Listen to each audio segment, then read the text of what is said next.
Good morning, day two of the event window here at the Rip Curl Pro Bells Beach, presented by Bonsoy. We're here for the morning update. Ronnie Blakey sitting alongside a couple of his favourites, Felicity Palmatier and Laura Enova here in the booth as we see the world's best eyeing off conditions, getting set for another big day of competition. Miguel Pupo, all smiles after a solid first round performance in the men's event. Rio Aida, the Grom, Tully Wiley, what a day for him yesterday.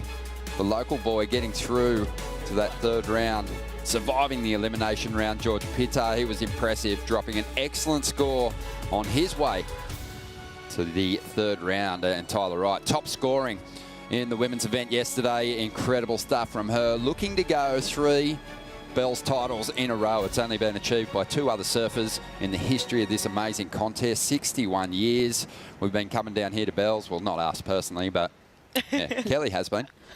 And you'd be close to it. Yeah, I'm getting there, Laura. I'm getting there. Great to see you guys. Huge day yesterday. I mean, first light to last light, we were here and beyond. I know. I had my mattress here last night and my pillow. I slept here last night. Oh, good. Yeah, just woken straight up, straight on the set, ready to go. We got home at 9 p.m. and we were like, where is open for dinner? We just went and got a burger. Yeah, it was a big day, though. Beautiful conditions greeted us yesterday morning, opening day of the event. And, yeah, we got straight into it and saw some fantastic surfing. Let's see what's coming our way on day 2. It's a big good morning to the big bro, Vorno. Yeah, thanks very much, Ronnie. Well, far out yesterday. What a start to the Rip Curl Pro presented by Bonsoy. Just pumping bells. That's exactly what we came in to see. Renato, good to have you here, mate, for the call. Good to be here. Yeah, yesterday was on fire, but today we've moved up to Winky. Tell us a little bit about what we're looking at. Yes, second day of the window and already on the move. Yeah, we just moved a few meters down the point to Winky Pop. Winky is a break that is more forgiving at high tide. Swell dropped further than we expected. The wind is not playing as good part as was yesterday as well. So we're going to start here with this women's elimination round, the 2 hits at 30 minutes. And we have a small break just to recede round of 16 and going straight into women round of 16. We're going to overlap those hits at 40 minutes, followed by men round of 32. We'll monitor conditions during this first hit to make sure we can use overlapping hits, and we're going to play with winds and tides today too. So stay tuned, lots of action. Yeah, man, it's fun to come to Winky. It's a whole different setup, a whole different style of surfing. It's going to be explosive, I think. What about the rest of the waiting period? What are we looking at? Yes, we have another pulse on the swell Saturday and Sunday. It's not as big as the swell that we had yesterday, but we're confident that we can have some hits done on Easter weekend at low tide. So we have a low tide during the middle of the day, so fingers crossed we can capitalize on that. And then there is another big swell for the very last 2 days of the waiting period. So we may go today and again like pipe in Portugal, so stay tuned. Wow, thanks very much for the call, mate. Looking forward to ripping in at Winky, you guys. Let's do this. Good on you, Vaughan. It's going to be a lot of fun as we get set to complete the elimination rounds for the women. We got through those big heats yesterday for the men. Oh, some devastating results with that cut looming. Some surfers are going to be well below the cut line with, you know, basically a win in mind when they get to stop number 5. But the head-to-head matchups are set for the round of 32 for the men, and they're worth having a look at. Go to worldsurfleague.com and check those out. But let's talk about what's coming our way this first clash of the morning. It's going to be a big one, Felicity. There's going to be some nervous competitors out there in the lineup. Oh, there 100% is. I mean, both India and Sophie need a result here. Molly, obviously, she's already made the cut, has been confirmed, and in that number 1 seed. But, you know, Molly is going to want to get a win here. I mean, she's found herself in the elimination round. I know she's going to be hungry. It's not where she wants to be. It's not probably where she envisioned herself in this event. No way. Yeah, this is foreign territory for Molly at the moment. And, I mean, Katie Simmers also number 2 in the second round, second heat, sorry. But so, yeah, both number 1 and 2 in the women's division in this elimination round today. So, I mean, it'll be interesting. I feel like this is going to be a scrappy heat. There's going to be urgency to it, but it's going to be really exciting. And the heat started. The heat started beforehand, anyway. Yeah, look at them go, just like really tightly, just packed, close knit out there at the moment. Before we get this first elimination heat underway on day 2 of the event window, and it is just after 8 a.m. March 27th down here. It's a beautiful morning, started with a light rain shower. The clouds have now parted. Beautiful sunrise greeting us here on day 2 of the event window. And the first heat of the day is underway. This is crucial. You've got Sophie McCulloch, who got the call up, missed that first event. but got the call up to compete as a replacement surfer this year. So she was already making ground up on the field, and she hasn't really been able to bank a big result just yet. So she's got a lot of work to do. India Robinson below the cut line as well coming into this contest. And she'll want to perform well here at home from Jan Juk. And yeah, we'll see how she fares. But really interesting, different kind of pressure for Molly. Wants to maintain this magic role she's been on through the start of the year. Yeah, and I think expectation from herself too, to be like this, hey, I don't belong here. And I know she'd be having those thoughts. And I mean, you've got to be thinking she's come from Portugal back home to Australia. She's on home turf. She's in that number 1 seed. There's a lot of pressure, a lot of other obligations that come with that. So she's probably had a lot on her mind and probably just feeling like, I just want to surf, you know, like, yeah. And well, it'll be really interesting to see this first exchange. You can see right now that she's really trying to hold that inside position. I mean, Molly hasn't really let it up, so you can see her right now just paddling up that point, trying to get that, hold that inside position for that first wave. Both of you have, you know, competed with the pressure of being the hometown hero, surfing at your home break, chasing big results. You know, for Molly, you know, Bells, I think, will probably feel a bit like a home event. Rip Curl, obviously, born here in Victoria, in this region, and this is a contest that she'll want to perform well in for her sponsors, but the attention is on her. She is obviously, with that yellow jersey on, the media attention has been huge. So, you know, this is an event she won't want to trip up in. For sure, and being an Olympic year as well, Molly is obviously Molly and Tyler, our Olympic hopefuls from Australia, and there's just been so much media attention. Looks like a wave coming through here. If there any takers, look like that pushing a bit too far down the point there, but yeah, like you said, Ronnie, so much media attention, and you know, Molly's just got sponsors left, right, and centre, and you know, a lot of obligations at the moment, and she's taking a little look. Yeah, has a look, so priority neutral. It's Sophie McCulloch who's going to get things started here. Oh. Sophie just explodes on the first section. Big fin throw, and that's what you want to do when you're up against form surfers. Really turn the heat up early on. Wow. And right behind her, India Robinson unloads on a section. So not a lot of room to combo up turns, but a really confident start from both Sophie McCulloch and India Robinson here. Kind of two little carbon copies of each other. They were just like watching the same thing, like boom, boom, one after the other. That was really radical. I loved that. I absolutely, you know, there's no time to sit around out there. Just get moving today, especially for Sophie and India. They just want to show their surfing off to the world and just build, really. So two big turns there. It'll be amazing to see where the judges go with this and just really setting the scale, knowing that Molly is capable of that. But look at this from Sophie, just throwing that tail, just showing that progression, and that's what she's so good at. And then India, power hack. Not as much throw tail, but almost more spray and power to the lip there. So I feel like they might come in They should be pretty similar. Yeah. But yeah, amazing start. A confident start from both competitors. Laura, talk to us about the difference in the wave characteristics between Bells Beach and Winky. Yeah, well, I mean, Bells, you have that, you know, if you can get the wave that hug the bowl, then, you know, you can really unload the turns, but you're looking down the line. Here at Winky, you know, you've got these sections, and I think today it will have, like you just saw, only, you know, the surfers are going to look for the longer waves, but, you know, they're going to sometimes have to go for these single turns, and maybe even two turns. But, yeah, it's all going to be about wave selection today at Winky. A little bit steeper on the face here at Winky. It's sort of does a pretty nice little mini version of J-Bay on its day.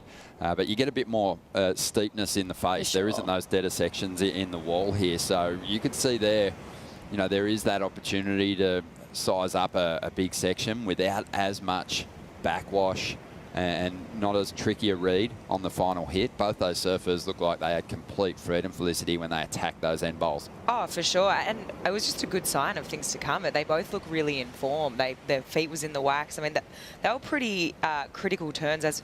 Oh, here we go, split screen. We get to break it down. You can see what Laura was saying. Sophie just got a little bit more release out of her tail there. India just throwing that little bit more spray than what Sophie did, but two really committed manoeuvres. Yeah. And yeah, I just love that. I think the judges will go with Sophie, just as hers was slightly more progressive, the way that she threw that tail and actually was basically sideways and spun around. So I think that they'll heavily reward her for that one single manoeuvre. Yeah, it's also, there's that element of risk, isn't there? Yeah, totally. You know, India Robinson, she actually probably brings her number up with the power that she Yeah. possesses on that forehand. But Sophie, you've got to give her credit. You know, she risked falling, and she stuck it. Great control from her. She banked a big number, 617. It's going to feel And good. a 4.17 for India. So, you know, put 2 points in the spread there. But, yeah, that's an interesting number to drop early in a heat for me. I do like that they are rewarding that kind of commitment. But with Molly in the lineup, who hasn't had a wave yet, what if she gets 3 turns? Well, done? that's I just literally was about to say that. So what happens if there's 2 of those turns, mate? Okay, well, we're going to see a couple of 12-point rides. Yeah. But, no, that was really impressive, the start. And we do know that the best way, you know, we've seen it so many times before, to upset the rhythm of a title contender or a surfer that's much more fancied than you in a lineup is to put the heat on early. Yeah, and this is the beauty of Winky Pop. You know, we're going to see that progression today. We're going to see from the women and the men a lot of fins flying around, a lot of boards flying around into the air. I'm sure we're going to see guys go to the air today, and that is where you get that spice and the mix up here at Winky Pop compared to, you know, there are some waves at the bowl right now, but you'd be doing a lot of flat surfing and then just really trying to weave through. So we're going to see that spice today. I'd say there's even a chance that we see a couple of airs in these first 2 heats. Molly does Yes, do a true. lot of work on just refining her airs. But Katie Simmons too, obviously with her edits, we've seen her take flight, and it's a thing of beauty. For sure. So bring it on. There's definitely opportunity for these heats to be turned with big, explosive individual manoeuvres. Already seeing it in that opening exchange. Great to have your company. If you've just joined us, day 2 of the event window. The plan is to get through this elimination round for the women, set up the round of 16 there. Round of 32 for the men is set. Big matchups to look forward to there. Having a quick look through the draw. You know, there's no shortage of highlight heats as we move into those head-to-head rounds on both the men's and women's side. But yeah, really looking forward to seeing Kelly if he can keep that roll alive. Gee, he looked sharp yesterday. Yeah, I mean, and the day before in his free surf, he just looked, that board magic. He's surfing so well. He's looking refreshed, coming back to this event and just feeling, as we see Molly Picklum up and riding. Let's see what Molly can do in response. So a nice float there, hangs on to the finish. Didn't have the dynamite in her turns that we saw from Sophie McCulloch, so expecting that it'll fall short of the 6.17, but Molly on the board now. Yeah, I think the danger too when you get that priority is sitting out there and kind of not getting going. Yeah. And just falling behind. For yeah, sure. I would say that's probably going to come in around India Robinson's score. You know, obviously not as dynamic, but getting 2 turns there. The first one quite flat, but that second lip line, they might even feel like, you know, she sort of mistimed that, came down a bit wobbly on that second turn. So I think it'll stay around the 4-point range, maybe 4-5. Yeah, maybe even under. But yeah, I mean, Bit of an airdrop there though, so that was pretty committed. But I think, yeah, around that 4-point range, I'd say. well, just on 21 minutes to go, and each of these surfers banking their first rides. A couple of individual turns. A combination of a couple for Molly Picklum should see her stay on track with India Robinson at least at this point in time. But it is Sophie McCulloch who's in a powerful position. Now, anytime you can create that point spread in an opening exchange, you know you're in a good spot to, you know, with a good second ride, really take an advantage into the back half of the heat. For sure. I think that, you know, and it's such a commanding position for Sophie right now, especially coming up against someone like Molly, who's #1 in the world right now. You need to be putting that sort of pressure on, and that's how you sort of get ahead, is drop a big number like that, because people like Molly's used to being in the situation that Sophie's in by, you know, taking off and getting these big scores. Now, right now, Molly's chasing a score. We've just seen that number come through under the lowest number of the heat, 3.73. So obviously judges looking at that thinking it was a little bit disconnected, didn't really have that same flow as what India and Sophie had. It was just the one turn for those girls, but the scoop of the wave was a lot steeper and it was just had that nice flow to it, whereas Molly's just that first turn a little bit, I'd say a little bit just not timed as well, and then yeah, going up that floater. So the score came through at a 3.73 for Molly Picklum.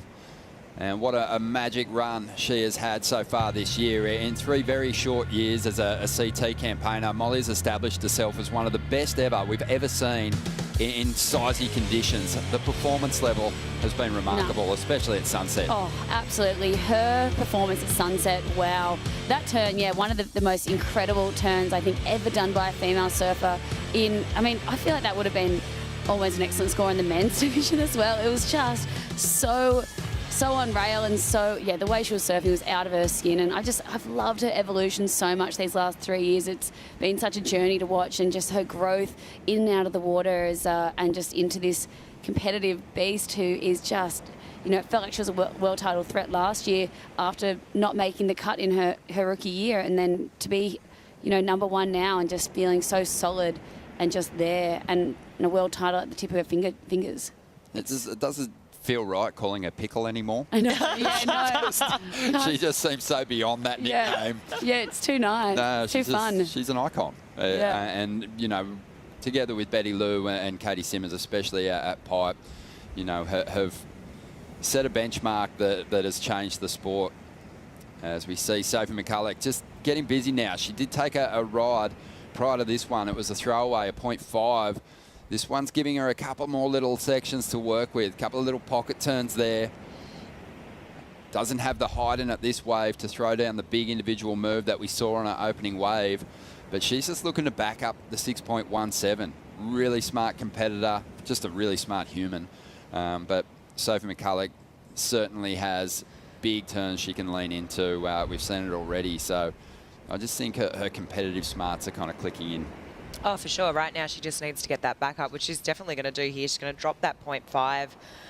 This is it's just a smaller wave. It's obviously not going to be anywhere near that 617, which is funny. Obviously she's got a lot of turns done here, but it was all about the quality of that one turn. That turn there was nice. She went up into the lip, but you could just see as she kept surfing this wave, just the height of the wave just decreased, but got a nice finish there, a little fin throw at the end.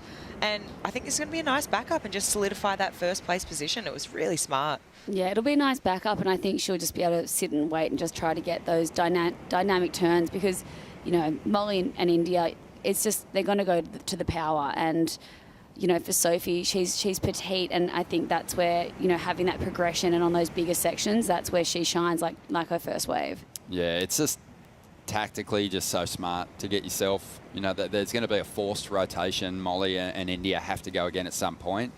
And with the 2-point spread on that opening exchange, they're already trying to make up some pretty valuable points. Yeah, it'll be interesting to see Molly's positioning right now because there was a pulled back shot before of her paddling way up the point and even under, she's far right in the screen right now. That's India with priority way down. So she's obviously come up with a bit of a strategic plan here with Micro to try to break away from the pack and maybe get 1 or 2 turns way up the top of the point. For sure. Felicity, when you're out there with a local, that local can so play tricks on you too, especially if they've got priority. India at the moment, you'd back her to be sitting in the correct position. But, we've seen locals use that to their advantage before and sort of you can sit lead a competitor around the line. Yeah, Molly just missed a set there. Yeah, that was probably her idea. Maybe I could take off up the point, get 2 turns before India, takes off and takes this wave from me. Well, India's eyeing off the biggest set of the morning so far, and she doesn't like what she sees down the line. Maybe there's a better one behind it, and she's scrambling to get herself into position for this one. Just under 16 minutes to go. Back to what... she'll want to actually kind of capitalise on the fact that Molly's not nearing this lineup at the moment because she's surrendered that priority. She is seeing something there, has a look at this one, but it's Sophie eyeing it off down the line, doesn't get into it either. Molly's actually charging back down the line at the moment. Yeah.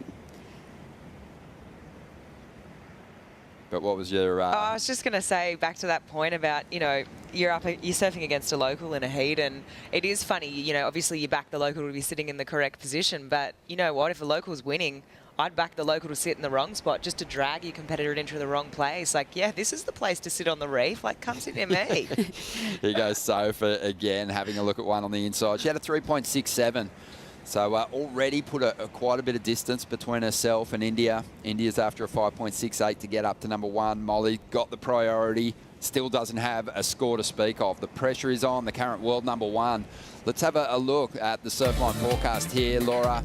I mean, a big drop in swell overnight, but Winky, you know, the conditions can all come together and provide good scoring opportunity.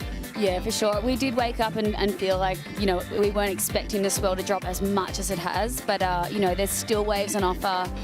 You can see that southwest swell probable for Easter weekend, which is exciting. It'll be so good to just have some heats over Easter. So this is today, this morning, 4 to 6 phases, dropping throughout the afternoon. So hopefully it just doesn't drop too much, and that wind coming up this afternoon as well. So we'll just have to monitor conditions and see how it unfolds throughout the day, and you know, if we'll be able to run a full day. And yeah, into the next 4 days here at Bells.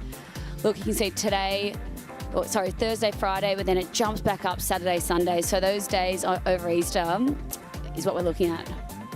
Sounds good.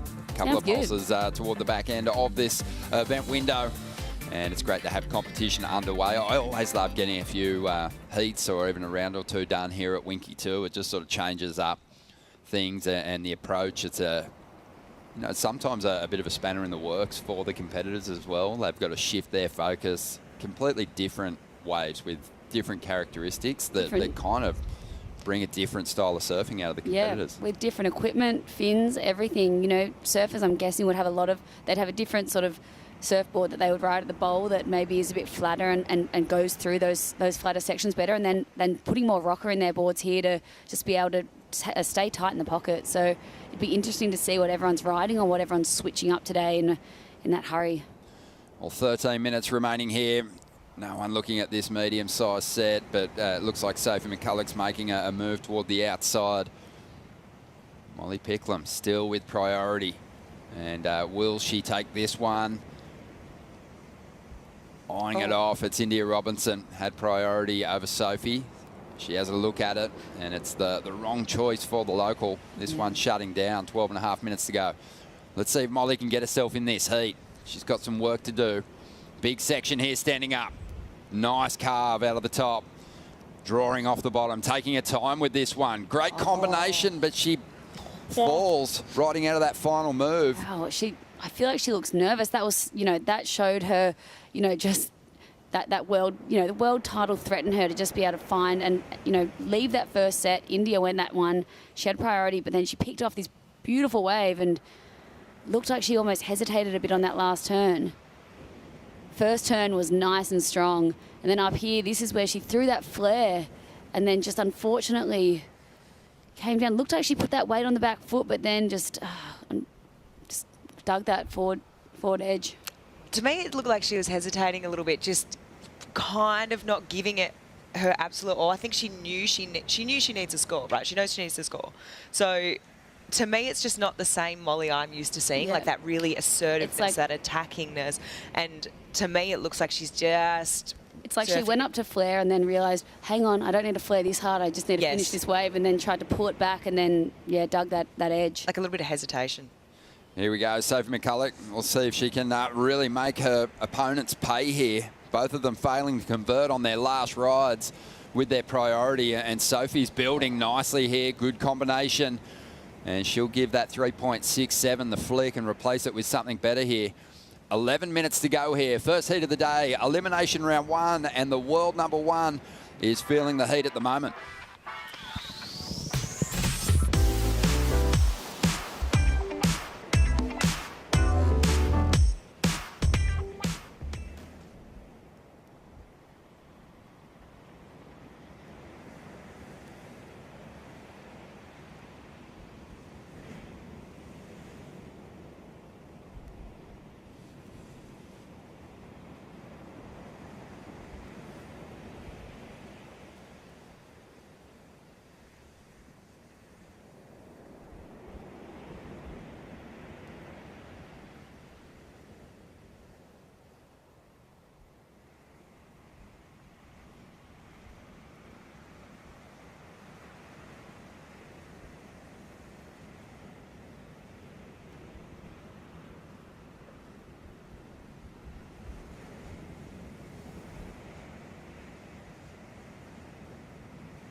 Today's going to be a bit different. First of all, in a beautiful restaurant. Well, no, wait. Starting off out Surfing, here. yeah, we're First surfing. things first. Then after that, we go to a beautiful restaurant. Then we never get time to really do it. So heading to a spa, I'm excited.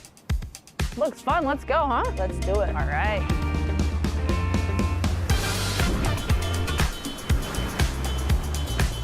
It is amazing to be back in Australia. Right? The coffee wins worldwide. I think one of the coolest things about the state of Victoria is that you have the city of Melbourne, which is such a cool city. The coastal part of things and the Great Ocean Road. Rough edges, cliffs, beautiful waves. Hiking and seeing waterfalls and cute little towns with great food. You just feel so far away from the city, yet you are quite close. Rip Curl Pro Bells Beach. It's the longest running surf contest on the calendar. Our heroes have rung that bell. Easter time, everyone eats chocolates and hopefully rings bells. That's what we're my both plan. gonna That's be my doing. plan. Don't get too comfy. We've got a facial appointment in 15 minutes. Let's go.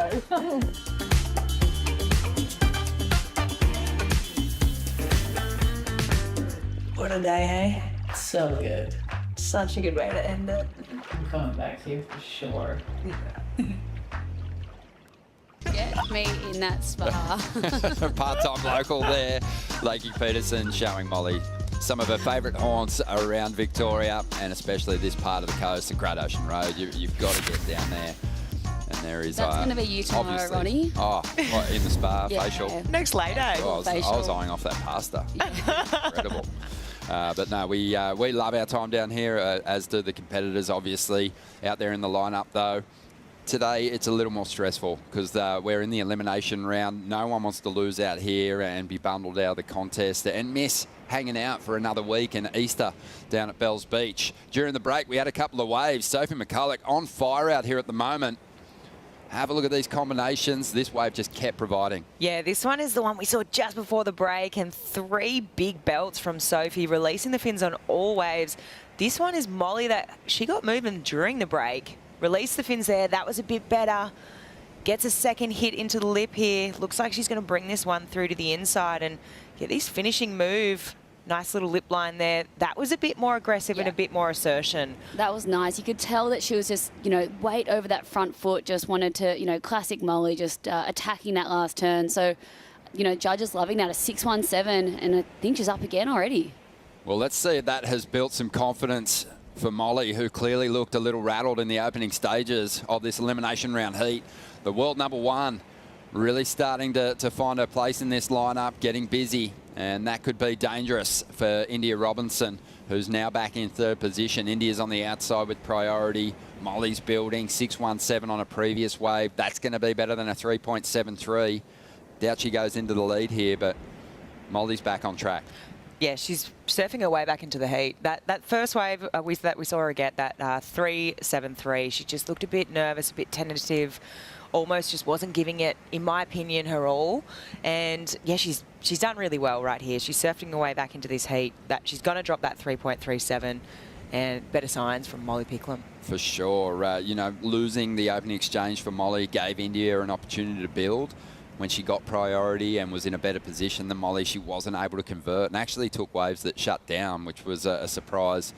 But there is pressure, obviously, that comes with competing at home, as well as trying to maintain your position on top of the rankings. Yeah, so this was a 4.5 for Molly. So you can just see she was way inside the other girls when she got this wave, and just really working it down to try get these turns right on the shallow part of the reef. And the shallower the waves get, the steeper they get, and she can just throw into that lip, and she's just manufactured scores. Yeah, even the 4.5 though, I still see signs of nerves in there. Yeah, it's definitely not like she's the supremely confident athlete that we've seen competing through the first couple of events of this season. So Molly's doing well at the moment, just to stay in this. Yeah, she's fighting right now. You can tell she's fighting, and she's just really building and manufacturing. And it felt like she was forcing before, but she is turning that into, let's just keep building right now. Let's just build that house. And she's got a 6.17 and a 4.5, so she can relax a bit now and just try to better that.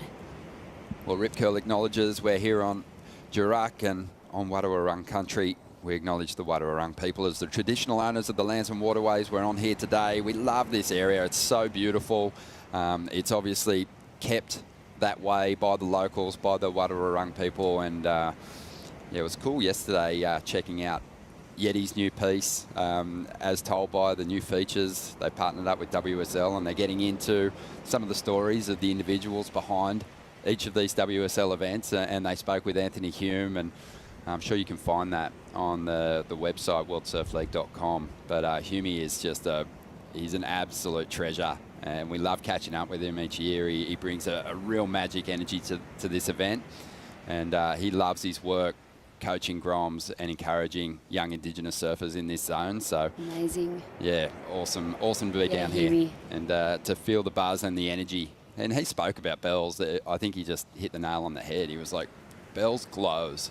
Like, the headland glows. When you get to the top of the car park, you can feel the energy coming off it. And if you've had a crap day and you're feeling stressed, you just go down, put your feet in the sand and just suck up that glow. You'll feel a lot better. Yeah, it's a special part of the world right here.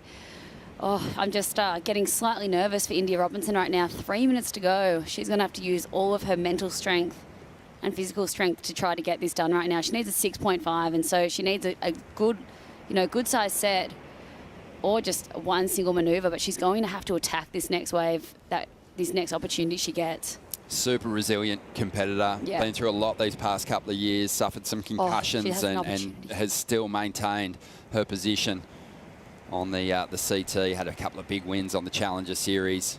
As we see Molly finding some space. One big section could be disastrous for India Robinson. Wow. I kind of like that too, the fact that Molly found a wave with one big section. Yeah. That can kind of help relieve some nerves too, because you only really have one option. Yeah, just to go big. That was it. She kind of had that setup carving maneuver, but yeah, I love that. That was more aggressive. She's just surfing her way back into this heat. Each wave she's catching, she's looking more and more confident. And, sometimes, you're the best in the world, but you're not going to have those heats where things just flow and you're dropping those excellent scores. You're going to have those heats where you're going to have to put your work boots on and just really get down to business. And they're not going to feel as easy. They're not going to come as easy. And right now, this is a great demonstration from Molly, just kind of putting her head together or using that heat IQ. And that section there, that one big belt was really, really well done. You can see from that angle she got that release from the fins, and yeah, I'm impressed with what I've seen, because the start of this heat was looking a bit scary for Molly. She already would have had nerves just trying to defend her position in this yellow jersey. You want to hold on to that for as long as possible, but the nerves would have been turned up by Sophie McCulloch's first ride, 617, because she would have only seen the one explosion of water out the back, and she would have been thinking, oh, it's a mid-range score. I'm in no danger. But 617, you're like, oh, hang on. And look, Molly's just turned it up here. She's just added almost a point to her total, and leaving India needing a 7.33 now with a minute to go. So this is heartbreaking for the local here. She's going to be kicking herself about that wave selection, and even whether she could have taken off on that wave and had more of an opportunity to hit that end section and do a bigger turn than maybe what Molly could have done to try to get that 6.5. Yeah, and I guess you're guessing what your opponent did earlier on. Like India's like, I did a pretty good turn. I got a 4.17. She doesn't know that Sophie just did one turn and got a 6.17. So it can seem probably a little more daunting than it is. Yeah. Just a solid right with 3 big turns. India Robinson gets herself probably an excellent number here, but this 7.33 feels like a huge mountain to climb with only 15 seconds to go here, and I can't see a lot of set wave action rolling our way. No, it looks pretty flat, and 7.33 is the highest wave of the heat, so it's going to have to be better than Sophie's 7, and with 5 seconds on the clock, it's not looking that great. Yeah, and Sophie and India, incredible friends, so this will be a moment. Yeah, they're hugging it out. Great sportsmanship, and India Robinson, she would have just loved to have put on a fantastic show here. There's been a real push from the local contingent in this event so far. She wanted to be part of that, but sadly she's going to fall out of the mix here. But Molly Picklum survives the elimination round nerves and keeps her place in the draw. She's moving through to the round of 16, but it was Sophie McCulloch setting things alight here at Winky on day 2 of the event window. We got another big clash with another world title contender out there right after the break.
Surfing's, you'd say, my religion, and I've got my culture, and it's just community day in, day out.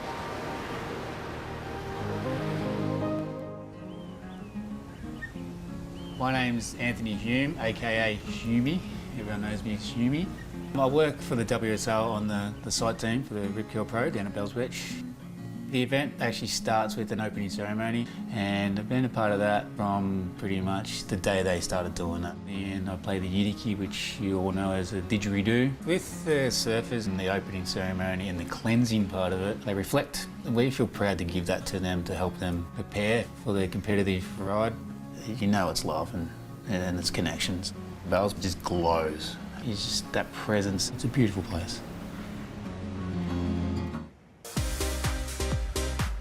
On you, Humey.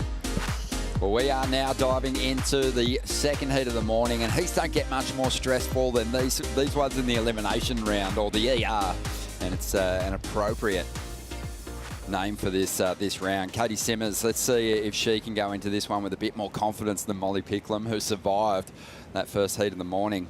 Katie Simmers in a great position on the rankings at the moment, up against Tatiana Weston-Webb, who's finaled down here at Bells before and always puts up a fantastic fight. Tati had this one during the break and just finding opportunity down the line. Also in the heat, Alyssa Spencer, whose backhand you'd think would work beautifully here at Winky. This should be a fun one. Definitely. I think this is going to be a great heat as we look at replay of Katie. That was her 2.33.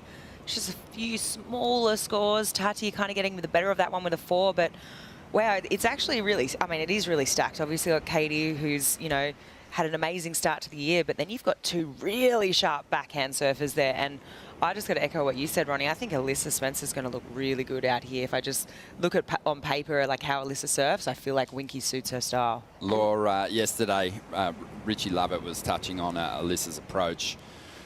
Just talking about how strong her bottom turn is and how much time it gives her to size up what approach she wants to make on the pocket of the wave. More often than not, it's a big vertical approach, and she has a great backhand hit.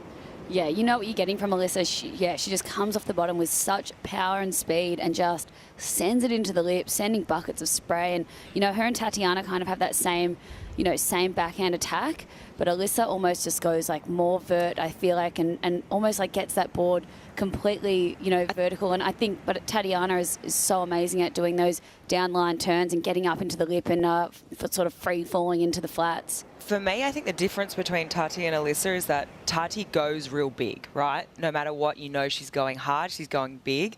She's kind of like in my book, she's either going for a 10, she's either going to get a 10 or a 2 kind of thing, right? You just know she's going to go hard. Whereas Alyssa is a little bit more precise, and I think it's her timing that really makes her backhand flare. Yes, for sure. She'll just wait and wait and wait and hold that bottom turn, doesn't lose any speed, and then just go boom into the lip, and it's just amazing to watch Tatiana here, though. Yeah, 4 CT victories. Has had a good run at the WSL finals a couple of times. Wants to get back there and is so capable.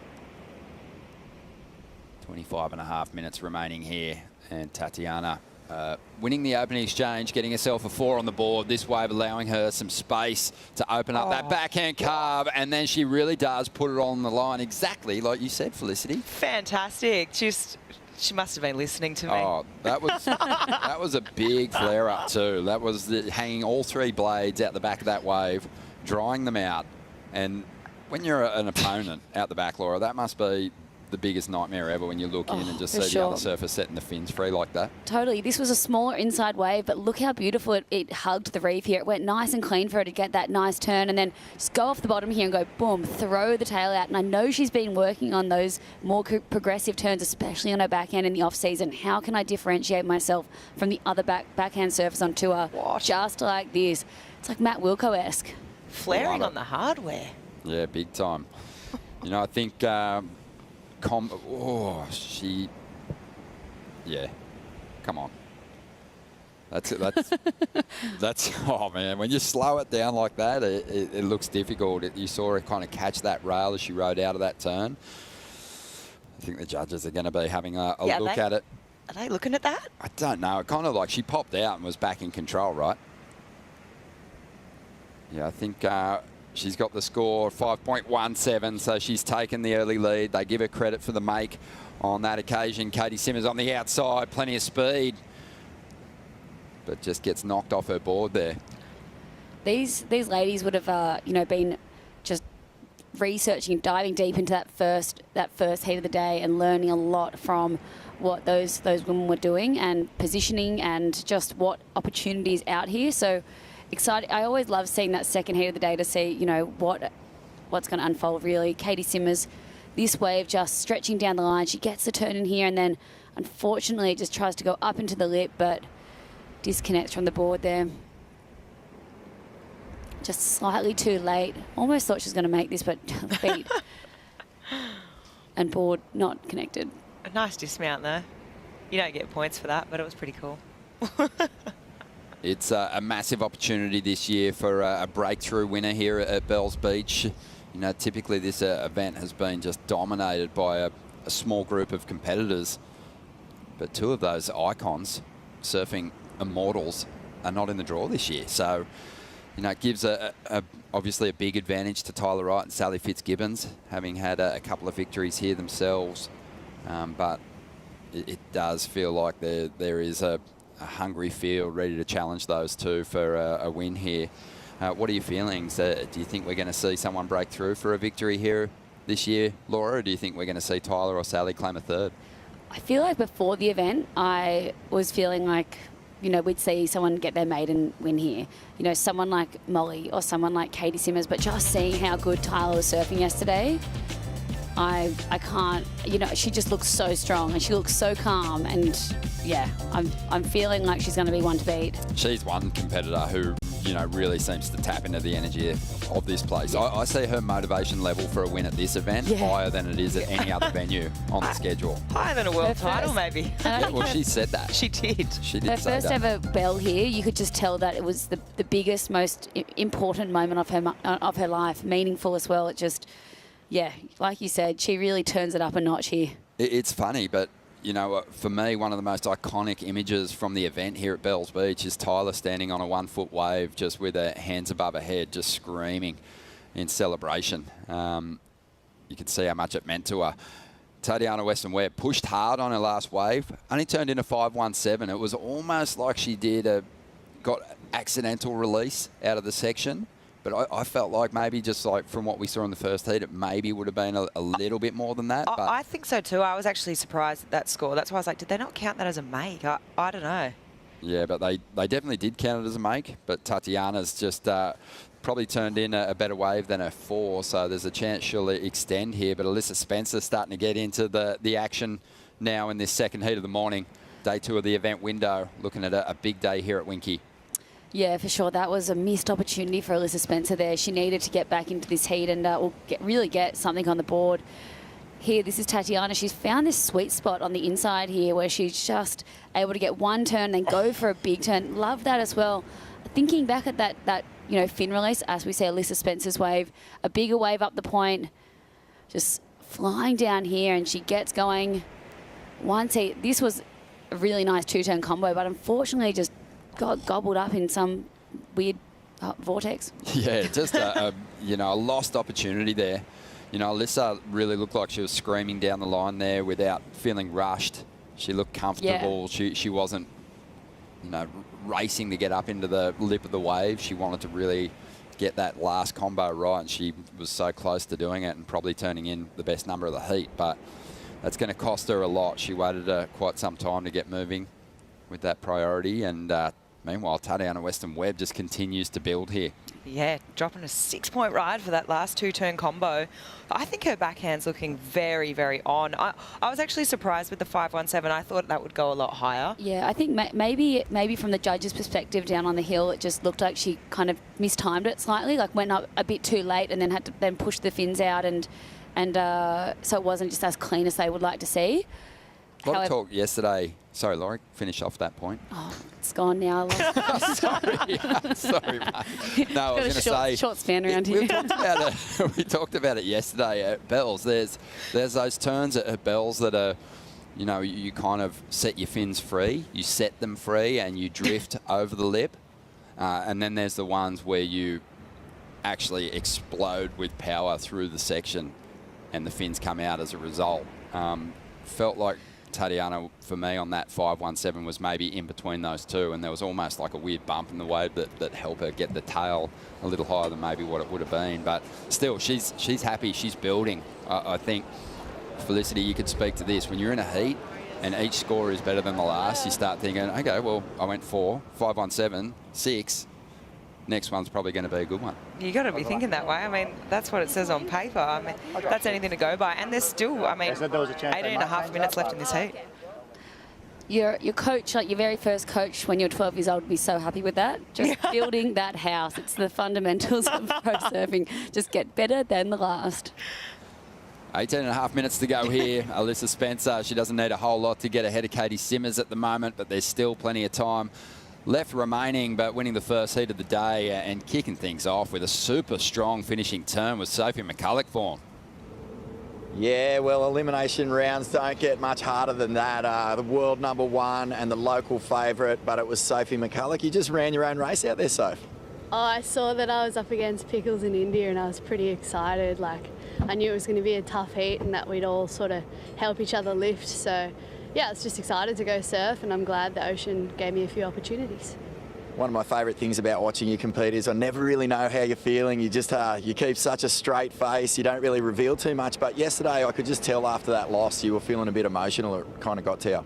Yeah, I was actually pretty surprised at how rattled I was after that one. It was just, I don't know, I think I just thought I knew how to surf bells better than what I did, and yeah, I struggled a bit. It took me a couple of hours to sort of lift out of that low zone, but I've got some really good people around me that helped me sort of realise that I am good enough, and that's what gave me the momentum to come into today. Just, yeah, happy to give my best and proud regardless. Kind of a late start to the year for you, and obviously not the results that you were hoping for, but that was a really strong performance. You must be pretty stoked.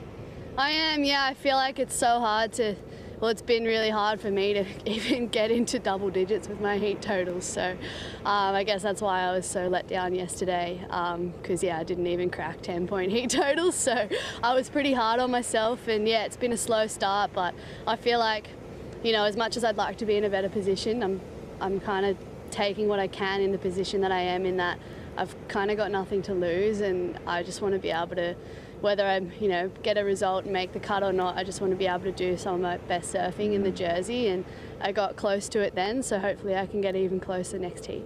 And just finally, you know, another great thing about watching you compete is you do kind of have this ruthless streak to you, but as soon as the hooter went, you paddled straight over India, you guys had a cuddle.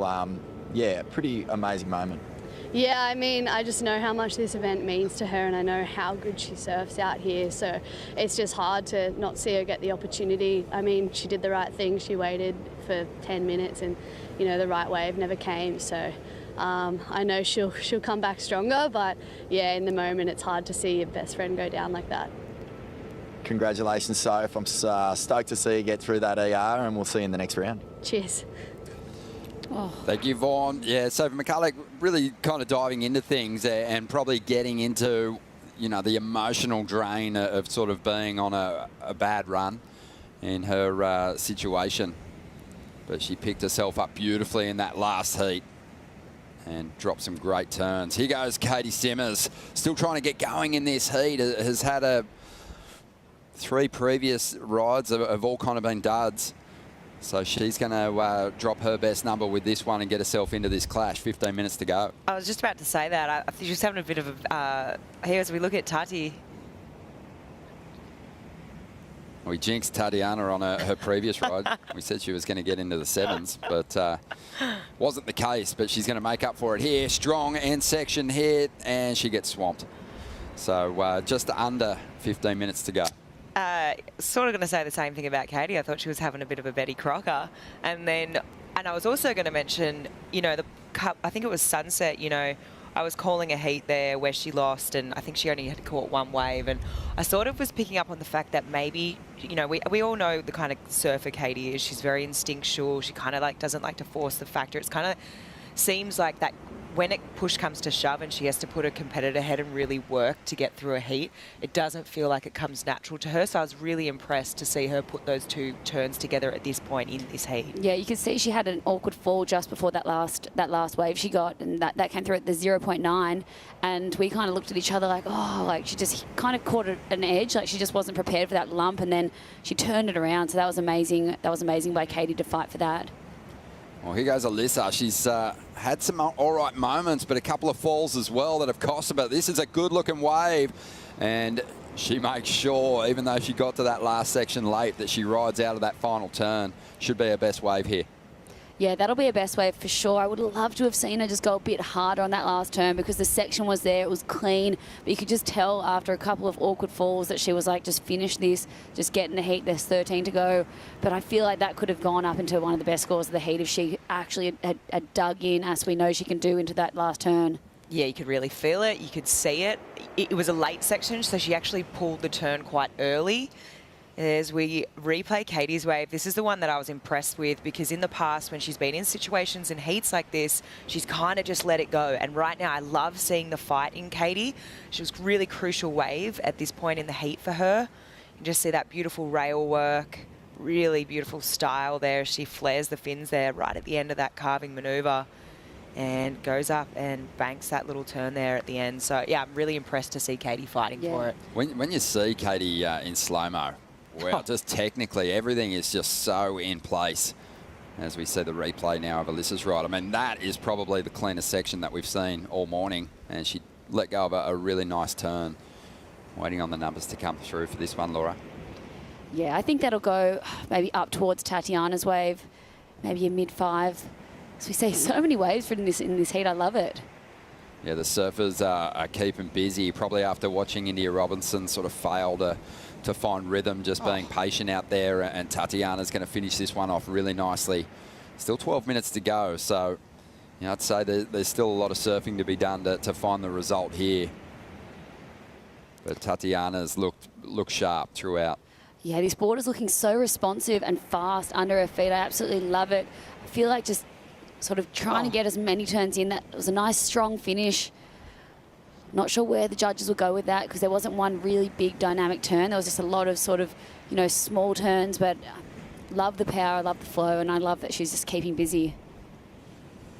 More action coming our way. Loving the frequency of these set waves as Katie Simmers, who dropped a 4.37 on her previous waves, she finds a section to lean into here, pushes hard, gets some release in that tail, can't keep control of that move. And she has fallen back into third spot. She does need a number of 6.2 to get herself up in a second spot at the moment. Alyssa Spencer, 6.33 on her last wave, is in second place. Tatiana Weston-Webb continues to add to her heat score total, a 5.23 with that last ride. Just under 11 minutes remaining here. And we're going to take a Bonsoy brew break and be back with more elimination round action right after this.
The Rip Curl Pro Bells Beach, presented by Bonsoy, is brought to you by Rip Curl, the ultimate surfing company.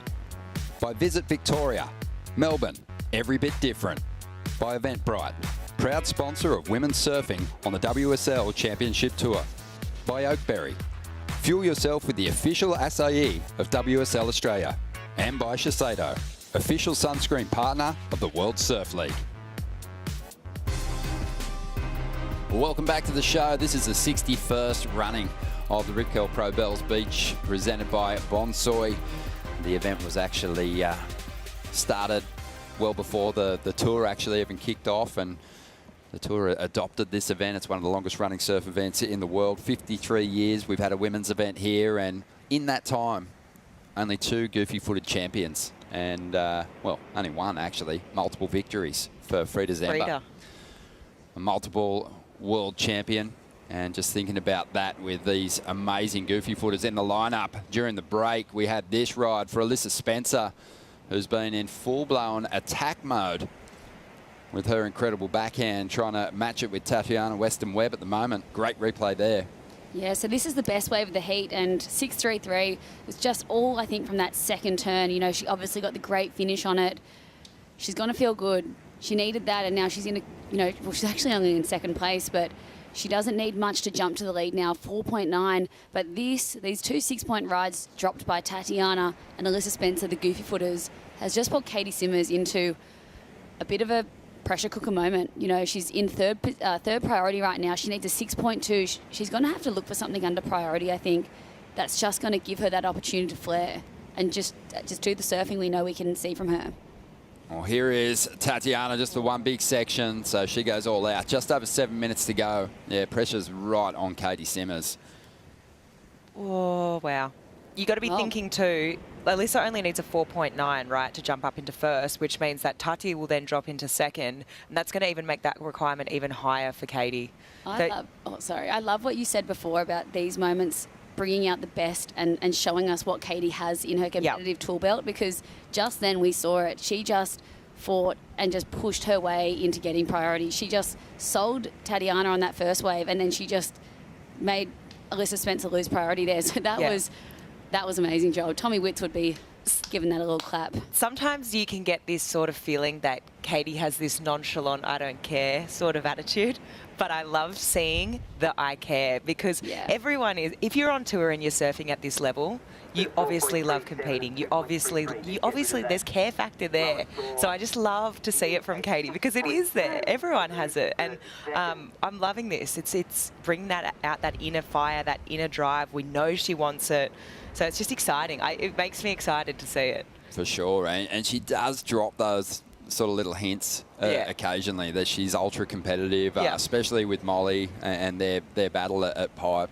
You know, she sort of referenced some of their previous battles there, and that was really cool to see. But yeah, she has obviously been compared to Dane Reynolds in just like her natural talent, the you know, the unpredictability in her surfing, and just even her personality a little bit. And Dame was kind of like that too. You know, you don't put a jersey on if you're not competitive. But he, you know, would often at times when it seemed like he had to try too hard, it felt like he'd kind of check out. So you're right. There's great little hints here that Katie's in it for the fight.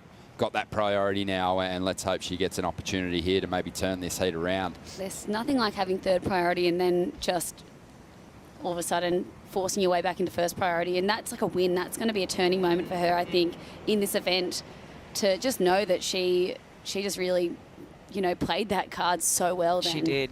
And, you know, Alyssa Spencer, that's going to hurt for her that she just lost priority, and Katie Simmers is well and truly capable of the 6.2, and she'd have a little pep in her step now. Were you a good salesperson, Laura, on the CT? Could you sell someone a lemon? You sold me a couple. You sold me a couple of lemons, mate. I try my best, but honestly, I don't have a poker face. No, you don't. But I just laughed. Steph had to ask me to stop talking in heats. Really? Yeah. Put a sock in it, mate. I was just like, stop talking. I love it. Well, you're right where you should be now. Then. Here we go. Alyssa Spencer up. And she is looking to get rid of a 4.23 after a couple of early falls. She's got a hold of her nerves, it seems, and she's built nicely. Made a priority error. She's trying to clean that up now. Don't know if that one goes into the top 2, though. Just not a strong enough individual turn in the mix there to see that number replace the 4.23.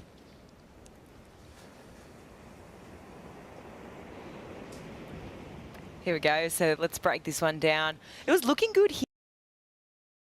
It just didn't give her that steep face. It was a bit bawbly there. She was coming down from that second turn. She's definitely not going to get that 4.9 there. So she's not going to jump up into lead. She's not going to improve on that situation, and just leaves Katie out the back still with that priority. And I'm really hoping that a set does come through just to see where Katie's mind's at and if she can be composed enough to really pull the cat out of the bag right now. 6.2, here we go. Set's on the way, it looks like. Oh, we know she's got the medal to get it done. She has put together one of the most amazing performances we've ever seen in a championship tour event to win the Pipe Pro this year. But this is a different kind of test.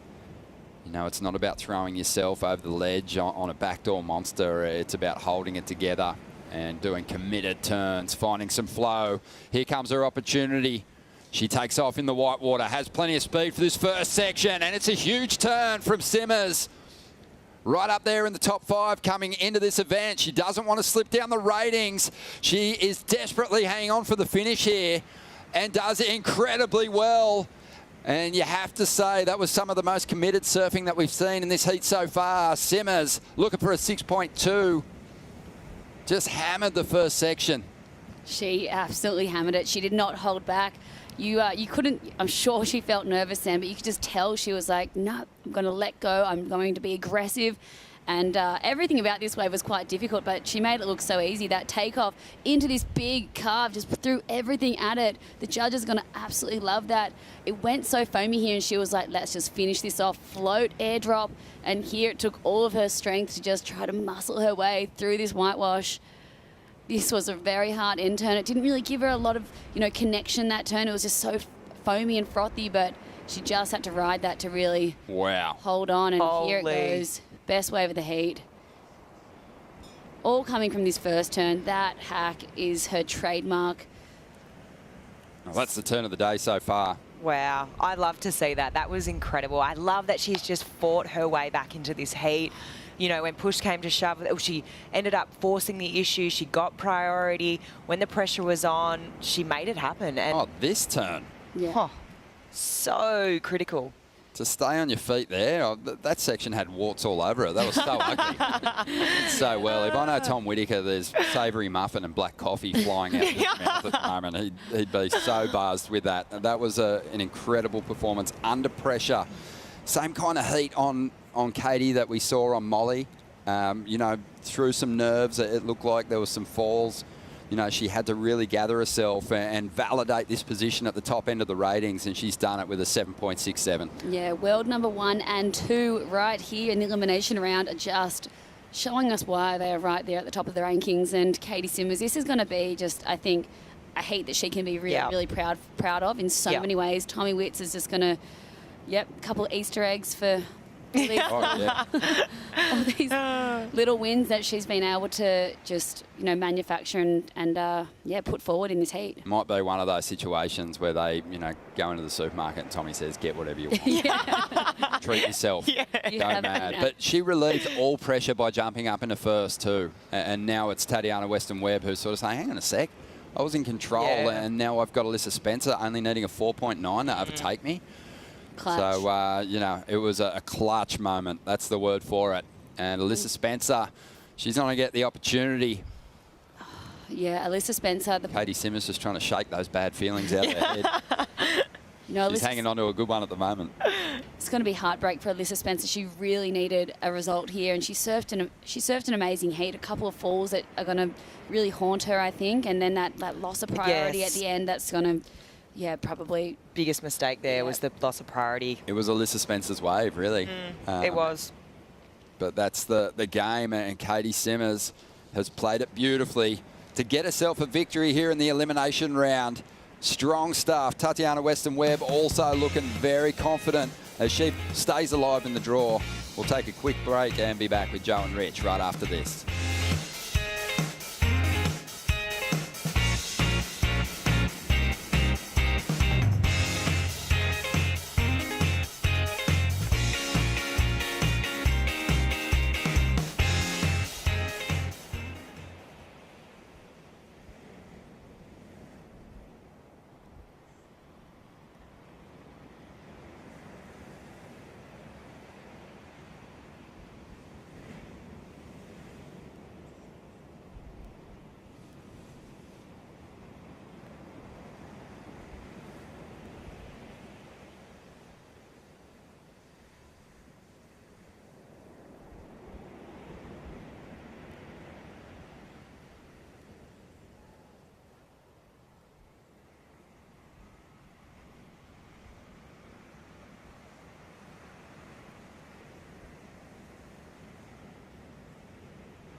We are gathered here at Jarak. Jarak is the traditional name of Bells Beach. It truly feels like the backbone of surfing. It's been there before any other event on the calendar, and it's still going. You have an opportunity to go and paint the most amazing picture for the fans on the hill. There's so much history behind this wave. There's so many great performances, so many, past champions and greats in our sport that have won in this event. It's the one trophy that's lasted throughout time, that bell. Everyone wants a bell. Honestly, it's the only trophy I want. It's the only trophy I want to win. Knowing that every great has come through, it's what everyone fights for, what everyone dreams about. For me, it starts at the stairs. You walk down the stairs and you look at all the names of the people that were lucky enough to ring the bell.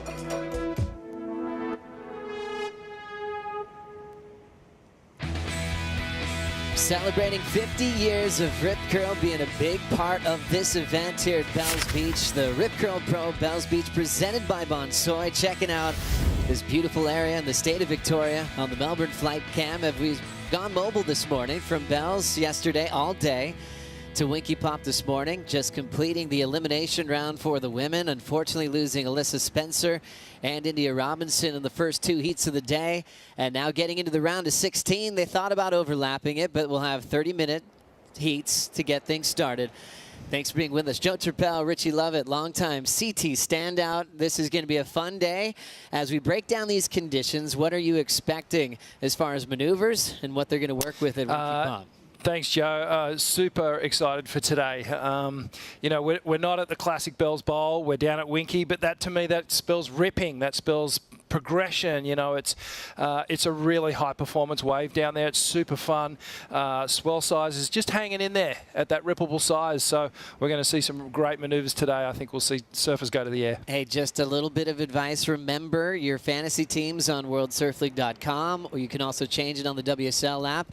You've got a few minutes to make those last-minute decisions before the round of 16 kicks off for the women. So check out those matchups.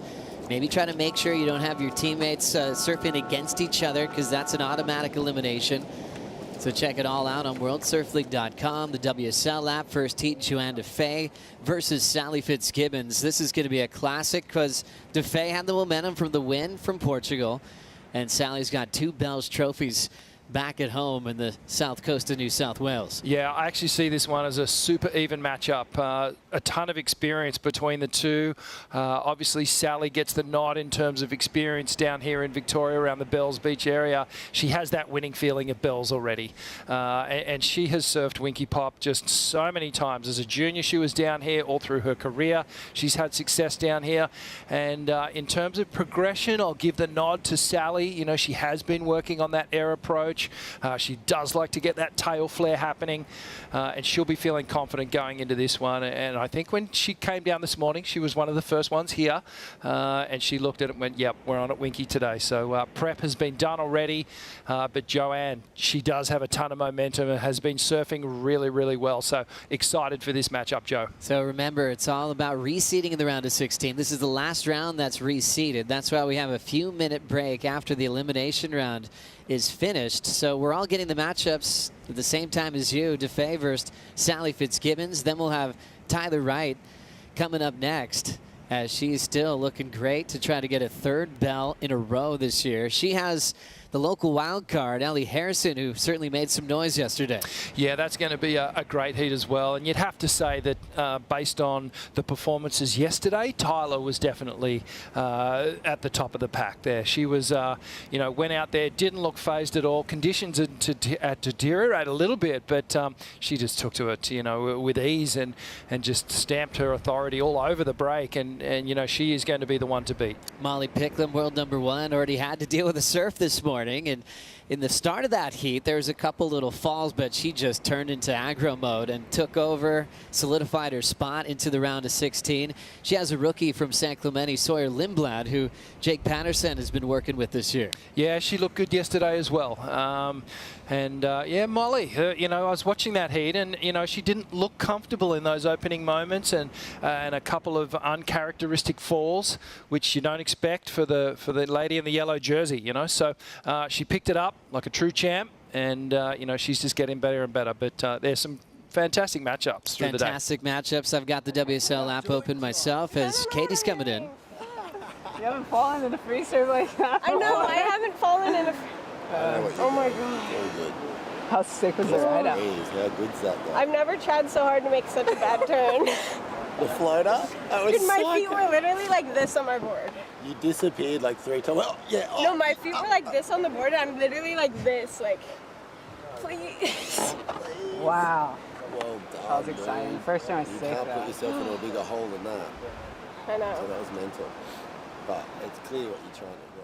There's the breakdown from Tommy Whitaker. Great coach, incredible surfer, great athlete, really. And just a sound mind for a lot of these competitors. He really enjoyed working with Katie last year in her rookie season. He's back by her side for another great year on tour. She kicked off with a yellow jersey out of win at Pipeline. We'll see if she can get it back soon this year as we get things started with Joanne DeFay, an awkward fall. As she'll kick this one off incomplete.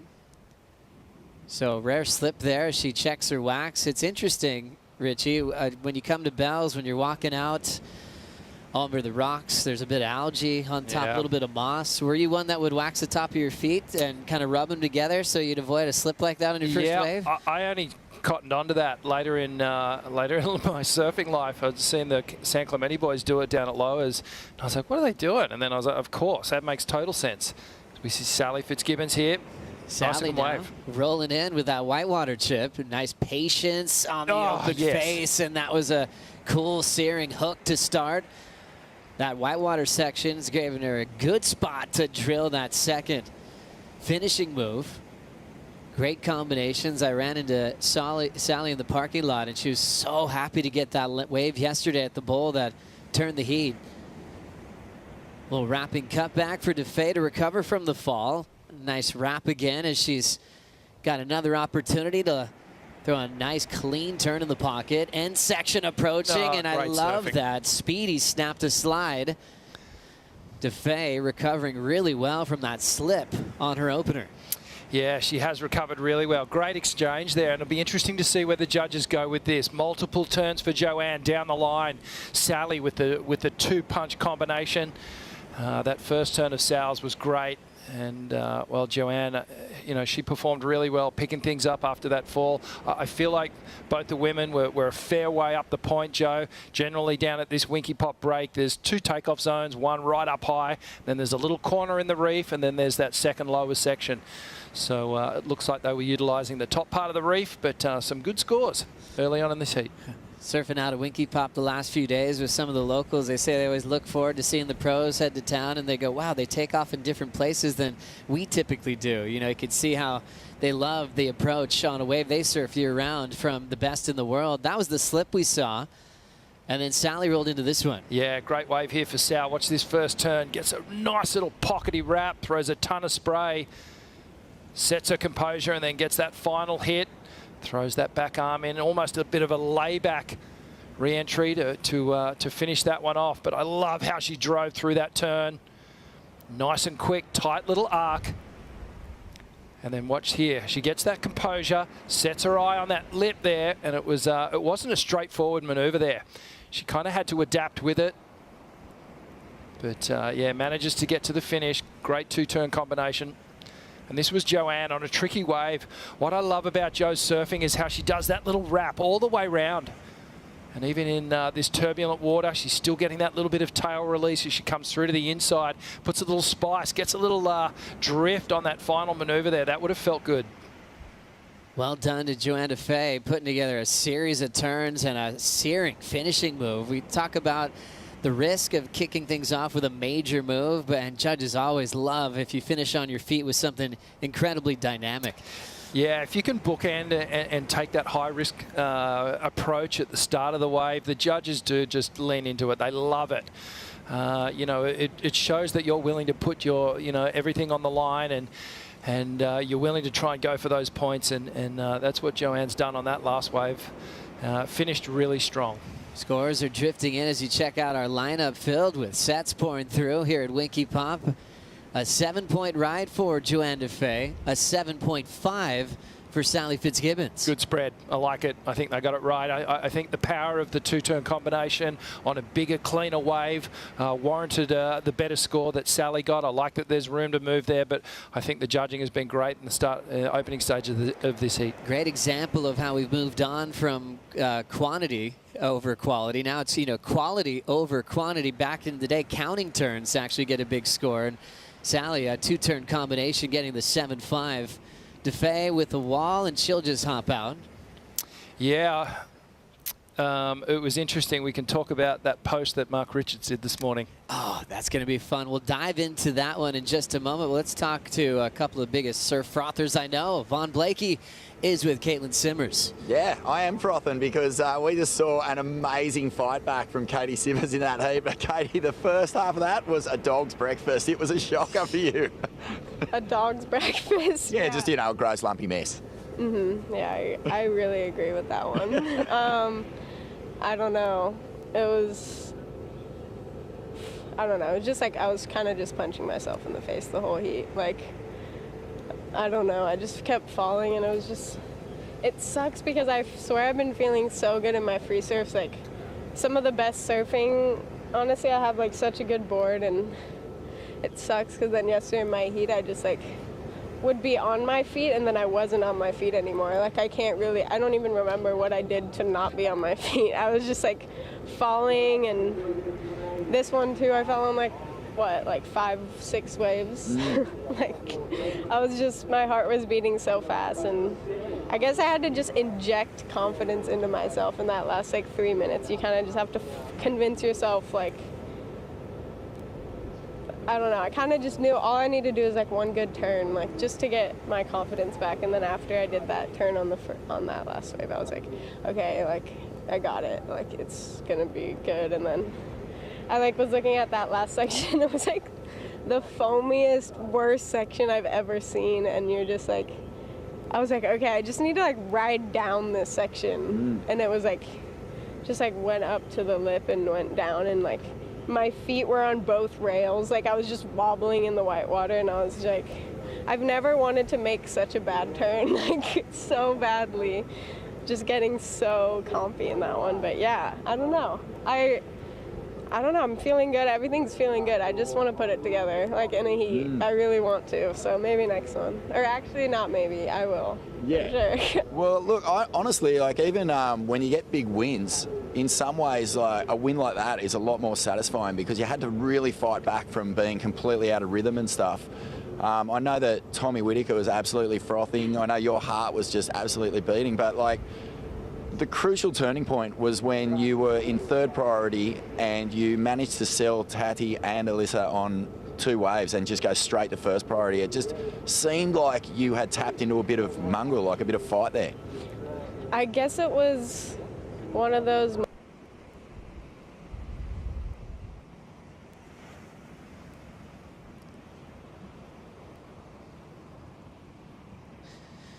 We'll catch up with them in just a moment. Apologize for that technical issue there as we've moved up to Winky Pop. A great conversation with Vaughn Blakey and Katie Simmers continuing at the top of the stairs. I love that breakdown with the two of them. I love the smile that she's sharing with us and just kind of showing the challenge of really trying to show her best in heats. It seems like that's what her first priority is on tour, to just rip every wave just like she naturally would in a free surf, but also trying to balance the eagerness to really win a lot of heats so you can stay in the comp and hold the trophy at the end of the day. Yeah, it's a funny thing when you look at an athlete who is more concerned with putting on a good performance rather than winning. And you know, Katie obviously wants to do both. But she wants to put on a show, you know. She wants to come in feeling like she performed well and really, you know, did her best surfing. And clearly she hasn't done that yet and really wants to rectify that. Joanne Defay had the 7 and then into this wave. Yeah, not a bad wave. Standing up on the inside as that morning sunshine just, well, frames that beautiful last turn. A big layback hack on that final section. And this was Sally. Longer ride, nice composed, little cutback to start things off. Now Sal starts to wind up. That was a better slice off the top. Comes through to the inside, taps the lip, down the line maneuvers. So multiple turns there. So we've seen a reverse of that opening exchange where Joanne has done a couple of big major maneuvers and Sally's gone for more repetition. So some interesting scores about to drop in. Sally Fitzgibbons last wave of 5.67, and Joanne Defay waiting for her number, needs at least a 6.18 to get the lead change. Two solid veterans, Sally Fitzgibbons, back-to-back Bells titles from 2011 to 2012, 3-time runner-up in the world. One of the most decorated athletes in pro surfing, Hall of Famer, as she has put together so many great performances at different venues around the world. Never say die attitude. Total professional and representing the south coast of New South Wales. What's that region like wave-wise and what she grows up with and also what she surfs when she goes home? No waves down there, mate. That's what I have to see here. It rarely gets brought up. Nothing to see here. No, it's the south coast of New South Wales is an absolute beautiful wave-rich zone. There's obviously a lot of incredible reef breaks and beach breaks, and you have to go searching. So, you know, a lot of them are quite protected by the local communities down there. But, yeah, no, it's generally a very welcoming area. And right around that Jaroa area where Sally tends to do a lot of her training, there's basically everything for her to practice on. You know, there's some gnarly slabs, there's some soft beaches, there's everything there. And that's why she is so well-rounded. And I think you could tell her love of the game and improving has just never ended in her career. She's never plateaued. She'll change boards when she feels like she wants to bring something new to a new tier, to the new tour, bring in new shapers to work with, and also working on different things like airs, like you brought up earlier. Also barrel riding as well. She's gotten some crazy caves in the Jersey over her career. As we look at a little chip in for Sal, she's up and out. Still holding the lead and still waiting for the last score for Defay to lock in. So Sal's probably just staying active until they get an update of the situation. But both these surfers off and running, starting off with scores in the 7 range. But yeah, back to Fitzgibbons in the parking lot. She just said she was so happy yesterday to find some open face. Yeah. It was the heat where Tyler Wright was just gliding through with great scores. Every wave Sally got, it was really hard-working type surfing. And when she locked into like a clear section on the bowl, she's like, yep, this is it. That's all she wanted. Got the single high score of the heat. Avoided getting sent to the elimination round and kind of feels a nice rhythm heading her way. Yeah, you'd have to say that Sally's one of the most determined and committed athletes that we've seen in the last 2 decades. You know, she is so committed to the craft of surfing and improving her training. Everything she does is just focused on what she can do and how she can better her performance in surfing, in and out of the water as well, Joe. You know, she gives back so much time to the local communities and charities and all her sponsors, and you know, she's sort of one of those model pro surfers that we have in the game. And yeah, she's really looking to get back into rhythm in terms of competition, get back up into that world title conversation. And I'd love to see her do it. I don't think she's done yet. Yeah, she always has cool ideas because she watches a lot of sports. So one day she was saying, hey, wouldn't it be cool if there's like a coin toss moment to start priority before the heat started? And I think there might have been something there, you know. You'd maybe lose a little bit of that hassle and that fun for positioning. But that was kind of a cool idea. And then we're bringing up an idea of like, what if the priority was like a shot clock in basketball where you'd actually expire? Yeah, wow. Well, okay. You know, we're always thinking of new ideas. As we look at an up and out from Sally Fitzgibbons, the last score did come through for Joanne Defay at a 7.27. Massive total already. Lead change in Joanne's favor. Yeah, big totals. This is a good exchange between these two women. When you're looking at their top scoring rides, hardly anything in it, 1/4 of a point. And then Joanne obviously has that better backup, the flat 7. So that's what the requirement for Sally, 6.77. She just needs to be patient here. She needs to wrangle priority back off Joanne, try and push her into a wave, and then really hunt down that opportunity. So Joanne Defay and Sally Fitzgibbons really enjoying the move to Winky Pop today. Really rippable and powerful with both these athletes. Still with 15:25 on the clock, looking for a spot in the quarterfinals. We'll be right back.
As part of our global WSL One Ocean initiative, we are partnering with Heartwood Habitat to create nesting boxes to restore the habitat for local endangered species.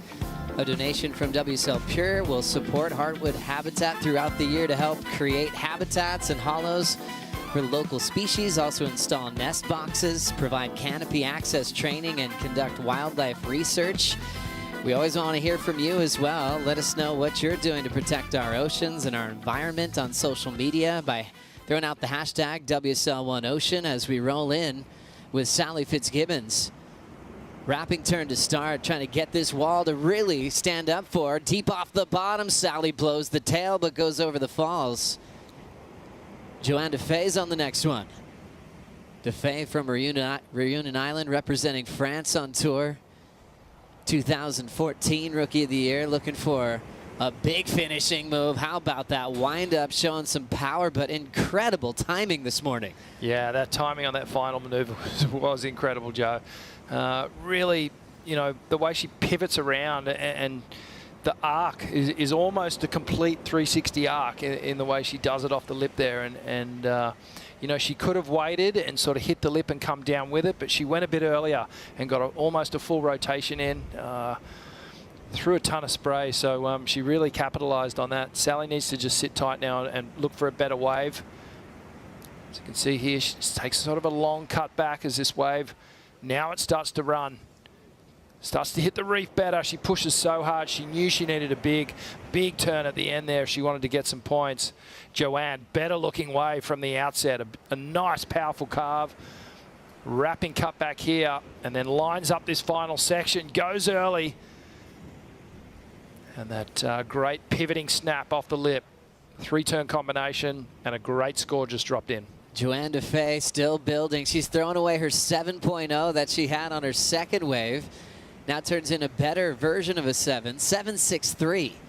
Her total continues to increase. Fitzgibbons with priority, now chasing a 7.41 to try to take the lead and get a spot in the quarterfinals. DeFay just continues to improve every time she takes a wave, and that happens to certain surfers in heats where they're not repeating themselves. They're actually improving, hearing the scores, and their scores continue to inflate. It's really cool. You see veterans do this quite often. DeFay's got the magic right now. Yeah, the judges have sent a pretty clear message that those bigger major turns are going to net the points. So if I was Sally in this position right now, I'd be like, the first step is to find that wave that's going to give me the opportunity and then just throw down some big major maneuvers. It's the only way she's going to get out of this heat now. Sally Fitzgibbons, longevity on tour, had a fun Rookie of the Year race with Coco Ho back in the day in that 2009 era. Won this event back-to-back. So just kind of to redefine that era, that's kind of when Stephanie Gilmore was starting to just take over the tour. Steph was a rookie in 07 and went 4 straight with her world titles. And then Carissa started winning world titles as well. So Sally was that rival for those athletes, but Sal would have seen sort of the tail end of the careers of Chelsea Hedges, Lane Beachley, Sofia Milanovic, a lot of the greats, Rebecca Woods, and then seeing a total change in what's happening in 2024. We talk about Kelly a lot with how he's crossed so many generations, and Sally can speak to that as well. Yeah, totally. And you know, like Kelly, she's been able to work on her surfing and adapt to the new approach that these young surfers keep bringing in. You know, they introduce a new way to compete. They're always, you know, they're fitter, better, stronger, faster, and you've just got to keep up with them. And yeah, she's very, very youthful, no doubt about it. She stays really fit, looks after herself, and as a result, she's still here competing. Then we saw Joanne DeFay qualify a few years later, 2014. It was a big rookie class, which included a Victorian named Nikki Van Dyke. Joanne DeFay was the standout performer of that season. And she's been here ever since. She had one of those crazy stories of having trouble on the QS, losing major backing, and had a talk with her family going, hey, this is my last chance to qualify. Yeah. And then it happened. And right then she made the tour. Jeremy Flores called and said, hey, I'm going to help you get through this first year because you're from Reunion Island just like me, and legend. You can just focus on your heats. And she was able to save up some cash. Sponsors started heading her way for good reason because she's a class act in and out of the water. And all of a sudden, when she was thinking maybe she's going a different direction with her life, talk about a decade of memories now on the championship tour. Stars aligning, and you talk about destiny. Obviously, her destiny is to be right here, right now. She's out in front, and she's got Sally in a position here with 8 and just under 8.5 minutes to go. So it's very clear what Sally needs to do, but she, you know, she thrives on being in this sort of a situation where she goes, you know what, I'm up against the ropes. I've got to pull something out here. Her surfing's there. It's not like she's made a ton of mistakes. She's surfed really well on the waves that she's caught so far. Now she needs to focus on wave choice. Sally Fitz holding down priority. Be looking for a certain type of wave where she knows she can get the lead change. If nothing looks like she can get a 7.41, she won't be interested. As we take a look over at Bells, the Bells Bowl, where we had a lot of heats completed yesterday. Great move from the contest officials to go straight to Winky Pop this morning. Yeah, I think so. Bells, while there is waves on the bowl now, there's a good little free surf session happening behind us here in the booth. We're up on one of the headlands, and It is going to fill up though as the tide comes in. You can see a lot of the reef still exposed around the top of the Winky Pot break, and our Rincon section over there in the background. There'll be waves peeling along that point later on this afternoon. So you know, Bells can be a tricky little break when it does shift from the bowl up to Rincon, but down here at Winky Pot we'll get a good break the whole way through. There'll be consistent waves, and we can go through the tide. So hence the move. It's a good move. And then breaking down the two different venues, if we're changing spots, do your favorites change for who's going to win this event? Well, yeah, you've got to consider that, you know, there's a lot more rhythm involved in terms of the Bells Bowl. I think Winky Pop is a easier wave to surf for sure. As we see Martin Fitzgibbons on the screen there, looking just a tad worried about Sally in these last few moments, but a lot of confidence in her daughter. But yeah, you know, look, Joe, as I was saying earlier, you know, it's kind of got a Trestles feel about it, the right-hander here down at Lowers, so at Winky Pop. So it is a really rippable wave. If I had my choice between the two, I would say Classic Bells Bowl is still my pick, because it is a difficult wave to kind of figure out. But in my opinion, you know, it's more progressive down here. It's a more radical style of surfing that we're going to see today. It seems like as well, if you're an experienced athlete, you might have a rookie, you might want them on the bowl, because if you have to make tricky decisions on where to sit, and that experience could pay off, where the playing field might be a little bit more leveled here at Winky Pop, where you can just get up and try to rip. The lineup markers are fairly obvious. You've got a nice solid coping to get a bit more high performance and freer. Short, really impact rides have been the story of this morning. Two-turn combination for Sally's 7.5, and a big two-turn combination for Joanne DeFay, 7.63. Big finishing move with a solid drift, fresh off the wind from Portugal. As we talked about the veterans' comeback, and the vets are kind of laughing a little bit at that, because they're going, we still feel great. You know, we haven't gone anywhere. And I'm loving their reactions to that, because we all saw what happened in Hawaii with, you know, Katie Simmers, Molly Picklum, Betty Lou and company taking over the rankings. And, you know, that doesn't always happen with a youthful charge like that. But the veterans are ready to try to climb back up the rankings. Current world number 2, DeFay, with a wrapping cut back, blitzing that section, looking so smooth on that sharp eye. She lays down a hammer right in the pocket.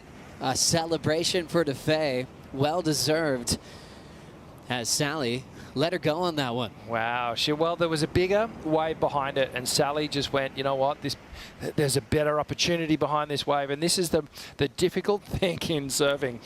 You know, it's not straightforward. You're always trying to read the ocean. You're always trying to be in sync with it. And sometimes those decisions have to come almost subconsciously, and you've got to let it flow. And Sally obviously, you know, taking, you know, trusting in her instincts and going, no, the next wave is going to be better. But it turned out that it went a little wide, so she got caught out.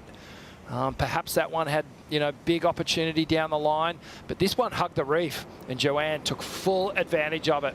Clean snap to start off. Beautiful connection there with the lip. And this final turn, she keeps hammering that last section and really putting some theatrics and, you know, making the judges stand up and go, wow, you know, it's that wow moment, and she's bringing it. Ton of spray, critical section there where she had to outrun that lip coming down behind her, and the little fist pump. That felt good. Well done to Joanne DeFay. The turn before was brilliant as well. That little whitewater coping can be so fun for high performance maneuvers. She had some nice projection off it, fin drifts, and also big hammers, variety down the stretch. She's looking lethal this morning. Well, she's going to turn this into a score, and it's going to make Sally question her actual judgment there. And you know, if she does get that, if Joanne drops the 7.4, she's going to go, oh, maybe I could have done that. But I feel like Joanne actually surfed that wave up. She created a good score out of it, and she surfed it incredibly well. She's in form at the moment. She looks so sturdy on her feet, so confident in where she's sort of placing the board and doing her maneuvers. She's on. Well done to Joanne DeFay, turning in another big score, a 7.83. The best number of the matchup, under priority of Sally Fitzgibbons.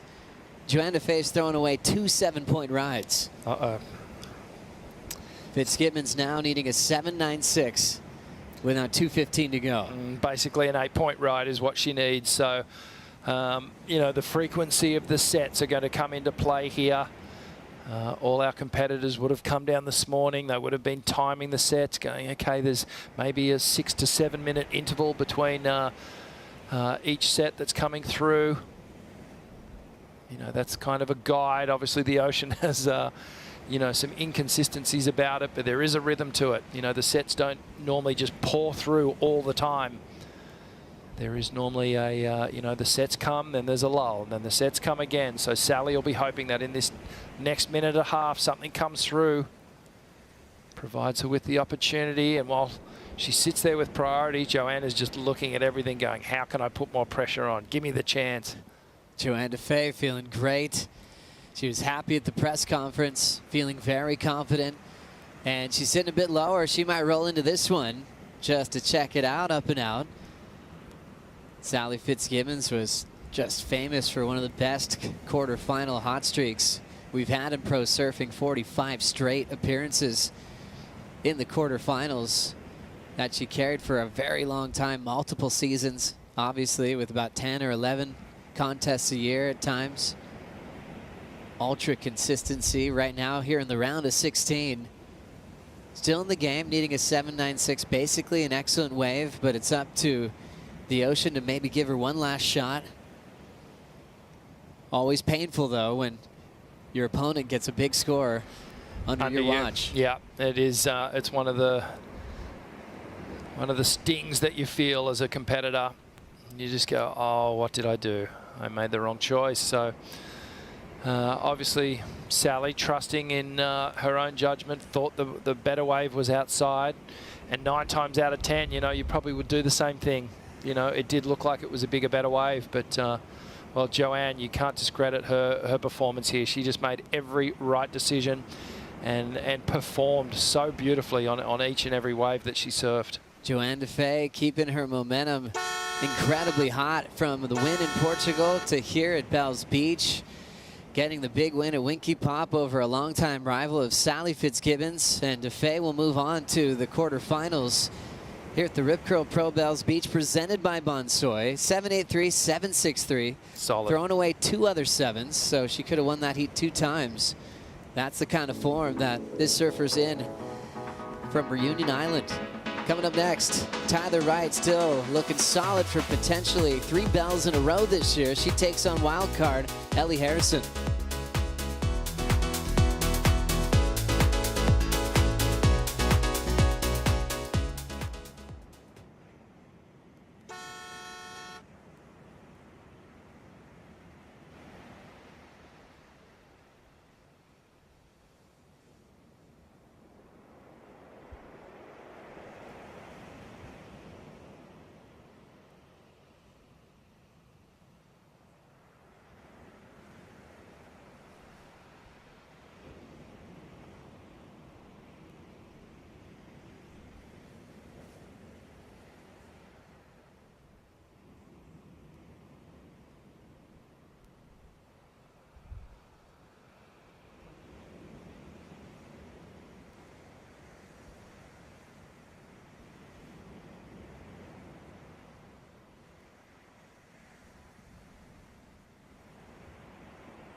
The Rip Curl Pro Bells Beach, presented by Bonsoy, is brought to you by Surf Coast Shire.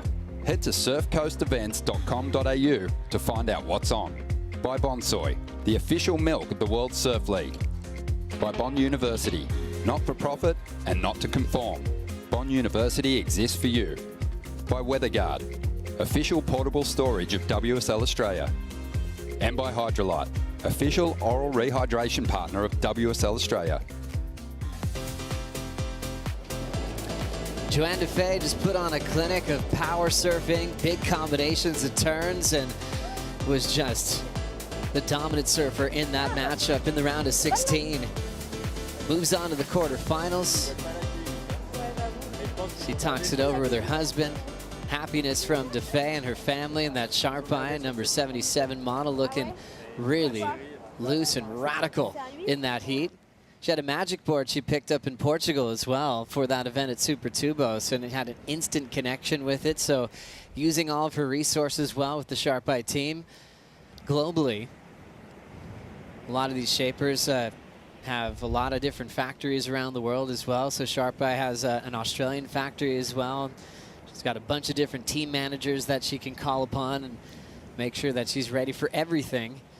Not just Bells and Winky Pop, but definitely when she moves on to West Oz as well.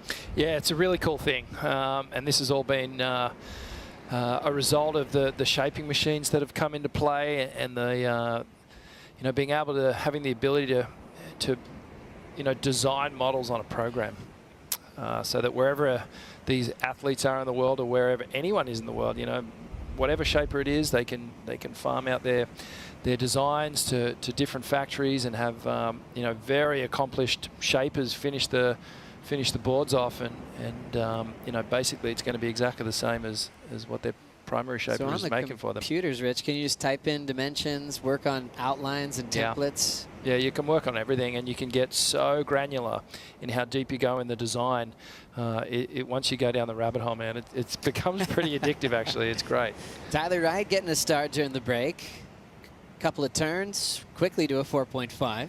Yeah, good two-hit combination here, and you know, she's picked up where she left off yesterday, just looking so strong. Look at that beautiful snap, trademark tail slide at the end of the turn for Tyler Wright. Look how she just redirected the body, the board straight under her body again, and then got up, got some tail flare again.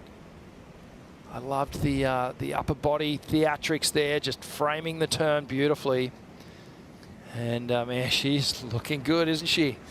We were talking the other day about all the different chapters of Tyler Wright, from being a wild card, just like Ellie Harrison is today, back when she was 14 and winning a championship tour event, then to becoming a world title threat, finishing runner-up in the world, then to going back-to-back the same years that John won his world titles, then going through severe illnesses and trying to get her body just to feel normal again, let alone surf at a high level. And then she really opened up in Portugal about what she had been through and the surgery she went through, and she said how amazing she feels. She didn't realize she was actually not sleeping well. And as a high-performing athlete, she said the doctors were just baffled that she's still competing as one of the best surfers in the world. And so I think for Tyler, first of all, it's like getting through everything she's been through. She's just happy to feel great, but it's also going, hang on, now I can even perform at an even higher level as we look at her just up and out. It's amazing what oxygen can do.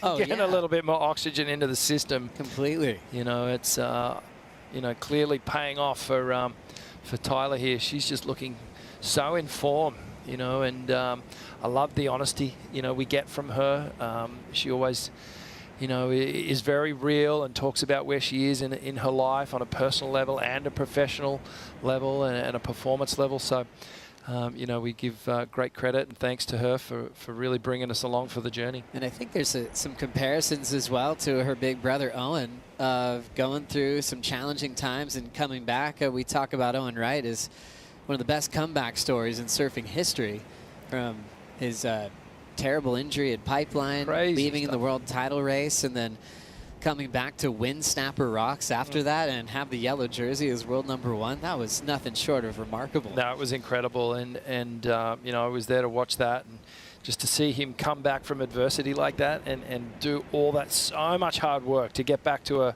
not just a level of surfing, but an, you know, world-class level. As we look at Tyler Wright, big carve again. Loving that first turn off the top, now fading into the pocket. Nice glide again on her surfboard as she hits the lip well. Kind of a little snap float as she came down with the coping. She's putting together a nice little heat. Meanwhile, the wild card just staying patient. Ellie Harrison creating some noise, making into the round of 16. And Tyler just continuing to build on her form. That turn is looking really radical at the moment, Rich. Yeah, she's looking great. And, you know, I was just thinking, I don't even know whether Ellie's got so much of a local kind of advantage at the moment, as we see Tyler just that wrapping snap to start things off. The wave goes a little slopey here, so she heads back to the power source. Eyes off this final section. And a bit of a two-stage floater there, if I'm going to be a little bit critical. Perhaps could have thrown the tail out on that one again and shown a bit of flair, but I can understand at this moment in the heat, still 22 minutes to go, long time. She just wanted to get another decent score on the board and really put some pressure on the youngster, who looks like she's having a look at this little bump coming through the takeoff zone here. So we're going to see it right here from Ellie Harrison. Local wild card, Ellie Harrison rolling into her first wave here at Winky Pop against a two-time world champ. Throws down the wrap to kick things off. Nice clean style and approach. Sweeping cutback right into a bottom turn. Hits it off the whitewater. Set up work to find a finishing move and throws down a nice end section hack to get her first wave on the board. Yeah, that's a good wave to get going in this heat against, well, the reigning Rip Curl Pro champion, Tyler Wright. And didn't appear to have too many nerves. We saw yesterday just how elated she was to get that heat win. And she's got the backing of the local crowd and the family down here. As we watch the replay, streaking down the line, setting up well for this first section. Nice wrapping cut back to start things off. A little bit of rail work, side to side, hits that foamy section. Through to the inside, another little check turn. So it was sort of the first turn had some major influence. The last turn certainly was the big moment of this wave. And the judges, you can't fool them. There was an ever so slight catch on the first cutback. And that was a nice little check turn. And this final turn, they'll really appreciate this one. Somewhat of a layback hack to finish off. But as a momentum builder, certainly a good start. Great start for the local hero, who just blew up in the media yesterday. All the local newspapers were all backing Ellie Harrison. Headlines were Ellie Harrison stuns world #1. It was just all over, even on Olympic websites, since Molly Picklam's heading to Tahiti later on this year. It's a big opportunity for wildcards to see how they compare to the best in the world. And she lived up to the expectations, along with Molly in that heat as well. It was, you know, Isabella Nichols, who's actually been one of her mentors for many years, who's really taken Ellie under her wing, and all of a sudden she's at the Bells Bowl and served really well to get this victory. Oh, she sure did, you know, difficult conditions too. She just found some beautiful moments in this heat. Wave choice key. And some nice big swooping turns. You can see that front side rail game is really an asset for her. She managed to get a lot of long rides, multiple maneuvers, and finish strong. Hammers that final section. It was a great performance yesterday. Oh, it looked great. Yeah, she ended up with a 5.67. Her last wave was a keeper, the 5.07. Bella Nichols stayed in second, but Molly Picklam, world #1, always expected to win, to take control of the heat, and she was sent to the elimination round by this young superstar who's always had the talent. Kale Bell Warren was showing me some footage when she was about 9 or 10 years of age, and they spotted her as a future talent to be in this event, and she lived up to the expectations. A local high school student has all of her classmates just cheering her on at the moment on the biggest stage in pro surfing. And now, you know, sent Molly to the elimination round. Now she's battling with the best at Bells in the last 2 consecutive years. Another big opportunity for Ellie to see how she matches up. Yeah, but are you ready for the attention? Are you ready for the fanfare? Are you ready for all the media? You know, this is, you know, it's everything that you've got to deal with as an aspiring professional surfer, and you make the big leagues and you get these opportunities. And then all of a sudden you're thrust into the spotlight. And it's quite daunting. If you're not used to it, you're not ready for it. It can really kind of take your focus away from what you're actually here to do, and that's ride a good wave. So at the moment, she seems unrestricted, unfazed with what's going on here, and she's really lapping up this opportunity. She's got the best score of the heat so far, Joe, that 4.83. Great start. Great start as we see Ellie looking on the inside, holding her position. Great opportunity to chat with Joanne DeFay with Von Blakey. Thanks, Joey. Joanne, wow, 4 7s in that heat or thereabouts, and just following on with so much momentum, so much good form after that big win in Portugal. Yeah, I mean, I kind of wanted to rush off my heat yesterday. I kind of had a shocker, but super happy it's in Winky today. I kind of like it better here.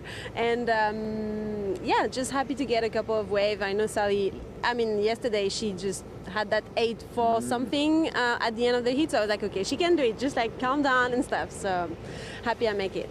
True, yeah. I mean, we saw Sally get that buzzer beater yesterday and really, you know, put a bit of a shock through everyone's systems. You got to be careful of that. But you tell us what it feels like when you're having a heat and everything is just clicking in. Yeah, I mean, I kind of calmed myself down because she made me go on that first one, so that was kind of a first mistake for me, and I was like, it's okay, there's many waves, you know, you have to talk to yourself. I mean, for me, I talk to myself and I'm like, okay, calm down, there's gonna be many waves, you're gonna make the right choice, and that's kind of what happened also. Like on, I think my 7-2, I went only on the second one of the set and I had priority, and you know those moments are hard. You're like, there's a wave and I can't go, but you just have to hold yourself and thinking maybe there's a better one at the back, and sometimes it's the right choice, sometimes not, but I guess I had the right choice this time. Big time. You say you like coming down to Winky, that's cool. Does it change your equipment? Does it change your sort of approach? Yeah, I have like kind of a short board, the one I surfed actually in Piniche for kind of the entire event. It's working well, 5.9s, and yeah, I like it. I think we're just more comfortable on normal boards. When you surf a bit bigger, I like it, but sometimes it's just hard, especially at belts. Like you want that bigger board at the beginning, and then after you get to that kind of like weaker section, and it's hard to move it. So it's just a bit complicated sometimes. Board is just not that easy. No. Well, I know that the first couple of rounds, now that they're out of the way, it's business time. Congratulations on making the quarterfinals. Anyone you want to give a shout out to in French? Yeah, merci à tout le monde d'avoir regardé, c'est trop cool. Je crois que c'est le milieu de la nuit un peu pour vous, mais merci encore pour toutes les bonnes ondes et on va aller jusqu'au bout. Hein? Awesome. Congratulations. Best of luck in the next round. Merci. Thanks, Vano. John DeFay looking really happy, comfortable, and I think we've talked about that theory in the past where sometimes at bells you do want to have a board change in its dimensions as you get through certain parts of the wave to fit the contour better. Maybe that's in the future sometime, Rich. Could be.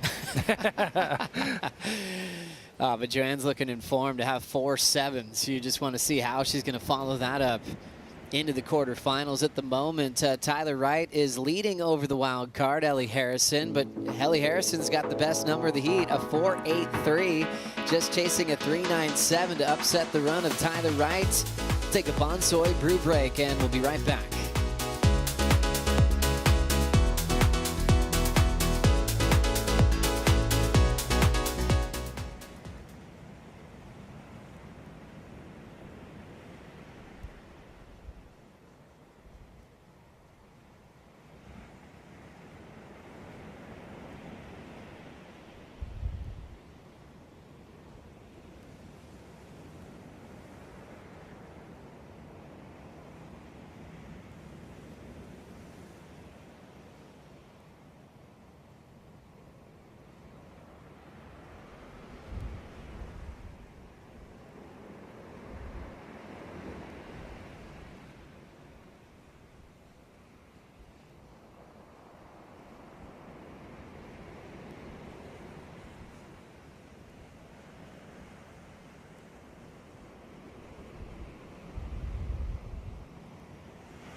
Always loving our time here in the state of Victoria as we check out the Melbourne Flight Cam, one of the coolest cities I've ever been to. Amazing coffee shops, amazing lifestyle, a lot of great music and action and art. There's beautiful graffiti on the walls there that was set up by the city. It's like you're walking through a crazy little scene of art, musicians on the street, great places to hang out and dine. Then you can get down here to the Surf Coast and get some good waves, head down the Great Ocean Road and check out the 12 Apostles. Definitely want to be here around this time of year, getting close to Easter, and when the Rip Curl Pro Bells Beach presented by Bonsoy is on. We've got a rider up, and hitting that first section is Ellie Harrison, the local wild card, getting a 3.17 for that connection, chasing Tyler Wright's lead, only needing a 3.97 with 11:40 on the clock. Joe Turpel with Richie Lovett, known as Rubberman. Wasn't that one of your nicknames, right? Yes, it was, actually. Right. Have you heard that recently? I actually, you know what? I created a company like when I was young, and I first turned pro, and I called it Rubberman. Did you? Yeah. That's epic. That's the name of my company. What kind of products did you have? I was me.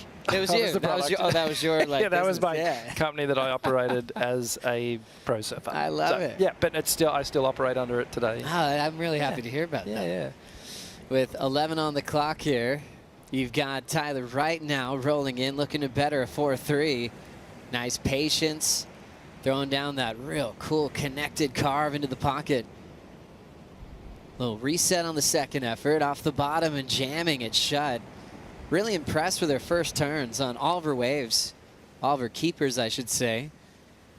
Can just follow that nose of that Paizel, and she's whipping it so hard into the pocket, putting a lot of power and really good force into those maneuvers. Yeah, I agree with you, Joe. I feel like Tyler could have actually been undercooked a little bit on some of those scores that she's holding just off the strength of those turns that she's been doing. You know, complete wraps, getting the release of the fins as well. And again, this last wave, a two-turn combination, and here we go. The scores are starting to go a little bit further north, of 5.67, and she's starting to build. Let's have a look at the replay here. So good looking wave from the takeoff. Waits for that moment here, gets that nice wrap.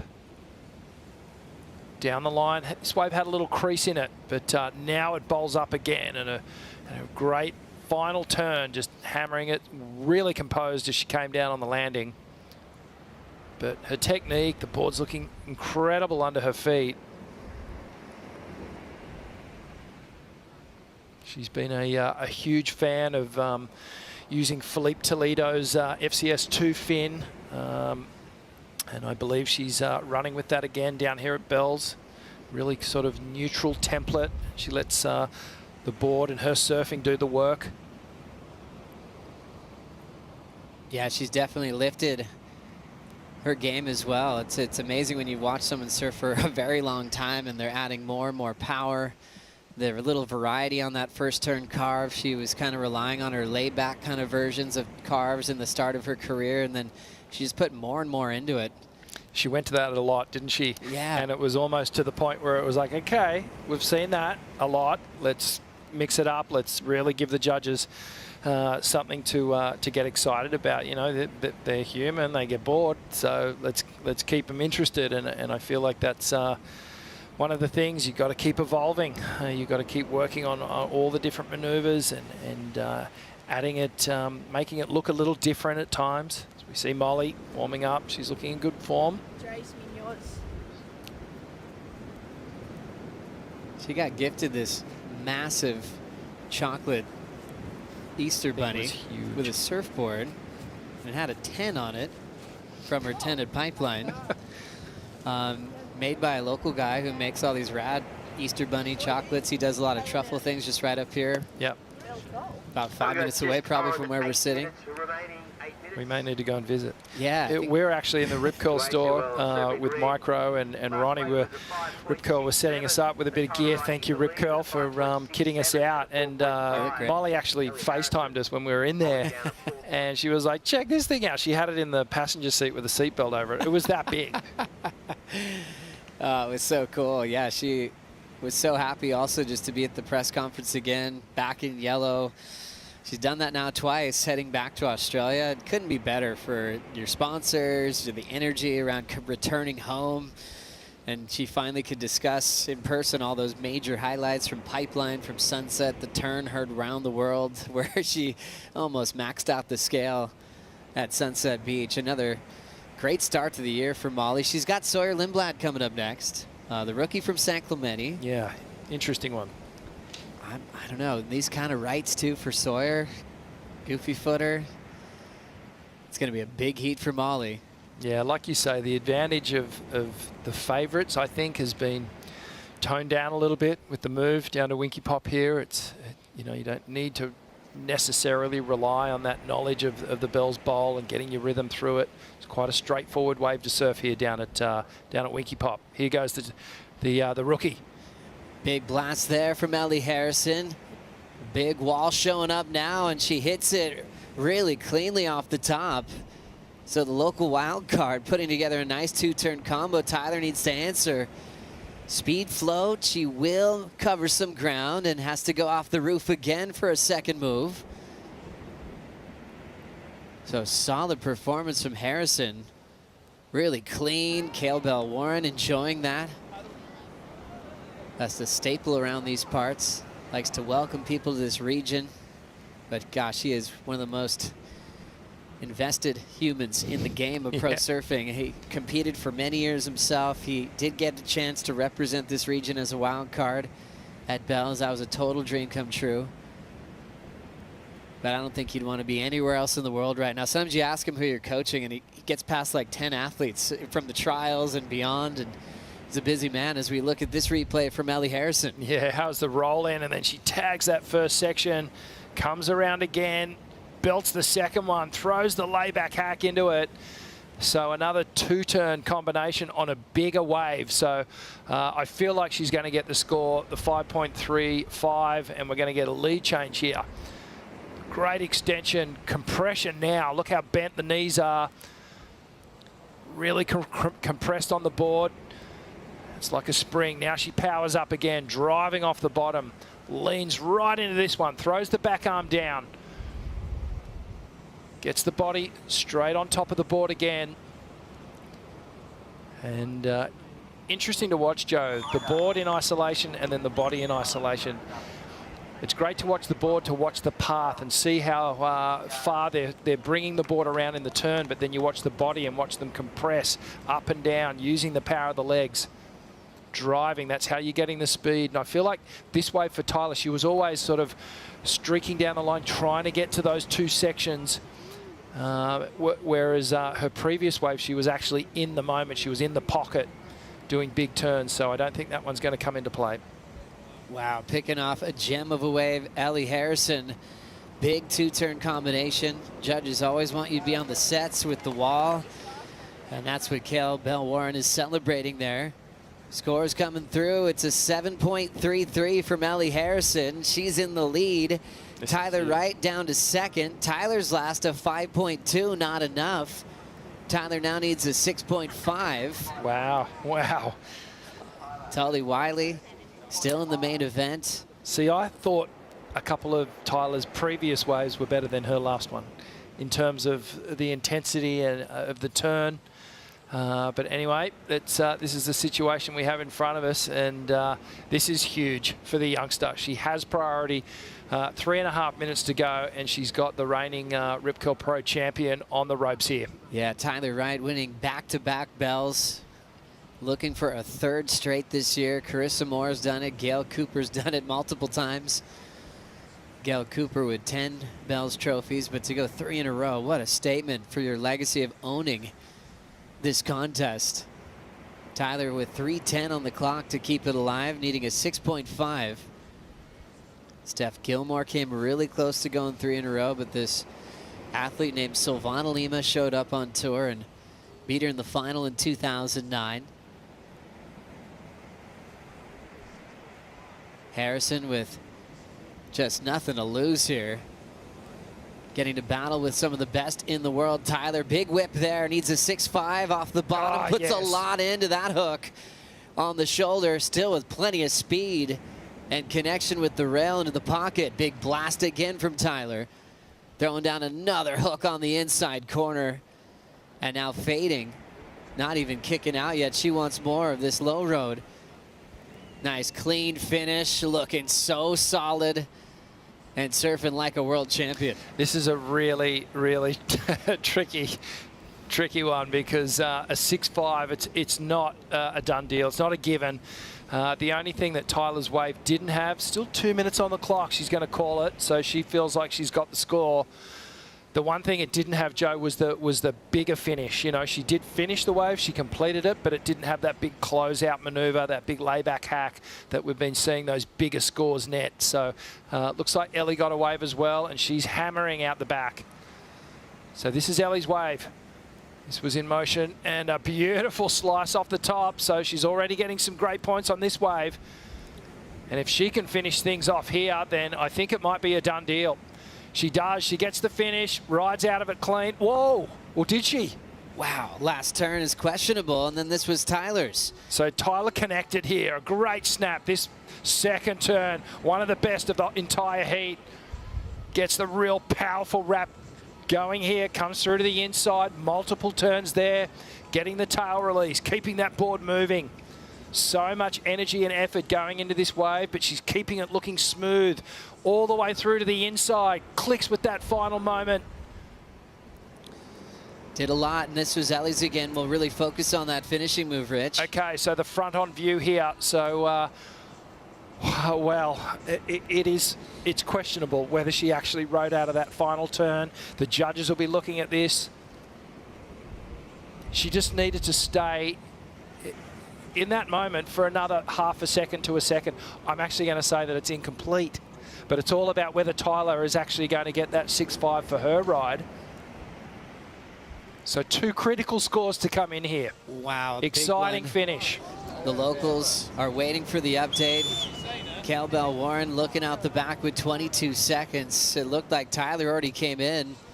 As you can see this set pouring through, Ellie's still putting her head down and paddling back out into position. The crowd is holding their breath. Are they watching a huge upset unfold? Here's Ellie Harrison on a pretty stretched out wall, but just can't catch up to some clear water until now. Good for a finish and to close out another stellar performance. What a wild card. This 18-year-old put up a serious fight against Tyler Wright, and we're still waiting for the official result. Tyler looked incredible on the wave that she called it a heat on. She ripped that wave to pieces and through a lot of variety. She got a 7.07, which did give her the lead, but then Ellie was on the wave behind it, and she didn't need a lot. A 5.41 was the requirement for the wild card. That was the wave that she maybe didn't pull that finishing move off. Is there a 5.41 there? Normally you need to be convincing to beat, you know, the veterans, the champs. So Tyler's score, a 7.07. It was a good one. She deserved every inch of that score. Scores coming through for Ellie Harrison. She's done it. Here we go, a 6.4. She's taken out Tyler Wright. The 2-time defending event champion in the local wild card will move on into the quarterfinals. Oh my goodness, what an upset. And well, the crowd is going absolutely mad for the local champion here. She's taken down, well, the reigning Rip Curl Pro champ and just dusts Tyler Wright's dream of doing the three-peat. That was absolutely massive for Ellie Harrison. Tyler Wright just trying to take it in now. Trying to break it down. What went wrong? Calls this event her favorite on tour, winning it in back-to-back seasons and looked really in form. So yesterday at the bowl and even that last wave that she ripped to pieces. So definitely a shock elimination for Tyler, but a big moment for the local wild card. She surfed great. Tyler was on. You know, she found some great waves, surfed amazing. I did think some of those earlier scores were kind of lowballed a little bit. They weren't really appreciating the intensity, the power of the turn she was doing. But it is undeniable. Ellie got some fantastic waves, surfed them really, really well. So here's a replay of that final wave. A great slice off the top to start things off.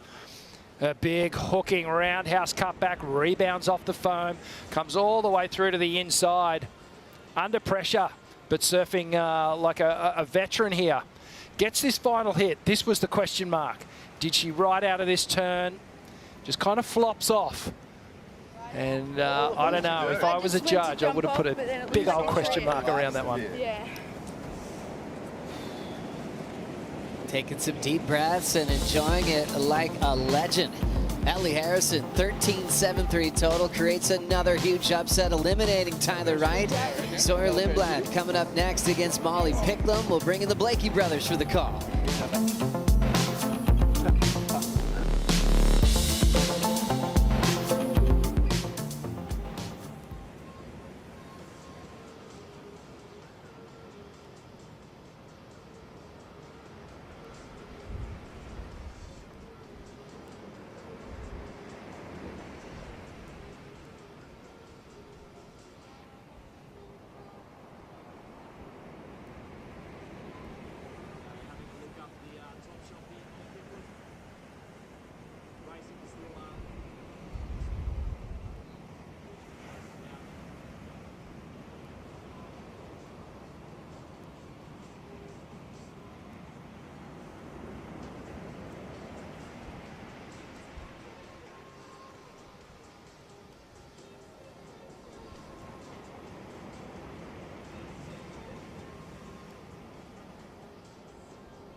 I didn't think that was a 7 either. We thought it was an 8.5. Oh, really?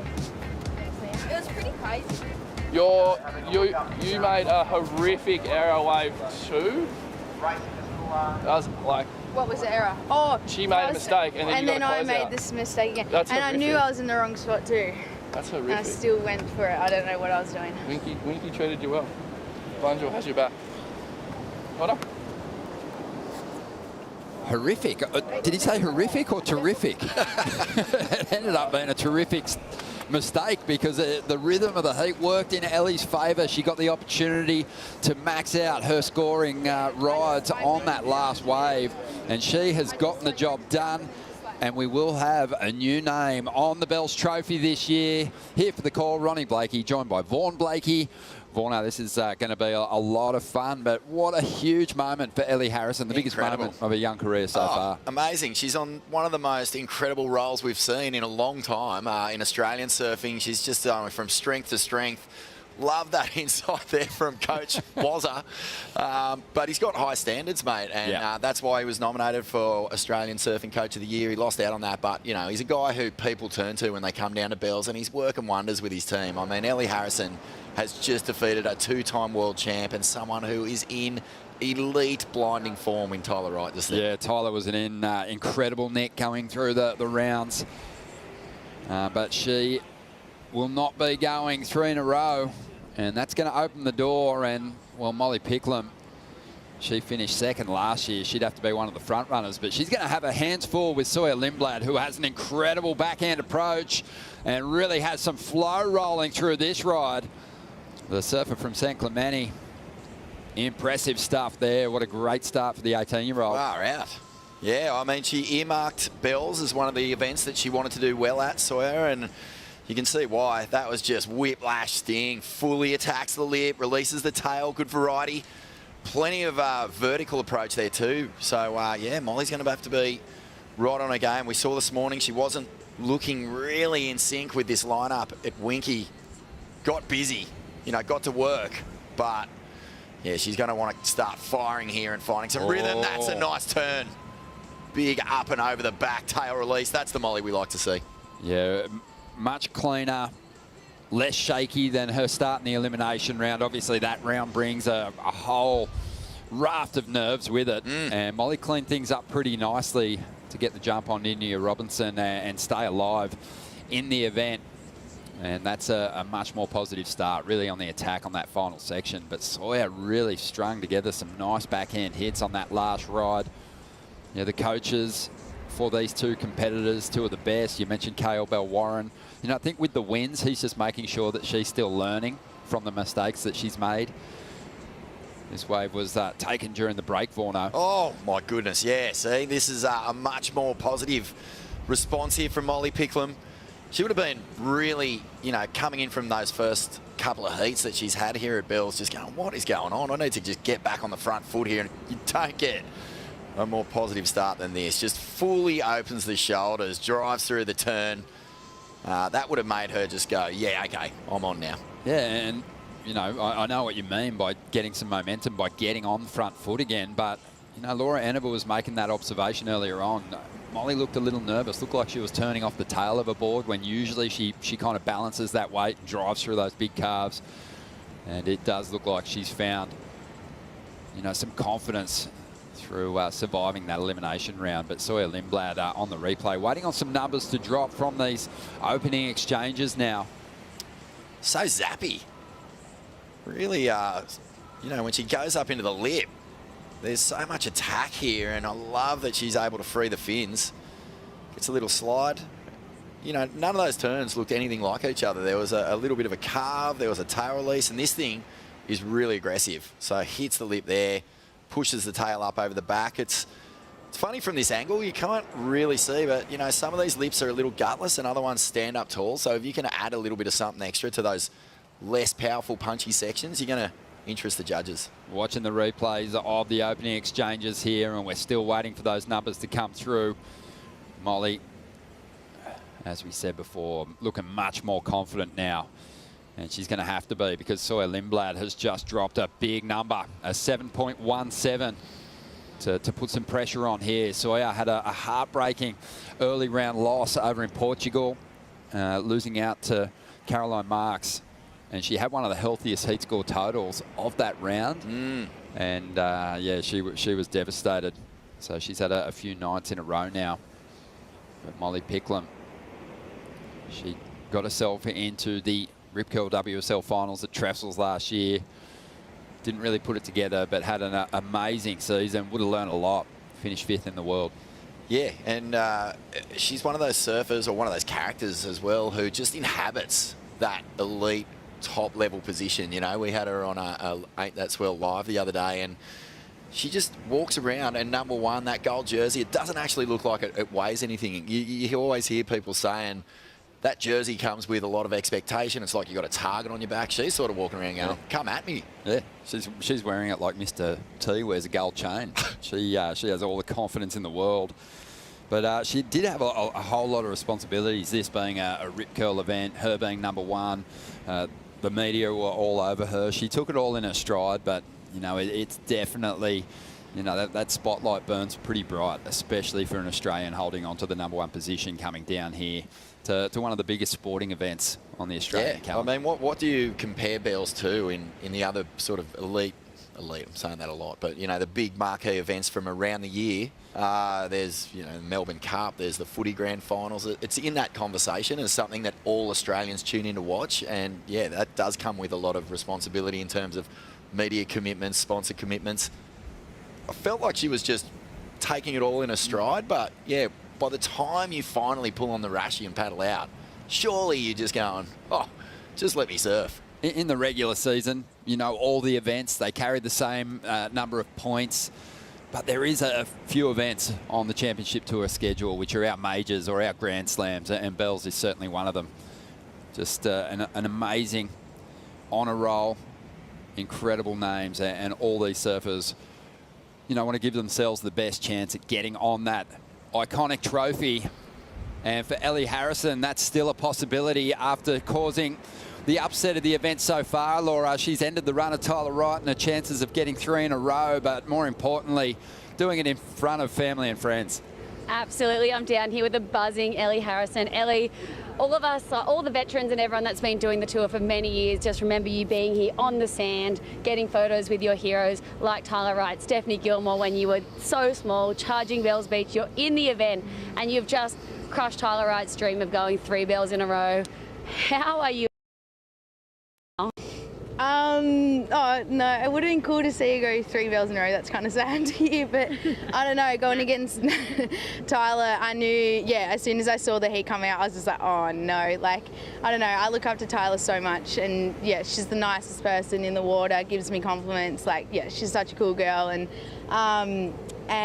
yeah, I don't know, going into that heat, I kind of just had their mentality of just, I've got nothing to lose. Yeah, I don't know. And it felt like Tyler was in command most of that heat. You know, she was surfing amazing. She put on a huge performance yesterday. But in the last 10 minutes, you just turned up the volume and dropped that 733. Yeah, I don't know. I just, tried to keep my cool. I knew there was going to be a lot of sitting around, a lot of waiting around. So, I was just trying to wait for the perfect opportunity to find my position, find where the sets were coming in, and just, try to get a big score. And it happened perfectly. And I got another one, and then I wasn't sure if it was going to be the score. So I was kind of, not sure, but glad I got through. So, And doing this in front of your friends and family, what does that mean? I know you were charging up the stairs to get to your mum and dad. You know, you got your friends on the beach that you've been surfing with your whole life. Does this just feel surreal?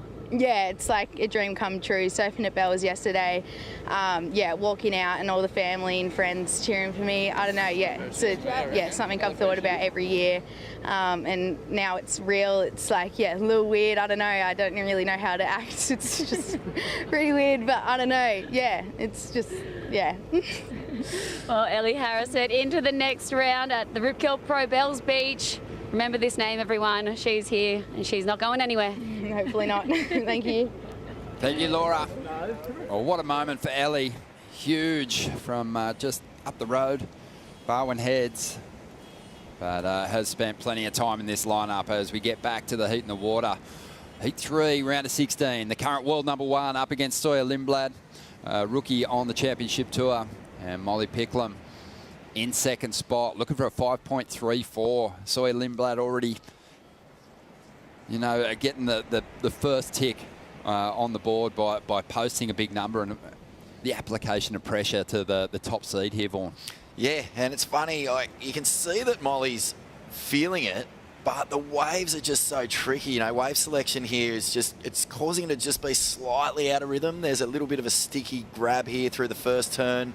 It's a lumpy-faced wave. There's no real down-the-line speed, no real consistent sort of opportunity to really open up and build as you go down the line. So it's really just fighting it out right now for Molly. Oh, and big set waves are approaching on the outside. Sawyer Lindblad, she'll get her pick of it on the outside. Looking to back up that 717. Looks down the line on the first ride. Doesn't seem much. Needs to scramble to get into position if she's going to capitalise on the second wave in the set here. And this one might be a bit smoother. Easy decision to go. She drops to the bottom. Straight up into the first section. Flexes on that tail. Just the one move, but you can see that she switched on here. May even just slightly improve on the 3.83, but you can see the talent on show from a strong surfing family. Brother Taj absolutely rips too. He's a regular footer, but super explosive.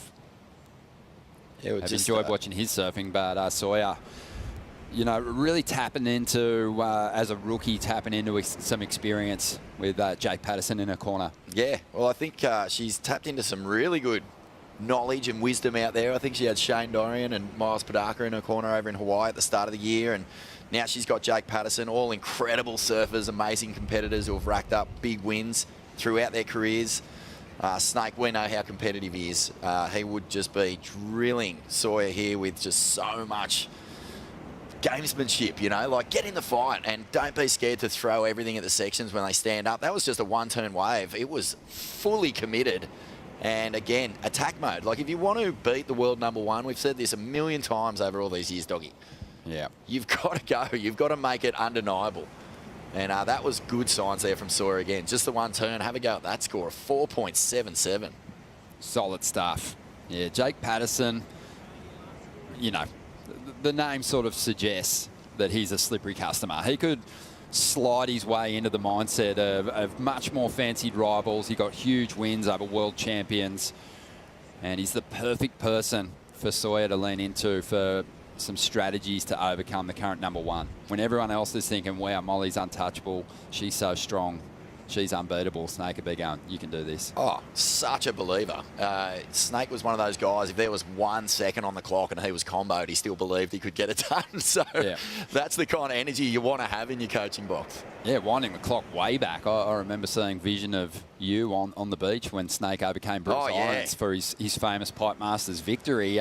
Before you had a mustache. Yep. And when the mustache was still on top of your head. Yep, I was there on the beach when Jake came flying out of that backdoor orb after the hooter, and I was screaming, and you know, my voice hadn't broken, so it was quite a high-pitched scream. A couple of windows broke up in the pipe house. I love it.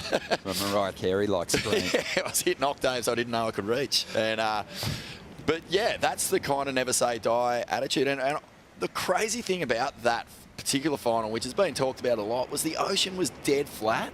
Like, it was dead flat. There was nothing, and out of nowhere this little lump popped up, and Snake just knew that if there was going to be an opportunity, he was in with a chance. I just think that that sort of belief is so crucial when you're a rookie and you're coming up against big seeds who you might easily get ruffled by.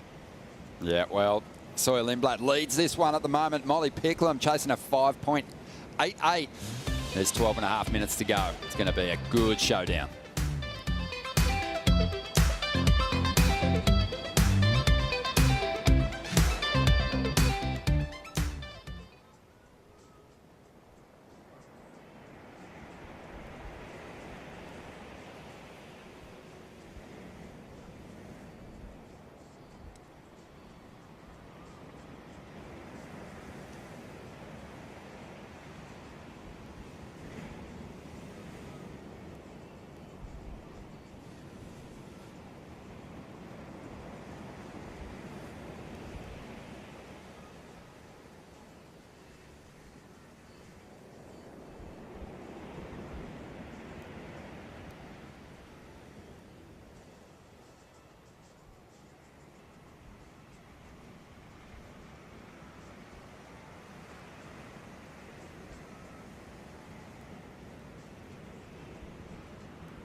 Caroline Marks already won a world title at just 21 years old.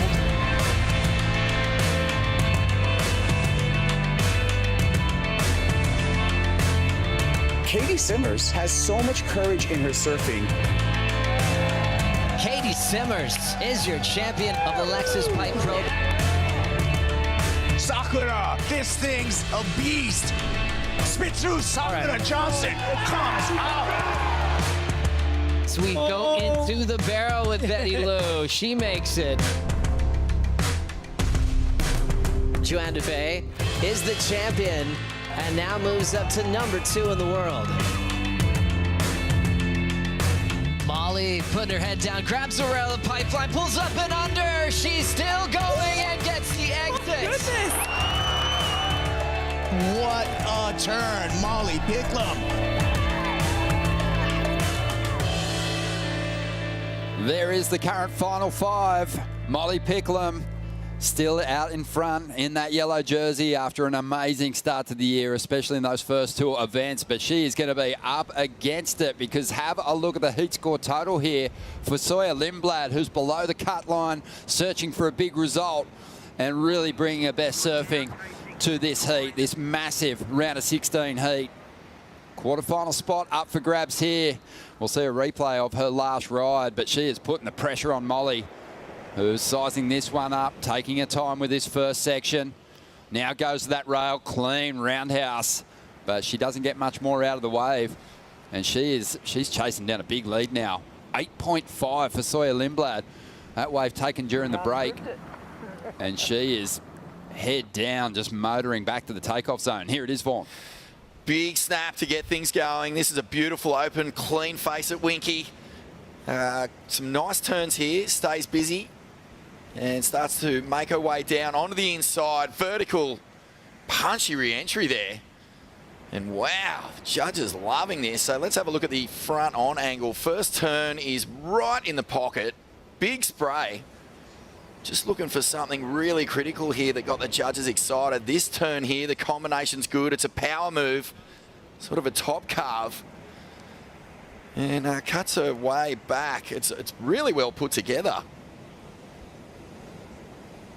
And a strong finish. Okay, big vertical re-entry on the inside. Wow, I mean, the judges really love that. It was a very clean wave, but far out, I am slightly surprised. Yeah, 8.5, big number. Beautifully surfed, really clean.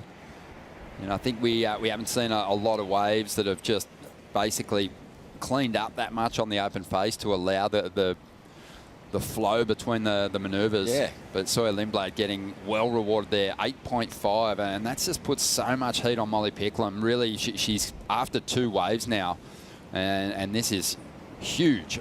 We had a look at a piece focusing on that final 5 and some of the real major threats in this event. In fact, in back-to-back heats, really, we've seen many of the favourites for the Bells title fall out of the draw. Tyler Wright, Sally Fitzgibbons, and now potentially Molly Picklum, who finalled here last year. Under pressure. Molly did so well to save herself in the elimination round, but this is a tall order with 7 minutes remaining. Yeah, I mean, this is an amazing heat from Sawyer. She's just come out, and the intent is fully there. Every wave she's caught, she's really attacked. The 8.5, as you say, you know, it's probably the most perfectly put together wave we've seen. There hasn't been a lot of opportunities for just multiple turns, beautifully linked together. First turn was strong. There was a nice carve in the middle. Finish was impressive. It was a big score, but, you know, let's just give credit where credit's due, because this has been a really, you know, I think the plan has been perfectly executed here. It's funny too, because I feel like at this point, you know, in Molly's position, you know, she would have seen the first turn, which was so well placed, beautiful hit right up there in the pocket, really smooth. But you don't see what she did front on. And Molly's got the kind of big individual turns, if she can piece a combo together, that could turn this heat with a single ride. However, 9.6 just seems like such a lofty number to reach as a requirement in a single ride. That, you know, if Molly can keep her cool here and do the kind of full rail work that we've seen her do in the past, I think she can still turn this one around. That's amazing. Sawyer's going to get another opportunity here, trying to improve on a 7.17. This wave, though, just has a lot of bump in it, has flattened out quite a bit. It's been interesting, though, Vaughan, the narrative so far this season, the absolute domination of the younger competitors through those first couple of events, and then the return of the established guard through Portugal, obviously. It seems like there's been a return to the youth movement here at Bells. Well, it was impossible to deny those performances in the first couple of events, particularly from Molly. You know, she didn't win the pipe comp, but she had a couple of waves in that thing that will just stand the test of time. Enter folklore territory. You're not just talking about sort of heat wins, you're talking about rides that will echo through time. Particularly that snap, wow, at Sunset was amazing. The 10 at Pipeline. But as you say, you know, it's a long year, it's a big campaign. You can't really just expect that momentum to continue, and you know that experienced competitors, the veterans, they're going to start coming back at you. They know that they're not going to panic. They know that the momentum's going to shift at some point. And it's one of those things, isn't it? You've got a surfer who's been on an incredible roll, now looking like she's more sort of in defence mode with the way she's approaching this event. There's been some nerves, just trying to stay alive in the draw. And then you've got someone like Sawyer, who desperately needs a result to get above the cut line. She's had 3 nights in a row. She's had an absolute gutful of it, and she's willing to really get on the attack. You know, she's not lost composure though. She's keeping, you know, a smart head on her shoulders when she approaches these waves, and as you said, a really well put together heat, and yeah, making a move. She's keen. She's in the fight. Well, I was pretty surprised then that Sawyer even had priorities, because that kind of allowed her to just soak up a little bit more time, and the opportunity for Molly to do this in 2 waves is starting to sort of run out. 3 minutes 40. It's going to take something pretty remarkable. You're not over there on the beach breaks at Portugal with the ability to swing around and get back out in 30 seconds. You know, it's a good minute, so you're probably right. You know, the chance to chip away at this requirement and then get back out there and chase it down, needing a lesser score, is probably gone. She's going to need a near-perfect ride here. Yeah, this is huge. The world #1 up against Sawyer Lindblad, who's, as you say, hasn't had the best start to the season, but Molly would have been definitely thinking finals day at very least here at Bells. It's such a big opportunity. It's such a huge event that everyone wants to win. And this is not where she wanted to be. We just saw footage of herself just talking to herself, trying to stay positive there. These competitors, Vaughan, you know, they talk about just focusing on themselves, but when you're hearing the results fall, when you're hearing that Tyler's fallen out of the mix, that Sally's fallen out of the mix. I know, yeah. You could be guilty of starting to rub your hands together. Oh, yeah, well, definitely. Tyler, especially the form that she was in, you just expected her to go all the way to the final and, you know, really have a shot at that three-peat. Such a surprise, but this is what happens. You know, you come down and you might just be looking a little bit too far ahead. As you say, you know, it's not what your coaches are telling you to do. It's always one heat at a time. It's always that same, you know, thing that they say after every post-heat interview. It's like, yeah, no, I'm just focused on this heat. I'm not looking ahead. But when you hear names dropping out and you know that there's an opportunity there to ring that bell, it's going to be hard. Yeah, Micro here. Yeah, looking concerned at the moment. Sawyer Lindblad, she hasn't had that big result yet this season, but when you think about her run on the Challenger Series last year, super impressive. She broke through for a victory at the US Open, and you've got to go through who she overcame to get that win on the Challenger Series, and it was a CT-like field. Early on in the event, she got the jump on Erin Brooks, a rising superstar, Bronte McCauley, India Robinson, Luana Silva, Ellie Harrison, beating Sally Fitzgibbons in the final. I mean, that's spectacular. You know, they're big names and, you know, CT caliber competitors. So Sawyer, you know, she would have got a lot of confidence from that, closing down such a huge event and getting a place here on the CT, and now on her way to her best result as the Championship Tour surfer. 1 minute away from, you know, going to this next round, this quarterfinals here at Bells. Far out. What an opportunity. We know that she wanted it. Here we go, Molly Picklum. Molly's shot at it. She needs a 9.6. Not a fantastic start. Having to chase down the section. She does have some big progressive moves she can go to. And she throws down an air to get started, but there's nothing else there. She shrugs her shoulders. Even though it's impressive stuff, she knows that's not going to be enough. And Glenn Hall, you know, he's going to be a fantastic, I think, just voice of reason in this moment. You know, it's a full year campaign. Your goal is to make the final 5. You know, you lose the jersey, it's not a big one. You know, it's just been a tough event for you. Yeah, well, disappointment here for the world #1, but a huge result for Sawyer Lindblad, who has just put it together. Far out, impressive stuff. Huge scores, 8.5 and a 7.17. And I think what was most impressive was that she knew she had to go all out against the world #1. She did that, and really great stuff for another goof here. Unbelievable, and the moment sinking in for Sawyer Lindblad. We see the replay of Molly Picklum giving it everything on this final ride. It came through at a 5.27. We knew she was going to throw something big at us. Impressive stuff, but not enough height, not a big enough ramp, and Molly needed more. It was a cool little air, but ultimately just not critical enough. The wave wasn't big enough. And Molly is gone, the world #1.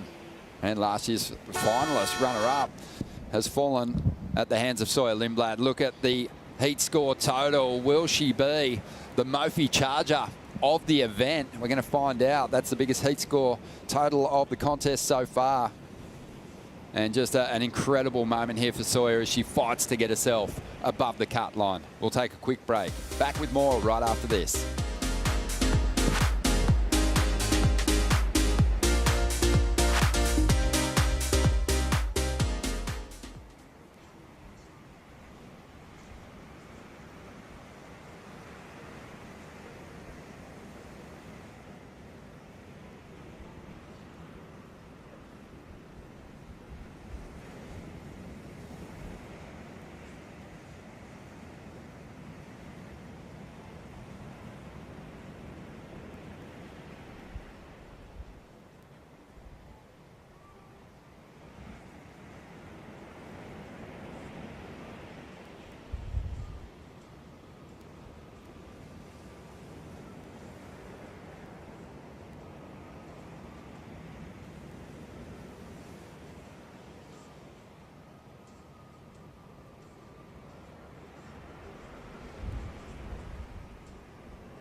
Being back here in Victoria, I think Sawyer Lindblad might be enjoying her time down here at Bells Beach as well at Winky today.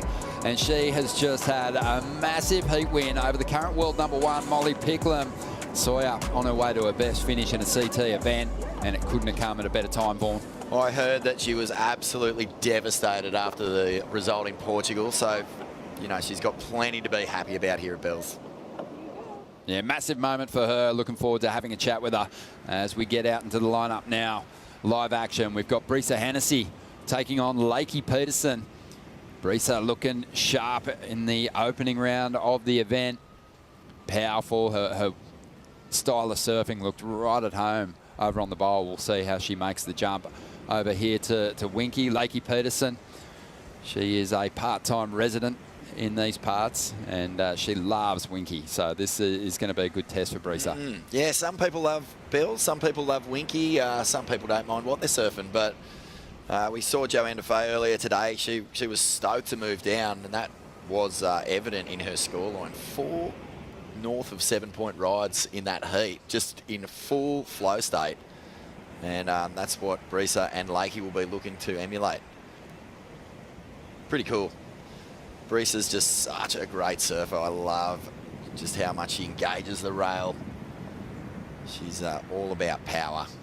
Oh, she had a sensational start to the year too, semi-finaling in both the Hawaiian events, but an injury forced her out of the contest over in Portugal, and it's fantastic she's been able to get back together after perforating her eardrum in Portugal to surf in this event. Wild injury.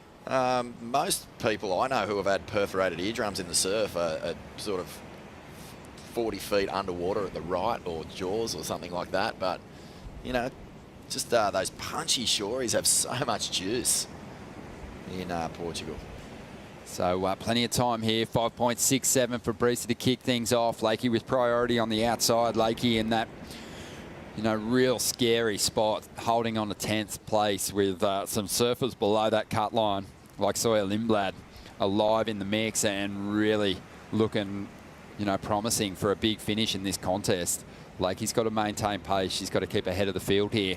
And here she goes. Good size set wave as she loads up for the first section. Nice little hit there, getting a bit of drift. Getting back out in front of it now. She'll have room for another section here. Really transitioning beautifully and maintaining good down the line speed. Now able to draw out a nice cutback and gets a clean finish. And this looking like a solid ride for Peterson. Oh. And that's super shallow on that end section there. So you could see Lakey just paying attention to where she was actually going to just drop off her board there. What a ride. That was fantastic. Had good little bonus sections as well. Got to love it when you come out of an end section hit and it just doubles up and gives you another section to kablamo. Yeah, a bit of weather sort of coming our way here at the moment too, which seems to have added some texture and a couple more sections to these rides. And Lakey, you know, a wave that was kind of threatening to get ahead of her at different stages, just pieced it together beautifully. Yeah, look at this, bit wobbly off the start. And, you know, I was thinking to myself when she took off, far out, this is a difficult wave to surf. Gets a nice up and over, good glide. And then this little inside section starts to clean up. Similar sort of turn, you know, an up and over, and then the big wrap. Steep face here, pocket snap over the top, into the low road, and bang, big finish. Lakey Peterson, 6 CT victories to her name. Brisa Hennessy, she's got 1. But yeah, Lakey's shown some good form this year. She was on a good run over in Portugal, semi-finaling there, and yeah, this is an amazing start for her in this heat. Good response too to Brisa's 5, 6, 7. I think the judges having a look at this final move. So hard when you get to the shallow end section of some of these waves. You know, you don't want to risk your equipment by dry docking it, but you do have to show control in riding out of those final manoeuvres. So we'll look to confirm whether they deem that last hit complete. But she got a 6-point ride, so drops the best number of the heat so far. It's crazy sort of test on your stamina too, surfing down here at Winky Ron. You know, the staircase is massive. The walk over the rocks, those mossy covered inside rocks, was huge this morning. And then, you know, long rides, long paddles back out, no ski assist. So yeah, your wave selections, you've got to be on point. Well, massive goal for all the competitors when you think about what's happening on the rankings, the looming cut, the opportunity to break through, to be a new name on the trophy here at Bells Beach. I think that is a huge goal for a lot of these competitors, Vaughan. And when you think about, you know, the history of this event, it's much like the men's. You know, many of the greats of the sport have been victorious here. What have been some of your favourite Bells moments? Who are your favourite Bells specialists? Always loved Steph Gilmore out here, obviously. She's put in some amazing performances, a few big turns. There was a double grab down carve that just sort of stank of Matt Hoy when she did it. It was just a full, proper, committed down carve and just plumes of spray going everywhere. And that's the sort of surfing that really got me excited on the bowl. But I don't think anyone wants, especially Steph Gilmore, doesn't want to be compared to the stank of Matt Hoy. There's a bit on I don't think he smells too bad, actually. But Steph Gilmore, Lane Beachley obviously put in amazing performances here.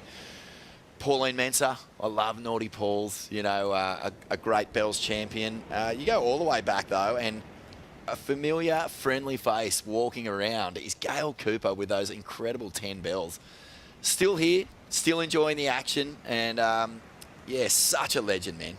Not that I was around to see her surf, but you know, you can just tell if you're winning 10 bells in a row, you must have been doing something pretty impressive. Absolutely. Yeah, the staircase actually goes a lot more steps than it needs to be just to get Gail's wins in there. But let's check in with Sawyer Lindblad. An amazing performance. She's with Laura. An absolutely huge performance from Sawyer Lindblad. Honestly, you just said, you know, that loss in Portugal, that stung. A 15-point heat total, and you still, you know, second to Caroline Marks out there against world #1. but you got the job done and you got it done convincingly. How is this feeling right now? Yeah, it feels really good. I was really fired up after my loss in Portugal. It felt good to know that I can get like 7s and 8s, and so I just came into this event just like really excited. And this is only my 3rd time surfing Winky Pop, and yeah, it's such a sick wave. It reminds me of trestles at home. Yeah, you looked very comfortable out there. What were you looking for this morning down on the beach, you know, watching the first few heats unfold? Yeah, I was just watching how the second wave of the set was much cleaner than the first wave. So yeah, I was just making sure that I was on that second wave. And you know, you're down in 13th position on the rankings. You're below the cut line currently, so this is a massive event for you, really. How's it feeling to get through that heat? Is it relief? Is it stoke? What is burning inside you right now? Yeah, I'm honestly just really happy to make it out of the round of 16. Like that felt really good to make it out. And I'm honestly not really thinking about the cut. This is my first year, and I don't really feel that much pressure, to be honest. I just want to keep surfing and getting high scores. Amazing. Well, you're into the quarterfinals, Sawyer. We cannot wait to watch what you come and bring next. Congratulations. Thank you. Anything you want to say to your friends at home? Yeah, hi to my mom and brother. They're watching from home. Awesome. Thanks, Sawyer. Thank you. Sawyer Lindblad on fire, getting the job done. Doing everyone in the draw probably a pretty big favour there in knocking Molly Picklum out of the contest. Molly has just been exceptional this season, but her run here at Bells has come to an end. That yellow jersey is going to be up for grabs. Brisa Hennessy is looking to get herself up into that final 5 conversation, but Joanne Defay is through to that next round after overcoming Sally Fitzgibbons. She's going to be really campaigning hard to get that yellow jersey heading into stop number 5 over at Margaret River. Yep. I think that, you know, Joanne was just looking so dangerous, man. She was just on fire. Like every time she took off, it just looked like everything was clicking. And it's dangerous when someone's got momentum, is coming off a big win, and it's just tapped straight back into that energy. For sure.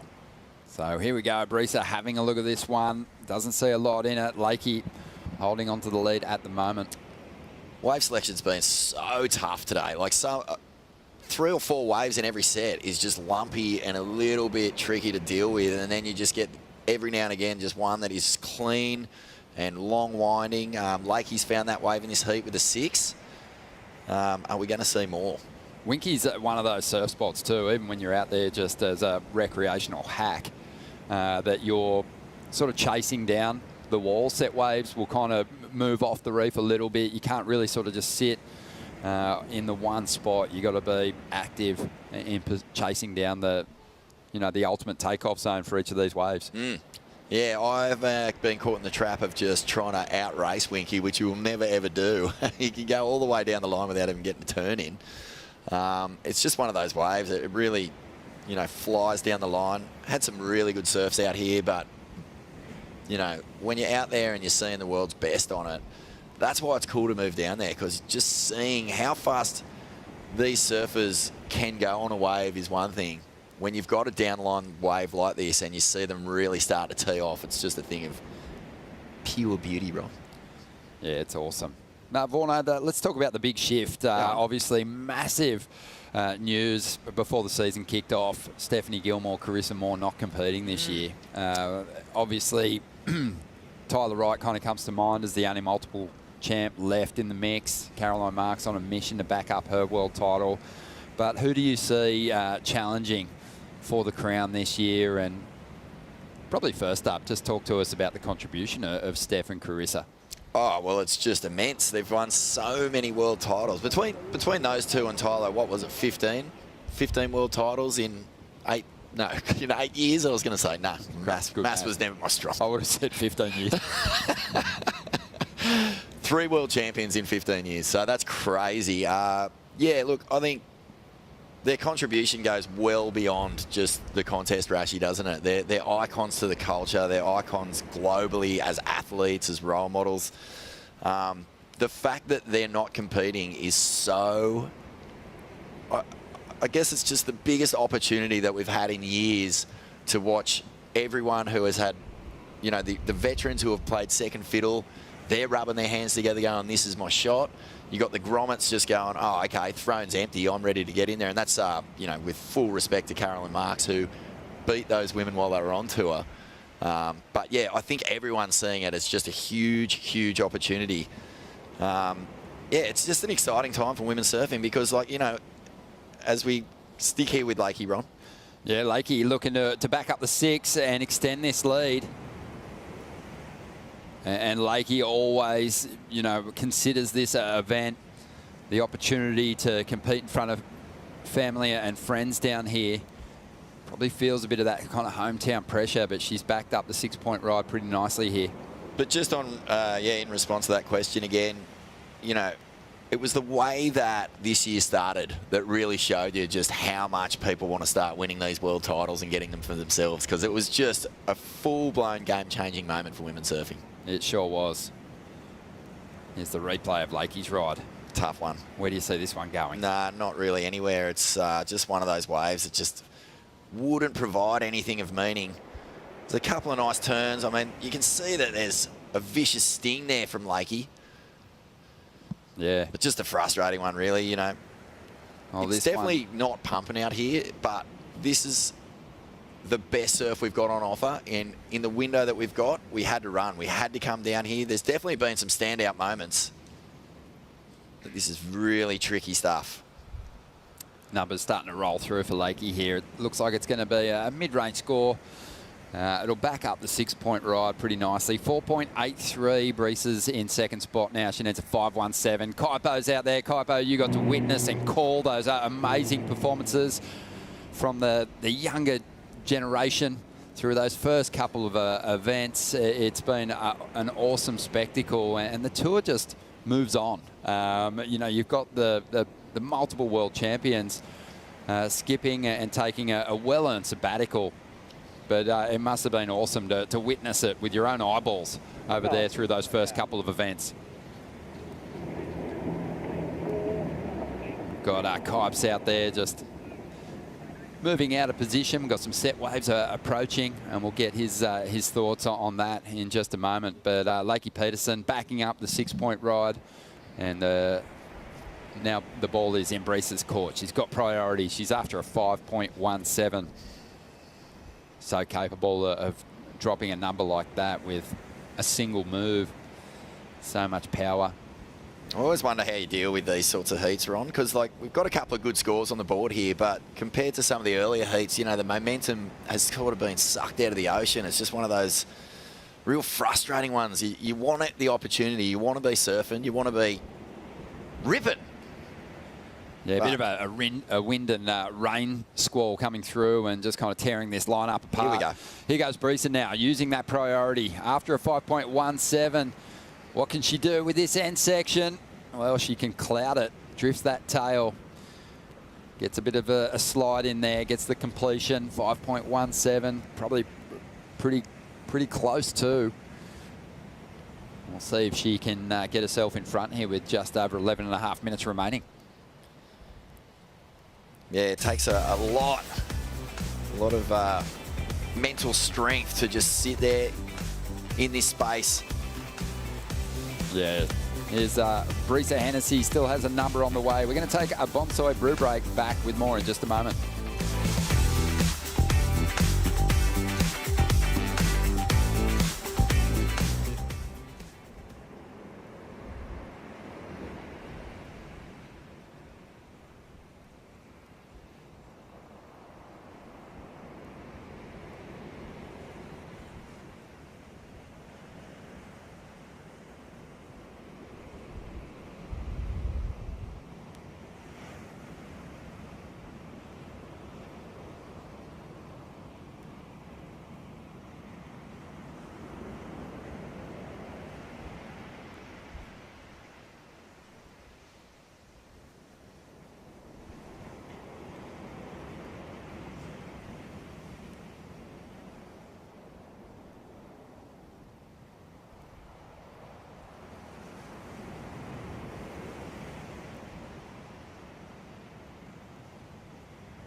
Today's going to be a bit different. First of all, in a beautiful restaurant. Well, no, wait. Starting off out Surfing, here. yeah, we're First surfing. things first. Then after that, we go to a beautiful restaurant. Then we never get time to really do it. So heading to a spa, I'm excited. Looks fun. Let's go, huh? Let's do it. All right.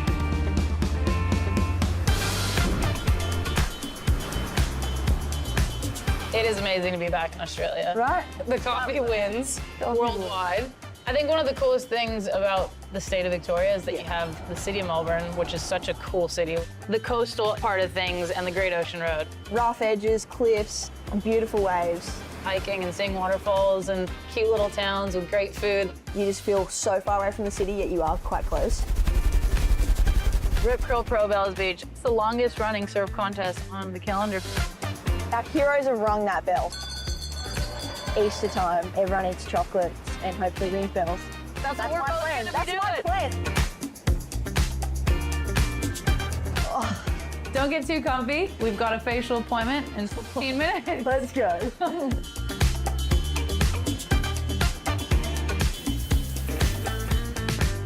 What a day, hey? So good.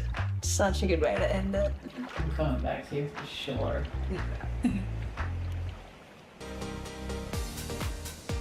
Welcome back to the show. Our competitors love their time here in Victoria. Out in the lineup at the moment, we've got Lakey Peterson leading Brisa Hennessy. Brisa after a 5.17 to get herself up into the lead. But Lakey is holding on to priority. 8 minutes remaining here. Some movement on the outside. And it is going to be Lakey up again, trying to improve on a 4.83. That wave doesn't do it. Bit of frustration there. Some challenges out there at the moment, Kipes, with the weather. Yeah, it's the Oakberry surf conditions, Ron. 4 to 6 foot faces out here.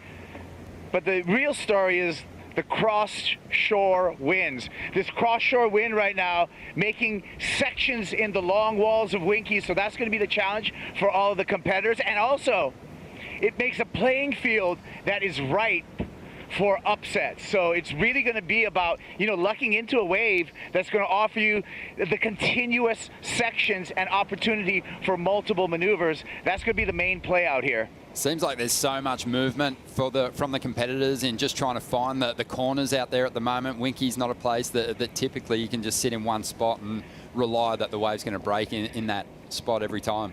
So true, because even that last set, the last set that came through, both of the competitors way up on the reef, were way up on the point, and that one went really wide. There was an opportunity down here with that set, but you can't be two places at one time, so that's going to be the tricky part about heats going on right now. Kipes, just quickly, those first couple of events, amazing performances. You were there, you got to witness it. Great call, by the way. But how was it, and what kind of turning point do you think it was in the women's sport? Well, we were talking about the new crew, right? And the new school and the new generation. But what we learned in Portugal is the establishment is still the establishment. So it's not a one-sided game right now. We love the new blood, but some of our key surfers, like Lakey Peterson, still has the talent and, more importantly, a really good heat IQ. Oh, definitely, and that competitive fire. She wants that big result here. Thank you, mate. As we see Lakey up once again, trying to get rid of this 4.83. The competitors are kind of grinding their way through these heats, but Lakey, with a little less room to move, got a bit more aggressive on each of those individual turns there. Unfortunately, wasn't able to finish that one off on, but it was on its way to potentially being right up there with her 6. Yep, I agree, and I just really enjoyed that wave because you could see that Lakey was going, I just want to surf, man. Give me some sections. And she got to town on it, and here goes Brisa now. Oh, there's a nice hit from Brisa. Moves a bit of water. She always does, but she can't finish her wave off, so likely is going to fall short of getting herself up into the #1 position here. Just over 5 minutes to go, and have a look at Lakey. Just turns the outboard motor on and starts just gunning for the takeoff position. The hunt for priority is on here. Yeah, well, this has kind of been the most exciting moment of the heat. It's been so slow and tricky. We've seen some good surfing, don't get me wrong, but this is going to matter, this paddle battle. Priority is going to be huge here. There's just scores that are all around there or thereabouts in that 5 to 6 point range. So it looks like Lakey's just got the afterburners on. Yeah, she's not taking any chances. No. Wants that priority, leading this heat, wants control going into the final 4 minutes here. She is fighting to get in position. Yeah, no issues with the fitness for these competitors. Obviously, all working hard in the off-season, all getting a lot of free surfing done prior to the event kicking off. They're ready to go. Just over 4 minutes to go, and Molly Picklam's had some time to digest the result. Knocked out of the contest here in the round of 16 just moments ago. We'll get to her in just a moment. First up, Lakey's going to go on the hunt for a solid number to go with the 6-point ride. Flowing at the moment. And there is a really strong finish, and that'll probably do it, improve the 4.83. Let's get to Molly Picklam. Yes, guys, Molly down here obviously watching good friend Lakey Peterson and Brisa Hennessy in this clutch heat. But how are you feeling? Talk us through that loss. A really rough morning for you, but you know your surfing's there. It's been a wild start to the year. How are you digesting this all? Brisa's going crazy right now trying to get a score. Yeah, I think this morning was a rough heat, but happy to have made that. And then just then, I just didn't get on her. I guess her waves were a bit better than mine, but I felt like my surfing clicked into a normal-ish gear for me in that heat. Yeah, but obviously not the roll that I want here, for sure. Yeah, I know one day you're going to have that bell and ring it. You're looking so amazing in all your surfing you're doing. You know, like I said, it's been a huge year. What's your plans now before WA? Yeah, thank you. I think just take a moment to breathe. It's been a really busy week, and yeah, I think just have a moment, see if I go home because I have time now, and then gear up for WA. It should be an exciting one, and hopefully we get waves, and hopefully the weather stays nice and warm for there. And loved seeing you go for the air on that last wave. Is that something you want to bring more throughout the year? Yeah, I think the first 5 events, it doesn't really allow that many waves to do airs, so we don't really get the opportunity, but Winky is such a fun wave. The wind was definitely howling the wrong way, so I kind of had to do a bit of a grab to make it. But yeah, I mean, of course, I love trying to push my surfing and trying to do things that, yeah, I mean, just pushing myself and women's surfing for sure. All right, we'll bring that weapon out later in the year, but congrats on the amazing year so far and good luck over in WA. Thank you, yeah, should be good. Stay tuned, guys. Some fun heats coming up. Back to this exciting heat in the water. Let's go.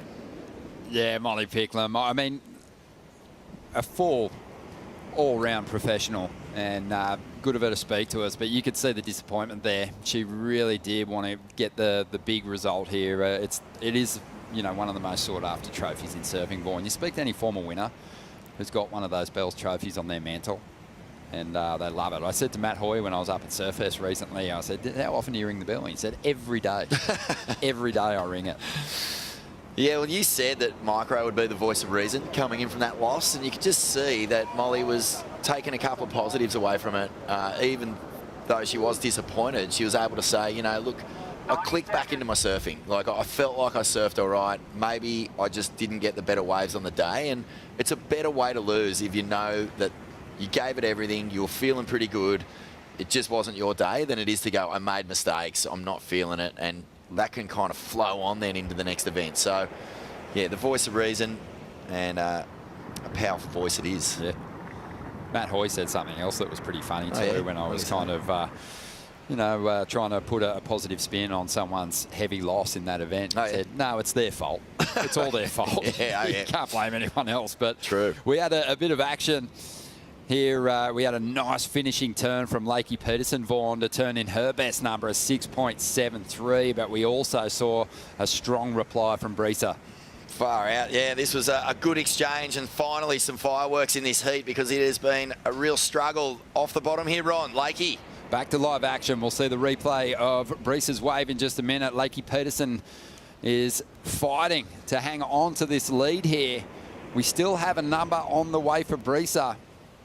We saw our old man Mike Hennessy on screen before, and he was slapping his hands together, celebrating and just praying that Brisa's done enough with her last ride to turn the heat. The number has just dropped.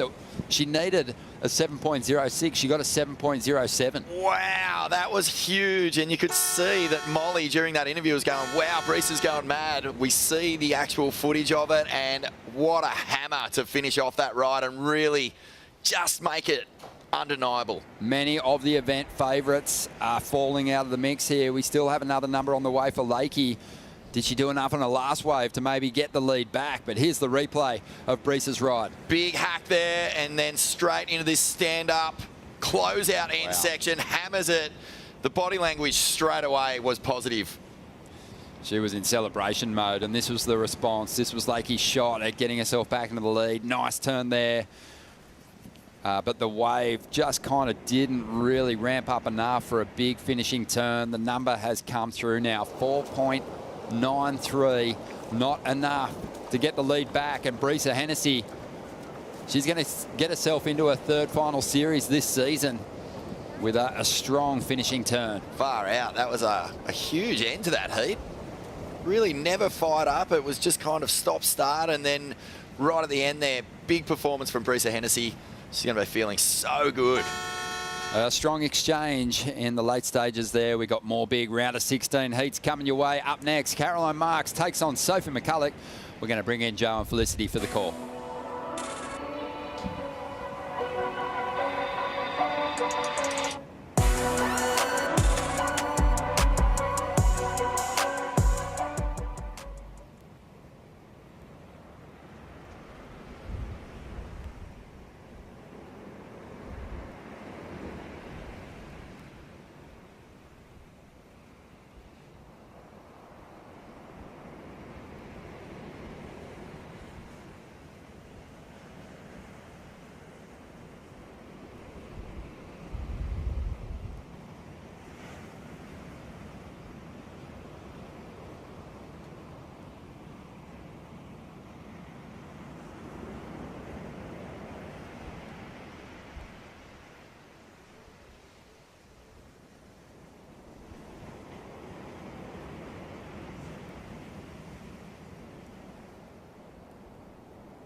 Big finish at the end of heat number 4. Costa Rica's Breesa Hennessy having a hug for Lakey Peterson. A tight battle decided by the smallest margin. 12.74 combined total over Lakey's 12.73. 0.01 in the difference. As Breesa gets a high five from her father and her mom. Fresh off a tough trip to Portugal where she blew out her eardrum. Her first surf was here at Winky Pop, and she felt like her ear was about 80% healed at the time. She's been putting some putty in there and got the clearance to surf, and look where she is now in the quarterfinals. Hi, everybody. I've got a legendary panel with me, Felicity Palmatier and Laura Enever, two good friends. They laugh a lot behind the scene. Right on key, guys. That was perfect. This has been an interesting round. You know, we're going to have a new Bells champ. First of all, you know, with Sally gone, with Tyler gone, we're going to have a first moment this year, which is really exciting for the new crew. Oh, so exciting. And a couple of massive upsets, you know, Molly going down to Sawyer, and Sawyer really needing that result, which is really cool. Breesa obviously getting that last-minute jump over Lakey then. We also had Ellie taking down Tyler, putting a stop to the 3-bell for Tyler. And now we've got the reigning world champ in the water, Caroline Marks, taking on this amazing athlete, Sophie McCulloch from the Sunshine Coast, getting a really solid first turn in. And now the goofy foot Caroline will set up her opening ride here. Smooth off the bottom and nice clean snap back to crushing sections. And she'll just weave through the flats here. She was really good at that yesterday on the bowl, just managing the downtime well, where she doesn't need to hop too much. She can kind of keep that flow going off the bottom and off the top, and then when it bowls up, she's already ready to strike, Flick. Yeah, I really liked watching Caroline yesterday. I felt like she had a really good pace to her surfing. She wasn't rushing it. You know, I think at the bowl you see some surfers there trying to do a lot of over surfing, get to that next section.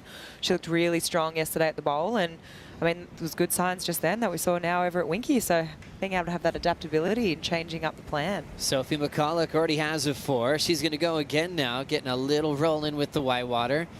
First turn, little sweep on the open face. Now she's got a wall and a solid lip to carve through. 2 fun-looking turns.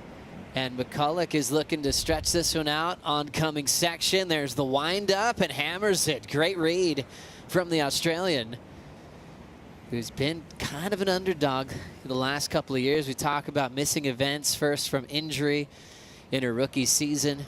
This year, it was actually a nice moment for her to get the call up when she didn't really expect to be on tour, with the announcement of Carissa Moore stepping away. Laura, how'd you like this one? Yeah, I actually love this wave from Sophie. Had a nice little bowl to it here. This is going to be the biggest turn of the wave, and then she just had to really wait for it here. Just took her time and kept her speed into this last end section, and just knew she had to finish it off with as much power as possible. So I love that she only did the 3 turns on there, but she made them all count. Then the backhand whip. Attack mode for Caroline. Yeah, absolute attack mode, just getting to work. This wave kind of fizzled out here in this midsection, sort of just staying with it. It was hard to tell from that other angle just how big or small this wave was, and when you watch it back from here, it actually was a little bit smaller than what I originally thought. So it's going to be interesting to see where the judges go. I mean, Caroline's first 2 turns were pretty nicely timed, but yeah, I think Sophie might get the jump on that. Yeah, and 2 different types of waves. Obviously, Caroline's was just like kind of shorter and punchier in that first section.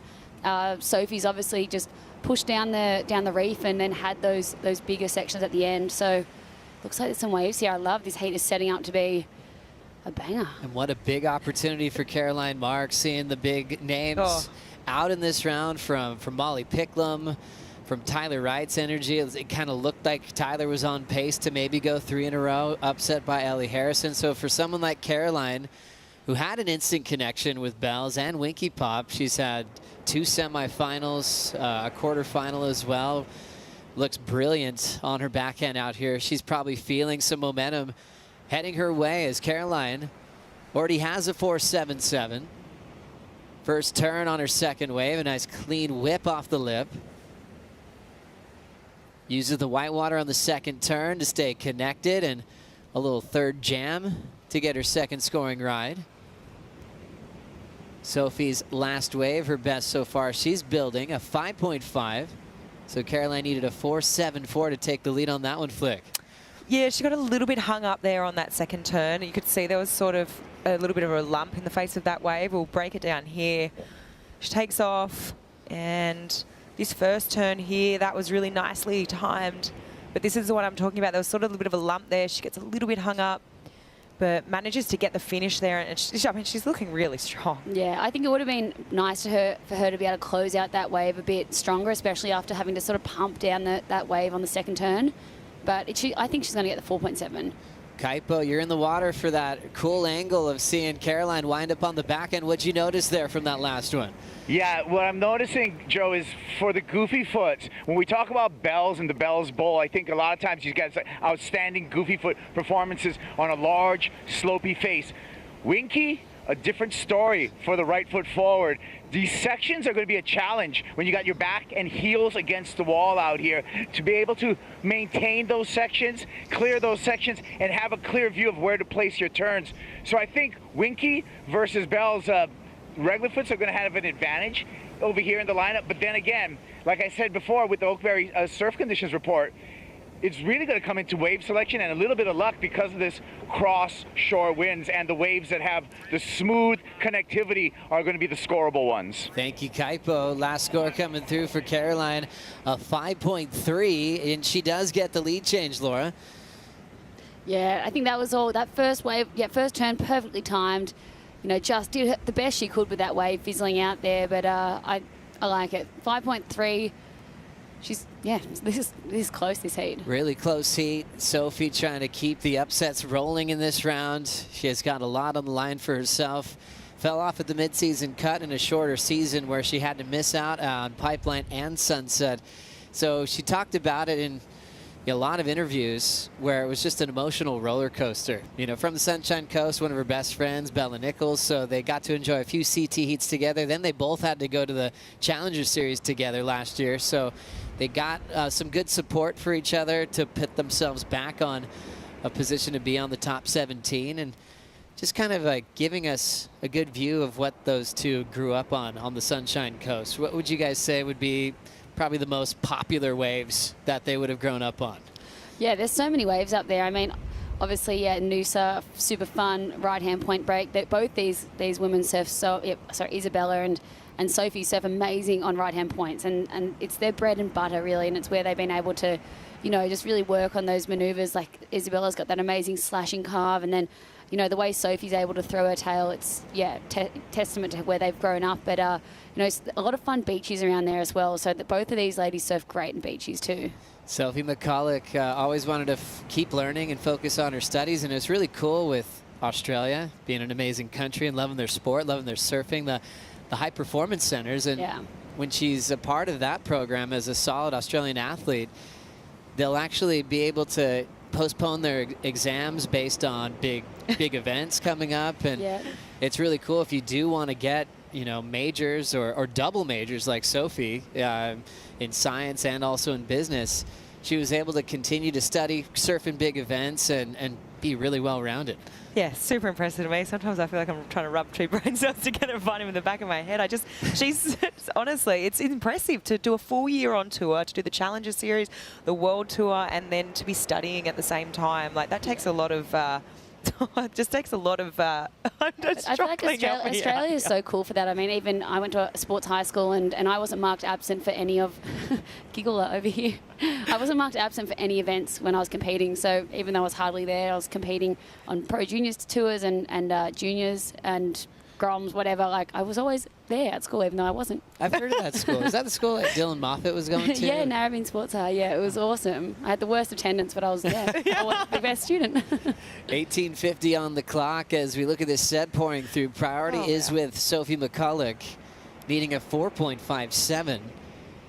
Right next to her is the world champ, and the world champ's got to let her go. Sophie now sets up her bottom turn. Placement just for the 2-for-1. Better turn was the finish. We'll see if she'll get close to the score required with 18:25 remaining. Caroline now with priority, with plenty of time to try to put herself in the quarterfinals. As we take another look here, Flick. Yeah, this wave here, Caroline obviously let her go. She kind of had to cut that first turn short. She threw the fins there on the last one. I just saw shades of that progressiveness that we saw from Sophie this morning. I mean, she threw down a 6-point ride just for one turn. It was the first heat of the day. I mean, Laura and we're both in here and really impressed with that sort of style of surfing. So shades of that, but I don't know if that'll be the score. As we look at that last heat once again, it was an incredible comeback effort from Brisa Hennessy, winning 12.74 over 12.73 and eliminating Lakey Peterson. Before we get there, we've got a big windup on the back end of Caroline Marks. Big connections, two massive turns to turn in the best number of the matchup so far. What a great read from the reigning world champion. That was fireworks. It just felt like she hasn't been able to connect with any of the waves until, you know, that. Then you realize that's Caroline Marks. That's the world champ doing her absolute incredible backside surfing. And look at this, just coming down, timing this to perfection and throwing buckets into that pocket and then up into the next section again. Just two solid turns. This is going to be, I think, an excellent score. Yeah, I've got to agree with that. This was really well timed. The wave selection was on point. So you can see here just how smooth the face of this wave was. Precision timing, through so much spray, and yeah, two turns. I think I'm agreeing with you, Laura. I reckon excellent. Beautiful read from Caroline Marks. Her backhand weapon, often called the best backhand attack on tour. We're expecting a huge number. We'll give you that score in just a moment, but we got to catch up with Brisa Hennessy standing by with Vaughn. Thanks, Joey. Yeah, Brisa, some heats, there's plenty of waves, plenty of opportunity, lots of momentum, and some heats are just scrappy octagon cage fights. That was definitely the case in that one. You got off to a good start, and then not much happened for the rest of the heat. Yeah, it was a lot of stay busy, be patient type of energy for sure.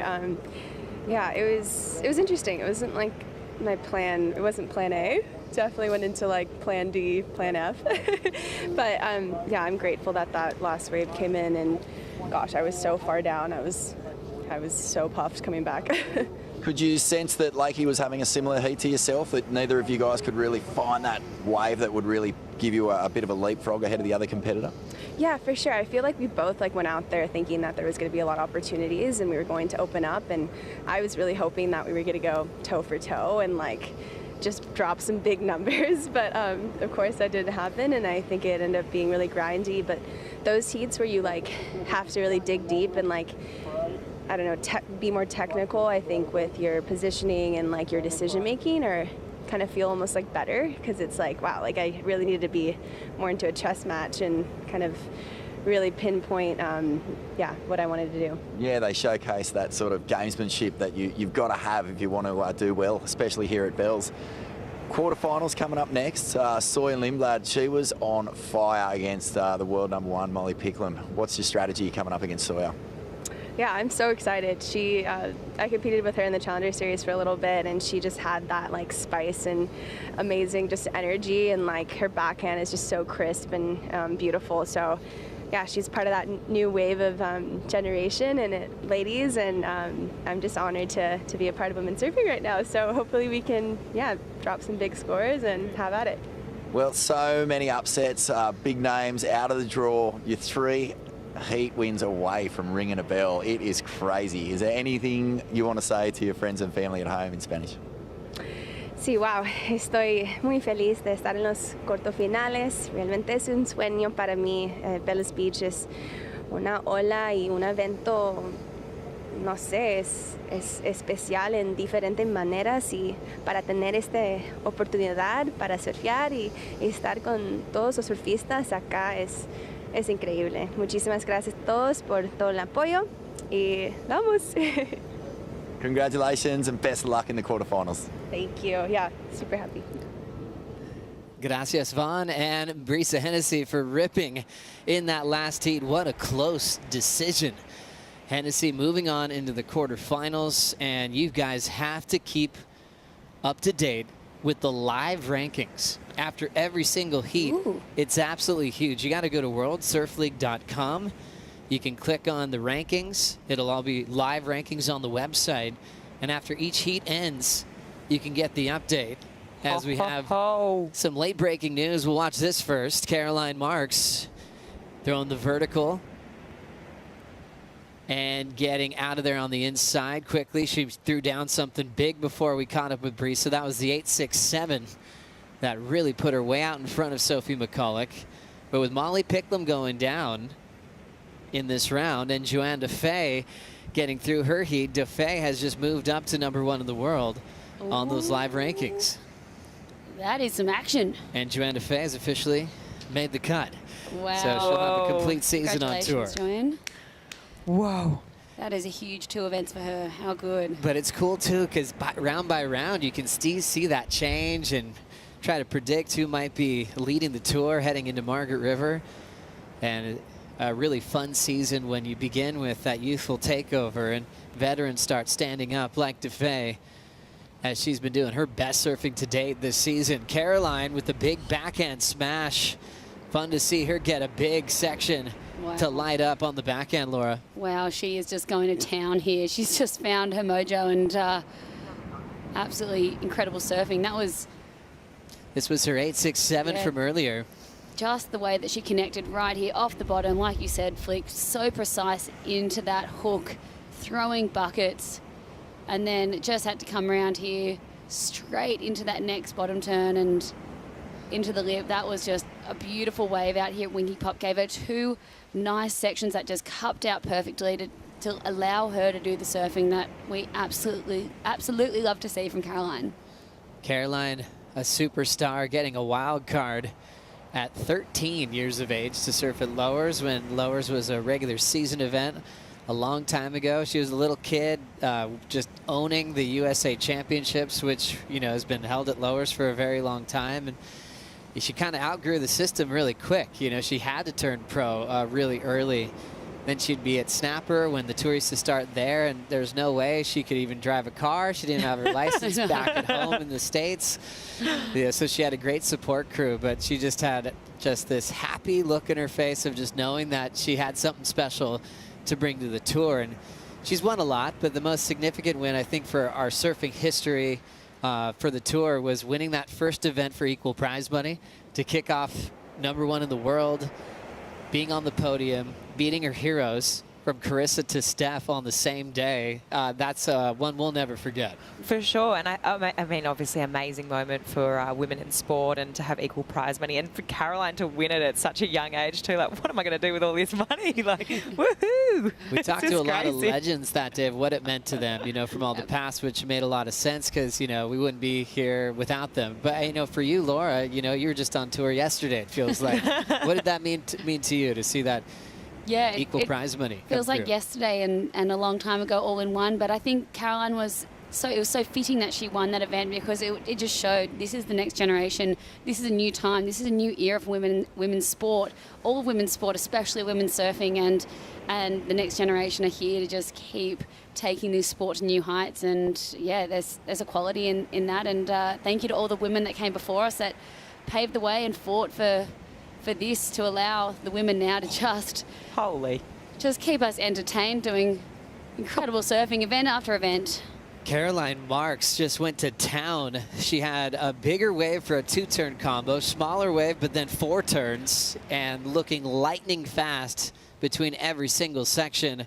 Talk about motivated with big names out of the draw. Caroline Marks is starting to hear bells ringing in the distance. Oh, absolutely. I mean, it just looks like she's at Lowers right now. Sawyer Lindblad said it felt like that as well. And she is just finding that rhythm right now and just having so much fun. Wowzers. I think that's got to be another excellent score. She's Almost, I think. Carried up the stairs. She's going to be so tired. Opportunity for Sophie to try to get out of the way of Caroline Marks. That was a close one there. Caroline popping up. Okay, this is going to be interesting right now. It looks like she's all right there, but very close. Sophie trying to get out a combination potentially. We'll stand by for last of Caroline Marks. Because, I mean, well, they'll say that Sophie made that turn, but was there a possible paddling interference there? Well, we'll watch this one again, Laura. What do you think? I mean, nice first carve here. A lot of wash on the face, but Sophie came through another carve. So this is looking to be a really nice wave. Comes to this end turn, big crack. Oh yeah, she made that. Yeah. So I think that'll all be fine. They'll say that's a make, and I don't think Caroline was intentionally trying to be there. I honestly don't even.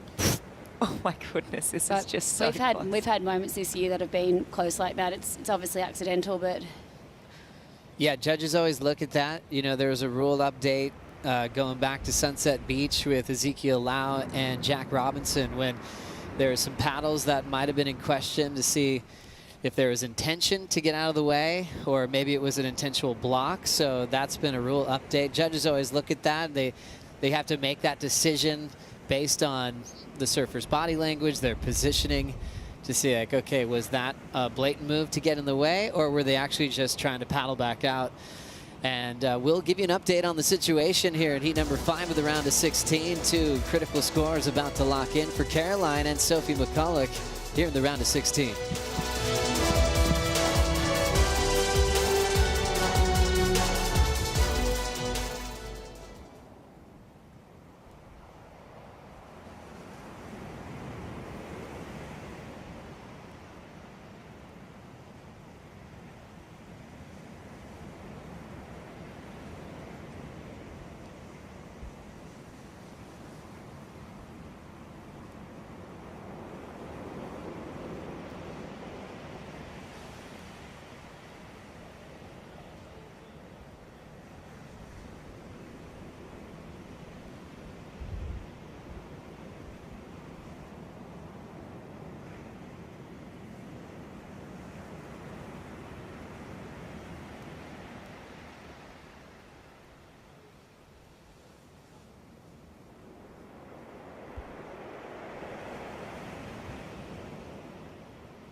5:45 remaining here in the round of 16. Heat number 5. Scores are in from that last exchange. It was really close with Sophie's finish and Caroline just trying to duck dive.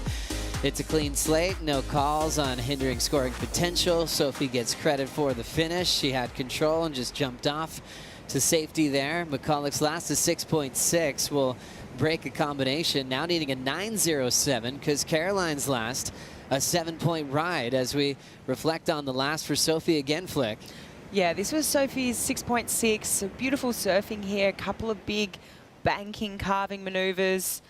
And she brings it through to the inside. This is the moment we're talking about. Jumps off, almost karate chops Caroline's head, but this is Caroline's last 7-point ride. Beautiful textbook backhand surfing, just throwing so much spray. I love this 2-turn combo. That first turn really set it up for that big foam climb for the second one. Drives around the section. She's just looking really on point right now. Timing's impeccable. Yeah, a smaller wave for Caroline here, but just the way she was able to flow between turns and just combo them up is what the judges are rewarding and loving. Throwing spray, looking so strong. I think Sophie's 6.6, majority of that score would have come from that last turn where she got to really dig into it, but unfortunately those first 2 turns kind of went a bit flat and she couldn't really gouge into them. Yeah, some goofy footers might look at today and Bells, like we were discussing with Ak yesterday, and maybe they'd think it's a disadvantage for Ak. He's like, no, it's an advantage being a goofy foot, and obviously he's the best of all time out here. But you see performances from Sawyer Lindblad at Winky Pop. She looked brilliant. You know, Caroline be looking at her backhand being a strength. We'll see what happens with Tati in the next heat as we've got McCulloch now S-ing her way through some really finessed out carves. Representing the sunny coast, she tries to throw a radical grab rail finish, still trying to lay low to get the completion, and just goes down. I like how she knew she wanted to really accentuate that finishing move. Don't see that real grab rail kind of fin throw too often. That was fun. I hope she gets another chance at that. Yeah, I'd love to see the progression from Sophie. I've seen her, she's no stranger to throwing her fins around and doing cool turns like that.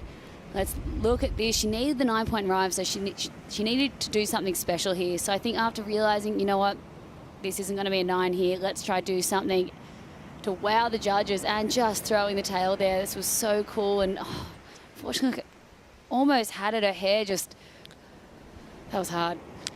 A couple of those cool looking early grabs. I know Nikki Van Dyke was throwing out a few. I remember some Oz Opens. She Joanne was going DeFay as well. Yeah. Club sandwich. Joanne DeFay did the complete nose pick reverse and spun around. Totally. That was the maneuver of that season. I feel like every season or every couple of years there's a flavor of of maneuver, right? We've also seen Steph do a couple of them as well. She did it lowers. Steph's version is radical too. Yes. Because Steph is so finesse and carve, and then when Steph does her fin throw, either it's winky radical. or trestles, yeah. 2:20 to go. Caroline 7 and an 8.67. Sophie incomplete on the finish, so it's a throwaway. And still needing a 9.07. Luana Silva, Tatiana Weston Webb coming up next. We're going to have a new champ this year at Bells. We always talk about certain eras in pro surfing where certain surfers just stand out and dominate. We've been living through the Tyler era that just ended by a local wild card named Ellie Harrison, who's good friends with Bella Nichols. Kale Bell Warren just keeping things loose. About a minute 45 to go. Not a ton of space down on the beach. It's kind of almost feels like we've gone completely remote. Even though the Bells Bowl is right around the corner, it's got a whole new feel just being right here at Winky. For sure, different feel, different sort of wave. Lots of different rocks down the below, big shelf of reef that you've got to run across. Try not to cut your feet. Lots of moss on there, lots of seaweed. And a tougher venue for the fans. Big shout out to all the fans on site watching on the big screen. We love you guys, and thanks for being here all day today as the move to Winky Pop. Obviously, we're going to set up for... Oh, there you guys are. How's it going? Yeah, crew. Thanks for being here, joining us on the big screen. You guys are the best. A lot of great little food trucks Neil to enjoy Wilkinson there. down there, Maddie Wilco's dad. Oh, there he is. Wow, I haven't seen him in a long time. Maddie Wilkinson winning this event in the past. That's when he went back-to-back from snapper to bells and wore the yellow jersey. I think definitely one of Micro's biggest accomplishments as a coach. Wilco was on tour for 6 years, and he was finishing about 20th in the world, surviving. It'd be really intense at the last event of the season, and Micro's like, hey, with your ability, you should not be barely requalifying. I'll work with you. Next thing you know, back-to-back wins. It was radical. So amazing. Yeah, those back-to-back wins, we'll never forget it. Yeah, Maddie Wilco, that was unbelievable. And then a huge performance over in Fiji as well. And yeah, he's a bloody legend. Yeah, I think he's still ripping, surfing a lot. Well, taking because the year people before he was break. rollerblading down to events, and he had all these, And he had all these crazy custom wetsuits. And Micro was like, all right, let's see what we can do if we take the rollerblades off. And then he had 2 big trophies. As we just heard the horn went off, it's been a fun day for the Goofy Foots, and reigning world champ Caroline Marks, 8.67, 7.0. Her coach Luke Egan will be proud of that performance. Sophie McCulloch out in the round of 16. And once again, check those live rankings on worldsurfleague.com. Caroline trying to get closer to that top seed before she heads west. Dreams of ringing the bell could be in her future at this event. Luana Silva coming up next against Tatiana Weston Webb. We'll be right back.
It's time to watch the Pulse. It's been a big day of action over here at Winky Pop, and we saw Caitlin Simmers just light things up. 7.67 and a 4.37. She said she got really compy on that lower score, meaning she really wanted just to grind out a heat win. But that big 7 was showing what she's capable of, as she seems like she's just warming up. And then the big news, local wild card, Ellie Harrison, got everybody in this area on their feet because she just stumped Tyler Wright, the 2-time defending Bells champion, was going for 3 in a row this year. And it came down to Ellie really being on the best waves of the matchup. 7.33 and a 6.4 to take out a 2-time world champ. A big day for Ellie Harrison as she moves on to the quarterfinals and showing that we'll have a brand new champion this year. Then we saw Molly Picklum, runner-up in this event last year, looking happy in the #1 jersey, but it was Sawyer Lindblad's backhand from San Clemente. Went to town, 8.5, 7.17. Picklum had to reach for a little bit of a frontside punt to try to change things around, but just didn't get the big enough section. She's amazing in the air, and I think she knew it. Maybe needed a little bit more, the rookie, Sawyer Lindblad. Proud of that performance, working with Jake the Snake Patterson. Her dad Mark's here with her as well. Mark Lindblad, what a contender. The guy absolutely shreds. Really humble though, he'd never tell you that. He's so proud of his daughter. Into the quarterfinals as Caroline Marks has fans all over this planet. The world champ, 15.67 combined total to move into the quarterfinals. What a day at Winky Pop. And this is a fun heat. some similarities here. First of all, these two surfers growing up in Hawaii, but both representing Brazil. Tatiana raised on Kauai, and then Luana Silva on the island of Oahu. Regular versus goofy, new school versus veteran. This is going to be a fun one to break down, Flick. This is going to be a really fun one to break down, and two really different approaches to surfing as well. So I don't know where I sit here. I think I'm 50-50. I mean, but if I look at form, I mean, Tati, she's already had one heat this morning. And from what I saw there, if she's able to continue that momentum, she was looking really good as we see Lulu up and riding on an opening wave. Nice fluid style. Lulu hits that first section really well. Chips it off the top, kind of regroups to find the pocket and flows into a beautiful wrap. She might get a little low road here. She's earned this little inside double up. And now stepping on the gas, Luana Silva, clean finish to step out on the inside. Laura, I know you've spent a lot of time hanging out with Lulu. Real cool character, real humble, super kind, but absolutely rips. I bet you've been on some fun sessions out in the water with her. Yeah, been on some fun surf trips with Lulu, some fun shoots, and I've just been able to watch her since she was such a little grom coming up, and just watch her become a bit more powerful and grow into her surfing, and just she's got this amazing flow to her surfing and technique, and the way that she can also flare and throw the tail is amazing. And I think, you know, what she's going to be able to bring out here today is manufacturing scores, turning score like waves like this into a mid to good range score, whereas Tatiana's going to have to be on the big best waves, I think, like Caroline was. But yeah, love the technique from Lulu, love the flare, the tail throws that she can do, and I just think out here at Winky, especially, and also out here at Bells, these are the waves that I love to see her surfing. She grew up at Sunset Beach, surfing these right-hand points. She always does amazing over in Portugal, Iracira, like these, and Haleiwa, these big right-handers. So that's her, I think, strength in her surfing. Definitely one of those surfers that had a ton of potential at a very young age, just like Tati. You know, you think of where Tati's from, that's that North Shore, like Honolulu, where all those legendary surfers come from, like Sebastian Zietz, the Irons brothers, you know, Malia Manuel, and all of them would be in the Pine Trees events. And you've got Lulu growing up on Oahu, doing all the Menehune contests. She had a Rel Sun Menehune win in Makaha when she was about 10. And then she ended up winning a Live Like Sign event, the Grom Fest contest at PK's on Kauai. But then she took it internationally and went to Indo and got runner-up in a Grom Search series at Kuta Beach. And I think that's when you're a Grom and you realize that you're not just doing well at home, you could do this thing on the road as well. And she gained a lot of confidence from that. Yeah, absolutely. She's just been demolishing these Grom and junior events, and you know, it feels like over in Hawaii, the kids just start surfing when they're about 3 or 4 years old. And I love this amazing photo of Luana and Betty Lou, and they look like they're 5 years old, and they're just like holding these trophies that are bigger than them, and it's just what a way to grow up surfing. And Tatiana would have had that as well. I've seen epic videos of her when she was just, you know, she must have been 4 or 5, and just shredding as a little Grom over on Kauai. Fun heat just really getting started, Kaipo. What'd you notice about how these two entered the lineup?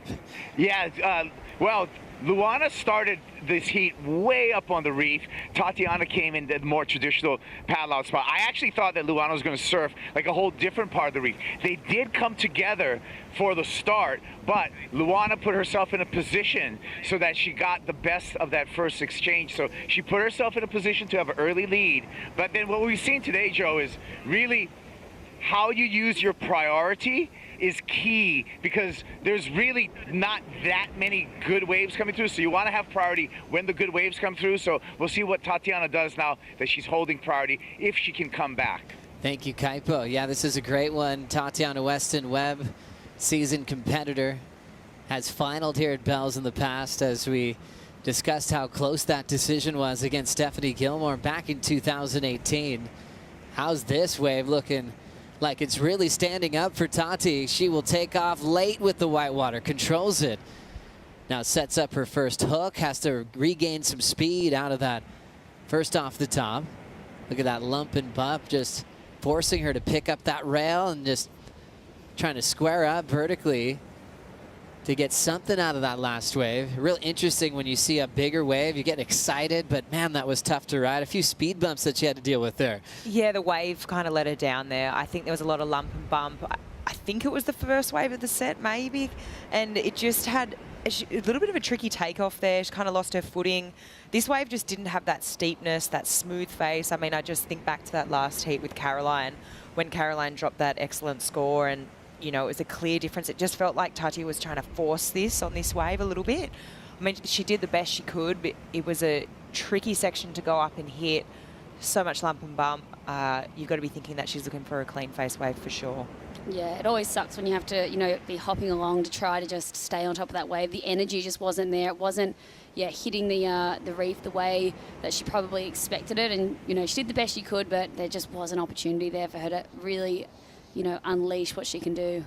So goofy footers have been doing well at Winky Pop today. We just witnessed Caroline Marks with that 15.67 combined total as she moves on to the quarters. Oh my God. You jump and a board kind of went I that know. way, so that was it. I was like tripping. I was like, she just tried. I was like, but then she was like, I'm so sorry. I didn't mean to do that. Yeah. I was like, whoa, she's trying. One way to take me out. I was like, but she's like, I didn't mean to do that. I was like, okay, no worries. No. I it was figured, obvious obviously. when you watched the replay that she just jumped, but a board went that way. For sure. She just jumped to. I think she was more thinking to get out before you for priority. So she tried to jump off, and it was a coincidence that a board went your way. That was it. No, I totally was like, figured, It was just funny. She was like, oh my God, I almost killed you. I was like, I know. The big one was bang on. Yeah. It's exactly. Felt It was good. actually, right on. This board feels really nice. Timing, there was a little bit in it. Yeah. I think you could. For sure. There was a touch more in it, but you changed. Shoulders come around more, and you changed. You got into that light water a lot better than yesterday. Like way better. Yeah. So I felt that. Just a bit more repetition and. Yeah. Sweet. All right. What a cool little opportunity to eavesdrop on a couple of legends. How cool was that? What a great breakdown from Coach Luke Egan.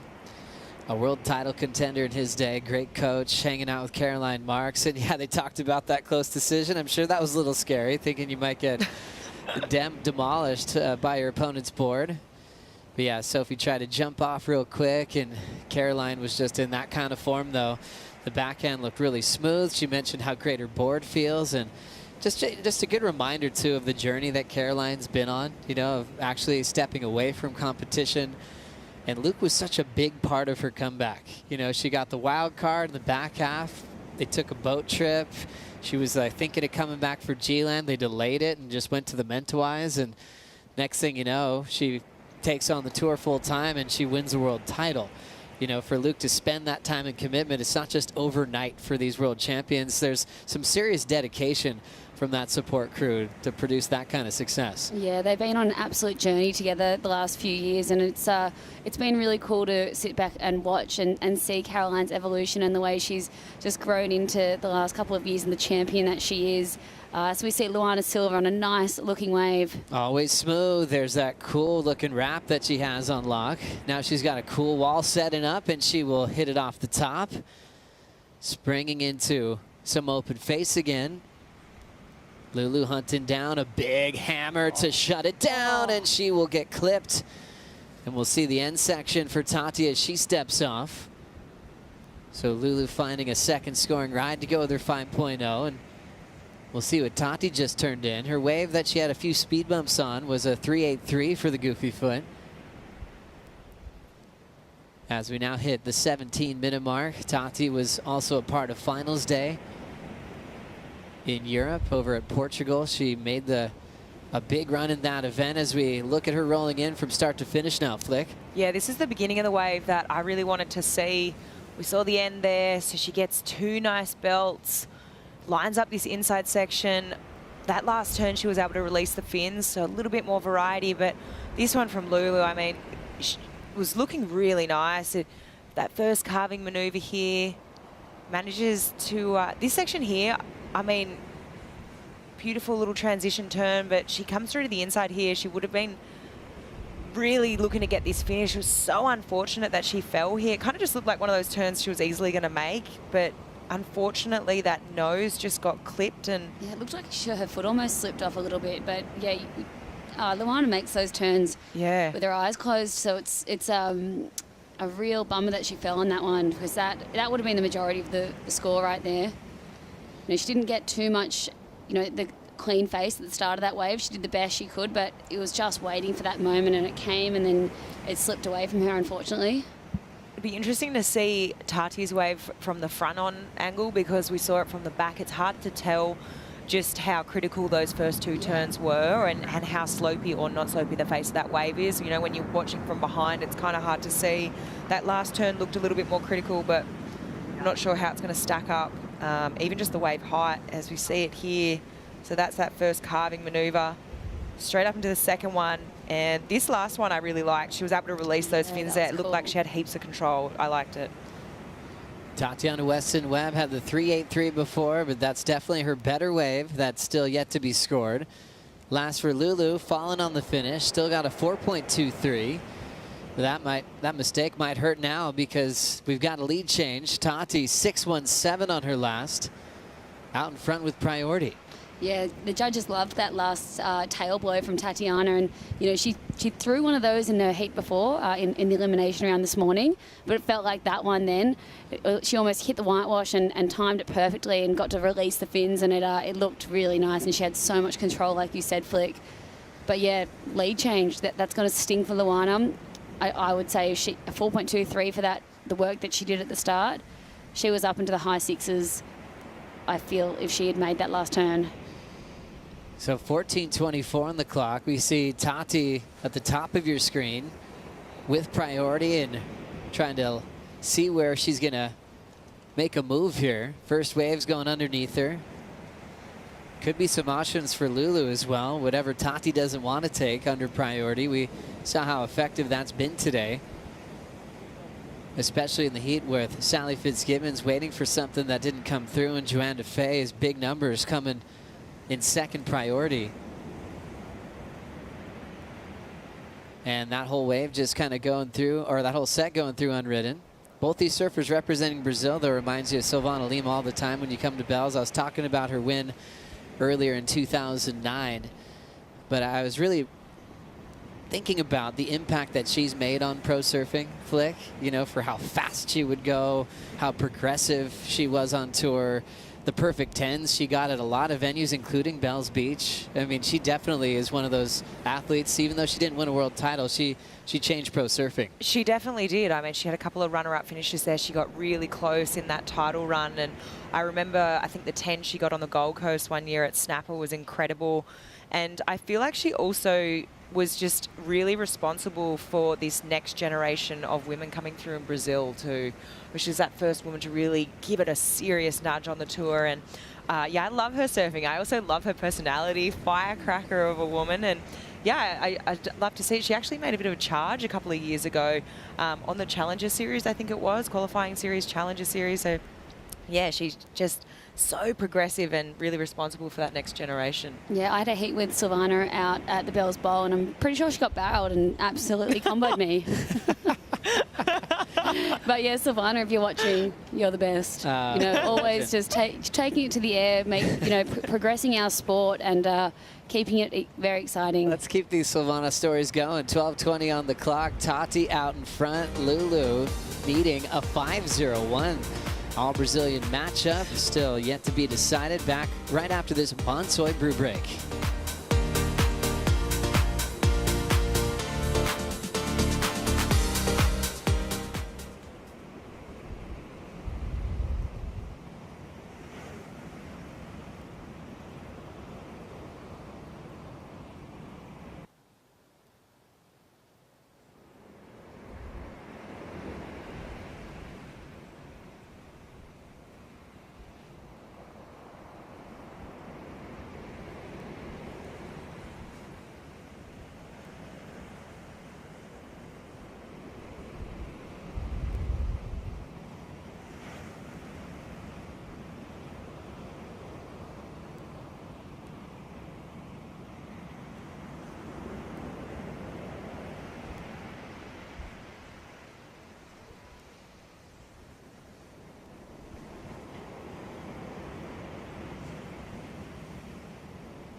The Rip Curl Pro Bells Beach, presented by Bonsoy, is brought to you by Cooper's Brewery, the official beer of WSL Australia.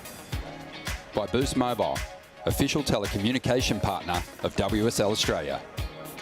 By BioGland, official vitamin partner of WSL Australia. By GWM, official automotive partner of WSL Australia. And by Mophie, the official portable power bank partner of the Rip Curl Pro Bells Beach, presented by Bonsoy. Mophie, stay powerful. Round of 16 continues here in this all-Brazilian matchup. Tatiana Weston-Webb still in the lead, 6-1-7 and a 3-8-3. Luana Silva holding priority, needing a 5-0-1, still incredibly close. And Lulu now sitting out there with priority and waiting to make a charge into the quarterfinals. So let's catch up with the reigning world champion, Caroline Marks with Vaughn. The world champ is lighting up. Caroline Marks, or as we like to call you in Australia, Marksy. How you going? That was a sick heat and far out. Really finding some form in that one. Yeah, that was really fun. It definitely like total different vibe than yesterday. I was on a different board and obviously we're at like a different wave and stuff. So yeah, I love surfing Winky Pop and I don't know, it was just a really fun heat and thankfully I got a couple waves that linked together. Yeah, it was fun. Marksy, have you been keeping an eye on the draw? Have you sort of seen all the upsets that are going down? There's some big names, there's some Bells favourites that are out of the mix now. Is it something that you pay much attention to, or do you just try and focus in on your own game plan? I'm pretty focused on myself, but yeah, obviously you're aware when you're watching, you kind of know what's going on, but at the same time you kind of want to just really focus on your own program. And so yeah, I don't know. I know if I just focus on myself and be obsessed with the process that it'll work itself out. But yeah, some really good people lost today. It's everyone's so good. You know, you never really know what's going to happen. And each event this year, there's been upsets. So we'll see what happens. Definitely going to be a little ranking shift I'm seeing in the future. But yeah, I don't know. Just keep focusing on myself. And we haven't seen a goofy winner in the women's Rip Curl Pro for so long. I mean, you obviously love Bells, you love Winky. Surely it's time. Yeah, that would be nice. Someone like posted something on Instagram the other day and said there wasn't a Goofy Foot female winner in like 19. I don't even think it's been so long. I don't know the exact number, but if I can break the streak, it'd be great. But obviously that's a ways away from now, and just try to focus on each heat. But this event's always been a dream event for me to win. It's just such an iconic event, and a lot of my favorite surfers have won this event, so we'll see what happens. But yeah, obviously a big task ahead, but it'd be fun to do it for sure.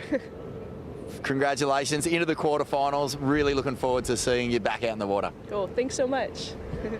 Appreciate it. Thanks so much, Caroline. Yeah, a lot of love from the Goofy Foots from Florida. Caroline trying to break the streak from all the regular footers dominating. It was Frida Zamba that won twice for the Goofies for the United States as well, and for Florida. And Caroline into the quarterfinals. When we went to break, Tati had priority and she went for a paddle. They switched priority because she held back, thinking that she was holding Lulu off this wave flick. Yeah, it was interesting, hey? Yeah, that didn't look like too much of a paddle, but I think because Tatiana put her leg up to kick and made that motion, Luana pulled back, so they classified that as a block. And this is what Luana made out of it, that mistake. And then this allowed Lulu to take this wave with priority flick. Yeah, it's a little bit of an error from Tati. I wonder if she's going to be thinking, hey, was that even a considered enough paddle? I wonder her body. Here we go. There's a little snap off the lip for Tati, trying to fire herself up through this inside track. Nice patience off the bottom. Good vertical re-entry, pushing hard with some power down the stretch, and she will whip one quickly in the whitewater. So putting a lot of turns up. It wasn't that easy kind of walled out type of wave that Caroline had in the previous heat. She had to really fill it in well, do some hard work to square up vertically when she could. Wave previous for Lulu, 6-6-7, did get her the lead. So a pretty important moment with that priority block call. And I think there's the idea with the panel when they look at it. They don't want to have a surfer with priority just keep holding priority and trying to leave their competitors off waves, as we look at Weston Webb on her last Laura. Yeah, I actually really liked that first turn. It was quite aggression, as she's just pushed into that, and then working it down to this inside section. just slamming it up into the lip there. And again, I think the judges are really going to like this and think this is the best score of the heat or the best score of her heat for sure. I mean, I loved Lulu's wave. I loved the 667. I loved the flow and the way she was able to get a lot of variety on it. But I think Tatiana just really turning it up a notch there, and I think that's going to go into the good range. It's a great battle. Yeah. Both getting similar type of numbers. Tati with a great fight back score. She had to work so hard for the section she got there. Did so well to surf that wave the way she did from start to finish. Only chasing a 5-5-1. This is their third matchup together at the CT level. It's one win apiece into this matchup. Lulu beat Tati at Sunset Beach.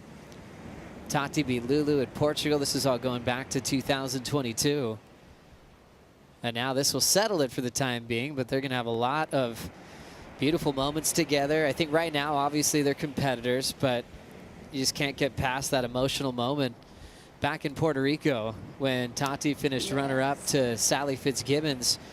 And Tati already had a spot in the Olympic Games this year, but by getting to the second place position, she opened up a spot for the Brazilian team, and that spot goes to Luana Silva. So amazing. They have a beautiful friendship, and Tatiana really takes Luana under her wing, and you know, it's so amazing to see the whole Brazilian contingent, you know, they're like a big family, so a lot of support obviously out in the water competitors. Luana's sitting down in 9th position right now in the rankings, so she really does need to make the quarterfinals here, I think, to try to solidify that spot in the top 10. For Tatiana, she's in sixth position right now, so she wants to climb up into the top 5. Last score for Tati, 5.8. Another lead change back and forth throughout this matchup. 3:30 to go. Now it's up to Lulu with priority to get a 5-3. She knows she can get it as we have another heat with really close totals out front.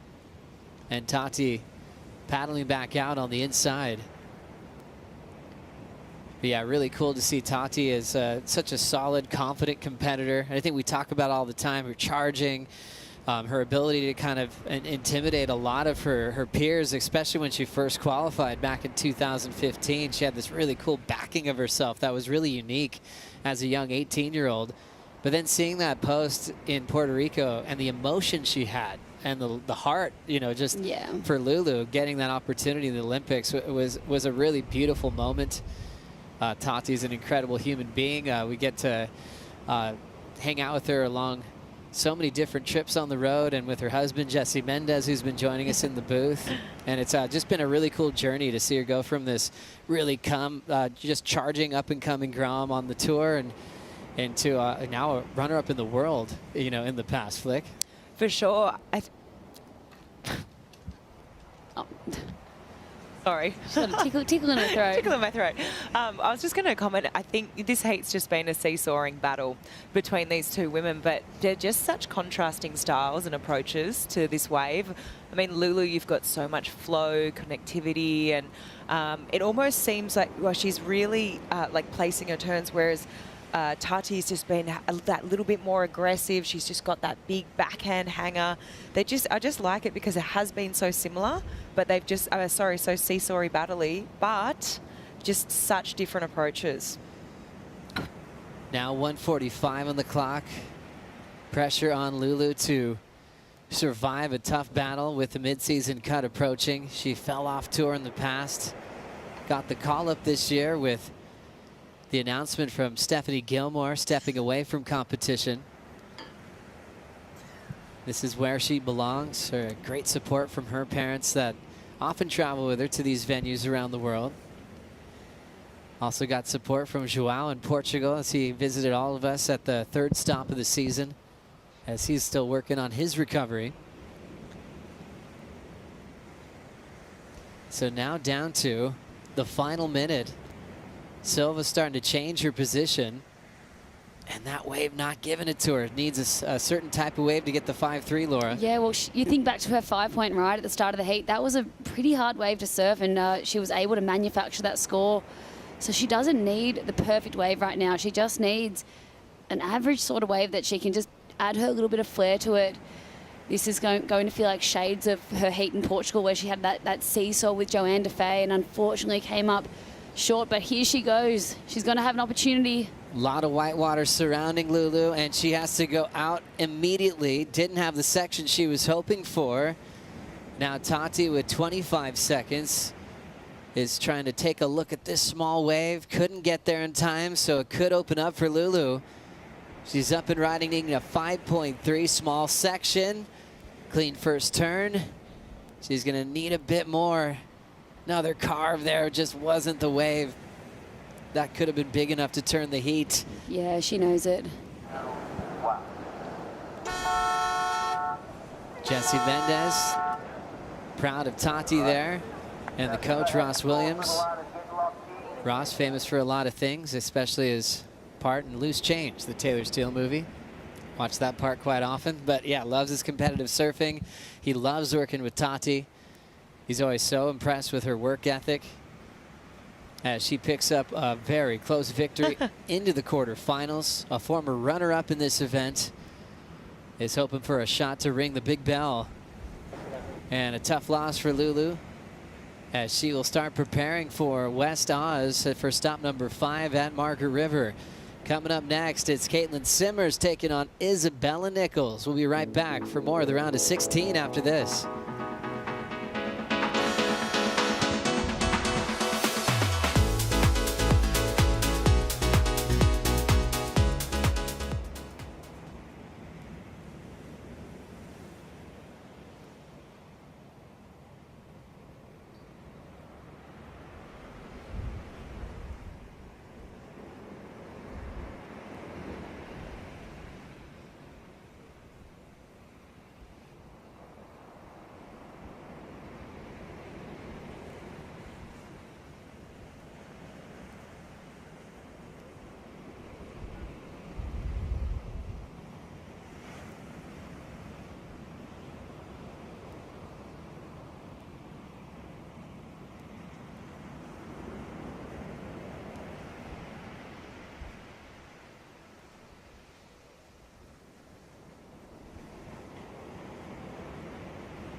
Congratulations, you have provisionally qualified for Paris 2024. Wow, that's amazing. Yeah, the Olympics is one of the coolest experiences of my life. With the experience under my belt, I have a really great chance at winning the Olympics. It would mean the world if I could get that medal. So many brilliant athletes. Just gotta work hard and do my best. You feel like you're representing every single person. You're a medalist forever. Those people are not forgotten.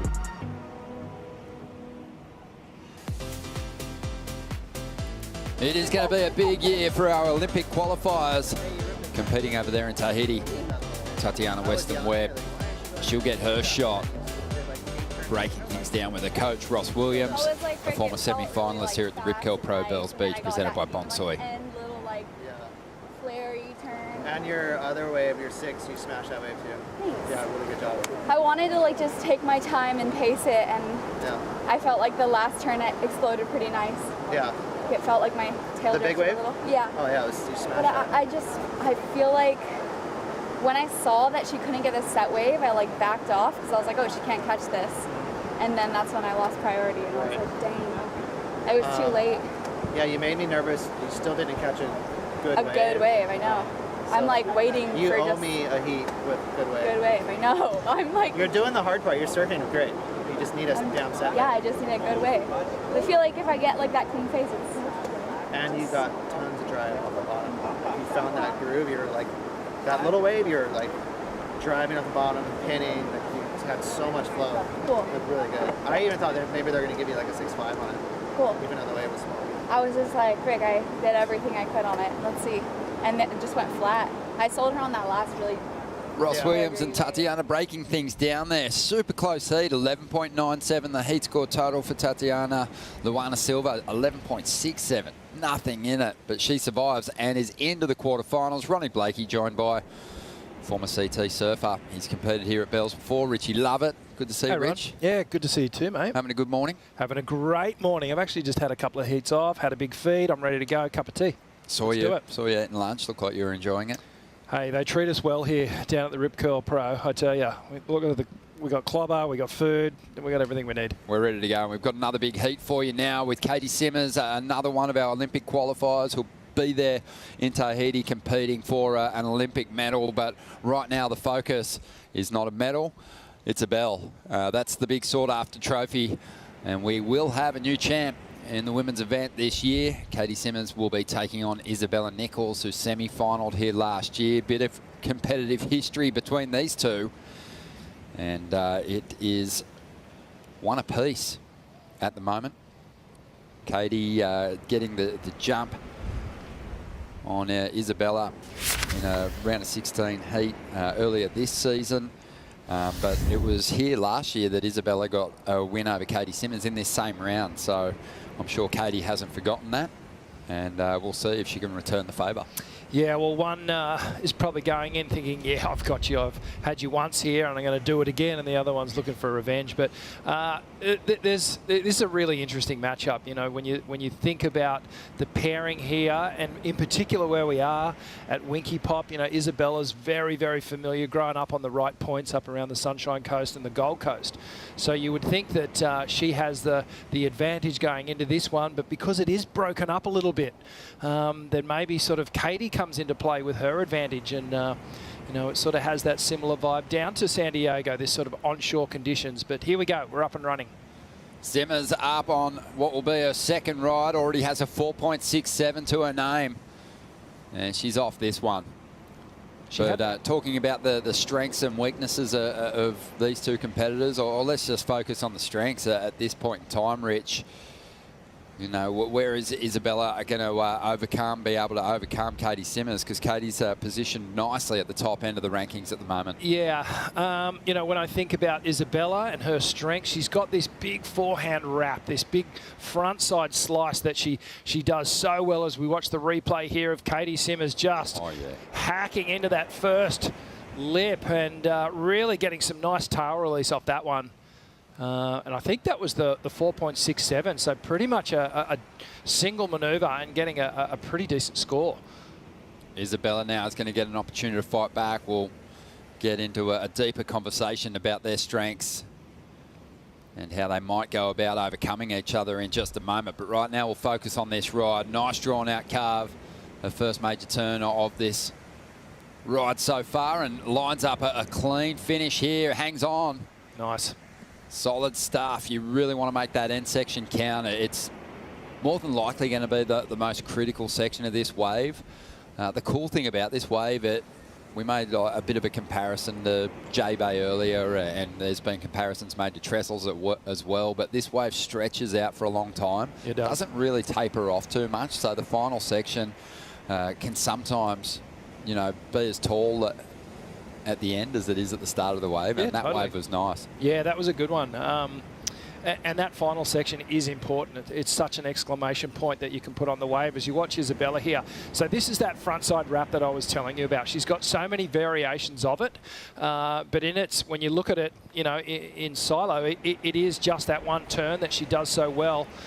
Gets the really nice final hit off this closeout section. Drives off the bottom, and watch this big wrap here. So she brings it all the way round and then gets this beautiful tail release right at the end moment there, and then gets that weight transferred back onto the front foot, swings the board around again. So really nice fluidity to this wave here between the maneuvers. She lines up this final section, prepares for it, eyes it off, and then almost vertical, gets the tail release again. And then a tricky section to navigate here. Turbulent water behind her. She gets incredibly low. Now what that does is just, it makes her a little small target for all that whitewash behind her. And then once she knows she's made it, then she stands up and shows the judges that it's a full completion. But yeah, back to that conversation, Ron. So that's Isabella's strength. But if there was a weakness, I would say just the variety, and that's what this lady brings to the table. Caitlin Simmers, she's going to be playing catch-up now. 6.83 on that last ride for Isabella, and Katie, big combo. So already throwing a couple of huge individual turns. 4.67 for a first wave with a bit more room to move on that one. She's able to add an extra turn, and it should better the 4.67 at this point in time. But Isabella Nichols, pretty positive start for her. Was just on her ride able to draw that first carve out a little bit more. Just the wave had a better pace to it. But, you know, look at Katie in attack mode here. Yeah, a lot of speed, and just that's what I was talking about, the unpredictability of what she's actually going to do. It's a raw approach. So watch the slow-mo here, steadies the bottom turn, drags that backhand, hits that crumbly lip here, and sort of shimmies off it, gets a little bit of a weightless moment there. Did well to keep control. In slow-mo, you could kind of see that the lip was kind of capping above a piece of chop, so it was a hard one to get the timing spot on. She did pretty well with it. Just moves at a great speed too, which only adds to the unpredictability of her approach. So waiting on that number to come through. Didn't need a whole lot to get to the lead, just based on the fact that she had a reasonable opening ride. But I see what you're saying. I think for me with Isabella, you know, you're always impressed with the strength of that big front side hit, especially the pocket turns that she can lay down, but you know that's what she's going to. Well, whereas with Katie, it sort of seems like she's got the right turn for whatever the wave serves up. Yeah, yeah, she has this ability to really adapt to the sections better than a lot of the other women on the tour, whereas you know, Isabella is actually searching for a particular section where she can put her best stuff on display. So you know, as a competitor, as a coach, you would have been telling Isabella, you know, make sure you find those waves, because that's how you're going to beat this girl. But as a coach for Katie, Tommy was maybe just saying, just, you know, be mindful of your wave choice, but make sure you execute. And your point of difference is going to be the variety that you can bring to the table here. Maybe get that tail sliding right out. Maybe go for the air. Do those more progressive moves. Got to have your surfing, but you know, Katie, she got through to this point in the competition really relying on her competitive smarts. And you know, I'm sure that Tom was saying, you know, you may not find yourself in that position again, so you know, good wave selection, let your surfing do the talking, and likely on the strength of that you'll get some solid numbers. 6.5 for Katie Simmers. You know, I think she did well with that ride to almost match what Isabella scored on a wave that probably gave her a little bit more space. Totally. Yep, absolutely. And you know, I just think about Isabella's mindset as well, perhaps thinking, you know, these younger competitors coming into the mix here, and what do I have to do to not reinvent myself, but what do I have to do to sort of stop the flow and the momentum of this younger generation coming through. Good solid surfing on the bigger and best waves will do it every time, but you know, in conditions like this it's tricky.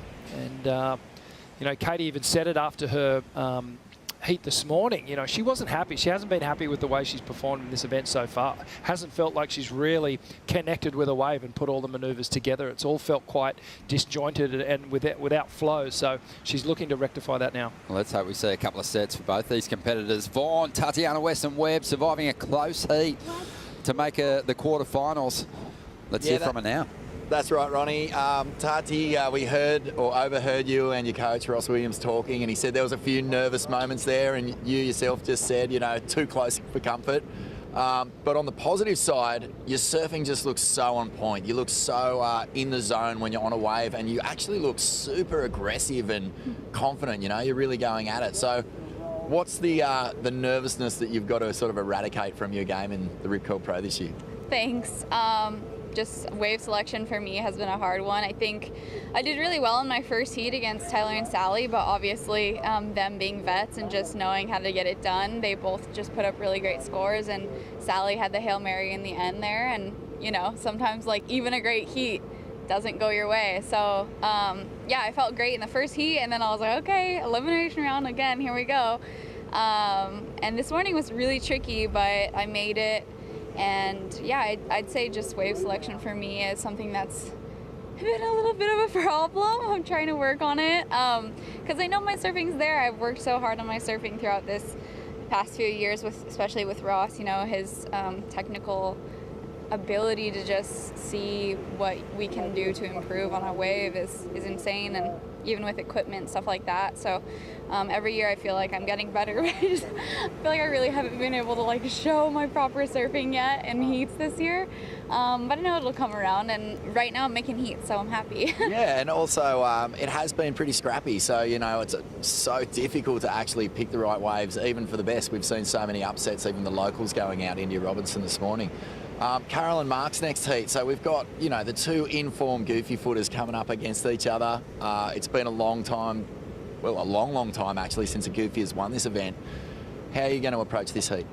Yeah, I mean, Caroline is obviously a force to be reckoned with, past world champion. Her backside is her strength, in my opinion. So, yeah, I just got to be on the right waves and take it to her. Excellent. And, well, congratulations, quarterfinals.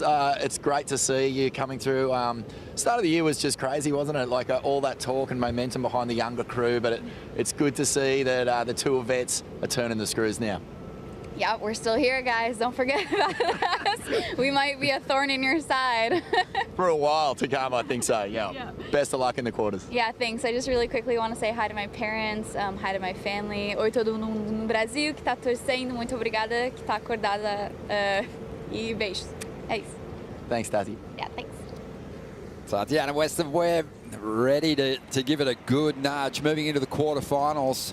And what a heat that is going to be. That quarterfinal clash with Caroline Marks is going to be super fun to watch. As we have a look at the Bailey Ladders bracket here, Rich. Great matchup. Joanne Fay already moved into that #1 position on the live leaderboard, live rankings. And she's going to be taking on the Super Grom from Barwon Heads, Ellie Harrison. Yeah, it's nice to see some new names in the mix. We've got a couple of storylines here. Cinderella story with Ellie Harrison and Sawyer Lindblad. I'm impressed with her performance this morning. Great to see her starting to click into gear. She'll be up against it with Brissa Hennessy. Got a ton of experience, surfing very well on the forehand. But this matchup here, this goofy foot matchup, is going to be something special. It's going to be awesome. We've got a few people chasing their first CT win left in the mix. Two of them coming up in the next round of 16 clash, but already a couple through to the quarters that are looking for that breakthrough victory. We know we're going to get a new champ here at Bells on the women's side this year. That's exciting. As we get right through this second day of the event window, making the most of the swell on offer. Just over 13 minutes to go here. Isabella Nichols holding priority, backed up her 6.83 on her last ride, 5.4 on the strength of another strong finishing turn. Katie Simmers, she had an opportunity to bank a good #2, but just couldn't finish her ride on the closeout. Look, the thing about the approach of Katie Simmers is that it's quite high risk. And at the moment, the strategy of Isabella Nichols is to go out and do what she knows best. It's been pretty textbook competition in my mind, and it is fairly low risk because she is so good at those maneuvers that she's doing. So at the moment, it's paying off for her. The danger is if Katie actually does click and connect and does something extraordinary, the judges are going to dine out on it. She's already given us a big clutch moment earlier today, Katie Simmers. 12.5 minutes to go. Plenty of time here. Katie's after a 5.74.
The Rip Curl Pro Bells Beach, presented by Bonsoy, is brought to you by Rip Curl, the ultimate surfing company. By Eventbrite, proud sponsor of women's surfing on the WSL Championship Tour. By Yeti, built for the wild. And by Bailey Ladders, official ladder partner of WSL Australia. Welcome back to the show. 10 minutes remaining here in Heat 7, the round of 16. We're on the lookout for quarterfinalists. And this is a big opportunity for Caitlin Simmers to maintain her place in that final 5 picture at the moment. But for Isabella Nichols, it's a clutch result that she needs to relieve some pressure heading to an event where she's been victorious. Isabella has a lot to gain from progressing through this heat. You look at who's above her on the rankings that's fallen out of the mix. Lakey Peterson, Luana Silva, and Tyler Wright-Evan. So there's a few rungs that she can climb. Big right opportunity. there. Yeah, big opportunity for Isabella here. And she needs to stay composed. She has the lead. She has the highest single wave score of the heat so far. She has priority. So everything is going to plan at the moment. And she was in a similar position here last year where she really needed some results going into the event over there at Margaret River. And she's been able to save herself. So, it's not a good place to be. She's been on both sides of that. Yes. Yeah, so that's, obviously she's aware that she's got the skills to win at this level and to do it when the pressure's on, but she's, also buckled with the expectation of delivering that same kind of performance a second time. But all the competitors were after kind of the same thing, those that were below the cut line over in Portugal, here at Bells. They just don't want that, that extra heat on them when they get to stop number 5. Here's what the rankings look like at the moment. You can see Isabella sitting in 11th position, equal with Gabriella Bryan, who's coming up in this next heat. Below them, Sawyer Lindblad still powering at this stage of the game. So, it's a crucial heat for Isabella here to progress through. Yeah, it is, and this could have an effect on the next heat as well, because if Isabella goes through, then it instantly puts a little bit more pressure on Gabriella Bryan, who's sitting right equal with her, just below the cut line. So, yeah, lots of stuff going on at play here. Well, the coaches have become the real stars of the Championship Tour, Vorno. There's a lot of former CT experience in the mix. Tommy Whitaker is coaching Caitlin Simmers. What was the game plan for this one? Yeah, good question, Ron. Tommy, we saw Katie this morning pull off one of those wins that as a coach you're just so proud of. I know you would have been jumping out of your skin to see her turn what was a pretty awful start into a real gritty, smart, and then inevitably sort of high power victory. Here she is in this round now, needing a score. What's the game plan? Yeah, I think we've got a little mid-tide action. So they started up top. There's sort of 2 options at Winky at this tide. They both got a good score. It's 9 minutes to go, and we'll just see who sort of tees off and gets his best score coming in. That's it, mate. At what point, in a slow heat, do you sort of go to a plan B or a plan C? Does that factor into your thinking? Well, we have got the top shop as a plan at the end of the heat if it's high tide, but like Bella's already set the scale, already said that she needs a 5-5 or a 6, and whatever Bella does on the next wave, it's going to dictate what type of wave she takes. So she'll know that. She's just got to sit tight, and she's got to surf to her strengths. Surf nice and clean and hit a section. Stop falling a little. No takeoff. Ooh, just having a quick look at that one. Mate, what was your takeaway, or what words did you give to Katie after that last win? Because they're the ones that, sometimes people talk about Katie, they wonder if she's interested or not, but she showed well and truly then that she has the competitive nous, not just the ability to get through those ones. Oh, 100%. Look, she's an 18-year-old, female ripper, but, they still get nervous and they still overthink stuff and whatnot, and she's just got to understand if she just surfs smooth and to her strengths and sort of let the good sections come to her and let her surfing come out when it's needed. Just looked like she was trying to force it a fair bit in that first heat and falling on sections where she's trying to do a big turn when it wasn't sort of, due for it. So when the sections came, she delivered. So we just need the sections to come. That's it, mate. Well, 6 minutes remaining. I'll leave you to it. That's it. All right. Back to you, boys. Thank you, Vorno. Yeah, Tom Whittaker. I think the big takeaway from me in that was like she's got to fall a little less. There's been kind of the application of pressure on herself, and it's allowed Isabella to kind of gain the lead and also some momentum here with some falls on that end section. Wow. But that could be a real turning point moment. 5 minutes and 20 seconds to go, and just felt like Isabella really had the momentum and a good opportunity to get rid of that 5.4. Oh my goodness, I don't know what happened there, whether she was just off balance from the takeoff, but wow, that was a huge mistake. Opportunity lost here as we see Katie Simmers up and riding. Smooth cutback to get started, and now drives up into the section. Nice hooking turn, fully committed here. 5 minutes to go. Not in need of a massive number, but needs to finish this one off. Doesn't push it too hard there. Wants to save some speed down the line for this. Layback jam still going on this one. The wave stretched out beautifully. Yep. And Tommy Whittaker puts his hands together. And that was exactly what Tom was talking about. You know, don't over-surf it. Read each section. Keep it clean, and you'll get rewarded for it. Isabella Nichols really dropped the ball, Rich, on her previous wave, falling. And Katie Simmers is likely going to make her pay for it here. Pressure. It must be just pure pressure that Isabella was feeling there to come off, just literally as she was kind of setting herself up and getting her line set.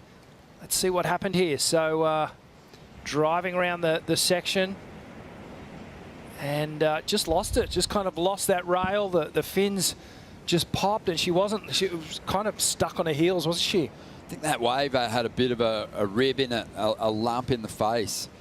But Katie Simmers, you know, she is the benefactor of obviously Isabella falling, but this second wave a little more groomed. She read it so well. She did. Some nice open face turns here. A little cut down again. A little bit of interesting, you know, something new that the judges perhaps haven't seen before. Gets that little layback hack, but there's more. Gets this final hit. So that combination there alone, really, really smooth. Great flow between those turns. Watch this little sort of cut down check turn. She cuts it off there because she knows there's more down the line. Didn't want the wave to run off. Bangs that little foamy section, keeping the nose of the board, pointing down the line. Didn't overcommit to that turn because she needed to get to this one here. There was strength in that turn. Look at her power through it. Throwing tons of spray. Resets that inside rail. Up and through the lip again. And well, up into that point, it was Isabella who was surfing the percentage plays. And well, Tommy must have sent some good vibes and some instructions via the airways because she took it on board. Yeah, that was impressive stuff. Still waiting on that number to come through. The requirement hasn't changed. 5.74. Isabella, she looked to kind of correct the mistake, had a look at a few waves, and they haven't really eventuated into anything decent. Just 3 throwaways in a row, but willing to take a chance and a good look on her feet at some of those walls and see if they were serving anything decent up down the line. But we are waiting on Katie's number to drop, expecting that it will be enough to get her up into that first position. But yeah, she just didn't oversurf the section. She really only had 2 fully committed turns on that ride, but everything else just kept that flow as we see the GWM 2-minute warning on screen now. And the number in for Katie at 6.6. She's back up into first. Isabella Nichols now after a 6.27. This is not over. Not over at all. And Isabella, she might have found one here. She doesn't overcommit to the first turn, knows that there's a better section down the line, likes the feel of that one, looks up at the panel. Good 2-turn combination. Was it a 6.27? It's right there. Bigger wave, maybe, than Caitlin's? Slightly bigger. I think the turns were definitely more committed in terms of the arc that she drew on those waves. Well, the first turn was cut short so she could get to the second with some speed. So there wasn't a whole lot in the first, but yeah, those taller walls, they can help you out. There was power in the second. Let's have a look at it. Smooth looking wave here. So that first turn, you're right, she cut it a little bit short, but this second one, bang, hammers that one. Oh. Lots of power. Could be close. Let's see where they go with it. I mean, didn't have a whole lot of room to move, so did pretty well to get the 2 moves in. She was faced with that decision whether to really race down the line and try and get some stuff going down at the lowest section or just commit to those 2 turns. Oh, I feel like she made the right decision. It's just whether that first turn's got enough strength in it. 20 seconds to go. Katie might not get a shot to fight back to get into the lead again if Isabella's able to turn the heat here. We are waiting on that score to come through. There'll be some comparisons made. You know, likely to Katie 6'5". Could be right there. Well, when I think of Katie 6'5", remember that wave where she was sort of in the turbulent part of the lip and it was a bit disjointed. Isabella's was definitely a lot cleaner. The flow between the 2 turns a lot better. The strength of the last turn definitely goes with Isabella in my mind. So waiting on that number to drop. Yeah, I'm big moment for that lady on your screen. I'm not sure. Let's have a look at it. We're comparing now the 6'5", and you've got to keep in mind that there's a 6'2'7" required for Isabella. Yeah, so Katie was dealing with a lot more bump on the face of her ride. Isabella had a cleaner wall to work with, and on that final section really delivered a great turn. Well, Katie's first turn was a bit more radical. It had a bit more flair, but again, I feel like Isabella's turn had a lot more strength to it. So it's going to be super close, but I feel like she just gets the number. It's right there for me. Either way, you know, it's going to be very close. Waiting on the numbers to roll through now from the panel. And it's in a 6.1, so close. And a couple of judges gave her the nod. A couple thought it was just under. A game of comparisons. And Katie Simmers is going to survive here and move through to the quarterfinals. Wow, that was a clutch finish to that heat. And heartbreak for Isabella Nichols. She's got serious work to do as we head over to Western Australia. There's the score breakdown there. You can see, well, it's interesting, isn't it? The average comes down, but 3 of the judges said yes. Yep. But with the top number and obviously the 5.7 in there, one of those getting thrown away, the average was brought just under. Isabella Nichols falling painfully short in what was such a crucial heat for her, but also for Caitlin Simmers to maintain her place at the top end of the rankings. A very important heat win, and she is through to the quarterfinals on her way to her best finish here at the Rip Curl Pro Bells Beach, presented by Bonsoy.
My go-to is the Bonsoy almond, the magic mix, the best way to start your day. So starting with the morning smoothie, got some great blueberries already in there. Strawberries, they're looking delicious. Banana is nice for the consistency. A little bit of peanut butter, a little bit of honey, the chia Bonsoy almond milk. is naturally nutty, just like me. It's on. We gotta get going. Fence on, and now the ride to pipe. Hey, it's on. The contest is on. Parking's getting tight there. Contest is on. Contest is on. Got my trusty bike. Straight line to pipe line. Ted, he loves Bonsoy. Absolutely. Welcome to the Lexus Pipe Pro, stop number 1 on the World Surf League Championship Tour. Bonsai Pipeline is firing right now. Are we going to start with the men? Are we going to start with the women? Thank you. Same time tomorrow.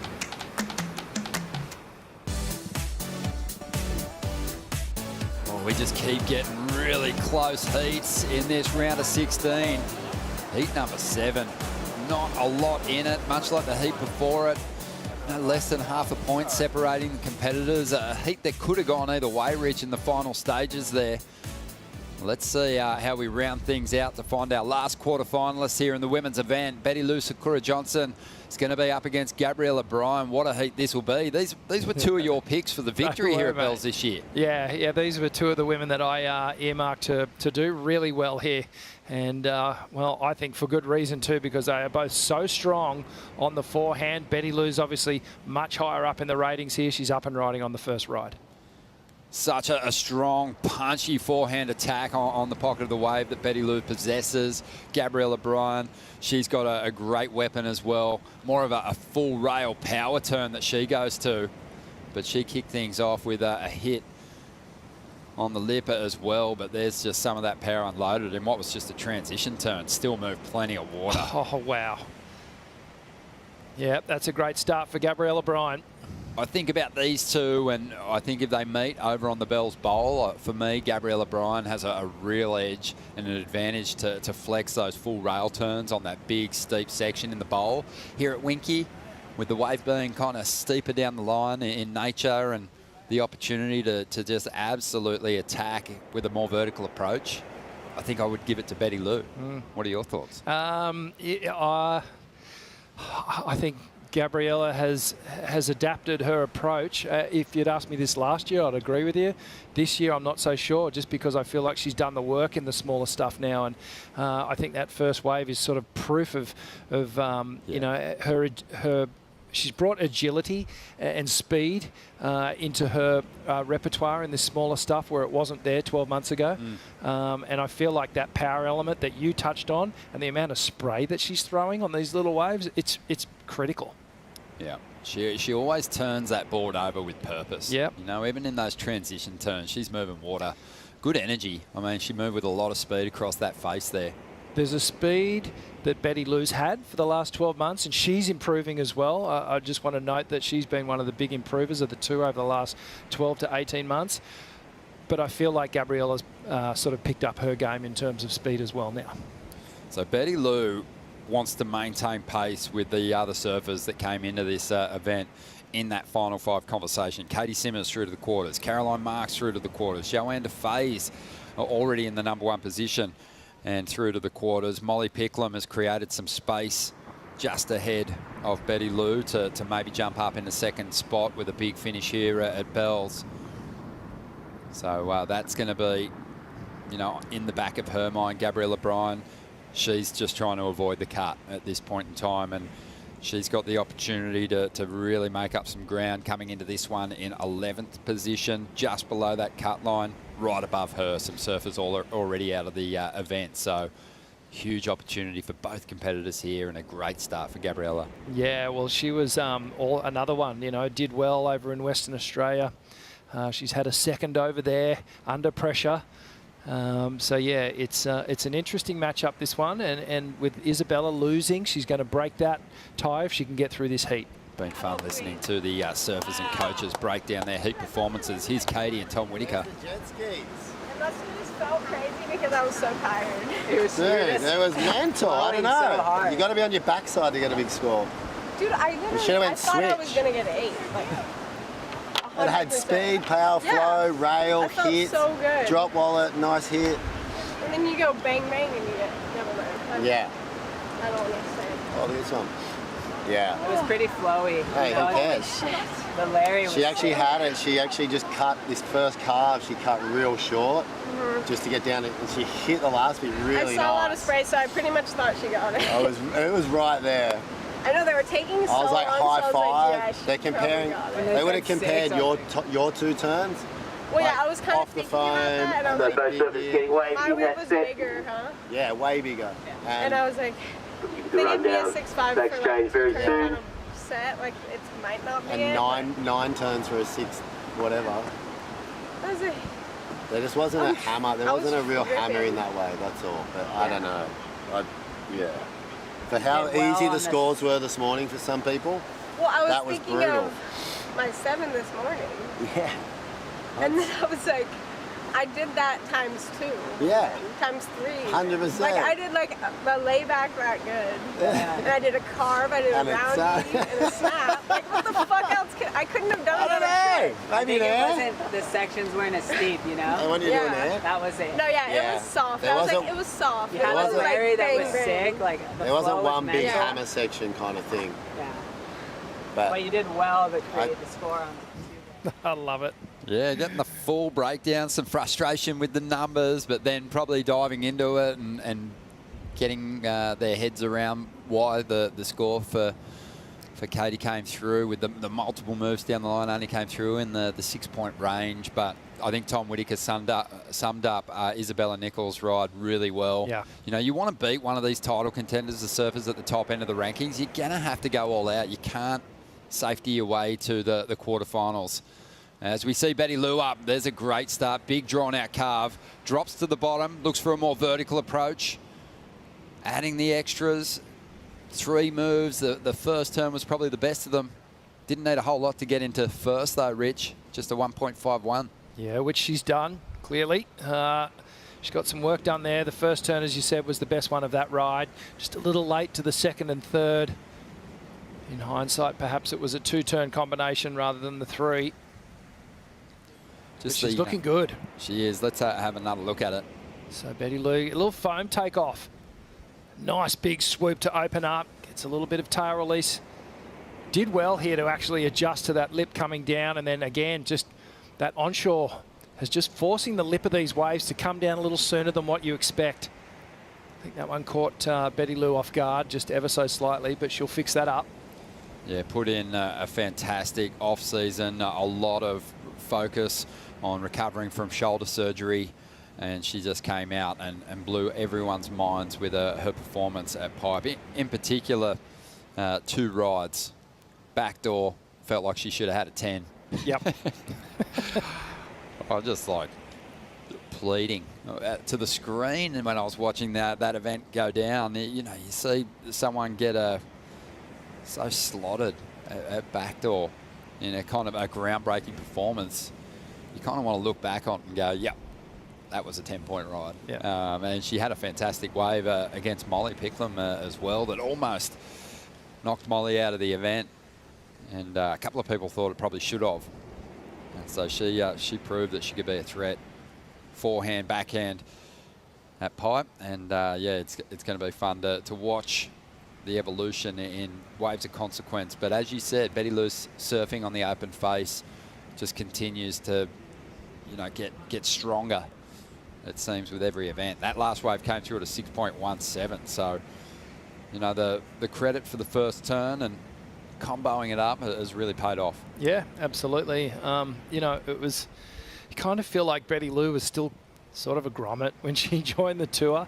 And as she's sort of growing in strength and her leg power is increasing, she's been able to put so much more energy and force into these turns, and she's really controlling the board a lot better rather than just steering the board.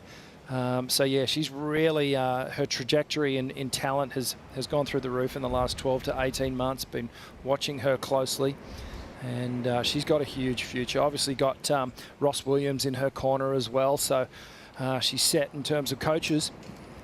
Yeah, she's had some huge wins, big event wins at home and on the road, but she wants to break through for a big championship tour victory. She'll get her opportunity here at this event, and she'll be a threat at any CT event on the schedule. So well rounded. 17.5 minutes to go. Gabriella Bryan now out there with priority. Already has a solid score as well. This heat shaping up to be another close one as Betty stays busy under priority and is eyeing this one off. A smaller wave, but she has the kind of moves that can turn average rides into very impressive scores. A lot of speed, flowing beautifully in transition. Nice. Setting the fins free. Nice. Really nice combination. Under priority, she's going to better her situation here. Drop that 4.5. And just ask some questions of Gabriella Bryan. No, great tactics. I think she did everything right there. Taking that inside wave, she saw some opportunity to put some more pressure on Gabriella Bryan, but at the same time, I do like Gabriella Bryan's strategy of staying patient in the lineup because she needs a good wave. Let's watch the replay here of Betty Lou. Drives around this section. Winky Pop is a great wave when you're coming around those sections, coming from behind it, and that's exactly what she did here. Drives down the line, gets that quick snap, does so well to get the transition up into that third turn, gets the little finger click there. She was happy with that one. So here's that first turn. Nice extension. Now she drives down the line, sets it again. Just a little check turn over that bit of foam. Quick snap there. Opens up the arms, gets straight off the bottom and off the top again, and that one had some flair to it. Yeah, watching this wave in slow-mo doesn't do it justice. She was moving at such a fast pace there, especially through that last little combination. Super impressive work under priority too.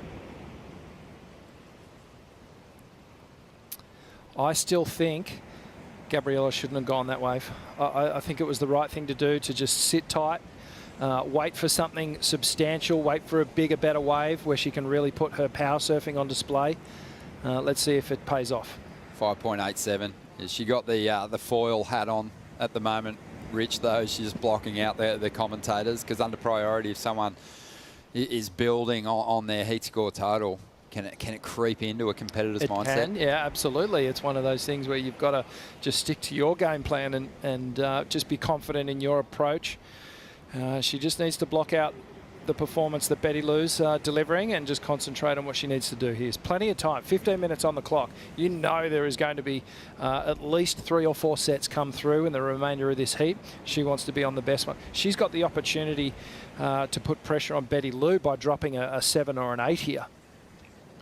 Yeah, it's not a massive score, isn't it? 6.01. That, you know, I'll probably go out there and say that it's felt today at times the scale's been pretty high. Yeah. Hasn't,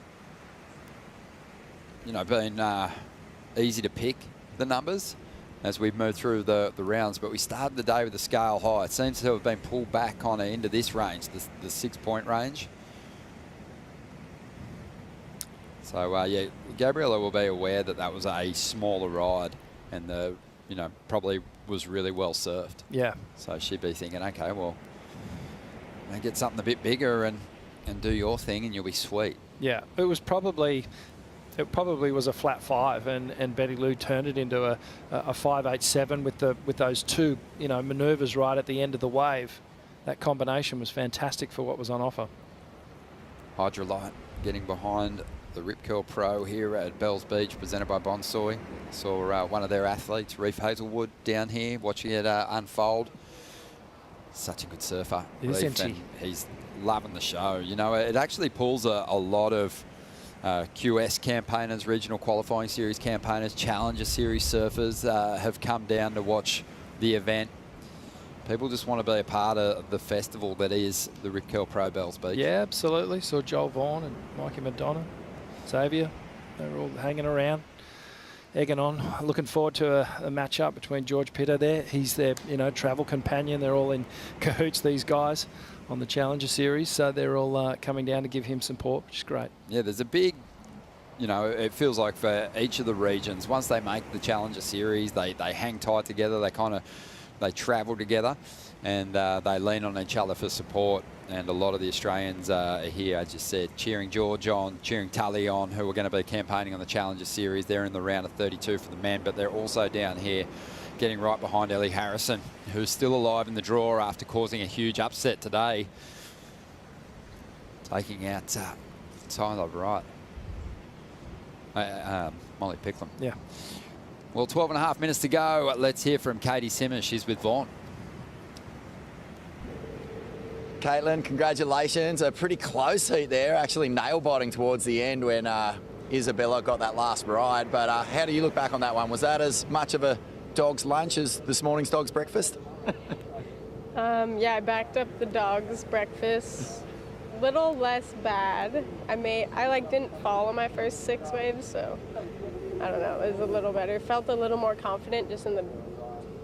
Felt a little less kind of anxious, I guess, but I was kind of just out of breath the whole heat, to be honest. I got this wave, I don't know which wave it was, like my 3rd or 4th wave, and just got it all the way and just thinking, kind of just didn't do anything until the end, thinking I was going to do this huge turn at the end, and then I fell. I was pretty much like freaking a mile down or a kilometer. I was like looking kind of up the beach, and I could barely see the stairs, and I was like, wow, this is going to be a brutal paddle. Already had gotten this long wave and fell at the end, so the whole paddle out I could just think wow, I shouldn't have done that, I shouldn't have done that, and just kind of just beating yourself up for what I did. But just looking at the ski, passing the skis, come on, please, I need to ride out, I can barely breathe. But and then yeah, I guess I made it out, and I was happy there wasn't a set for a while, so I can kind of catch my breath, and then got that one wave. I don't know if it was because of how tired I was, but I was fully confident I got this huge score, and then it was a 6, and I got it far down too, so I was so out of breath that one, just so tired, couldn't really think of anything else but how tired I was. And then yeah, I saw her get the wave, and I didn't see the end turn, but I saw a lot of space, so I was kind of just thinking, well, you know what, I think she got the score, and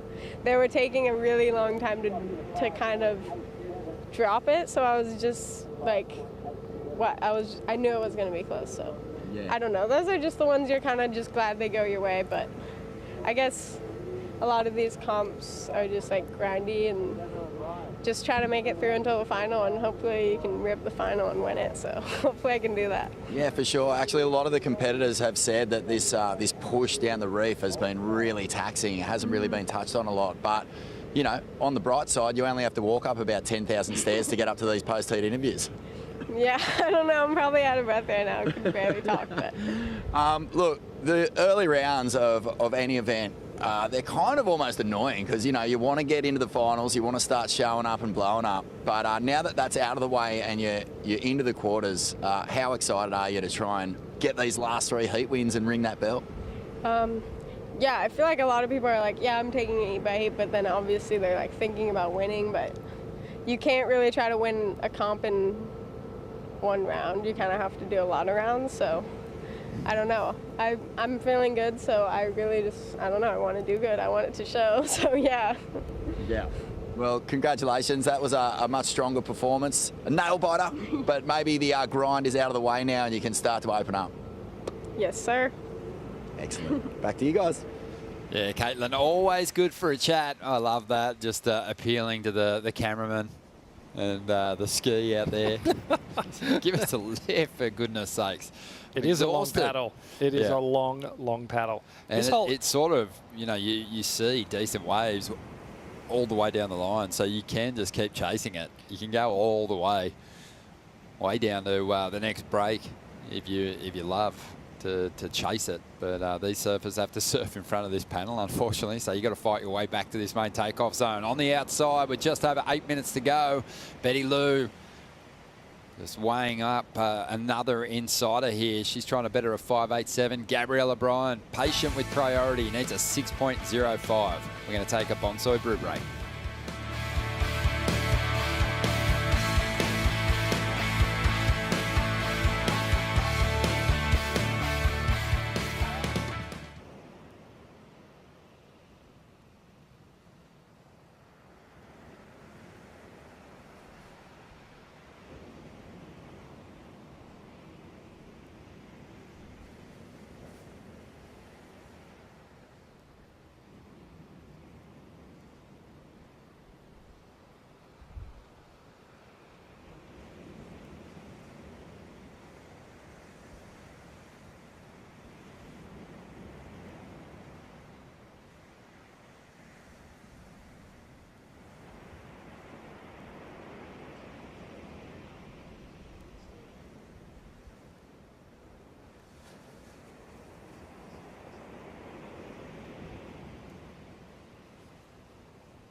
Welcome back to the show. We are at Winky today, day 2 of the event window. Big drop in the conditions.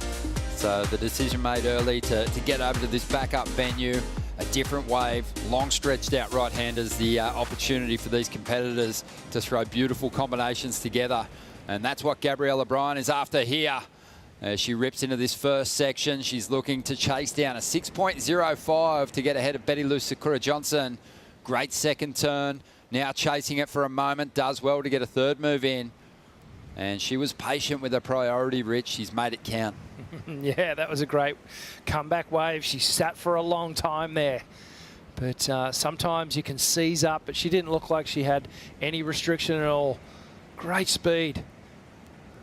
Is it going to be the number, though? Yeah, it's going to be close. Going to be very, very close. I'm just trying to think back to her original wave, but yeah, I think she might get it. Second turn was really strong. I mean, she was moving with a lot of speed, and it's just dropped, actually. The judges loved it, 7.83, so a bit more credit for taking on a set and getting that, you know, full committed second turn in. So 7.83, pressure's on Betty Lou now, looking for a 7.67. A lot of credit on the second turn, you'd have to think, because the third was really just a put there foam climb. Wasn't a whole lot in it. Well, that's promising signs. A couple of decent sized sets coming through the lineup now. So as you pointed out so well, you know, Betty Lou was scrapping under priority. Took a wave, Gabriella passed up on it, and she got herself a 5.87. Gabby wanted a bigger wave, and it came her way, and she didn't waste it. Well, biggest wave of the heat so far by a mile. That second turn just jams it so hard. And then she knew there was one more in this. Lucky enough to get up and over that little foam section. And you can just see how she stood tall then. So that was a little sort of body language sign that she was happy with her performance on the wave. All the points are really just in this second turn. Look how much power and speed she goes into this turn with. Jams on that back section of the board. Gets nice and low. You can see the board quivering under her feet there. That was just excellent surfing there from Gabriella Bryan. Riding Matt Biola shaped lost board. I'm pretty sure it's the driver 3.0. Nice little round tail. Yeah, coming off a quarterfinal finish over in Portugal, starting to make her move toward that cut line. Comes into this heat in 11th position. Needs to stay alive here. She has saved her place before on the CT with a big performance at the next stop. Margaret River getting herself all the way through to the final to keep her championship tour dream alive. And that was really sharp. Bigger set wave and adjusted nicely on the opening move. Didn't overcommit. It was a tricky section to read. And really laid into the quality wall of water on the second move. So the sliding doors moment of this heat is if Gabriella did go that earlier one that Betty Lou took off on, and then Betty Lou was potentially on that bigger, better wave and probably would have closed the heat out. So, so far the tactics for Gabriella Bryan have worked into her favour. Smart heat. She's competing well, and most importantly, when that opportunity has come, because she's only had 2 of them, she's converted big time. So in the surfers at the top end of the ratings, some crumble under the pressure of chasing a number and others rise up. And Betty Lou's going to get her opportunity here. Sitting in 3rd on the rankings at the moment. 2.5 minutes to go here after a big score, a 7.67.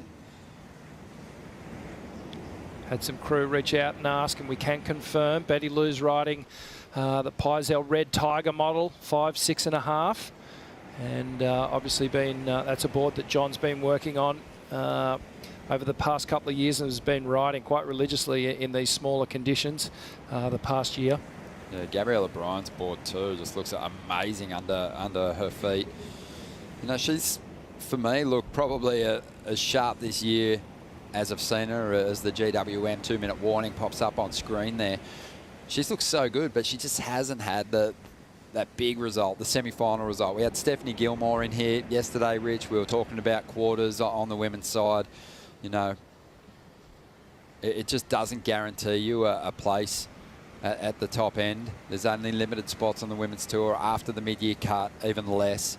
And Gabriella Bryan, even though she, hasn't had a shocking year, she's had a couple of nines and a quarter. It's just not enough. You've got to get into the semis. And even Steph said, like, quarter shouldn't have final written after it. It doesn't seem like it's enough when you start thinking about the cut. Yeah. Well, they're the facts, right? They're the numbers.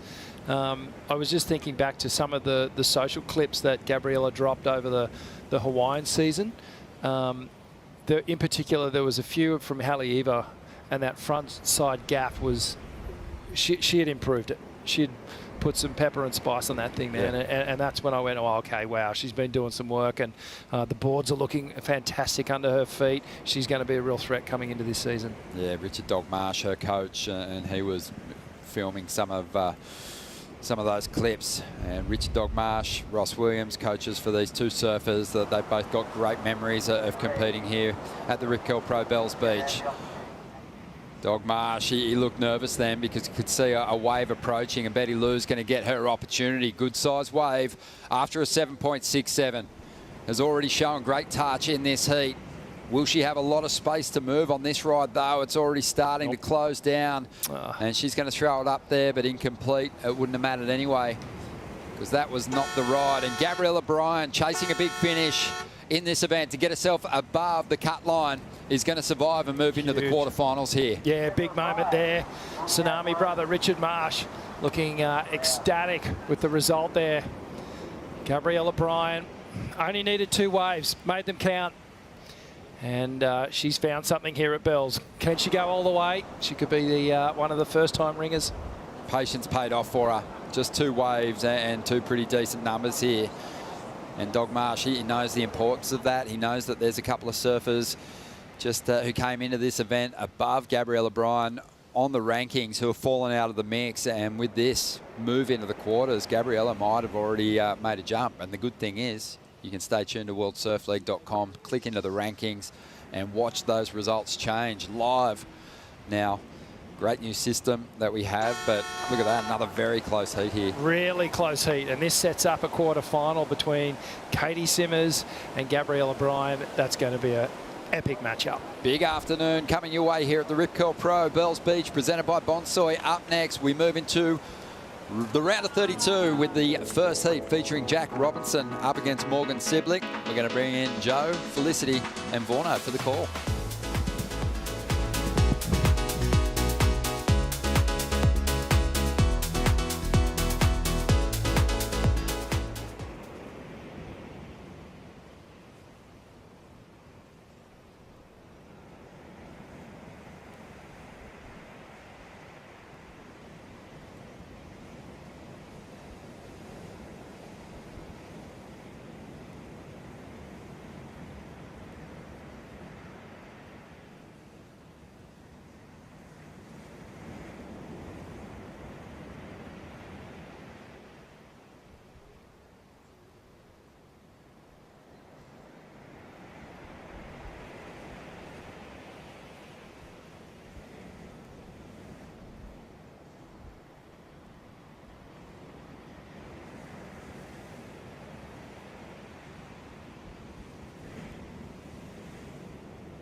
We are gathered here at Jarak.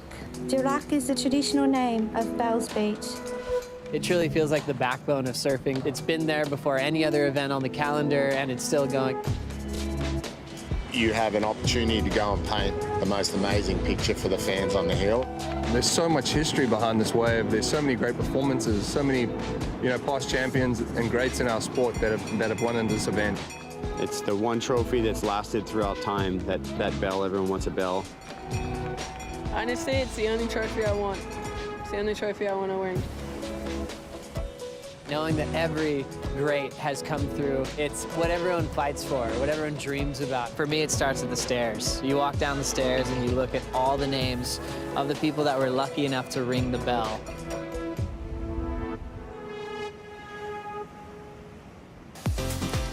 Join us in celebrating 50 beautiful years of Rip Curl, bringing us this special event, the Rip Curl Pro Bells Beach, presented by Bonsoy. A couple of legends kicking off one of the coolest surf companies that still exists today. Back in 1969, Doug Klopp, Warbrick, and also Brian Singer. How cool is that story? They still love talking about surfing. They still don't miss a heat. Welcome once again to the host set, Joe Turpel, Felicity Palmatier, and Vaughn Blakey. Vaughn, did you hang out with Brian Singer the other day? I did hang out with Brian. He was presented with like a celebration award as one of the founders of Rip Curl, and he told the story actually of the transition from the Easter Rally to the Rip Curl Pro 73. Claude had a meeting with George Downing in Hawaii. Came back to Australia, they went, let's make this thing professional. Rip Curl got involved. Surfers came from all over the world, and they wanted a piece of that prize money. $3,000 was the prize purse. And it was meant to go for about 3 years and ended up going till the current day and on, forevermore probably, because it is one of the great events. It's the longest running event on the calendar, as we know.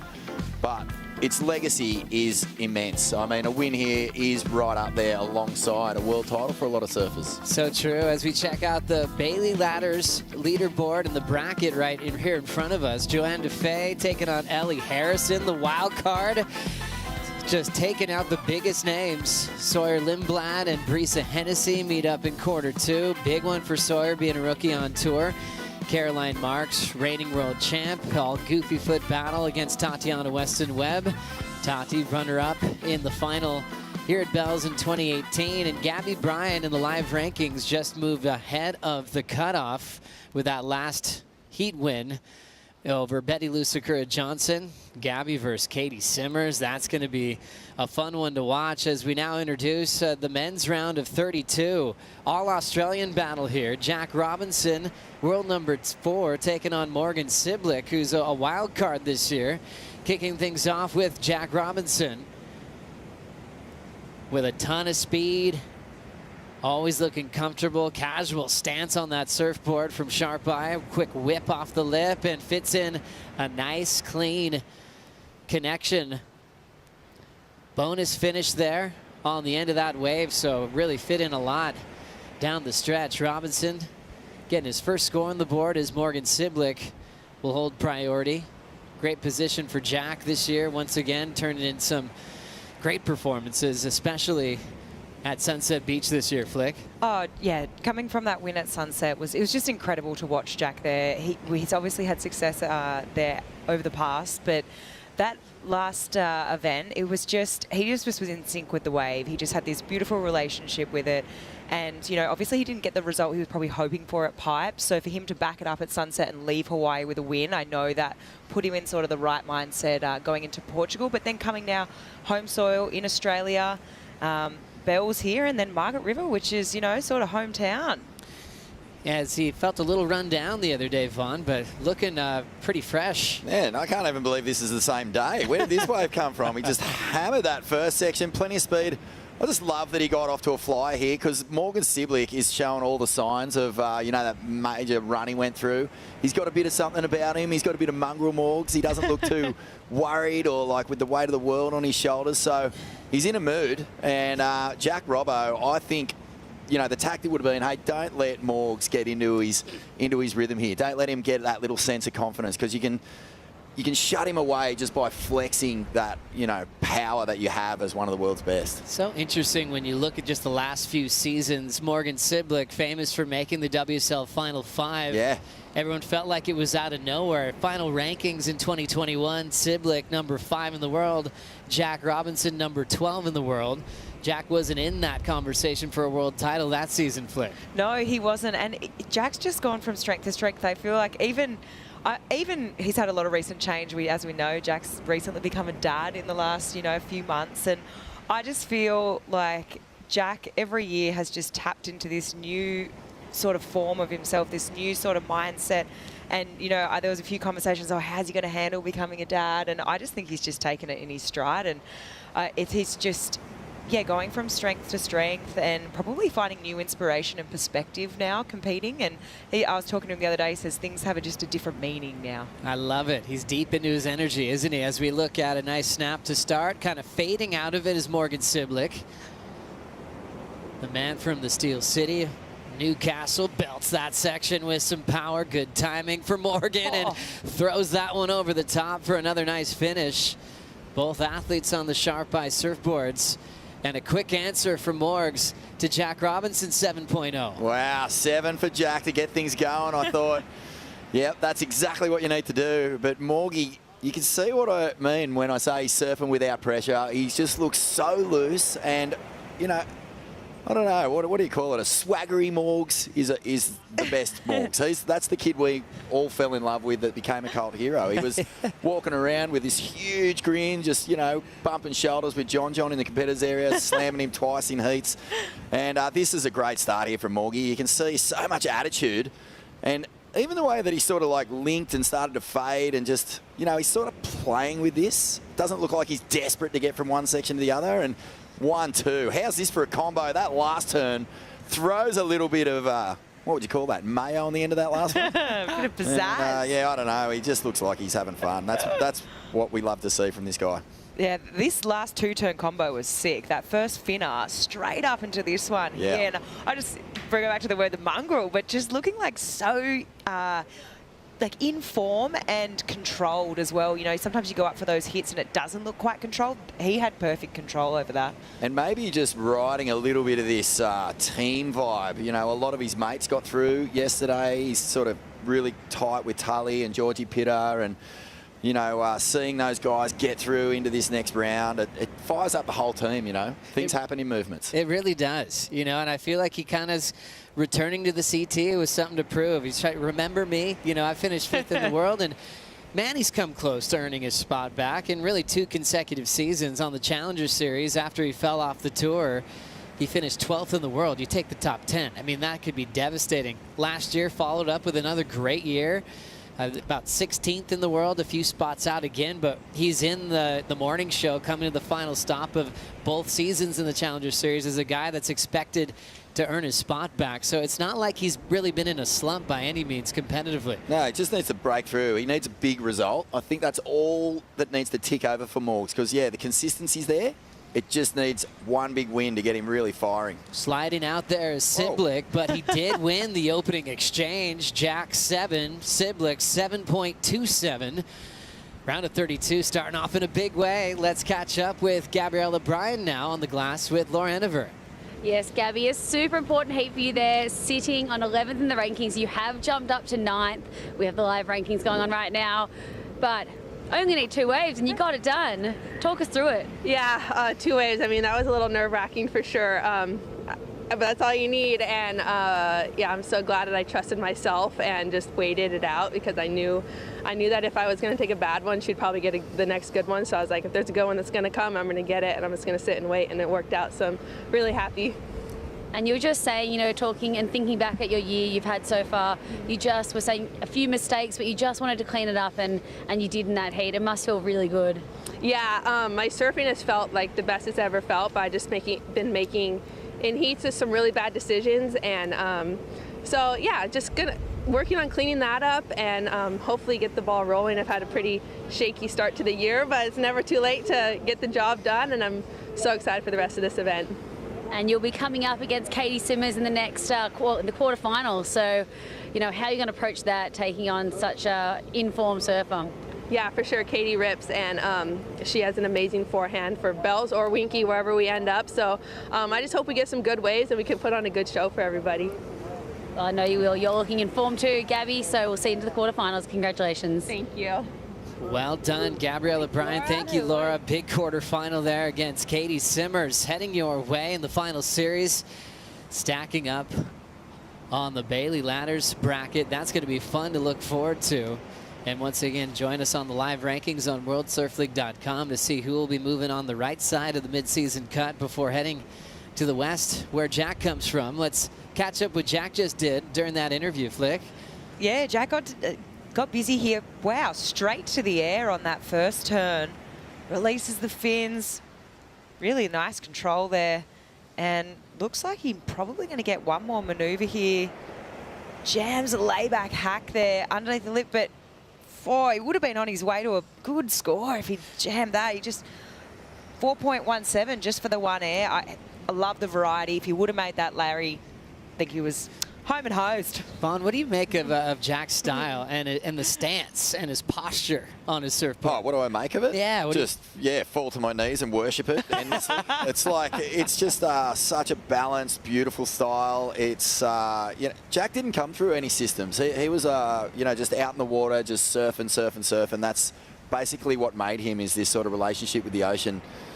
He's so poised. We know exactly what he can do in any type of condition now. That conversation about, big wave, small wave. Well, he's just good in everything. He hits a little bobble here. Does not even phase him one bit. Hits that lip. Perfect technique. You can see touches of, all the greats who have come before him. You can see a bit of Andy. You can see a bit of Taj.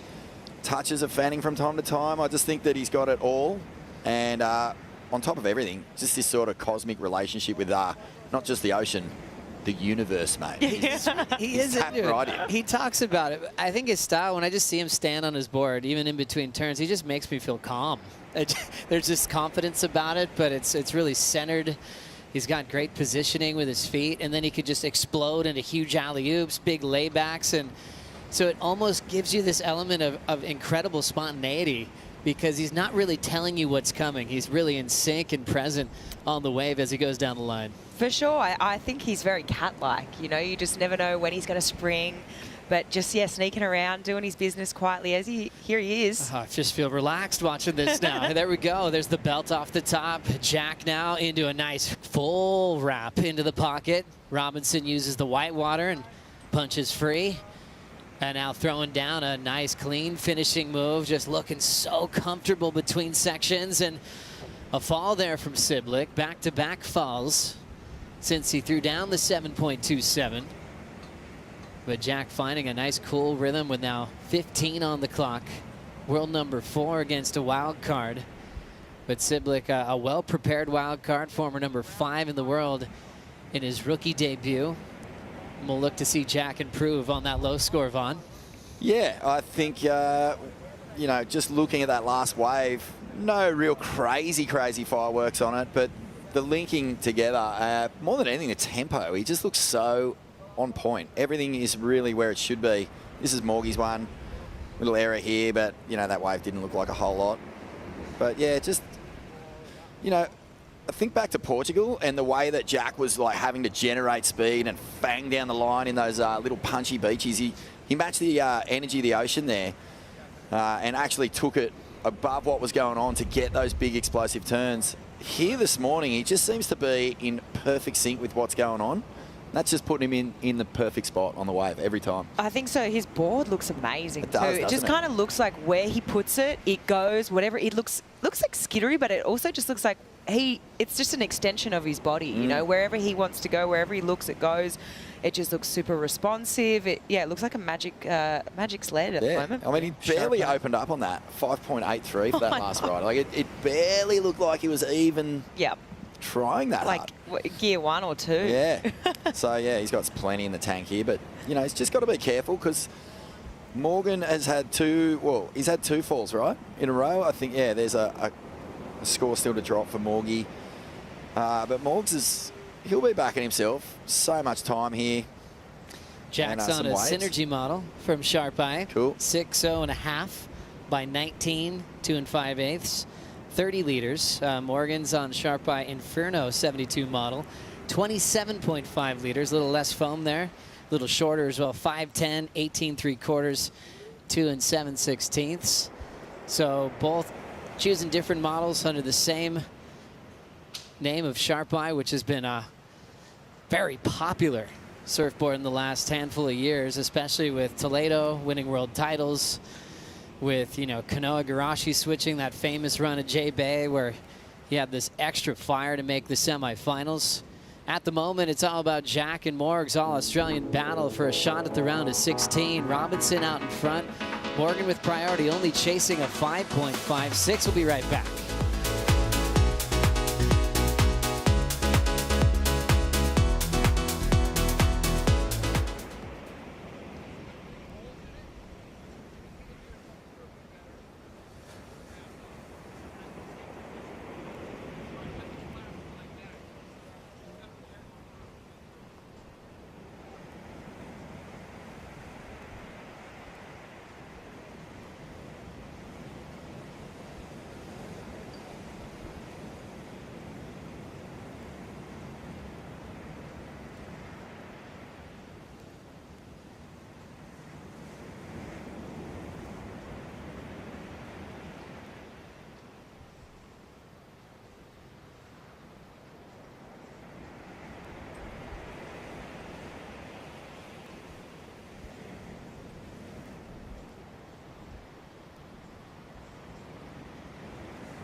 Going straight into the barrel, Jack Robinson. All these people say they're grateful for life, but once they have a baby, then you really know what the kind of meaning is for life. It's a whole different level of life. Any little thing kind of gets me excited. That's after having the baby. So here comes Robinson laying down that rail.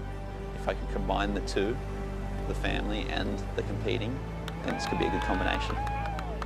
Special moment, huh? I need to be a world champion because it's just the ultimate feeling.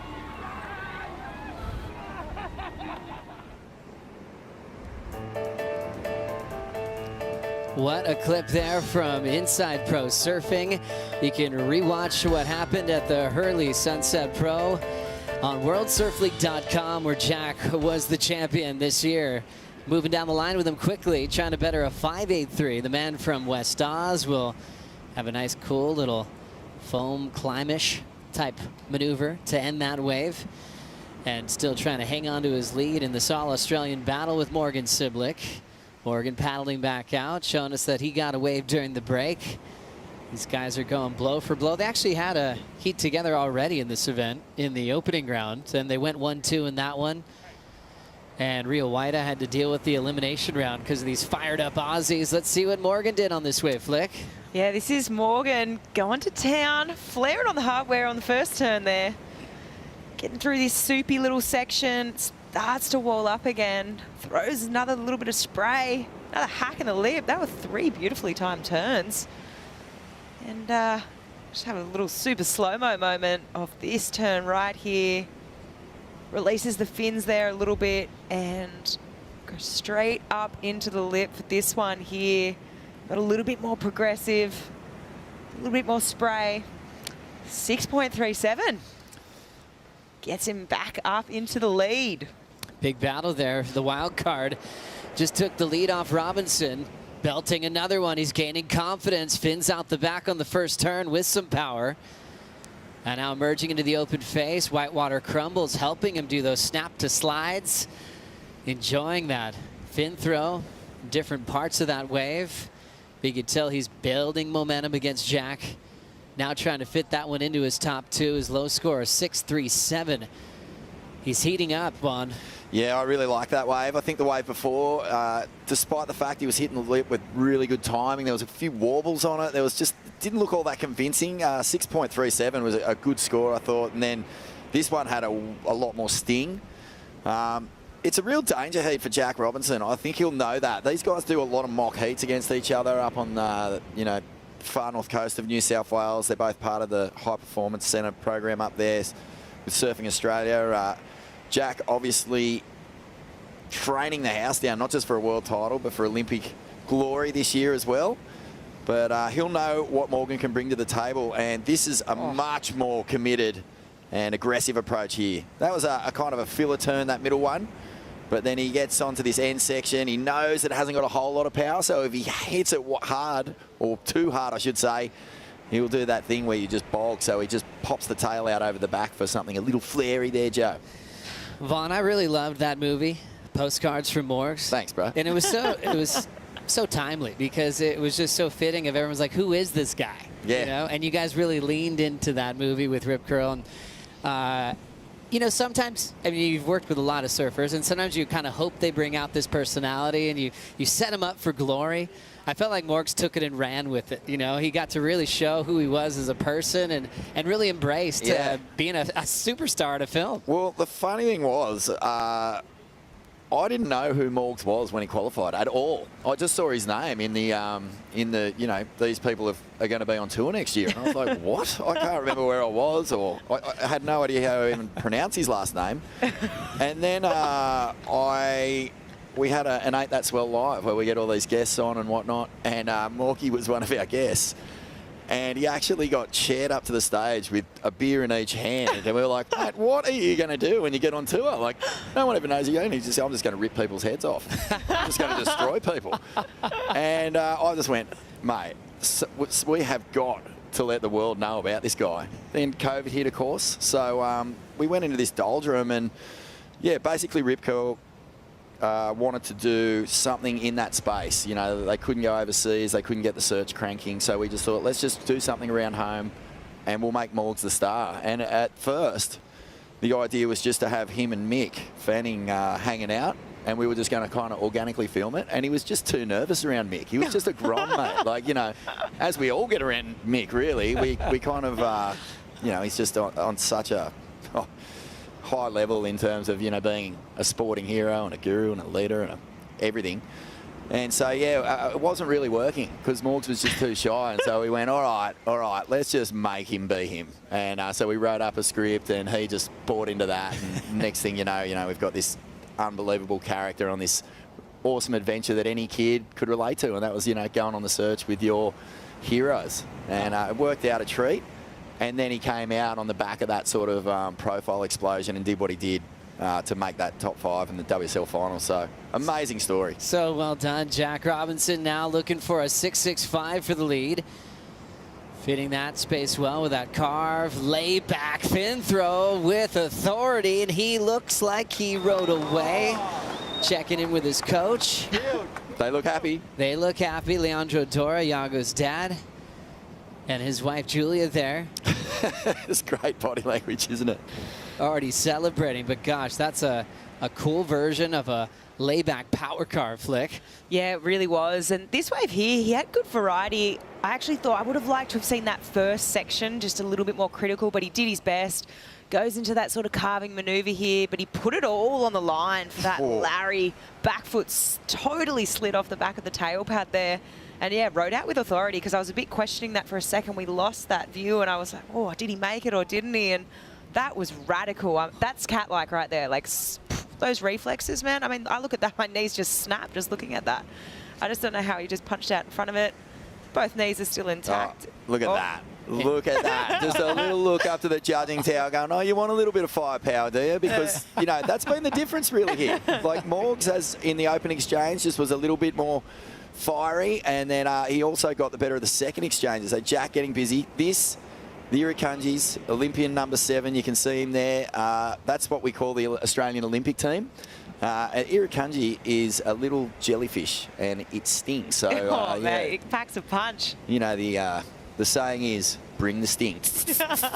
We saw Owen and Sally and everyone bringing that at that Tokyo Olympics was awesome. So Jack will be representing the green and gold in Chobes, Paris 24. What a threat to take gold. Oh, man. Home to Australia. It's deadly. It's dangerous and it's deadly. He is going to do so well out there. I mean, we've seen, he's been going there since he's been about 12 years old and coming from Western Australia, growing up in those big slabby, he's just used to it. It's just second nature for him. He's got that amazing instinct in the water where he just feels so comfortable. And that's right. He won the event last year, too, on the CT level. But hang on a second. Scores coming through from that crazy layback finish we enjoyed. Not enough for the lead, a 5.93. Siblick still out in front. Far out. This is really gnarly right now. 2 minutes 30 to go. Jack Robinson is needing a score of 6.65. I mean, he really let the judges know that he was happy with that last turn, and they have said a 5.93. They want to see more. And if you think about it, Morgie's waves have been bigger. Like, is that really the only difference? Maybe attacking it just a touch harder? Yeah, it is. I mean, there is this element of progression, though, which I wouldn't have minded seeing it maybe come a little closer. But I guess overall performance, Morgan's been ditching his fins, hitting it really powerfully. The first 2 sections of Jack's wave weren't that steep. Like, if we really do break it down, that last turn was sick. I absolutely loved it. It kind of got me off the edge of my seat. I love the theatrics of it. However, if I compare it to a couple of Morg's waves, he just had that critical nature, just a little bit more critical on his first and second turn. As that individual turn, though, my favorite of the matchup by far. There's so much in that. Laying back completely. I've been cautious about calling certain turns lean backs because there's this version of a layback where they're actually on their back and trying to perform. Jack now coming down to a minute 20, needing a 6.65. He's trying to get a lot of speed, looking for a ramp section. Fin throw, he'll sink and miss the landing. And now he's down to a minute to go. Coach Leandro looking calm, his wife Julia there, anticipating Jack trying to find some room here to maybe get another wave with 55 seconds to go. Siblick was famous for this that rookie season. It wasn't really Jack that he was messing with that year. It was all about John Florence multiple times throughout that shortened season in 2021. Oh, wow. This is a big heat. This is a big moment. Jack's obviously got a lot of space between himself and Morgan right now. So wondering, with 35 seconds on the clock, is he going to get another roll of the dice? You could just see him lining up for that air section at the end there, but just didn't really come to fruition. Morgs, he's not silly. I wonder if he's going to paddle down. He's obviously got priority. I mean, if I was Morgan, I'd be going straight to Jack right now. Well, Jack's going straight to Morgan. Wow, Morgan, what a super heat. Stressful moments for the Robinson camp. 10 seconds on the clock and a big seed getting knocked out of the contest. That's been a theme of the day at Winky Pop, from the women's division now to the men's. And Siblick is reminding the world what he's capable of against the biggest names on tour. He'll take the win and move on into the round of 16. Wow, man. I mean, it was kind of like a scientist versus slugger there. You know, Jack just looks so beautiful, so in sync, but in the end, it was just the big knockout blows from Morgan Siblick that got the job done. Yeah, big hammers. Siblick putting together a beautiful heat. The 7-2-7 was his opener to win the opening exchange, and I think that gave him a ton of confidence to seal the deal and move on into the round of 16. Well done for Morgs. Welcome back to the championship tour once again. Heat number 2 will have a finalist from last year, Ryan Callanan, taking on Maui boy Imai Kalani Duval. We'll be right back.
I've been going to the Surf Coast since my teen years and get to go back every year now on the CT. It's really special.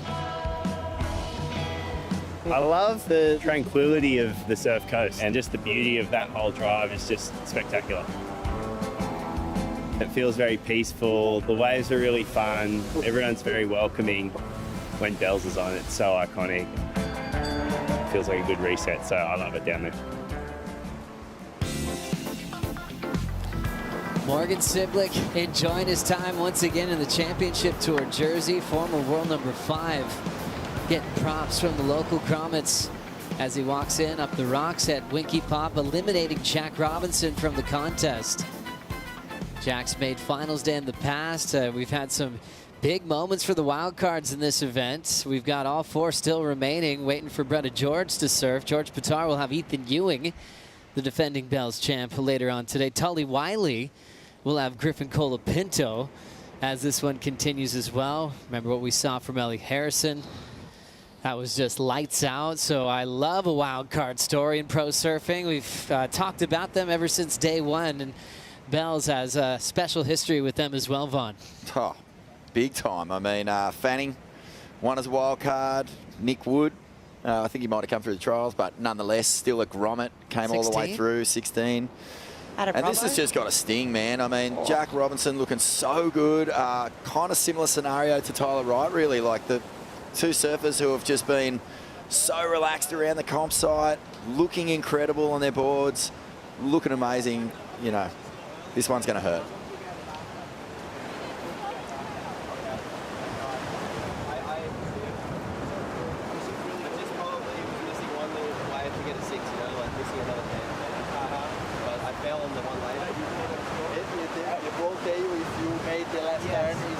That's what I thought. It's beautiful. It's 4.1 only there. Wrong turn selection. It's okay, the layback. It's good. It's good. But even here, yes, the layback. It's a second to maybe it's high score. Oh, we're in high score. Maybe 7. Maybe more. It's 4.1 only the blue day. Yeah, 7. Yeah, that was it. It went off. Fuck.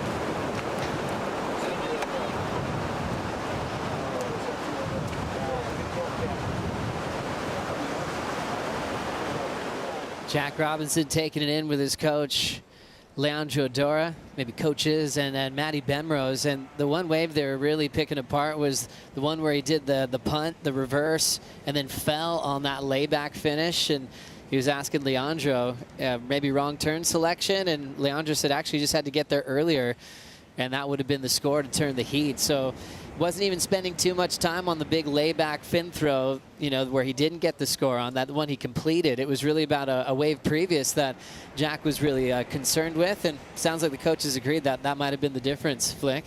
For sure. I think he scored like a 4-point something for that, just that one air. So if he would have made that second turn, he was on his way to an excellent score, I think.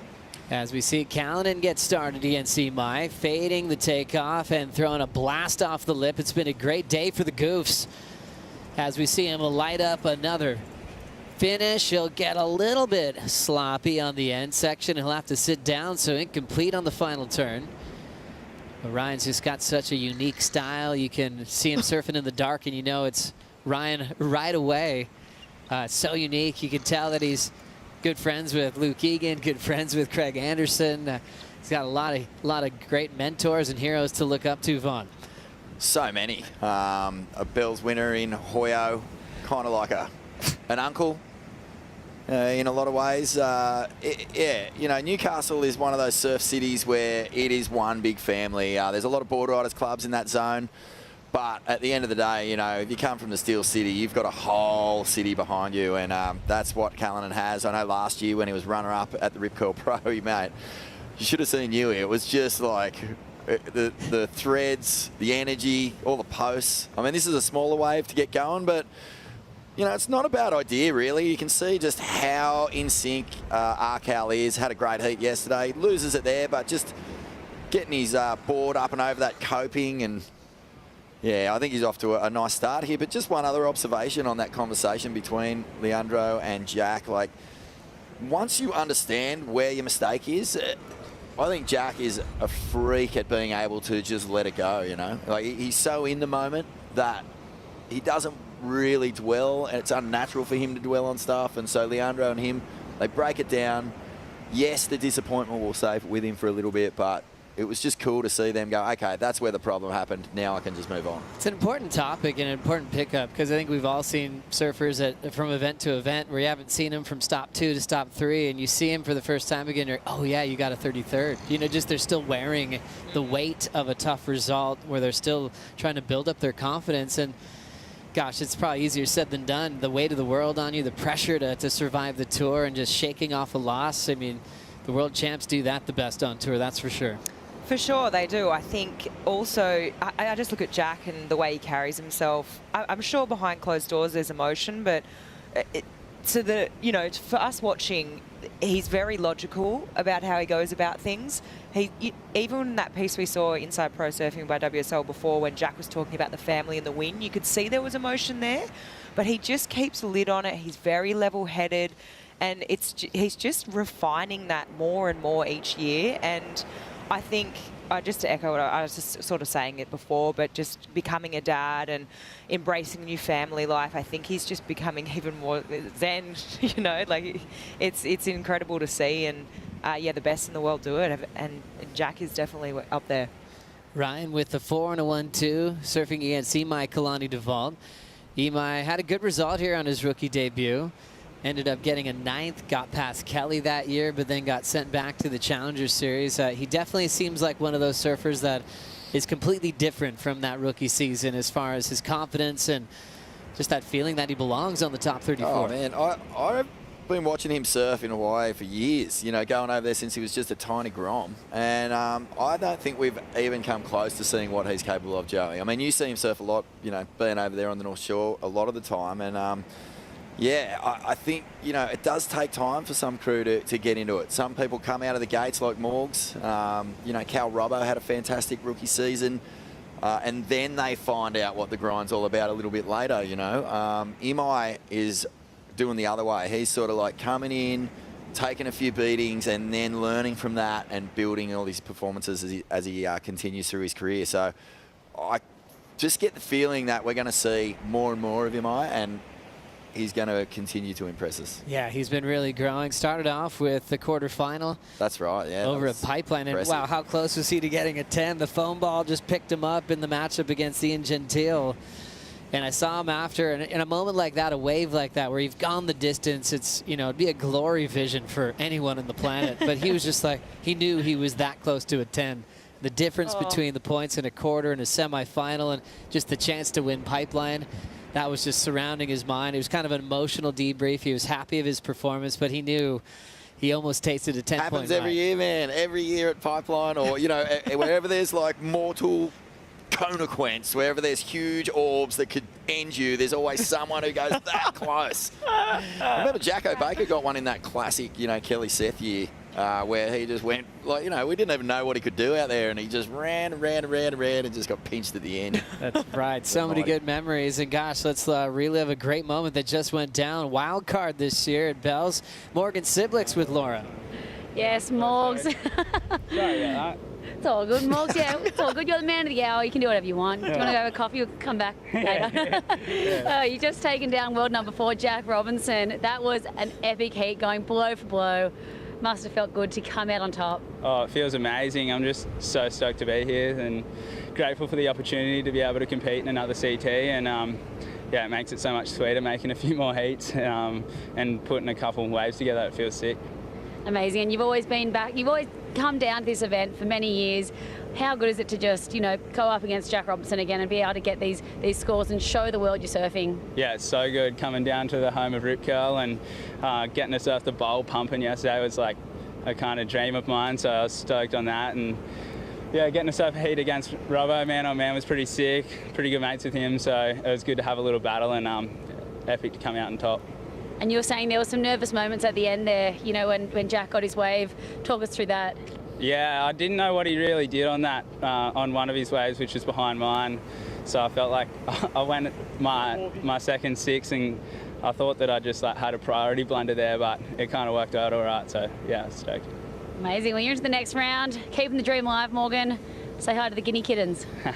How's it going? Also, anyone you want to say hi to at home? I don't know, Mum, Dad, my brothers, I don't know, all my mates. Thanks for watching. Hopefully keep on going. Well Thank done. you, Morgs. Great to hear from him. Thanks, Laura. Classic Morgan Siblick into the round of 16. Doing a great job as a wild card, making some cash as well, Vaughn. Pretty cool. How much is he making there, Joe? So let's see, round of 16, guaranteed at least $16,000. Oh, that's fantastic. Morgan shout. Yeah. Helping the Challenger Series campaign. Big shout out to Morgs. Has a lot of support on the far north coast of New South Wales, around Angara, Yamba, that sort of area. Got a lot of friends and family up there as well, and I think he's actually living at Tweed or in that little zone on the Goldie at the moment. So, yeah, he's a local everywhere. Everyone loves him. You can see why. He's just got a friendly head. He really does. And what a great opportunity to be a Rip Curl athlete. Your bosses are here. You know, that always looks good and feels good. It's just a reminder of like, yep, this is why you sponsor me. And moving on to the round of 16. Great to see that. He finished 16th in the world last year on the Challenger Series. It was tough because the last two events on the CS, he turned in throwaway results. So that made him slide out of that top 10 picture. But you can tell he's getting better. He's only 24. Ryan, how's this heat compared to the last one? Sorry, Joey. I was just thinking about it. We're 16 and a half minutes to go here. There's nothing on the board at all. And like that Jack and Morgs heat was just pretty much a slugfest. And yeah, here we are just sort of waiting for both these guys to get meaningful scores. Yeah, Ryan 4 and a 1-2. Imai with priority. Yeah, it really hasn't even started yet. It's surfing, isn't it? You know, you look at one heat, it's firing. You're just amping up to go blow for blow with your competitor, and the ocean will be like, hang on, we're going to go deep on your strategy here, finding out a way to win. These guys right now are surfing a 15-minute heat. So, and it's going to be gassing them. I mean, there's no jet ski assist. They're paddling back out after each of their waves. You've got to be thinking that none of these scores are going to be in their score and by the end of this heat. That little fall could be crucial. Yeah, true, could be. That's for true. Well, we're just kicking off the round of 32 really in the second heat, 15 and a half on the clock. Let's get an update with our Oakberry surf conditions with Kayo back in the water. Yeah, the surf conditions update brought to you by Oakberry, Joe. Still 4 to 6 foot on the face, but the wind, last time we checked in, was about 8 miles per hour side on, now up to 22 miles per hour, so the wind's increased out here. Tide's filled in a bit. We're about a half an hour to the high tide mark, so that's been changing. And then you guys have been talking about it there on the set. The drift, the current, still coming into play for the surfers paddling back up the reef to get back in position. So that's the update right now. Thank you so much, Kayo. As you see the playing field, and the surfer in red, Ryan Callanan, deciding to make a move here. The goofy footer drives into the first section, nails it there. Big sweep and a lot of spray off the tail of that JS. Throws down the wrapping cutback, and Callanan looking for a solid way to finish. Frames it up vertically and steps off. Last year's Bell's runner-up, putting together his best score so far under Imai Kalani's priority. Yeah, that was really, really smart. Precision timing, as we see Imai up and running. Getting things started with a big power gouge to fall. So had a .23 start, a similar number there, as he is really trying to start off with a bang on that opening section, Vaughn. Oh, nothing more frustrating than waiting half a heat to get a wave, get your opportunity, and then just overdo it. Imai is going to have to really reset the whole mental clock here because, yeah, it can easily send you askew. Not just you know, your heat strategies, but just your whole mental game. You've got to be able to shake this off straight away and go straight to plan B, whatever it may be. But Callanan's just put it together really nicely here, Joe. Here's Imai trying to put up a score. There's another aggressive fin throw. That was the turn he was trying to nail. I was going to suggest that, actually. Like, you don't want to be sitting around out there thinking too much. Just get straight onto whatever comes your way and just start blasting. For sure, he's got to get busy right now. He's got 13 minutes and he's got to get some scores on the board, especially after that last wave we saw of Ryan's, which it's coming through, and I think it's going to be the best wave of the heat. Ryan Callanan locking in a 6.83 to go with his 4. So he put Imai in a combo, but that'll be broken once DeVault's last number starts rolling through. But Callanan just taking the opportunity under priority to build, and a 6-8-3 could end up being a keeper. Yeah, I love that wave. I think something just really impressive. We'll talk about that in a moment. Let's see what Imai did here. So gets a little shiv off the top, hits this end section, and just lets go from frustration, and that'll feel good, you know, because couple of falls, gets in the right tempo. But this is unreal, mate. How was that last little bit of extra vertical as he approached that whitewash? That lip didn't offer a whole lot. He crafted that. And then that hook in the bowl, like for such a long guy to whip it that tight is just crazy technique. Gosh, his backhand is turned into such an incredible strength. Look at that. He punches at Nuna alert. Sound the alarms. Holy smoke, 12 o'clock. That's just straight out of the Matt Hoy playbook. That was his favourite turn on the backhand. That was so sick, wasn't it? Oh. So good. And yeah, to echo what you were saying, just to be such a, like a tall guy, you know, lanky, to get down, to coil that much. As we see Imai out the back throwing buckets. Big connection, and then hops out. Wasn't able to get a little closeout slam. Imai's wave before, where he did that little fin ditch, 4-2-3, and then not getting an end section turn. Started well, but definitely wants to combo it up like Arcal did on the wave previous. But yeah, 12 o'clock noon, that's been the reference, gosh, for decades about great backhand surfing. Straight up the guts, just big old stab straight through the lip, and it just looks insane, man. Like, I don't know how many photos on my wall I had of, like, Matt Archibald doing that, Matt Hoy doing that. So many great surfers know how to take it vert. Good stuff from Arcal. Oh, yeah, that big backside vertical hack is going to take us to break here in the round of 32. Heat number 2 right there. Ryan Callanan taking us to a Bonsoy brew break. We'll be right back.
Second. These pants. Welcome to the Post, focusing on the major highlights of this day at Winky Pop as we see the wild card trumping the defending champion, Ellie Harrison. High school student, a total hero now in the state of Victoria. 7.33, 6.4. Really came down to her getting on the best waves. That's always the theme at events around the world. Kelbell Warren proud of that performance. Tough one for Tyler because that ends her streak of back-to-back Bell's trophies. And how about Sawyer Lindblad, the rookie from San Clemente, taking down world number 1. An 8.5 and a 7.17. The Goofy Foots have been on fire. In fact, undefeated today at Winky Pop. But Sawyer showed how dangerous she could be in Portugal. She barely lost to Caroline Marks. This time she got to show that backhand attack again in similar sized waves. Now here in Australia, the air was fun for Molly, but just not enough. And then we saw excellence from the reigning world champ, Caroline Marks. 8.67, highest wave of the day and equal highest heat of the day. 15.67 with another goofy foot named Sawyer Lindblad. Thanks for watching The Pulse. Everyone's caught up. Round of 32 continues. 7:45 to go. Ryan Callanan still leads over Imai Kalani-Duval. What a great year for the championship tour for the island of Maui. You know, with Imai, with Ian Gentile, Eli Hanneman, tough loss yesterday. If you get a chance, go on social media and look at Eli's last post. He's very telling of his emotions and the roller coaster that it's been, you know, to try to find big results on tour. But yeah, to have so many surfers from Maui, you know, a long time, you know, on tour, it's a lot of Oahu representation. We've had some big island there.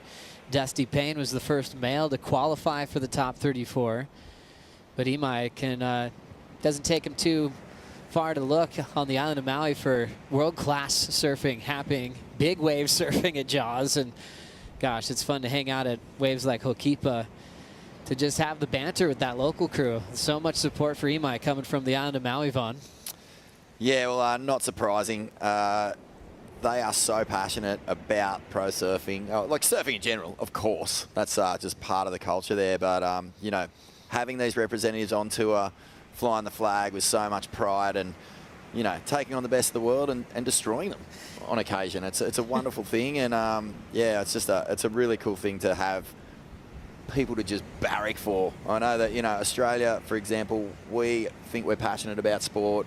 We get stuck into it. Then you come to Victoria and they tell you they're the most passionate Australians. It's a similar thing with the Hawaiian Islands, you know. You get over there and everyone loves that they are all from Hawaii. They support each other. They represent each other. But underneath, there's that little island rivalry as well. So that's great. Great to see Maui represented. Yeah, big shout out to Dusty Payne. Man, we miss you on tour. Love Dusty. Yeah, Dust. One of the most incredible free surfers, then brought that to the Jersey. Oh, a couple of Sometimes performances. you see him ride a wave and you're like, I think that's perfect surfing. I don't know what else you could do. A total class act. And he's always supporting the next generation. That run to qualify too that year. Was that a re-qualify year or was that, it was, wasn't it? And the Haleiwa moment. Yeah, with him that was still one of my all-time favourites, like last-minute runs that was into the sea. Fantastic. Kai Barger, world junior champ, beat Jadson Andre at Narrabeen a long time ago. That guy is still so talented. Hey, George. Hey. He's got No. Joe, you and I are staying together.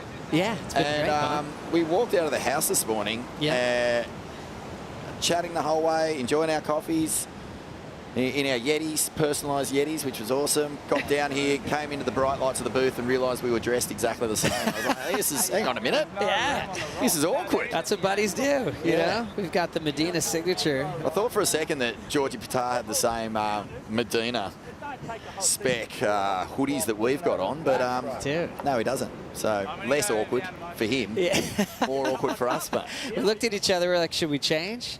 Are you going to go home and change or should I? I missed the memo. Sorry, Flick. We still got time. Well, little looksy here. But yeah, mate, so the Medina range is out and it's awesome.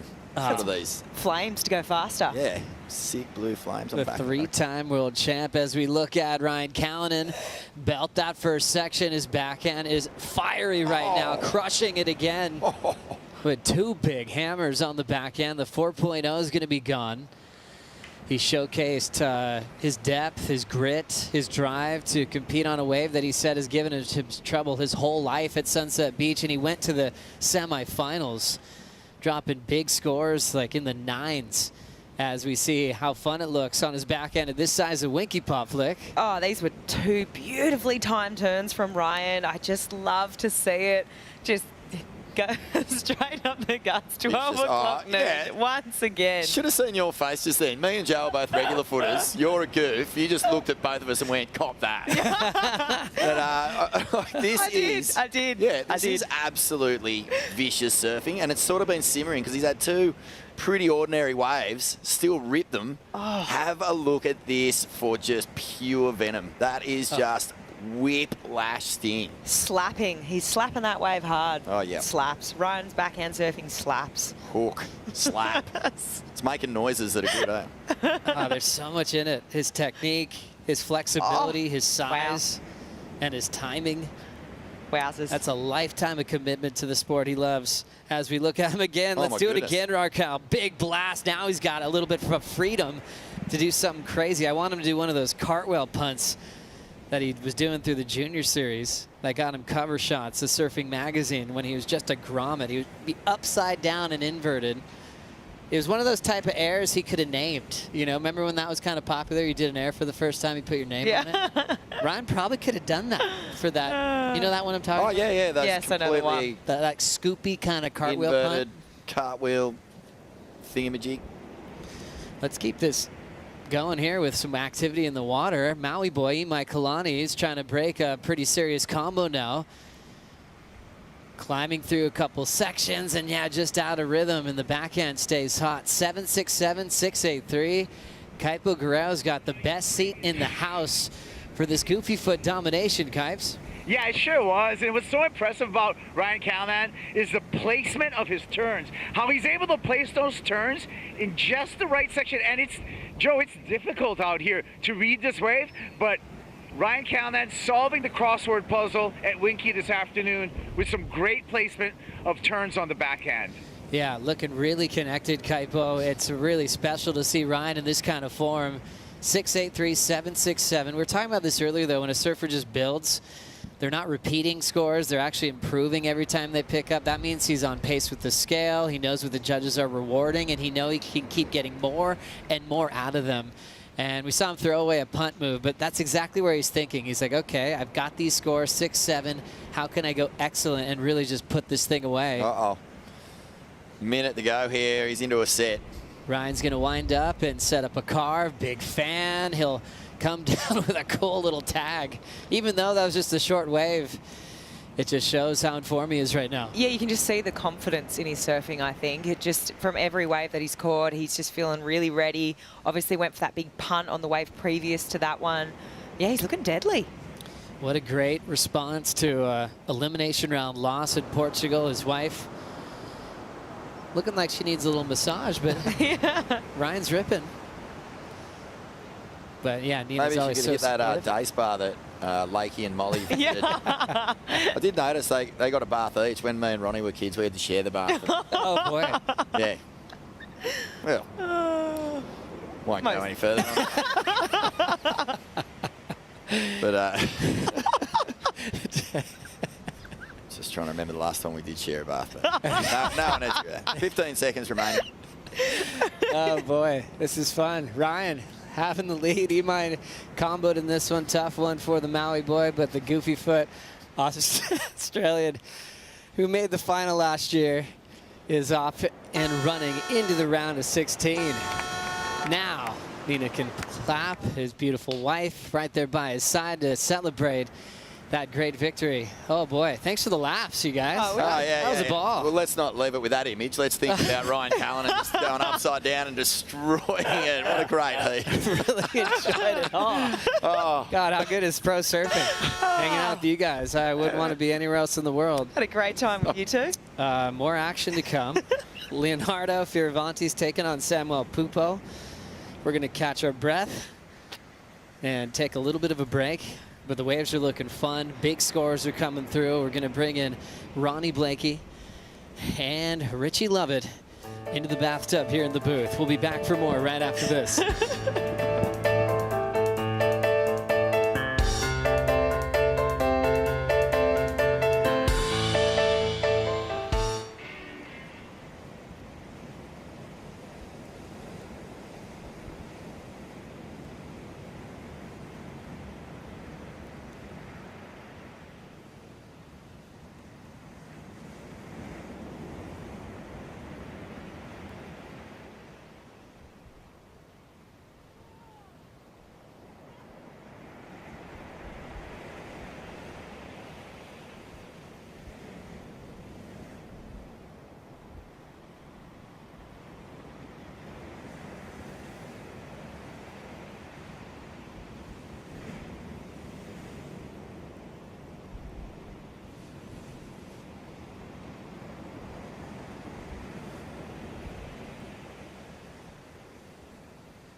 The Rip Curl Pro Bells Beach, presented by Bonsoy, is brought to you by Rip Curl, the ultimate surfing company.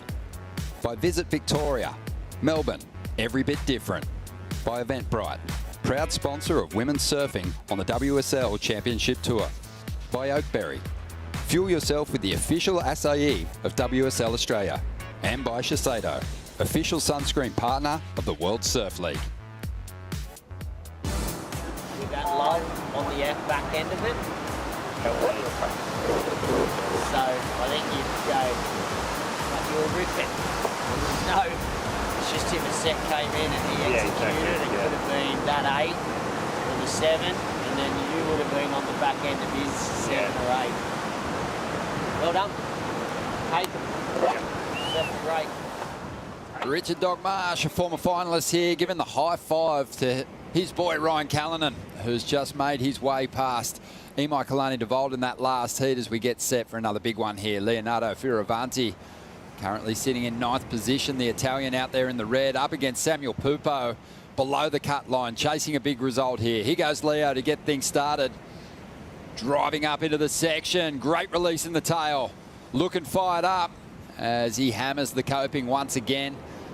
Leo's been coming down to bells, well, since he was about 12 years of age. I remember seeing him down here hanging out around the contest as a micro grommet, and here he is now challenging for that iconic trophy. He's up against a really hungry competitor though. Let's see the replay of this way for Leo. Nice opening turn, Rich. Yeah, good way to start things off for Leo. Slashing back into the pocket, streaking down the line. This wave starts to stand up through this midsection. Blasts over the foam. And again, clicks it at the finish. It's a 3-term combination. And this was Sammy Pupo's first wave. Streaking down the line here, up and over that one. Lots of forward momentum as he's looking for something down the back of this track. Bang, slams on that tail for the final hit. So, mate, I think I'm giving the nod to Leo in this opening exchange, although I did love that manoeuvre from Sammy Pupo. Look how low he is. Knees almost just touching the deck of the board on that one. But I felt like Leo's flow and the connection between those 3 turns was a little bit stronger. Both these guys have cracked one CT final, still looking for their first championship tour win. Sammy Pupo, 5.33 on his opening ride. He's up again here. So fast, really exciting surfer, especially when he gets some confidence and momentum running. Oh, yes. There is a really clean combination to finish that one off. Oh. Yeah, definitely better than his first ride.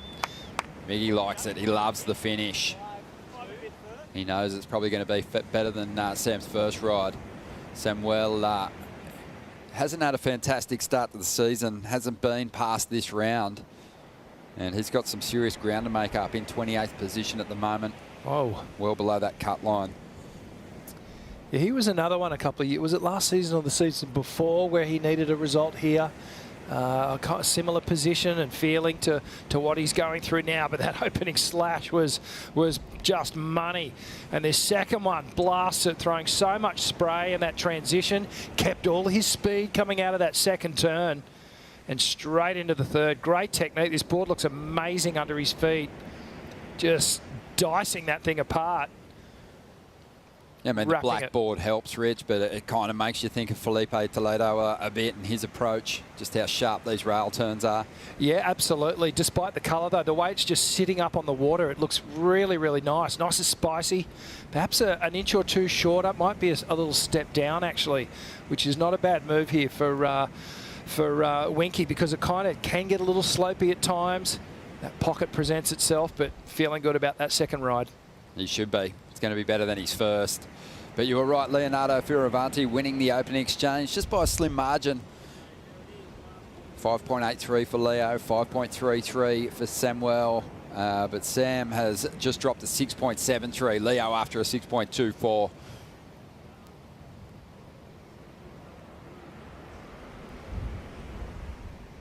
Sammy, Rich, you know, he's one of those guys who showed us that when he goes back to the Challenger Series, if he happens to get knocked back there, he is kind of a cut above the field, but, you know, doesn't want to keep turning up to stop 4 and 5, chasing a big result. He's had pretty good performances at Pipe. Well, as a rookie, he kind of blew our minds at the Pipe event. So, you know, it was just a tough start to the year for him. But geez, he did well in overcoming the disappointment of getting booted off the tour after the cut at Margaret River last year, going straight to Snapper Rocks and getting a victory. Yeah, no, he looked super comfortable when he turned up to Queensland on the Gold Coast there. The Snapper Rocks event, he was in full control. Just looked like he was never really going to lose that event from the start. Yeah, it was solid, and actually bookended the year with a victory over Sakurema as well to get his place back on the CT here, and he wants to make it count. Explosive in that first turn. He's bringing real energy to this heat. Trying to better the 5.33 opener. Gets onto the end section. Oh, he's found something here. Gives it a good clout. And that should be another pretty decent number for him. Leonardo Fioravanti just forced to hold on to that priority and just wait out an opportunity to bank a good number on a solid set wave. Okay, well, 21 minutes to go and some change. And Sammy Pupo, he's doing well here. He's looking really frisk and spicy on these waves.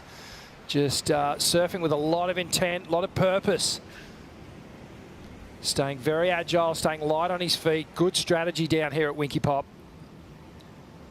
Love these water angles. You can really see these guys blasting the tail out through the lip.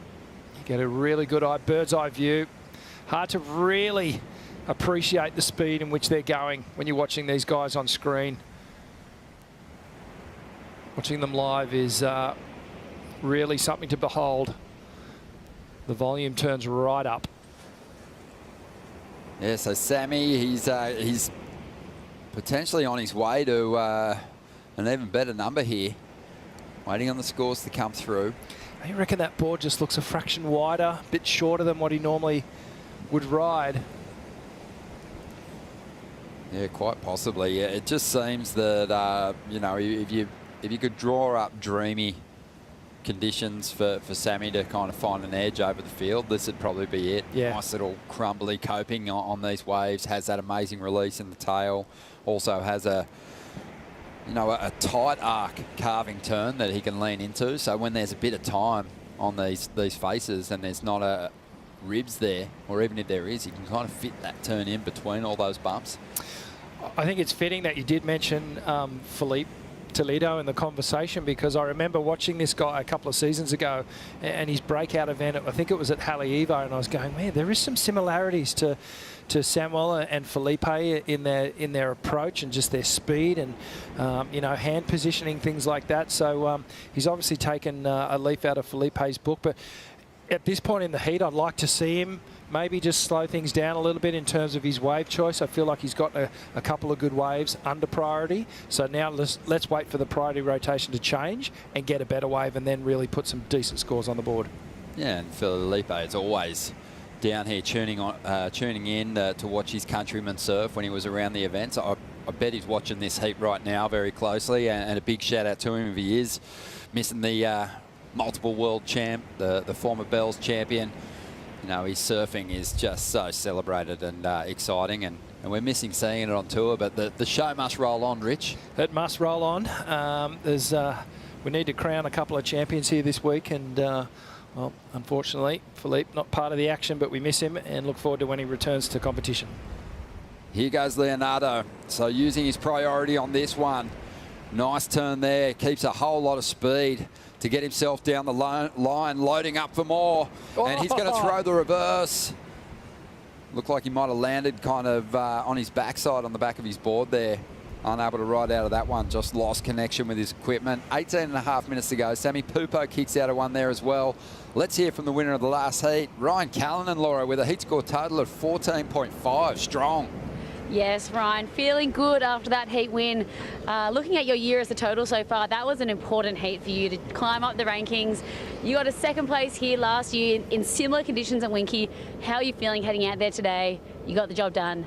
Yeah, I mean, it's not really what you think you come to surf Bells. Like, yesterday was obviously just gorgeous, so It wasn't exactly what I was expecting, but yeah, like you said, it was like this last year, so I've got some good memories to kind of draw off, and there's actually some really fun waves, so I was stoked. And you were just talking about your equipment. You know, you changed it up from what you were riding yesterday. You have that board in the car that you made the final on last year, but this is a board that you put on ice, and yeah, talk us through it. Yeah, I mean, we had that big off season and I got a bunch of boards, and this one just seemed to stand out from the pack. So I've been saving it for a while and wanting to ride it for ages, and I tried it against a new one this morning and it just felt so sharp under my feet, and then in the heat it felt even better again, so I'm stoked that it's all going well. These JSs are just magic. Amazing. Oh, well, you're through to the next round. Go rest up, and yeah, hopefully we'll see you very soon. Thanks, Laura. See you soon. A finalist last year, Ryan Callanan wants to get to the top of the podium, Rich. Well, he's got good memories here.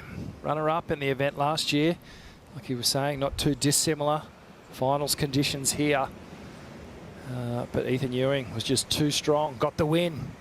But I still think we're yet to see Ryan Callanan's best surfing. I mean, his backhand is phenomenal, so big and so strong, so much leverage.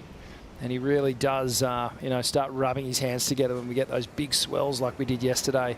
But he touched on something there, Ron. It's like you come to Bells and you've got this picture in your mind that you're going to be at 6 foot bowl with offshore conditions.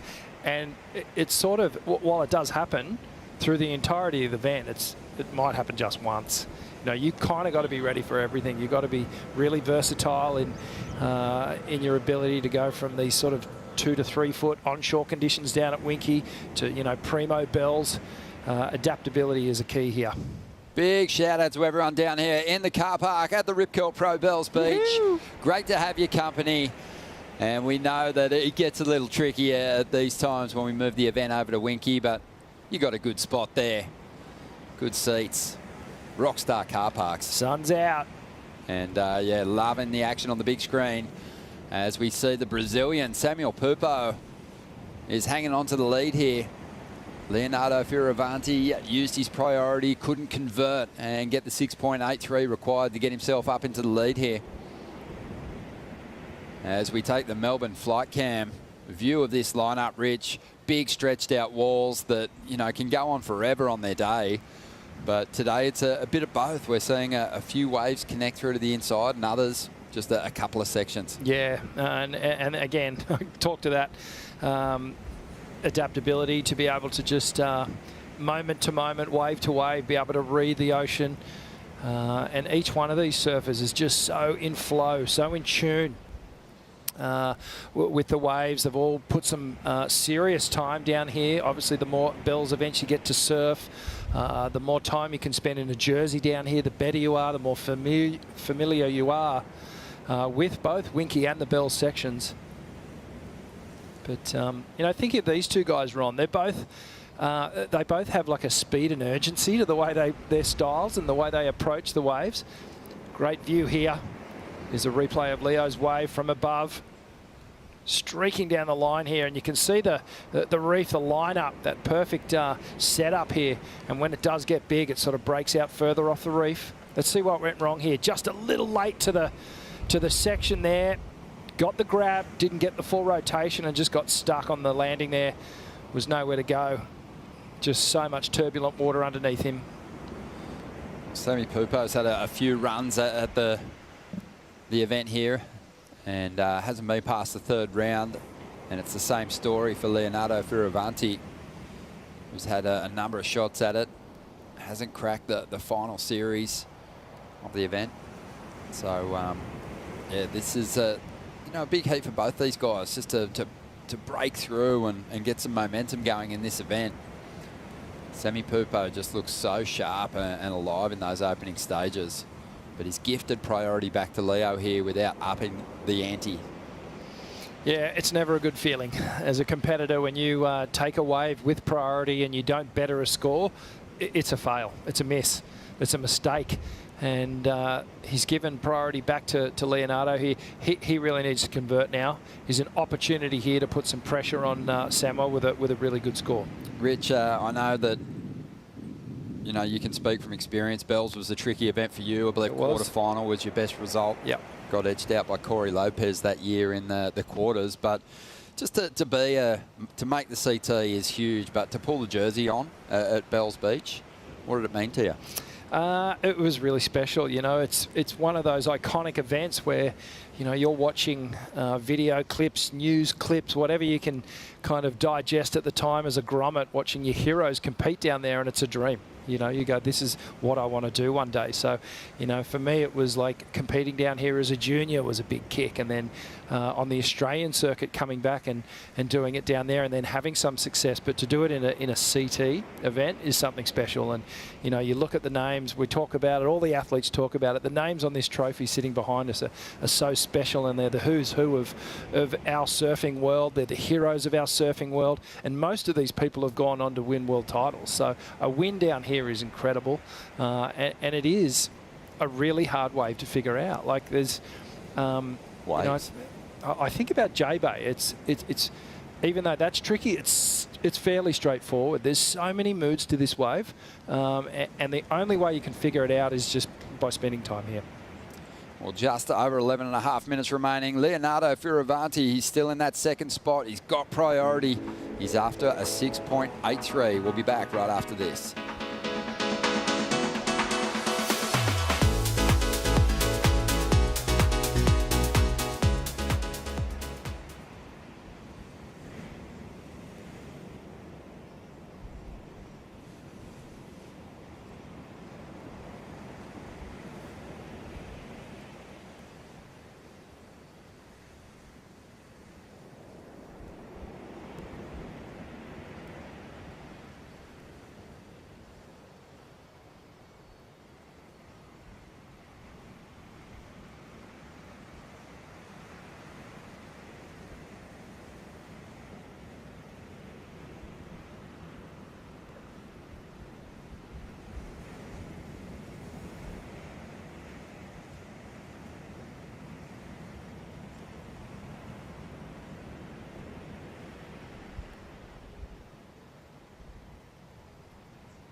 So much to see, especially down that Great Ocean Road when you visit Victoria.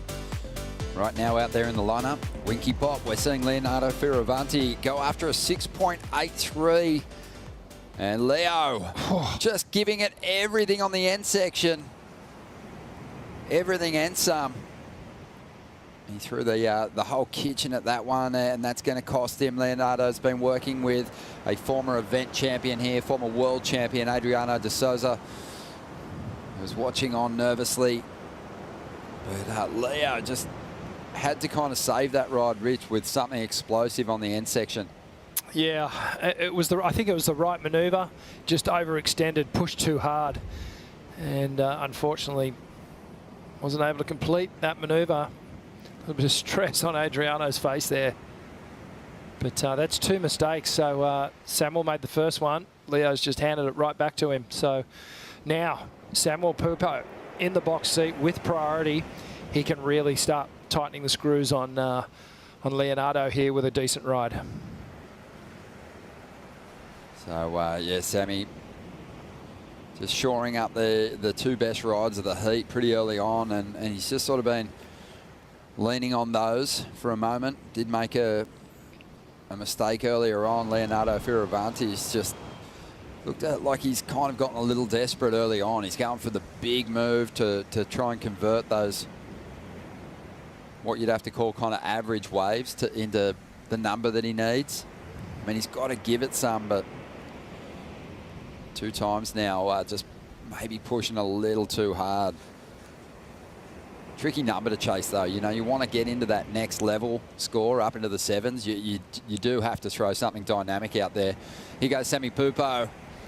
Nice cut down there to set up the pocket. Oh, blast through wow. the section, unloading the fins and drifting across the lip. And wow, clean finish there. Great He's really surfing. cleaned that one up. The 5.93's out the door. Miggy likes it. Miguel Pupo watching on.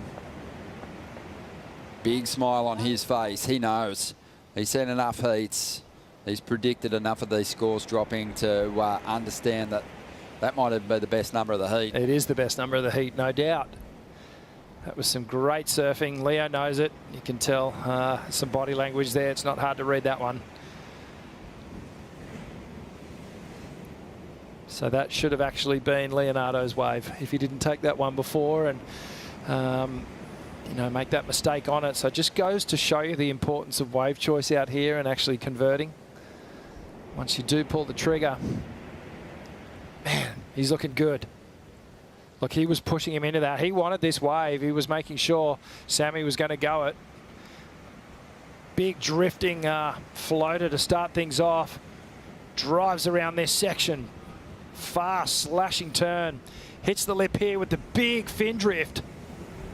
Manages to get around it again and then finishes strong on this oncoming closeout section. Massive turn.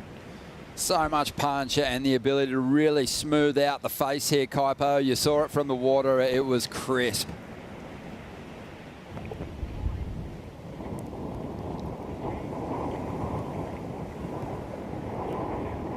Oh, we're on. Oh, well, just tell you guys, I'm sorry, my audio went out.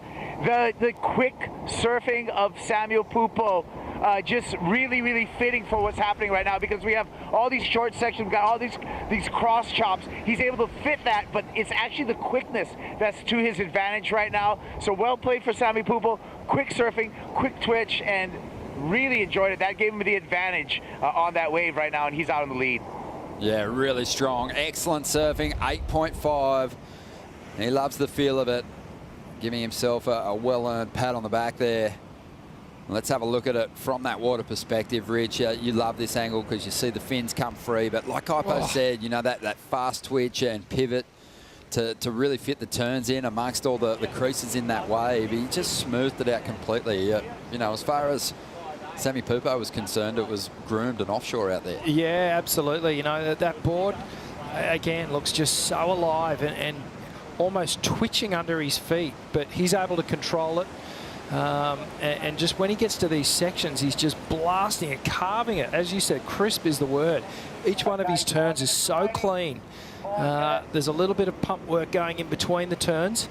So I think that's only indicative of the board he's riding. The JS, I don't know what model it is. I'm just reaching out to the boys now. Hopefully they can tell me what JS model it is, because it looks amazing under his feet. It does. 23 years of age, Sammy Pupo, looking to make a big climb up the rankings. Looking super sharp at the moment. Pressure's right on Leonardo now. 4 minutes, 20 seconds to go. The requirement, 9.4. Still has time if he can make a move soon to potentially do it in 2 waves, but it'll be difficult. Unanimous across the board. Excellent surfing was the judge's decision. It felt excellent. You know, those ones just have a feeling about them when you're as a spectator or as a commentator, as we're watching here in the booth. You just know, you get that feeling. Wow, that got me going, you know. Got me really excited, got the juices flowing, and that one certainly did it. Perfect moment to drop that score too, really putting some solid pressure on Leonardo. Yeah, Leo's done such a great job representing himself, of course, but representing his country.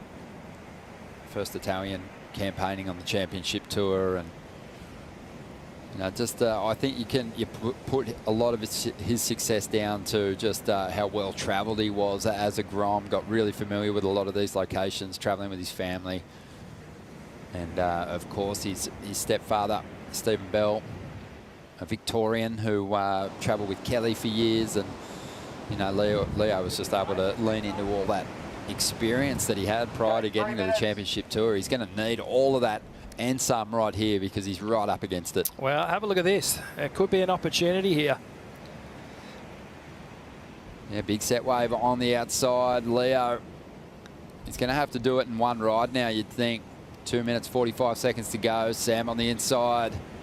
Swinging again, and why not? No priority, and he digs in, and have a look how well he's reading these sections. Well, Ron, can confirm. Just had a hit off not only JS, but our good mate, Heath Nutty Walker. So he's riding a 5.9 JS, carbo tuned, zero gravity. The thing looks amazing under his feet. Absolutely incredible. So that carbon technology, nice and light. And it, like I said, looking spicy and twitchy, almost twitching under his feet. It's going so fast, but he's able to kind of control it. We'll get a look at what fins he's got in there as well at some point. Full-blown hoverboard. Just hammering down the line at the moment. So really solid heat score total already for Samuel Leonardo. Now he's trying to probably stay very confident out here and just back himself to go near perfect to turn this heat around.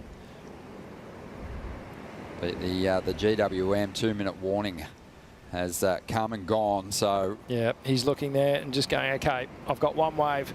That moment at 3 minutes, it's almost like if you get a wave with 3 minutes to go, you can almost do it in 2, but not now.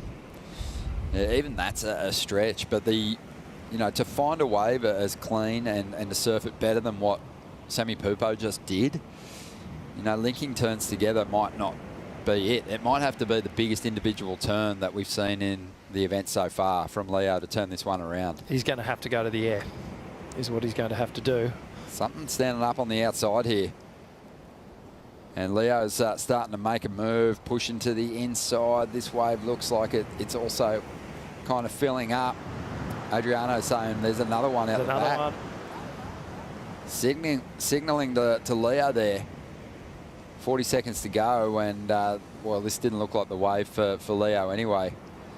And Sammy's going to try and up the ante. Swings the tail, hangs on to the reverse there. 30 seconds to go. Leo on the outside. As we said, he's going to have to go huge to turn this one around. After a 9.4 with this ride, and it's gone a little sleepy. The body language not fantastic, and he throws that one away. Yep, throws the white flag up. Yeah, frustration. Yep. It's a tough game, this one. It just, you know, dealing with Mother Nature, making these split these split-second decisions.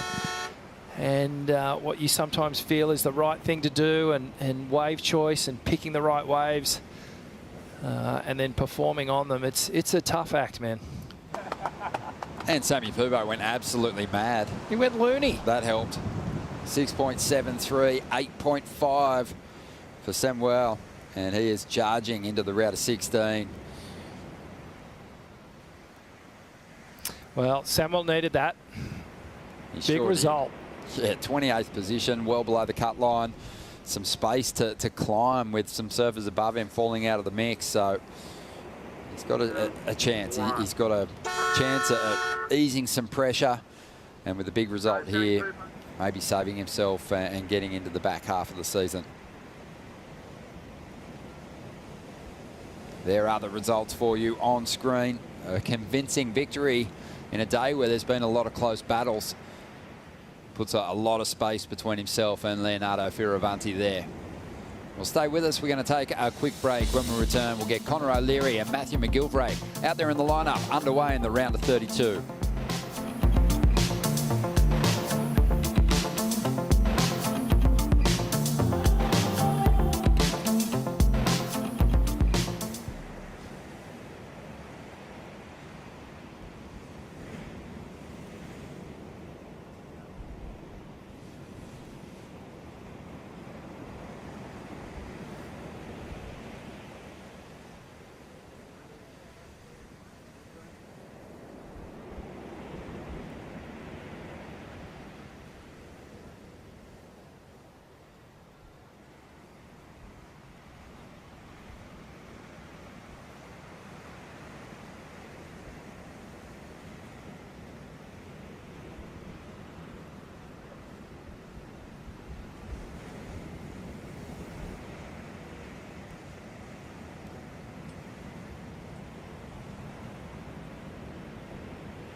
in. Baron Mamiya deep. He pumps, and he's coming out. Looking for the exit. Baron Mamiya! 3, 2, 1. Transitions in the barrel. Jack Robinson punches free. One more time. If I were to win another world title at this stage of my career, it will definitely be different. I have a little bit of unfinished business. John has just turned the heat in the final 30 seconds. Something of a clinic again from Ethan Ewing. Colapinto into daylight. The current final 5, this is what it looks like. Griffin Colapinto alive and in that yellow jersey, looking super sharp. Ethan Ewing will be chasing back-to-back victories here at Bells Beach. John Florence, his form is ominous. But we did see Jack Robinson, who came into this event in 4th position, fall out of the mix. And that is going to be interesting to see how it plays out as we roll through the rest of the round of 32. Baron Mamiya coming up against Kelly Slater. Exciting. That's going to be a great one. It's a rematch from out here 2 years ago. That's right, yeah. Have a look at this matchup, though. Conor O'Leary will be on the back end. The big goof is going to be taking on Matthew McGillivray. And Matty's, made a habit of kind of hanging around this cut line the last couple of seasons and done well to keep his position on the championship tour. Conor O'Leary, well situated at the moment. Been surfing incredibly well this year. Currently sitting in 10th position after a solid start, making the semi-finals at Pipe. I rate this guy. I rate this guy big time. For me, probably one, if not my favourite goofy footer on the tour. I feel like his improvement over the last couple of seasons has been extraordinary. He's really getting that vertical backhand power attack. Really perfected. Obviously not ideal conditions at the moment, but if you can find these little pockets like Ryan Callanan did, you watch this guy open up. But he's up against a dangerous opponent, Matty McGillivray. You cannot underestimate this guy. He's got some wild throwaway airs and he sticks everything. Yeah, big calves that he can lean into, Matthew McGillivray, but you're right. He can really fling his board into a tidy frontside air reverse, land on the flats. He's a lump of a human too, but Conor O'Leary, 30 years of age now, has cracked a CT final in the past. That was in his rookie year, 2017. Finished runner-up to Matt Wilkinson over in Fiji. He's had a couple of semis since then, so a bit of an underachiever, just based on how strong his surfing is. Matty McGillivray, he's got a couple of semi-finals as his best finishes in CTs. He takes a wave there that doesn't eventuate into anything and just serves up priority on a platter for Conor O'Leary. Yeah, tide's coming up. So these guys, you can see Conor coming down the point now. These guys were way up the top section. And just forcing the priority issue there. So Conor will come down and get himself right in the money pot. The takeoff zone. And there's some good sets approaching here. Tide filling in. Winky becomes a little trickier with more water on it. That second wave of the set normally draws some water off the reef. Makes that face a little smoother, easier to surf on. Well, Conor's had 2 victories over Matty head-to-head in the past. Both of them back in 2022. Got him in the round of 16 in Rio and beat him in the quarterfinals at G-Land. Here goes Matt now. So gets the opportunity to drop the first big number of this heat. Whips that turn off the top. Great speed as he rolls through to the middle now. Always gets fully extended through those frontside calves, climbs to the final section, gets a nice hit in there. That's a bit more like it. That'll be a much better score than the first. And we'll see how Conor responds. That was a good wave under priority. Conor didn't want, wasn't interested in it, so Matty went, yep, I'll have a crack. Laid down a couple of nice calves, a few snaps. Conor average surfing, probably an average score coming up after this one. Just didn't have one big, powerful hit on it. Just smooth stuff on the outside. Yeah, sort of a flat face snap there. Still functional, driving down the line here. That was a better one. Wraps it all the way around and then sort of fights for speed and then gets to that last section up and over. You can see the wave running off down the reef. But still, 3 decent turns. He's got more of an upright stance in his approach. Well balanced on the board here, up and over that section. Always difficult to do when that lip is already coming down. And you have to actually jump off the wave face, really, up and onto that that section that's coming down, and somehow turn your board, pivot on the lip as it's coming down. Really difficult manoeuvre, that one. 5.33. Right in the ballpark of where we thought that would go. But yeah, you can see the leverage from Matty McGilvray in that second turn. Love the way he just, you know, wrenches that head around and pivots around his body there, moving a lot of water. But he'll need more if he's going to overcome Connor O'Leary. But the last heat, we saw fireworks. An excellent score, Laura, from Sammy Pupo. That board, you got to ask him about it. It looks amazing. I need one. Yes, I'll get there. I'll ask about the board. All the boys want to know about the board. But Sammy, you went mad out there. This round, it's got on you. It's been tough on you all year long. And you just said, yes, you finally got it done. Talk us through your year and how much that meant for you. It means so much. Still pretty early in the contest, really. This round of 32 has been getting the best out of me. A lot of close heats, really. All of my heats, I think, were less than a point difference between my opponent. And this one, I was just kind of... This whole trip really has been really tricky for me, just mentally and emotionally. Having some really hard nights of sleeps. Hard to, you know, stay calm with all the bad results going on. You feel like maybe you're doing something wrong, but I know it's hard to keep doing the same thing and believing that it's gonna work at some point. So that's what I've been focusing on. Just no matter what the result is, I just gotta wake up the next day and go surf again and keep believing that I can actually make this round and go to finals day. And that's my focus here. I want to go all the way, really. Don't want to leave it to Margaret, so I'm really stoked for me to see.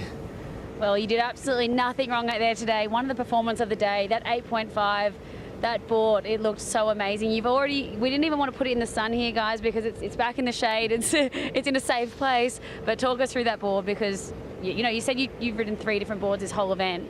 That one you need to stay on. Yeah, I mean, it's funny. I got here with my huge quiver from JS, and I ended up breaking all of my short boards, which was really weird coming to Bells. You don't think you're gonna break that many boards, and I left no boards left. And then Jason sent me a message. He was like, "Oh, I'm coming down tomorrow early before the contest starts and give you some new boards." And that's what I rode yesterday, a 510, just normal PU board. And today I have this Carbotune Zero Gravity that I've been keeping for a few months now, and it finally got to her time to get in the heat, and it felt pretty good. So if it stays in Winky, I'll probably keep riding. Absolutely amazing. Well, thank you so much for the insights, Sammy. Anything you want to say to your family back home? Obrigado, galera, aí pela torcida.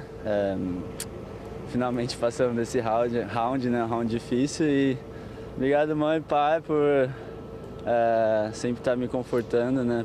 Com as mensagens, e acreditar, né? Que é possível. E eu tô acreditando, vou continuar acreditando. Muita oração. Espero que Deus possa nos honrar aí nesse evento, e eu quero realmente ganhar muito esse evento. Então, bateria por bateria, ainda está muito longe, mas acho que já é um bom começo. E acho que estou surfando bem também, então vamos nessa. Thank you, Sammy. Yeah, Sammy. And how special must it be for him? You know, talking about, you know, just the emotional roller coaster that he's been on, Rich, going through these opening events of the season and just missing out on getting himself out of that round. But to have his brother Miguel on tour as well, that he can lean into, his experience, and obviously he's been there before too and had some of those tough starts to a championship tour season. That's a huge benefit, and even I can relate now that my brother's here on tour. Yeah, I know. And you've been leaning into his advice every afternoon after the commentary breakdown. But yeah, no, you're right. It's great to have that company here. And normally we do it. You know, when I was on tour, I had my buddies, and you lean into each other. You're always looking for advice and support from them. To do it with a family member, that'd be something special. But it sucks. You know, being at the tail end of the ratings, it absolutely sucks. And you find yourself stuck down there. It's like you get on a winning roll, but then you get on a losing roll as well. And it's harder to climb out of that hole. And each heat seems like a mountain to climb, but you know, he's taken the first step right there. He's taken more than the first step, mate. He's jumped 6 spots already on the live ladder, and he's just got himself inside the cut line. So he's right there, and he needs to keep moving through heats. And, you know, he'll get the cut foot off his throat heading into stop number 5 if he can get himself into a final series here. Well, if he keeps surfing like that, and if we stay down here at Winky Pop, then, mate, who knows? With performances like that. Got to keep that board out of the sun, though. Yeah, absolutely. Well, those full carbon boards, which that one is, mate, the worst enemy is the sun. They don't like that. Well, that thing was on fire just then, so he'll have to cool it down. But let's have a look at the numbers here for Matty McGillivray. 2.33. He'll give that the flick by the end of this heat for sure. 5.33 on a wave that Connor O'Leary didn't want, and then this just happened, Rich. So Connor just handing over priority there. These guys are just too generous with priority. No, you have it. I don't want it. You have it. You take it. Well, let's see. Look, there's still 15 minutes to go. Normally, sometimes you can give yourself one mistake in a heat and still get a win. Multiple mistakes, you can't do it at this level. The longer the time wears on, you know, how sexy is that 5.33 start? Yeah, absolutely. Well, mate, when you just look at the rhythm of the ocean and how long it takes to get a wave, paddle back out, and then the rhythm of the set to come again, there's maybe 4 waves that are going to get ridden between now and the end of this heat, unless we get a big flurry. So, mate, that 5.33 might actually stay in the scoreline. It's been tarted up pretty nicely, the more time that winds on here. Matty McGillivray, he's a danger man, isn't he? Even for a really informed surfer. But especially when his back's against the ropes around this cut time of year. He just seems to really stand up. Just needs to carry that mindset through those opening events of the season. Some people operate better when they're under pressure, and if that's what you've got to do, he's got to find a way to go into the opening events of the tour with that sort of pressure on him. Whether it's got to just be manifested within his mind or some sort of mindset, you know, act like when you put that jersey on and you hit the water, tell yourself, this is do or die. Yeah, I do always kind of think of Matty doing well at Sunset, but yeah, just hasn't really kind of happened for him. It sort of happened for him as a qualifying series event, but not as the CT. But he used that event to earn his place on the championship tour originally. Well, the man has no fear. We know that. Give him a mountain, he'll jump off it. Yeah, he will. Give him a bridge, he'll leap. Yeah, loves his base jumping.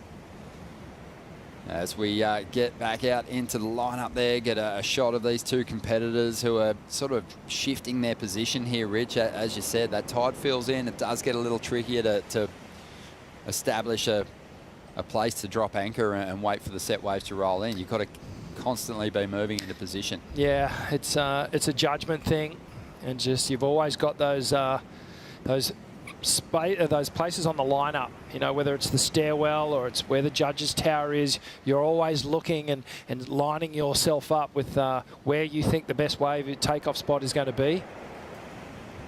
But right now, Connor O'Leary is in desperate need of a wave. Yeah. Just wants to get this heat going. You know, at least just get on par with what Matty McGillivrave's dished up with this 5.33. Does feel like, you know, earlier today, especially during Morgan Siblick's winning performance over Jack Robinson, you know, the waves were a lot steeper. Yeah. And it feels like those kind of conditions would have given Connor O'Leary a massive advantage. Huge. Over Matty McGillivray. But it's changed, and just feels like with that open face and Matty's ability to sort of really wrench his way through those carving turns, that maybe it's sort of turned more into sort of a Matty McGillivray's favour here in these conditions. Yeah, I don't disagree at all. And, you know, like I said, he is crazy in the air. He's got this cat-like ability to land these extraordinary airs that he just pulls out of the bag when he needs them, and he could do it here. 12.5 minutes to go. We're going to take a Bonsoy brew break and see if Conor O'Leary can get himself out of trouble right after this.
Welcome back to the show.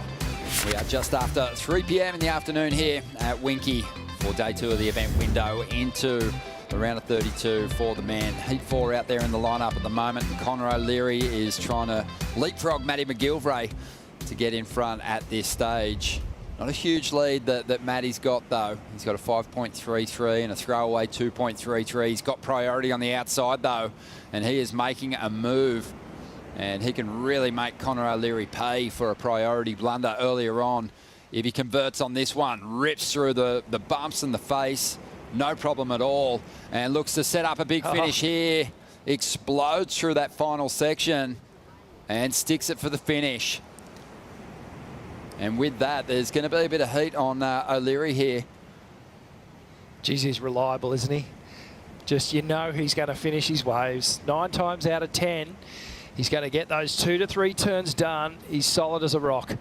And he's converted here. So that actually should have been Conor's wave if he didn't give up that priority and make that mistake. And then Conor would be on the board now. So he's going to be under twice the amount of pressure he was even just 2 minutes ago. Got to keep a cool head. O'Leary, stay composed here. His form's been really solid for a couple of seasons now. There's still time. Matty McGillivray gets that quick snap. Fairly similar to that opening 5.33 he got.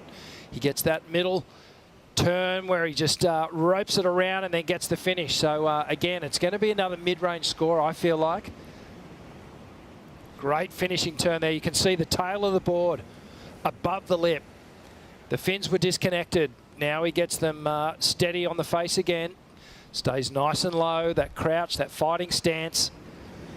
Full burnout the second turn. I mean, it was flat, bumpy, ugly.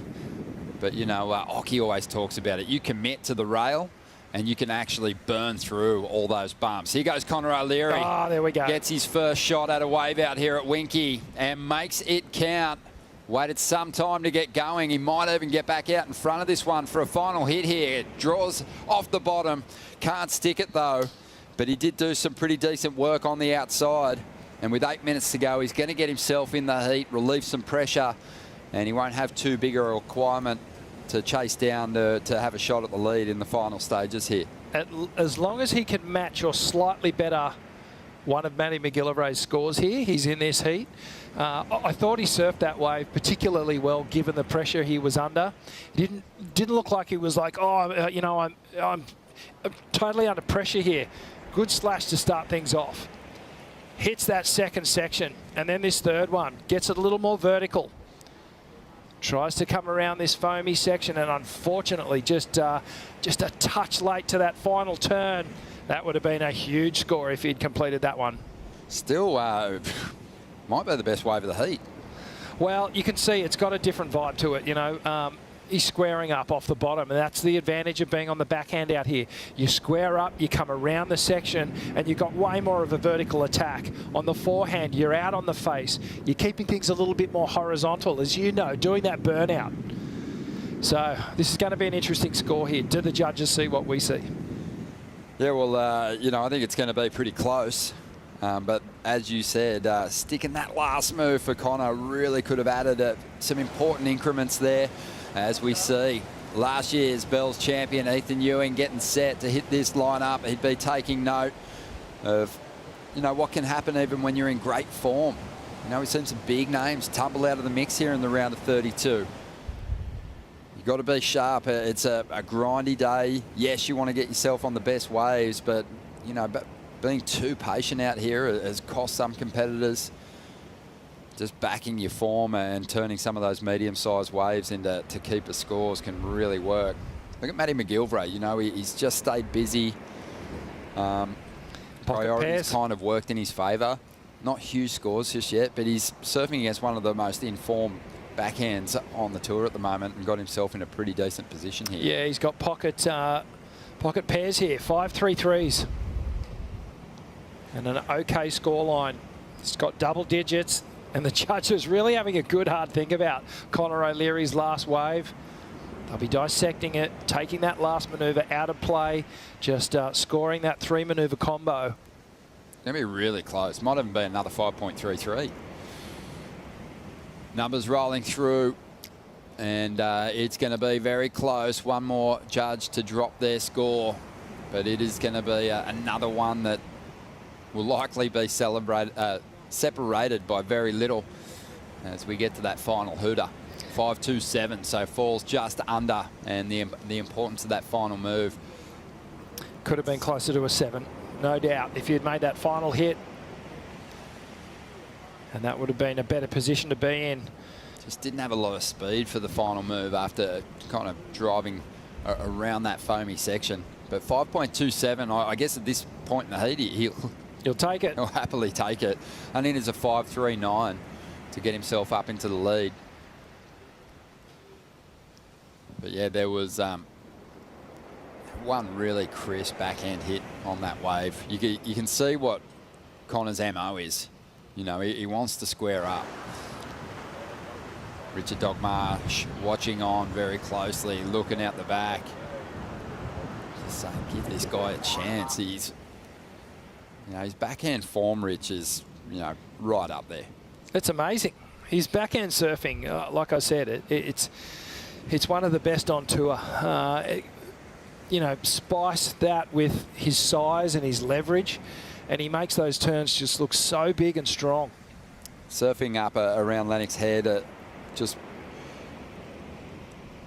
last year, moved up the coast. There was quite a bit of swell up there, and Connor spends a lot of time there and in some pretty big conditions. I was just blown away by the speed that he can harness. He has the power and the muscle to use all that speed and throw turns that you just don't see that often. So, you know, it's not that kind of surf out here at the moment. No. It requires a pretty delicate approach. You don't want to overforce it, push too hard off the bottom and not have the speed to whip it out the top. But I'd back him to turn this heat around. Well, Connor has the ability to sit on his bottom turn, even in these sort of conditions. He's got a chance here. Oh, no. No, that was a nothing wave. I doubt even if he rode out of that turn, it was going to serve up much more for him. So it might be a blessing that he fell where he did. Yeah, I think you might be right. He just needs to stay. 3 minutes to go. He'll be praying that the ocean dishes up something. One more set, a multiple wave set is what he needs, because Matty McGillivray, he has priority. Probably for Connor to make the next step is like getting better at grinding through heats like this. You know, I feel like in quality conditions, he's a bit more switched on, makes smarter decisions, and when it gets a little bit trickier conditions-wise, there's some mistakes creeping in. He probably feels like he needs to do more than he actually does. You know, he's got the ability to get some big scores on some subpar waves. Something here. Oh, and he's just out of position there. Both surfers. So Matty McGillivray with the leads, being very careful here. This could be the one, and Connor should push him into this regardless. Yeah, he does. Matty McGillivray here, who will try and improve on one of those 5.33s. Bit of foam on the face, loading up. Just keep an eye out for that big rotation. And he whips it, he gives it a shot, but he doesn't find the release. Not much of a ramp there, and the door has just been swung open right on the GWM. 2-minute warning. And we'll see what Connor can do. Can he hold his nerve? Can he convert? Doesn't need a huge score here at the moment. Just a combination of two big turns will do it. Matty McGillivray way down the line here. May not even get the opportunity to get back out and in a position to answer if Connor can get a ride. Well, it's all down to the ocean, delivering something for Connor O'Leary. Matty McGillivray, he's put the motor on. He wants to get back out there. Could this be it? Final crack at the dice. Yeah, Connor loading up. Got to make something of this first section. Just whips it off the top. Big backhand foam climb there, but he is after a pretty decent score, 5.39. And you know that Matty McGillivray got some work done on his 5.33s. Oh, well, Connor's not convinced. There's under a minute to go. I doubt he's going to get back into the takeoff zone in time, but that wave stretched out down the line, just didn't quite lay down and offer him that one section where he could just really blast it. Yeah, had to start racing, didn't he, in the opening stages. I think that tells the story right there. Coach Richard Dogmarsh. Yeah. Looks a bit despondent. 30 seconds. A wide one, perhaps. Yeah, just a 4.07 on that occasion. Yeah, I really liked Connor O'Leary's chances, Rich, but that little game of re-gifting priority to one another in the opening stages, it worked in Matt McGillivray's favour. He got the better gift. Yeah, it was a double mistake, and unfortunately it hasn't worked out for Connor O'Leary. And he will be dipping out of the event, unfortunately. And, well, congratulations, Matty McGillivray. A solid effort. I think we can see more from him, expect more from him. But in the conditions, he got the job done. Yep, they'll be dancing in the streets of Jeffreys Bay tonight. He's going to keep his run alive here at the Rip Curl Pro Bells Beach. Matty McGillivray will take a quick break. Last year's event champion Ethan Ewing's up next, taking on the winner of the trials. George Pitta will bring in Joe, Laura and Felicity for the call.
Catch the pulse. What a big day here at Winky Pop. Wild cards on fire. Big news, still top of the headlines, Ellie Harrison taking out a two-time Bells champion. Tyler was going for a three-peat this year, and it was squashed by Ellie, the high school student representing the local contingent. They're on the bluff celebrating as she's moving on in this contest. Tyler Wright moving on to West Oz. And how about the goofy foot? Sawyer Lindblad looking really comfortable on the back end. 8.5, 7.17 to eliminate world number 1. Molly Picklum wearing the yellow jersey. Finaled here last year. Last year's final out of the contest today in the round of 16. Molly moving on to the West. And Joanne DeFeo was able to take world number 1 in the live rankings. Also seeing Siblick return to the tour. What a great welcome back. Big hammers there. Knocking out Jack Robinson from the contest. Morgan opened with a 7.27. Looks incredibly confident. We got really excited with that blowtail layback finish for Jack, but it wasn't enough to take the win. And he will be moving on to his home break for stop number 5, and Siblick has a chance to ring the bell. Big action today. A lot of big upsets to set up the quarterfinals for the women. We're still in the round of 32 for the men, and we're going to still talk about wild card stories because George Pitar still in the event representing Manly Beach and also taking on last year's defending Bells champ Ethan Ewing. Joe Turpel with Felicity Palmatier and Laura Enever. Fun one here to watch, especially when Ethan's in the lineup. Let's see if he can stay in the event because we lost Tyler earlier today. He's got a chance to make it 2 in a row. Yeah, he does. And obviously we lost Tyler, and that was unfortunate. But, you know, there's something special about that wild card story, and everyone gets behind it. But I also love the story of Ethan getting the chance to ring another bell. So I'm torn here with, 50-50 sitting on the fence. I feel like this is going to be a great heat. George had a great heat yesterday afternoon. We saw him flaring. So, yes, silky smooth surfing of Ethan up against this wild card. Bring it on. It's a big opportunity for wild card opportunities like Tully Wiley coming out of the local trials, and then you've got George who came out of the Rip Curl trials. So Rip Curl athletes flying down here to get a shot to show up in the main event. George is this young talent coming from Manly that's been surging on the Challenger Series. I'm still getting to know the guy, but I'm loving watching what he can do in the water. Yeah, it really feels like the last 4 to 3 years, George has just come out and come onto these, regional qualifying series in Australia and these events, and is just going from strength to strength. He's grown into, his skin, his body, his boards, everything, and he's just taking that such power to the wave with such incredible talent and smoothness. So I'm very excited to see what he does here, and his surfing yesterday was just unbelievable. Here's his first wave flick.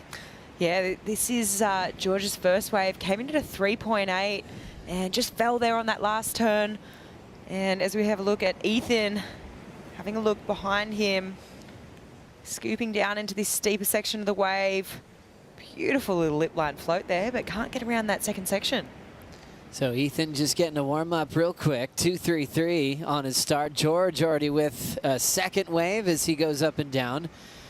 Now he's up again live, throwing down the wrapping turn and driving into the open face. Nice clean hook again for Pitar. Now looking for a finishing section.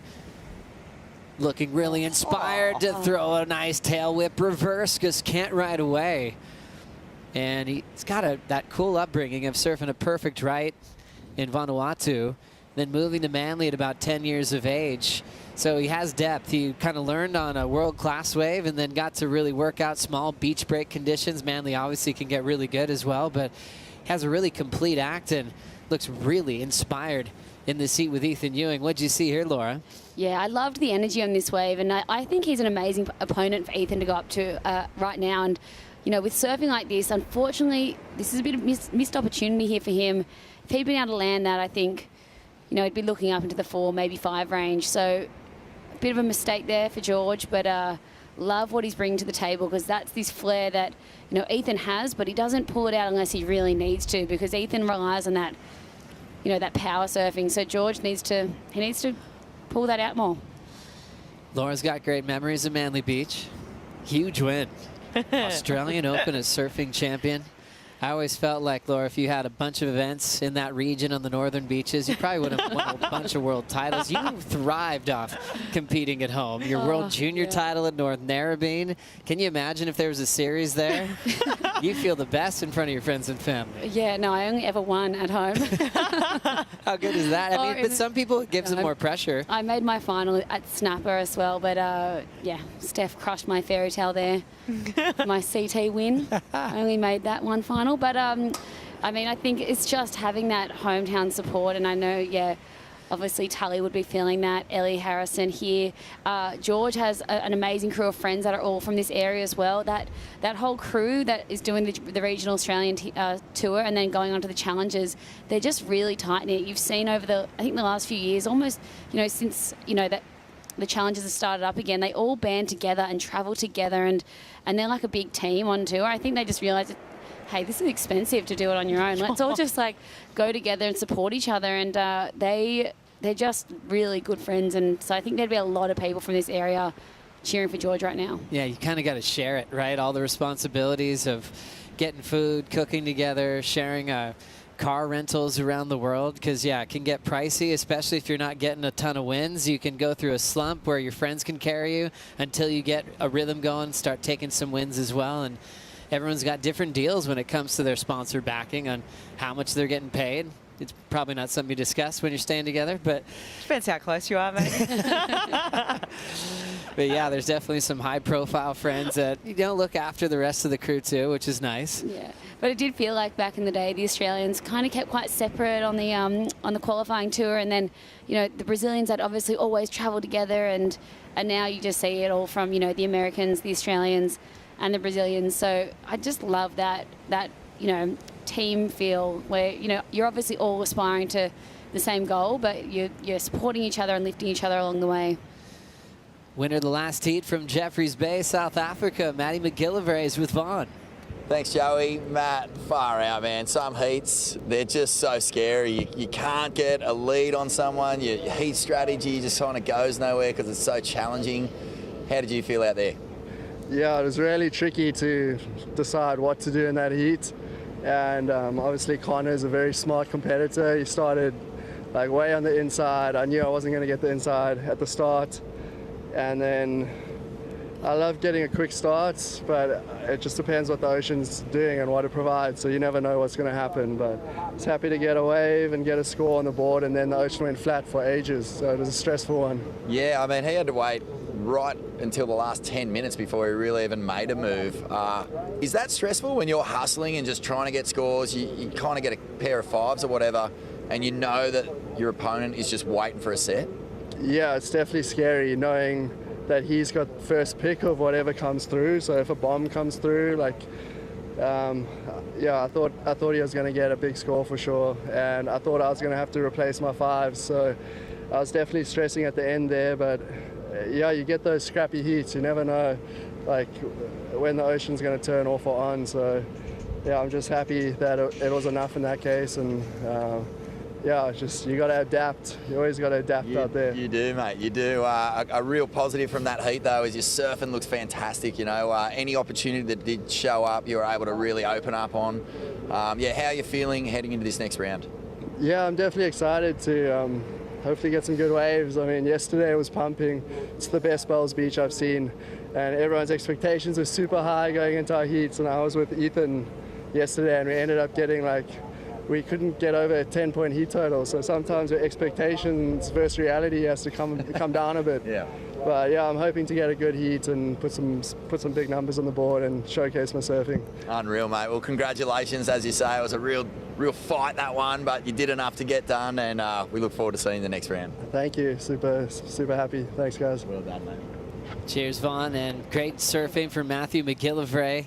Doing a great job to get past Connor O'Leary. Connor's been surfing incredibly well this season, but Matty's got a great connection with this part of the world. When he first came here, he didn't get a great result, but the last time he was here, he got a quarterfinal. He's been putting in a lot of hard work in between events as well. As we go back to Ethan's wave, he was off and running to a good score, but had a fall flick. Yeah, he did, and I think same thing, a little bit of missed opportunity. He was sort of on his way to 4 or 5, similar to the same story as what Laura was saying with George.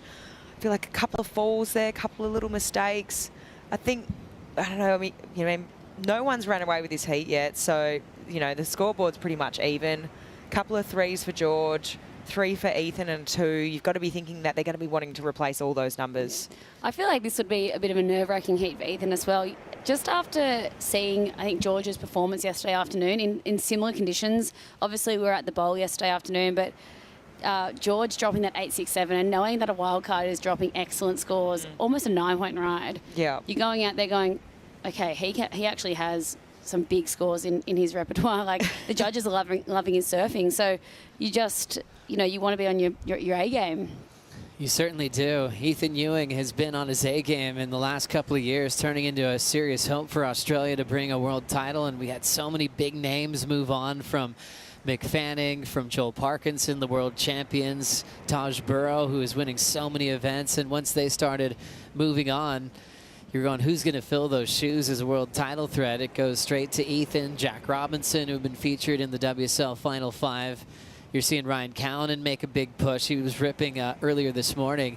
But Ethan seems to handle that so well. He's, a quiet guy. He told us when he was a rookie on tour, he's like, I'm not trying to talk to you. I'm really shy. That's what he'd kind of open up with. He's grown a lot in front of our eyes as we look at George throwing down the wrapping turn. He's been throwing down a couple of threes. He's got a lot of speed off that board as he throws down another big top turn wrap. And shutting it down with an aggressive finishing move. You can tell he's really quick, even in the flats, Flick. Yeah, there was a little bit of downtime at the beginning there, but he got to work at the end and really flared the fins on that last turn. Yeah, first proper complete ride of this heat, so I think that'll feel good. And you can see how hard it is out there. There's so much lump and bump, and there was almost a rail that got caught midway through that, but he just pulled it off and was able to find that flow, like you said, Flick, at the very end, and nail a few epic turns. So I think that'll be a great score for him to pocket right now with 16 minutes to go. Fun energy out of the wild card, looking to better a 3.33 as we watch it again, Flick. Yeah, so this is the start that I was talking about. It was a little bit slower, and that was just due to the wave quality here, but he gets going. Once this wave steepens up, he goes straight up into the lip. Nice carving maneuver for the second one, and gets a really nice strong finish there.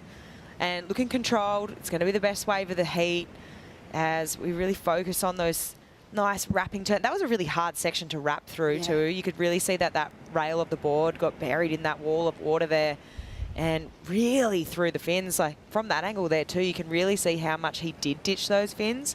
A little bit harder to see from that other angle, so thinking maybe a 5 maybe. It's interesting when you look at a carve like bigger, that, a bit higher, where you're bearing so much rail and a lot of your board, but you're actually so powerful you can make it fluid. It reminds you of like some of the carves Aki does, where you're looking at him sinking his whole rail and maybe half his board, but he's so fluid through it, showing how difficult that would be. And George was able to link that turn and make it look pretty seamless. Yeah, and when you think back to last year and the final with Ethan Ewing, the conditions were similar to this, and that was what set him apart. And George has the shades of Ethan, I think, being able to carve through these really bumpy sections and make it look clean and make it look like they're not catching at all. So, yeah, last score of George coming in a 5.83. So he's going to be stoked with that right now. And kind of just, turning our head over and looking at the bowl right now, we're coming up to that high tide this morning, and the bowl's almost going completely flat at high tide, but we've got these fun runners on the reef here at Winky Pop, and the men are going to do some damage. Yeah, what a cool option. Having two world-class venues right next to each other. It's not like we had to get in a car and go down some crazy path on the Great Ocean Road. We can actually look over our shoulder and look at Bell's, and then we're in the parking lot at Winky Pop where everyone parks for a big day of competition. So it's a pretty awesome venue. It's been really reliable. Gosh, I want to say since 2014, where we haven't had to leave this site. I mean, this event was traditional for going all over the place, to Joanna, to even Phillip Island when they had to. And I think that was a dedication to the tour, and also Rip Curl for wanting to just find the best waves on the coast. So we've been scoring in the last decade or so, being able to surf Bells and Winky Pop. With 13:30 on the clock, George, our wild card, still leading over last year's champ. We'll be right back.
What a great view of this afternoon. A big day at Winky Pop. You can see all the fans there on that top shelf above the stairs watching all the action of the world's best, and they've been seeing a lot of upsets. What a great crew of surf fans. When they're high up on top there, they can see the entire wave from Winky Pop, from that upper sections down to lowers. And hey, everybody in the car park here closer to the Bell's Bowl, watching on a Jumbotron and enjoying all the sponsor activations there. You can see that Cooper's Bar right behind them. There's the Bonsoy crew, Yeti, and so many other great sponsors. The Rip Curl shop up there for all the event merchandise. Then if you drive into Torquay on the Surf Coast Highway, you can go to the big Rip Curl store, or the main office is there. It's been there since 1980. As we look at Ewing getting this wave during the break here, Flick. Yeah, that was a nice first turn there, followed by a second one, which was pretty similar. Goes to that trademark rail slashing carve and finishes really strong. So great answer back for Ethan. I feel like that's a pretty crucial wave at this point in the heat right now. With 10.5 minutes on the clock, you kind of need to put a score on the board. And as we just really slow down that beautiful rail work that we've grown to love from Ethan. And really quick transition straight up into the lip there and just releasing those fins. His rhythm is pretty hypnotizing, isn't it? Yeah, it's amazing to watch. And it felt like a similar wave to George's, but I think just had a cleaner face. So he was able to unload and do a couple more clean turns, and the judges have rewarded him 6.5 for this. So he's in the lead now. It's cool how people have their favorite surfers. We talked to the fans on our breaks, and everyone's saying who they're going for. You could tell by their jerseys that they're wearing in honor of their favorite surfers. And you talk about different skill sets in surfing, like rail work, where Ethan is kind of stealing everybody's hearts as far as his rhythm, his pace, his style on big right-handers around the world with wins here at Bell's and then J Bay. But then you also can jump into a conversation of different versions to be a really powerful surfer on tour, sort of the John approach, where he's so unique and, kind of setting the benchmark to what to expect, especially in big open face waves. So there's depth and definitely a lot of personality, where it's hard to say there's one that's the best. Totally. It's almost like it's a perception of what you're enjoying at that certain moment. Well, surfing's subjective, right? And everyone who you ask is going to have a different favourite surfer for different reasons. And yeah, and you can have a different surfer every week that you just absolutely love. And depending on where you grow up, what kind of waves you like to surf is going to dictate who you think is your best or favourite surfer, I always found that question so hard in interviews, like when you're a kid, like, who's your favourite surfer? And then you'd be like, I've got so many favourite surfers and for all different reasons. And yeah. Who's your favorite surfer? I know, but it does change a lot. I think Liam O'Brien enters that really fun style conversation with how smooth he is. And vintage comes to mind when I think of Liam. Vintage. I love that. And just a cool cat as well. But style, that's also up to that personality, because you could have that flawless type approach of that more vintage approach from Liam O'Brien. And then you could have that kind of unpredictable, raw type Aki style that is so fun. And I think the cool part is everything's different. I think it was really cool when I got to visit the high performance centers back in the day, and they were super honest about when they were working on training in the early days when the government was really putting in a lot of funding into it. And they were kind of creating a bunch of McFannics, because the idea was like, well, this is the benchmark. This is the best in the world. Let's model this technique, the arm movements, and you're seeing all these little mix pop up everywhere. And then they said they actually transitioned completely off of that, of going, let's embrace your personality, and kind of modeling what John started bringing to the tour. As we see a big paddle from George, and he will miss that wave and lose priority. Ethan Ewing with the lead, and now looking to control the next opportunity here. Definitely a mistake you've got to be thinking right now, especially at this point in the heat with 7.5 minutes on the clock, and Ethan's looks like he's going to capitalise here. Heath now fading into the pocket, now blitzing that section, cool control as he throws down that little punch out in the whitewater. He's got that cool beat that he's just rolling with down the line. Here comes George trying to recover from missing that wave. Quick wrap, belting the fin throw on the closeout section.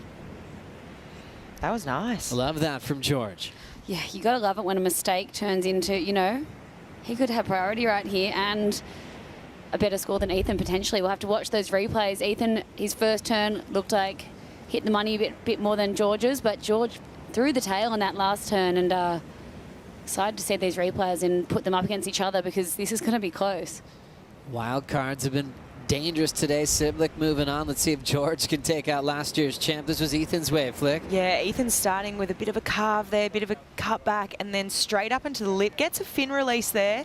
I thought the wave was over, but it offers one more little bonus section there, which kind of got up to it a bit late and didn't look like the timing was the best. This is George straight out the back behind him.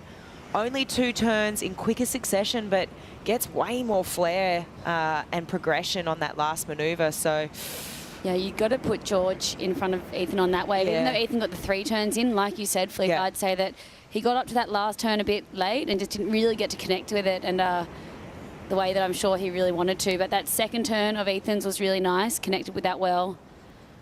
Yeah, excited to see where the judges go. 5:55, what a battle here. Ethan Ewing representing Stradbroke, and you always think of Bede Durbridge, who's now an Olympic coach for Australia, but Bede was in the title showdown for many years. He finaled here at Bells in the past. He won pipe, Triple Crown champ, was really, really consistent, winning lowers and many more big performances as we watch George now tracking down the line. Section there to carve through. Right there, hack through the whitewater. Create some space for a big hammer on the end section. George has the goods to compete on the championship tour. Andy King, wow, impressed with that performance. Well, if he didn't get on the last wave, which it looks like he actually did not get the score on the last wave, he needed a 5.10. You'd have to say that was a 5.5. That was better than his last. That was the best wave of the heat, I would say. Yeah, smashed it. George is a weapon. Wow, from the Challenger Series. Not missing a beat on the championship tour, really pushing the defending champ at Bells. One more look here, Flick. Yeah, this was major. Already in my books, this is better than his last, and his last wave was a 5.1. He's searching for a 5.51. Hits the lip with a carve, straight up into that foam climb, and adds a bit of pizzazz there at the end. And we're all done with control. Yeah. I think we've got to echo what you're saying, Laura. I think this could be the best wave of the heat. I mean, he took off on this wave further down the point, and that's why you could see this second turn here, just a bit of a transition turn, but it set him up to have this really bowly end section, and he just hammered it.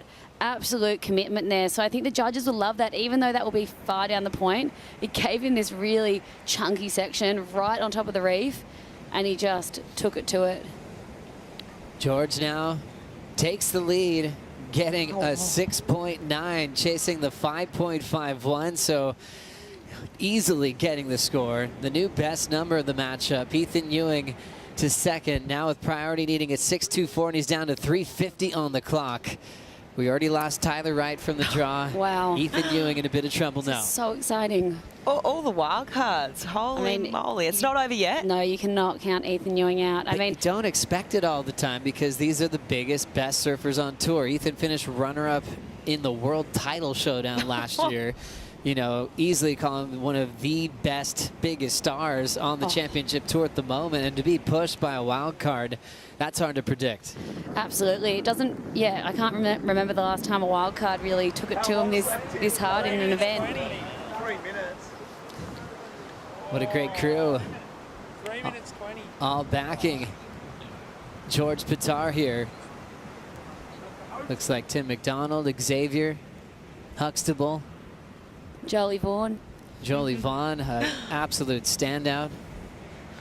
What a crew backing George Pitar in this one with 2:50 to go. Ethan Ewing holding priority and needs a 6.24, so still a scary situation for the wild card, but he's really pushing him to the end of this heat. Yeah, wow. This is wild times for Ethan. This will put him to the test for sure. But you'd think of his surfing and 2 turns, all he needs, maybe even 1 turn, Ethan, to get that 6.24. So this will be some nervous moments for George Pitar. Wildcard moments are incredible. They become stuff of legend. You know, Yeah, when a wild they card do. goes all the way and upsets the title race, you know, their name is cemented in surfing history. It's the underdog story, you know, and everybody loves, especially Australians. Australians love an underdog. They certainly do.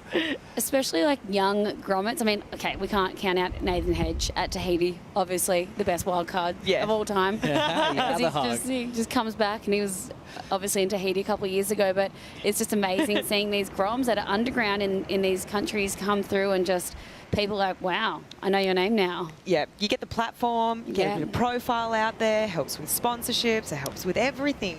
They're just competing, get a bit of dough, bit of money. Oh, it's mind-blowing. And a lot of the greats started that way. When you think of Steph, how she burst onto the scene, you know, at Snapper Rocks, Carissa Moore at 14, runner-up to Chelsea Hedges, you know, Sean Holmes at Jeffreys Bay, taking out guys like Andy and Kelly in the middle of the title race. As Jake Patterson focusing on Ethan Ewing. Minute 10 on the clock. Looked like he'd be on pace to go back-to-back this year. At the press conference, he said this is the event that matters to himself, to his family on the calendar. And now we're down to the final minute. Ethan's got to make a decision here. Scary times, and I guess Ethan obviously sitting out there with the priority. He's just got to decide what wave he wants to go. There's waves coming. Kind of looks like he has to maybe go this one. I don't know if there's one behind it. Oh, he's too far out right now. Paddling for this one, George will catch up to this wave. Can he turn it into a keeper? First turn, nice whip off the lip. The man from Manly Beach flows into the whitewater. Aggressive little snap, and now building some speed down the track. Winding up, snap to slide, and shuts it down. Talk about composure. Xavier's on his feet, loving it. Oh my. It's hard to feel like, how was Ethan not on that wave? But he was just slightly on the wrong side of the bubble, but here he goes. Ethan Ewing's going to try to leave it all on this wave to try to defend his Bell's Trophy. Throws down a big snap. Arcing cutback, trying to really push it in a smaller wave. Throwing some water and shutting it down. Great surfing there for Ethan. It wasn't a big set, and he's going to have to call it a heat. I think it's done. I think George, he has got the win. He's got the W. That was beautiful surfing from Ethan. Yeah, we'll have to see the replay, because you just watch. He's like a remote control surfer. Like everything he does, like you could put one of those surfers on rail as hard as you could, and they'll just never bog. Yeah. And he just made that wave look so, yeah, so nice still. So we'll have to see another replay of it. But George may have bettered his 5.8 as well. I almost think he has. I think he's made that requirement harder for Ethan. So I think maybe Ethan's searching for something bigger than a 6.24. What a day for the wild cards, and what a day for George Pittar, just building his profile against one of the greats on the tour. Back to Ethan's wave. That was a nice first turn into a carve here, but the wave flattened out, so I'm just not sure how big this wave was. It looked like George's was a set. This looked like a smaller wave, so I'm just... Depends how the judges really look at it, but it was 4 nice turns, 6.24. You know, I actually can't even call this one. I love the first 2 turns I saw from Ethan. I thought that was really beautifully done. He got a 6.5 for 4 turns before, but it was the biggest set, and it had like a proper end section. I think because that wave dribbled into a smaller wave, they're going to really just think there wasn't that oomph finish to really give it to him. Exclamation mark is kind of what it was lacking a little bit. Yeah, and on the other hand, George's wave, has it come through already as a 5.23? Yeah. Yeah, so he didn't get the job done. So Ethan left chasing a 6.24, and judges are taking their time to look at that replay. A big heat here for George Pittar. Ethan still on the rocks waiting for the decision. Last year's champion, semi-final before that. One of the most dangerous competitors at either Bell's Bowl or Winky Pop. He won this event at Winky last season. Well, they're really taking their time. I think they're going to look back at his 6.5 and just see, and obviously maybe George's 5.83, because it was 4 turns, smaller wave, but it was beautiful surfing. Quick thumbs up to George from Ethan Ewing, who's put in just a stellar season coming into this event. Equals second on the rankings. Just brilliant surfing from So many great venues on tour coming into his pet event here at Bell's, and numbers starting to drift in for Ethan, chasing a 6.24. He gets a 6.43, getting the nod, 12.93 combined total, and upsets the dream of George Pitar, the wild card out of the contest due to precision surfing from Ethan Ewing on the final wave. Wow, okay. Wow, that mistake of his to not be in position for that first wave turned out to be pretty good. So Ethan still just staying calm, not a huge reaction. You just can't fault his surfing. I think, you know, the amount of power and spray that he throws on his waves, the judges must see. Both these boys look pretty intense right now, don't they? I think, look, I just feel Ethan's probably not convinced himself either, obviously, unless he doesn't know. He would know, surely, right now. So world number 2, Ethan Ewing surviving barely over George Pitar. George put together a stellar performance. And I think his whole support crew is kind of scratching their head, probably looking forward to watching the rewind of every single moment in that heat. He brought a lot of flair, a lot of quick surfing. And it must have been the connectivity of Ethan Ewing. Just those clean carves, perfect transitions, and no mistakes at all. No downtime on that final wave. And even though it wasn't a set, that kind of surfing is really undeniable. Yeah, what a heat, though. That was so exciting. George absolutely putting it to Ethan Ewing, world number 2. He's got to hold his head high. So big news there for George. He should hold his head high and move on to big events in the future. Can't wait to see him full-time on tour as we're getting some late-breaking news in. That's going to be the last heat of the day. So right there, heat number 5 is going to close it out for the action at Winky Pop, and we're going right into a big WSL post show coming up next to talk about all the major drama from the day.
Welcome to the WSL Post Show. Day 2 is a wrap. Came a little earlier than we thought it would, but the conditions were getting pretty tricky out there, and we had to call it. But we've got some big heats to complete that round of 32. We'll have a chat about some of those matchups soon, but we saw huge results today, obviously getting through the elimination round of the women, and we've actually set up the quarterfinals too for the women's event, and it is going to be a new winner on the trophy at the completion of this contest. But we also saw some big names fall out of the mix on the men's side as well. Ronnie Blakey joined by Felicity and Rich. Busy morning. We got through a lot. We did get through a lot. I love that we had a location change today. We went from the bowl to Winky, different style of surfing, different approach. Surfers had to be a bit more adaptable. And we saw some big upsets. And we did. A new women's winner. Oh, it's going to be awesome. Rich, a chance for a new men's winner too. Ethan, he just survived that one. He's got the chance to go back-to-back still, but for a moment there, it looked like the George Pittard was going to get the job done. Yeah, I was just on the edge of my seat that whole heat, actually. Obviously, George Pittard from my home beach at Manly, and, the whole my feed was lighting up just with encouragement for him through the heat, and then I won't go into what was going on after the heat. What did you think? Do you think that he got enough done? No, look, that wave that Ethan got in that final moment was unbelievable. Yes, it was a smaller wave, but the surfing he did on it was undeniable. It was incredible. So, yes, I think Ethan got the score in the end, as much as it pains me to say it. But, great, that's what great champions are made of. Good on him. Yeah, we'll get the crew down at Manly to send all your gear down here. Making a move. And with that comment, I've officially been, kicked out of Manly. Oh, no. The big story early on, though, on the men's side was Morgan Siblick upsetting Jack Robinson. Huge. Huge. Jack, he's been a little under the weather coming into this contest. But Morgan, we knew he was going to be dangerous. We marked him early on. CT experience, and also just in the back of his mind can bank that he's beaten title contenders before. For sure. I mean, Morgan's been in that final 5 conversation. He finished 5th in the world before, so you just can't count him out. Jack started out with a bang. He started out with a 7 and was looking spicy, but then it was Morgan that just had that little bit of extra flair and just a little bit extra tail throw. He was giving a bit more mayo than what Jack was. I can't help but think that maybe Jack was just leaving a little bit in the tank. He had a couple of opportunities where I thought maybe he could have pushed a little bit harder. There was that one moment in the heat where Jack actually went up for an air, made it, came out down and went straight into a layback, but similar to that one, but didn't make it. And I feel like if he would have made that layback, he was on his way to a good score. Rich, just 2 surfers that were seriously switched on, and Jack, he usually reserves his emotions, but frustrated with that result. That one meant a lot. You could tell Jack was ripping. Make no mistake, he was on. But this man, it's great to see him back in that form that we saw a couple of years ago during those COVID years when he came on and upset the whole world tour. So great to see Morgan back in form, ripping again, mate. He could keep doing some damage in this one. Yeah, I said it before, always very dangerous when you can see Morgan's teeth. That usually means there's a big smile there, there's a lot of confidence there, and he's going to be hard to stop as he moves through the rounds here. Yeah, well, I feel like he was doing his best surfing when he was kind of didn't have that pressure and expectation around him. He was smiling, he was joking, he was walking around going, oh yeah, this is unreal fun, and he was just taking people down, and then he got serious, and maybe the pressure of it all got to him, and the surfing actually suffered. He wasn't surfing as well, full stop, but he's back. Today we saw the brilliance again. We've obviously been touching on it a lot. This is the time for competitors below the cut line to start making their move and give themselves a fighting chance going into stop number 5, Felicity. And we saw a rookie stand up in a big way on the women's side. Sawyer Lindblad, she was so impressive in her heat today. Oh, wasn't she? And she's someone that really, really, really needed that result. She had a tough heat, got the win, and yeah, that was some of the best backhand surfing I saw all day. I know Caroline put up a really good number as well, but in my books, I just really enjoyed seeing Sawyer come to fruition on that backhand attack, and just so sharp, so precise, and a lot of power there too. Molly Picklam's just looked like just the surfer to beat. Rich, this season. Just carried such an incredible momentum through those first couple of events, especially.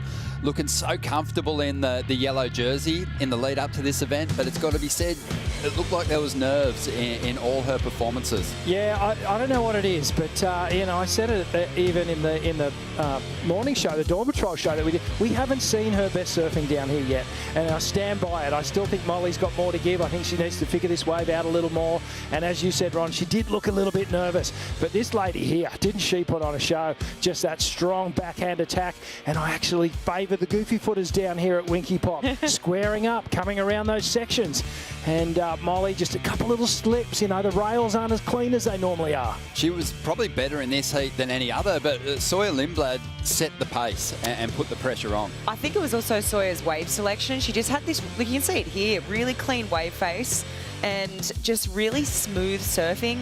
I feel like, yeah, just Molly obviously had to get through that elimination round this morning. I thought maybe she could continue with a little bit of that momentum, but yeah, just unfortunately, just not quite cutting the mustard. She did go for this little air here at the end and throws the hands up like, oh, I don't know if I did enough, and she knew she didn't. So pumped to see Sawyer get a win though, because she really needs this result. She needs to keep charging through this comp if she wants to keep her tour dreams alive. That's right. Into the quarters for the first time.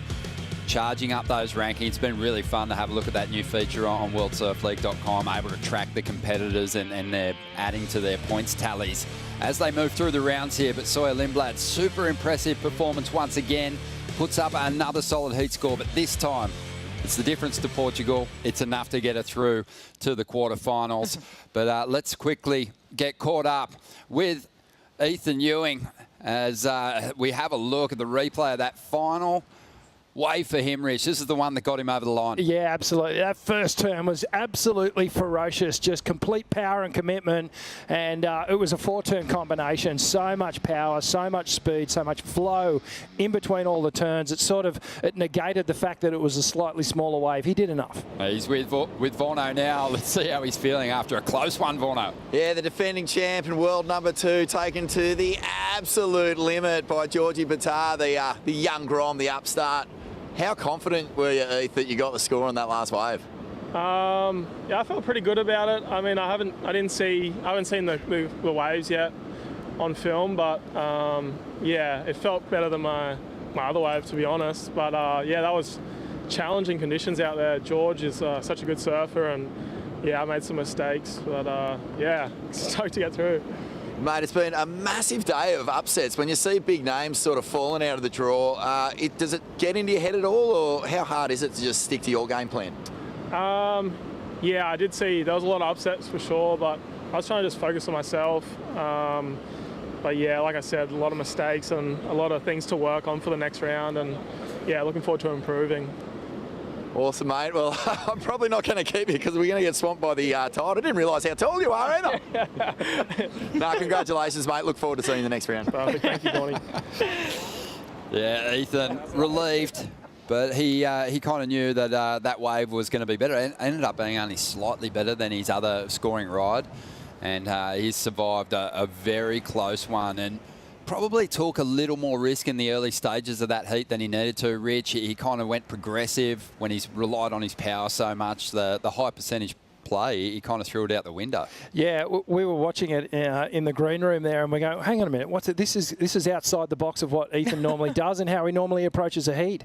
But then he clicked back into gear, he tidied it up. But as he said, he identified that he made a few mistakes there.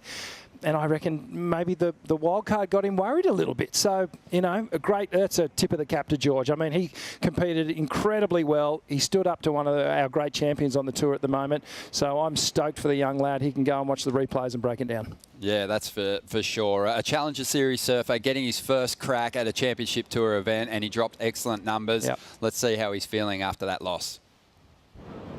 Well, Georgie Batar, mate, obviously disappointed to have that berth in the round of 16 just ripped out of your grasp at the last second, but fair dinkum, you just put together such a great heat and you really took it to the world number 2.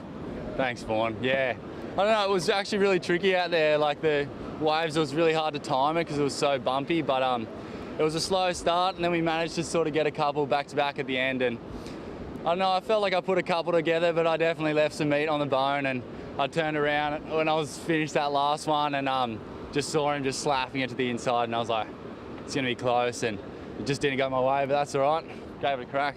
Mate, was there any point in the heat where you dared to dream? Because, yeah, you really built well through it, and you got a couple of end section clouts in there that were just all class.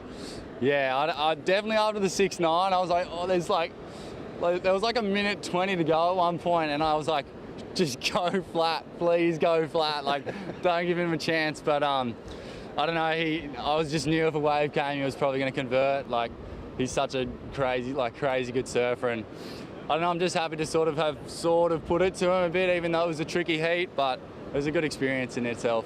Longest minute half of your life there, mate.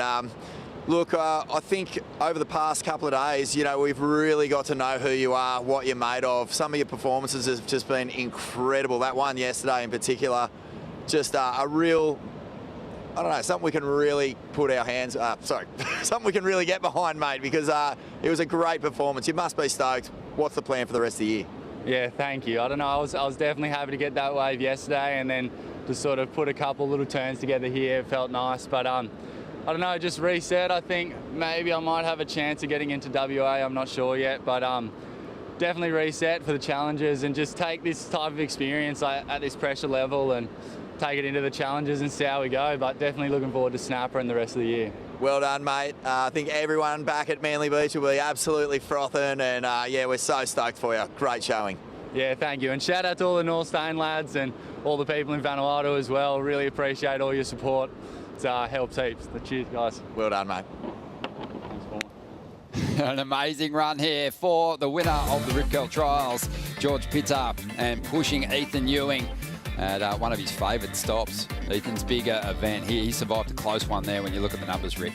Yeah, it was a really tight heap, and George Pitta, he's made a bold statement, and he wants to be on the tour. And an experience like this, getting that chance, just makes you want to have it more and more. It gives you a little taste, and you go, that's exactly where I want to be. Some amazing wildcard stories coming through in the early rounds of this event, and we've got another one as a Boost Mobile heat of the day. And this one, it's another highlight moment for Ellie Harrison. What a huge moment for her in front of family and friends. Oh, it's such a moment for Ellie, and you know, she came up against a really hard opponent in Tyler Wright, who was going for her third bell. Obviously, Tyler, she's had bells back-to-back the last couple of years, which is super impressive. And I thought Tyler was looking so in form during this contest from what I'd seen, but you know, Ellie is actually part of that next sort of crop of Australian young females coming up the ranks, you know, just behind Molly Picklum, and we really got to see what she has in her arsenal today. Just beautiful surfing, being able to release the fins like that, just dropping big scores, 7.33 and a 6.4 to take down Tyler Wright, two-time world champ. Amazing, yeah. Make no mistake about it, Tyler was the surfer to beat in this event. This is her pet event, chasing 3 event wins, Rich, and in the early rounds, and even in this heat, just looking so on. She was ripping. She was totally on fire in this heat, and I actually thought she was a little undercooked in some of those earlier waves that she took off on, but when I look back and I looked at the entirety of it all and the wave choice and the bigger waves that Ellie got, then I think she got the win. But yeah, a great performance here under pressure with all the support of the locals behind her. You know, she's making a bold statement as well. She wants to be on the tour, and good experience for the youngster. 100%. I mean, her first heat she took down Molly. Now she's taken down Tower. I mean, who next? Oh, man. It's going to be intense. We're going to find out in a second. But really solid numbers. I think, you know, she killed Tyler Wright with wave selection. Yeah. She got on bigger waves. She did do some really solid stuff. Not a whole lot in it. But Ellie Harrison keeps the dream alive. We have seen wildcards go a long way in the draw here at the Rip Curl Pro Bells Beach. We wonder if she could complete the dream. But let's have a look at the Bailey Ladders quarterfinal bracket here. Big matchup for her up against Joanne Defay, who is the new #1 on the rankings, the live rankings. That could change depending on how things fall on finals day. But it's going to be a big challenge for Ellie. Yeah, that's a massive challenge because Joanne's just looked really in form. Obviously coming off fresh off a win in Portugal, straight here to bells. It suits her surfing. But I mean, quarter 2, 3 and 4 as well. I mean, they're all stacked heats. I'm particularly looking forward to the All Goofy Showdown, heat 3, Caroline and Sawyer.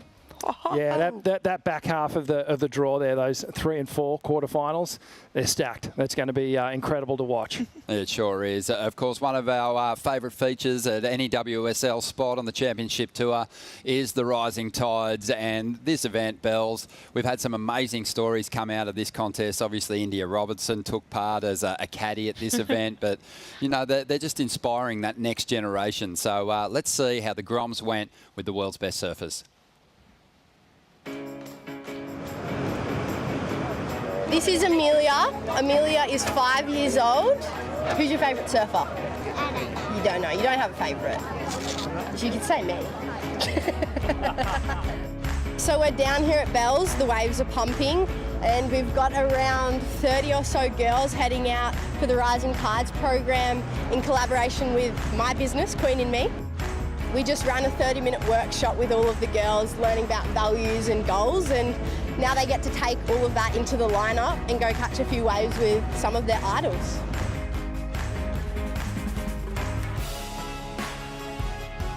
Oh, today Rising Tide was just like, it was monumental. It was just pumping bells. What impressed me the most, these guys. Did you have fun? Yeah!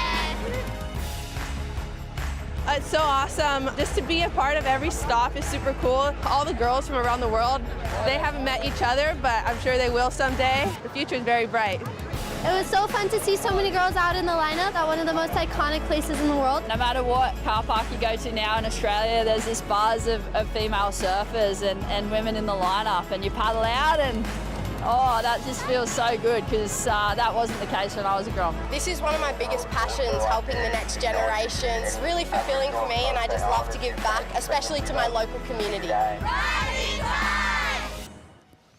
That is so awesome. You can see what it means to the Groms, but for the competitors as well, Felicity, you know, it's a really good chance for them to pass on some of their knowledge, but more often than not, they're just there to provide a lot of inspiration and feel the stoke. Oh, for sure. I think one of the coolest things out of that piece I heard Gabrielle O'Brien say was, you know, she's going up to all these Rising Tides that the tour's putting on, and one day eventually these girls, you know, if they aspire to be on tour, they're probably going to meet each other one day, which is a really cool thing. You know, you just think about that story of India Robinson. I know Ellie Harrison has been a part of them. So, yeah, if you can't see, you can't be. It's such a great program, and yeah, beautiful to see.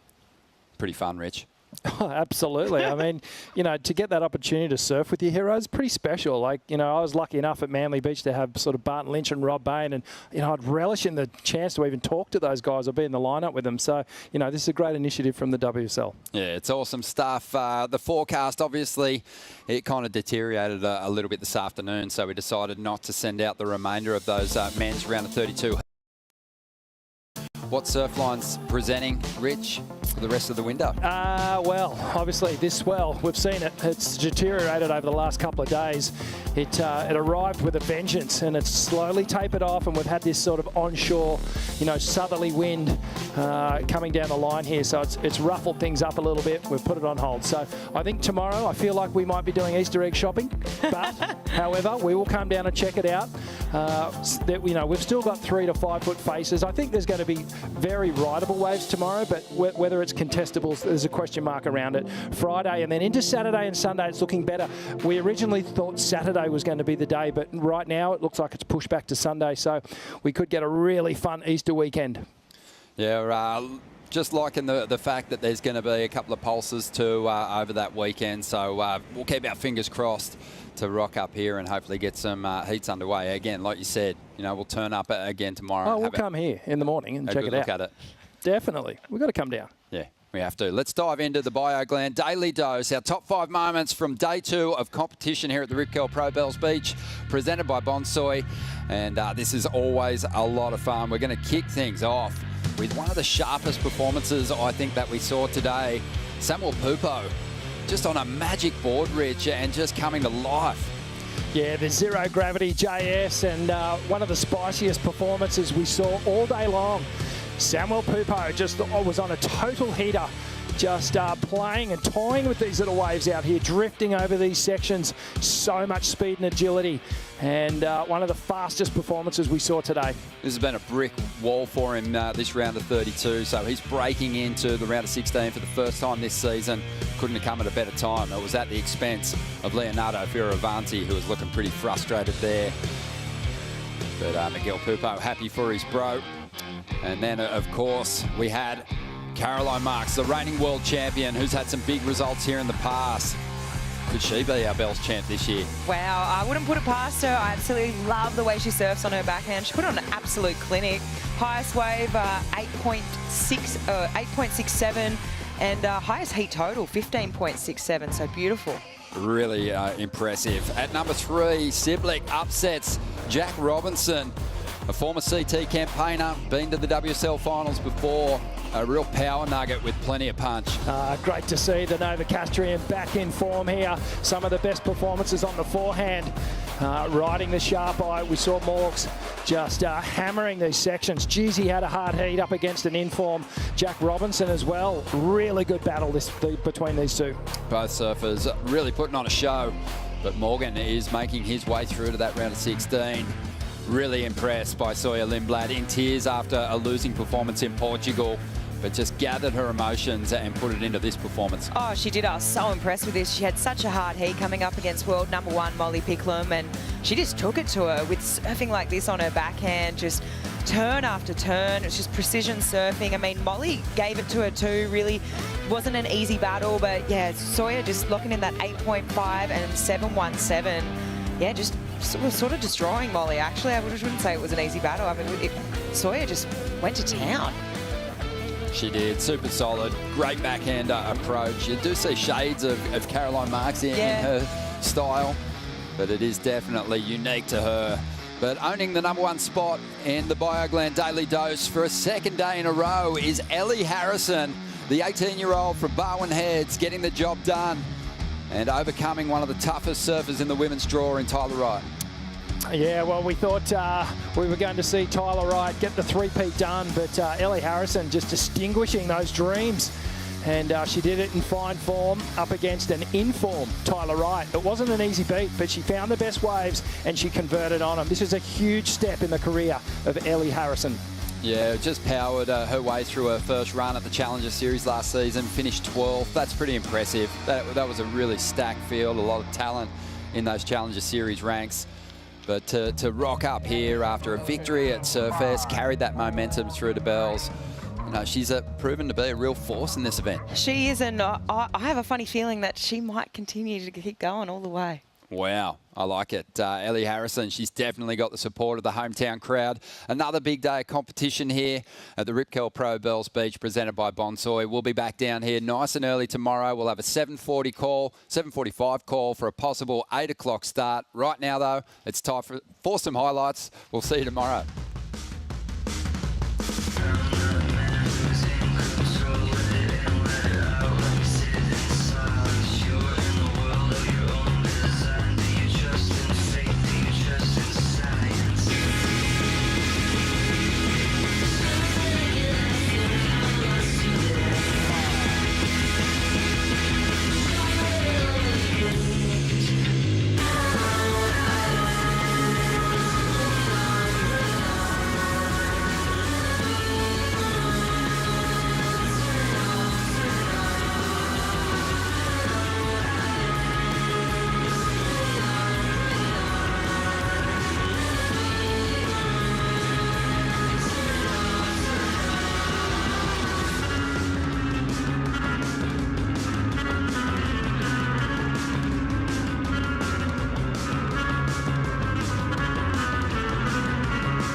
This copyrighted event broadcast is produced by the World Surf League for broadcast around the world and may not be retransmitted, reproduced, rebroadcast, or otherwise distributed or used in any form without the written consent of the World Surf League.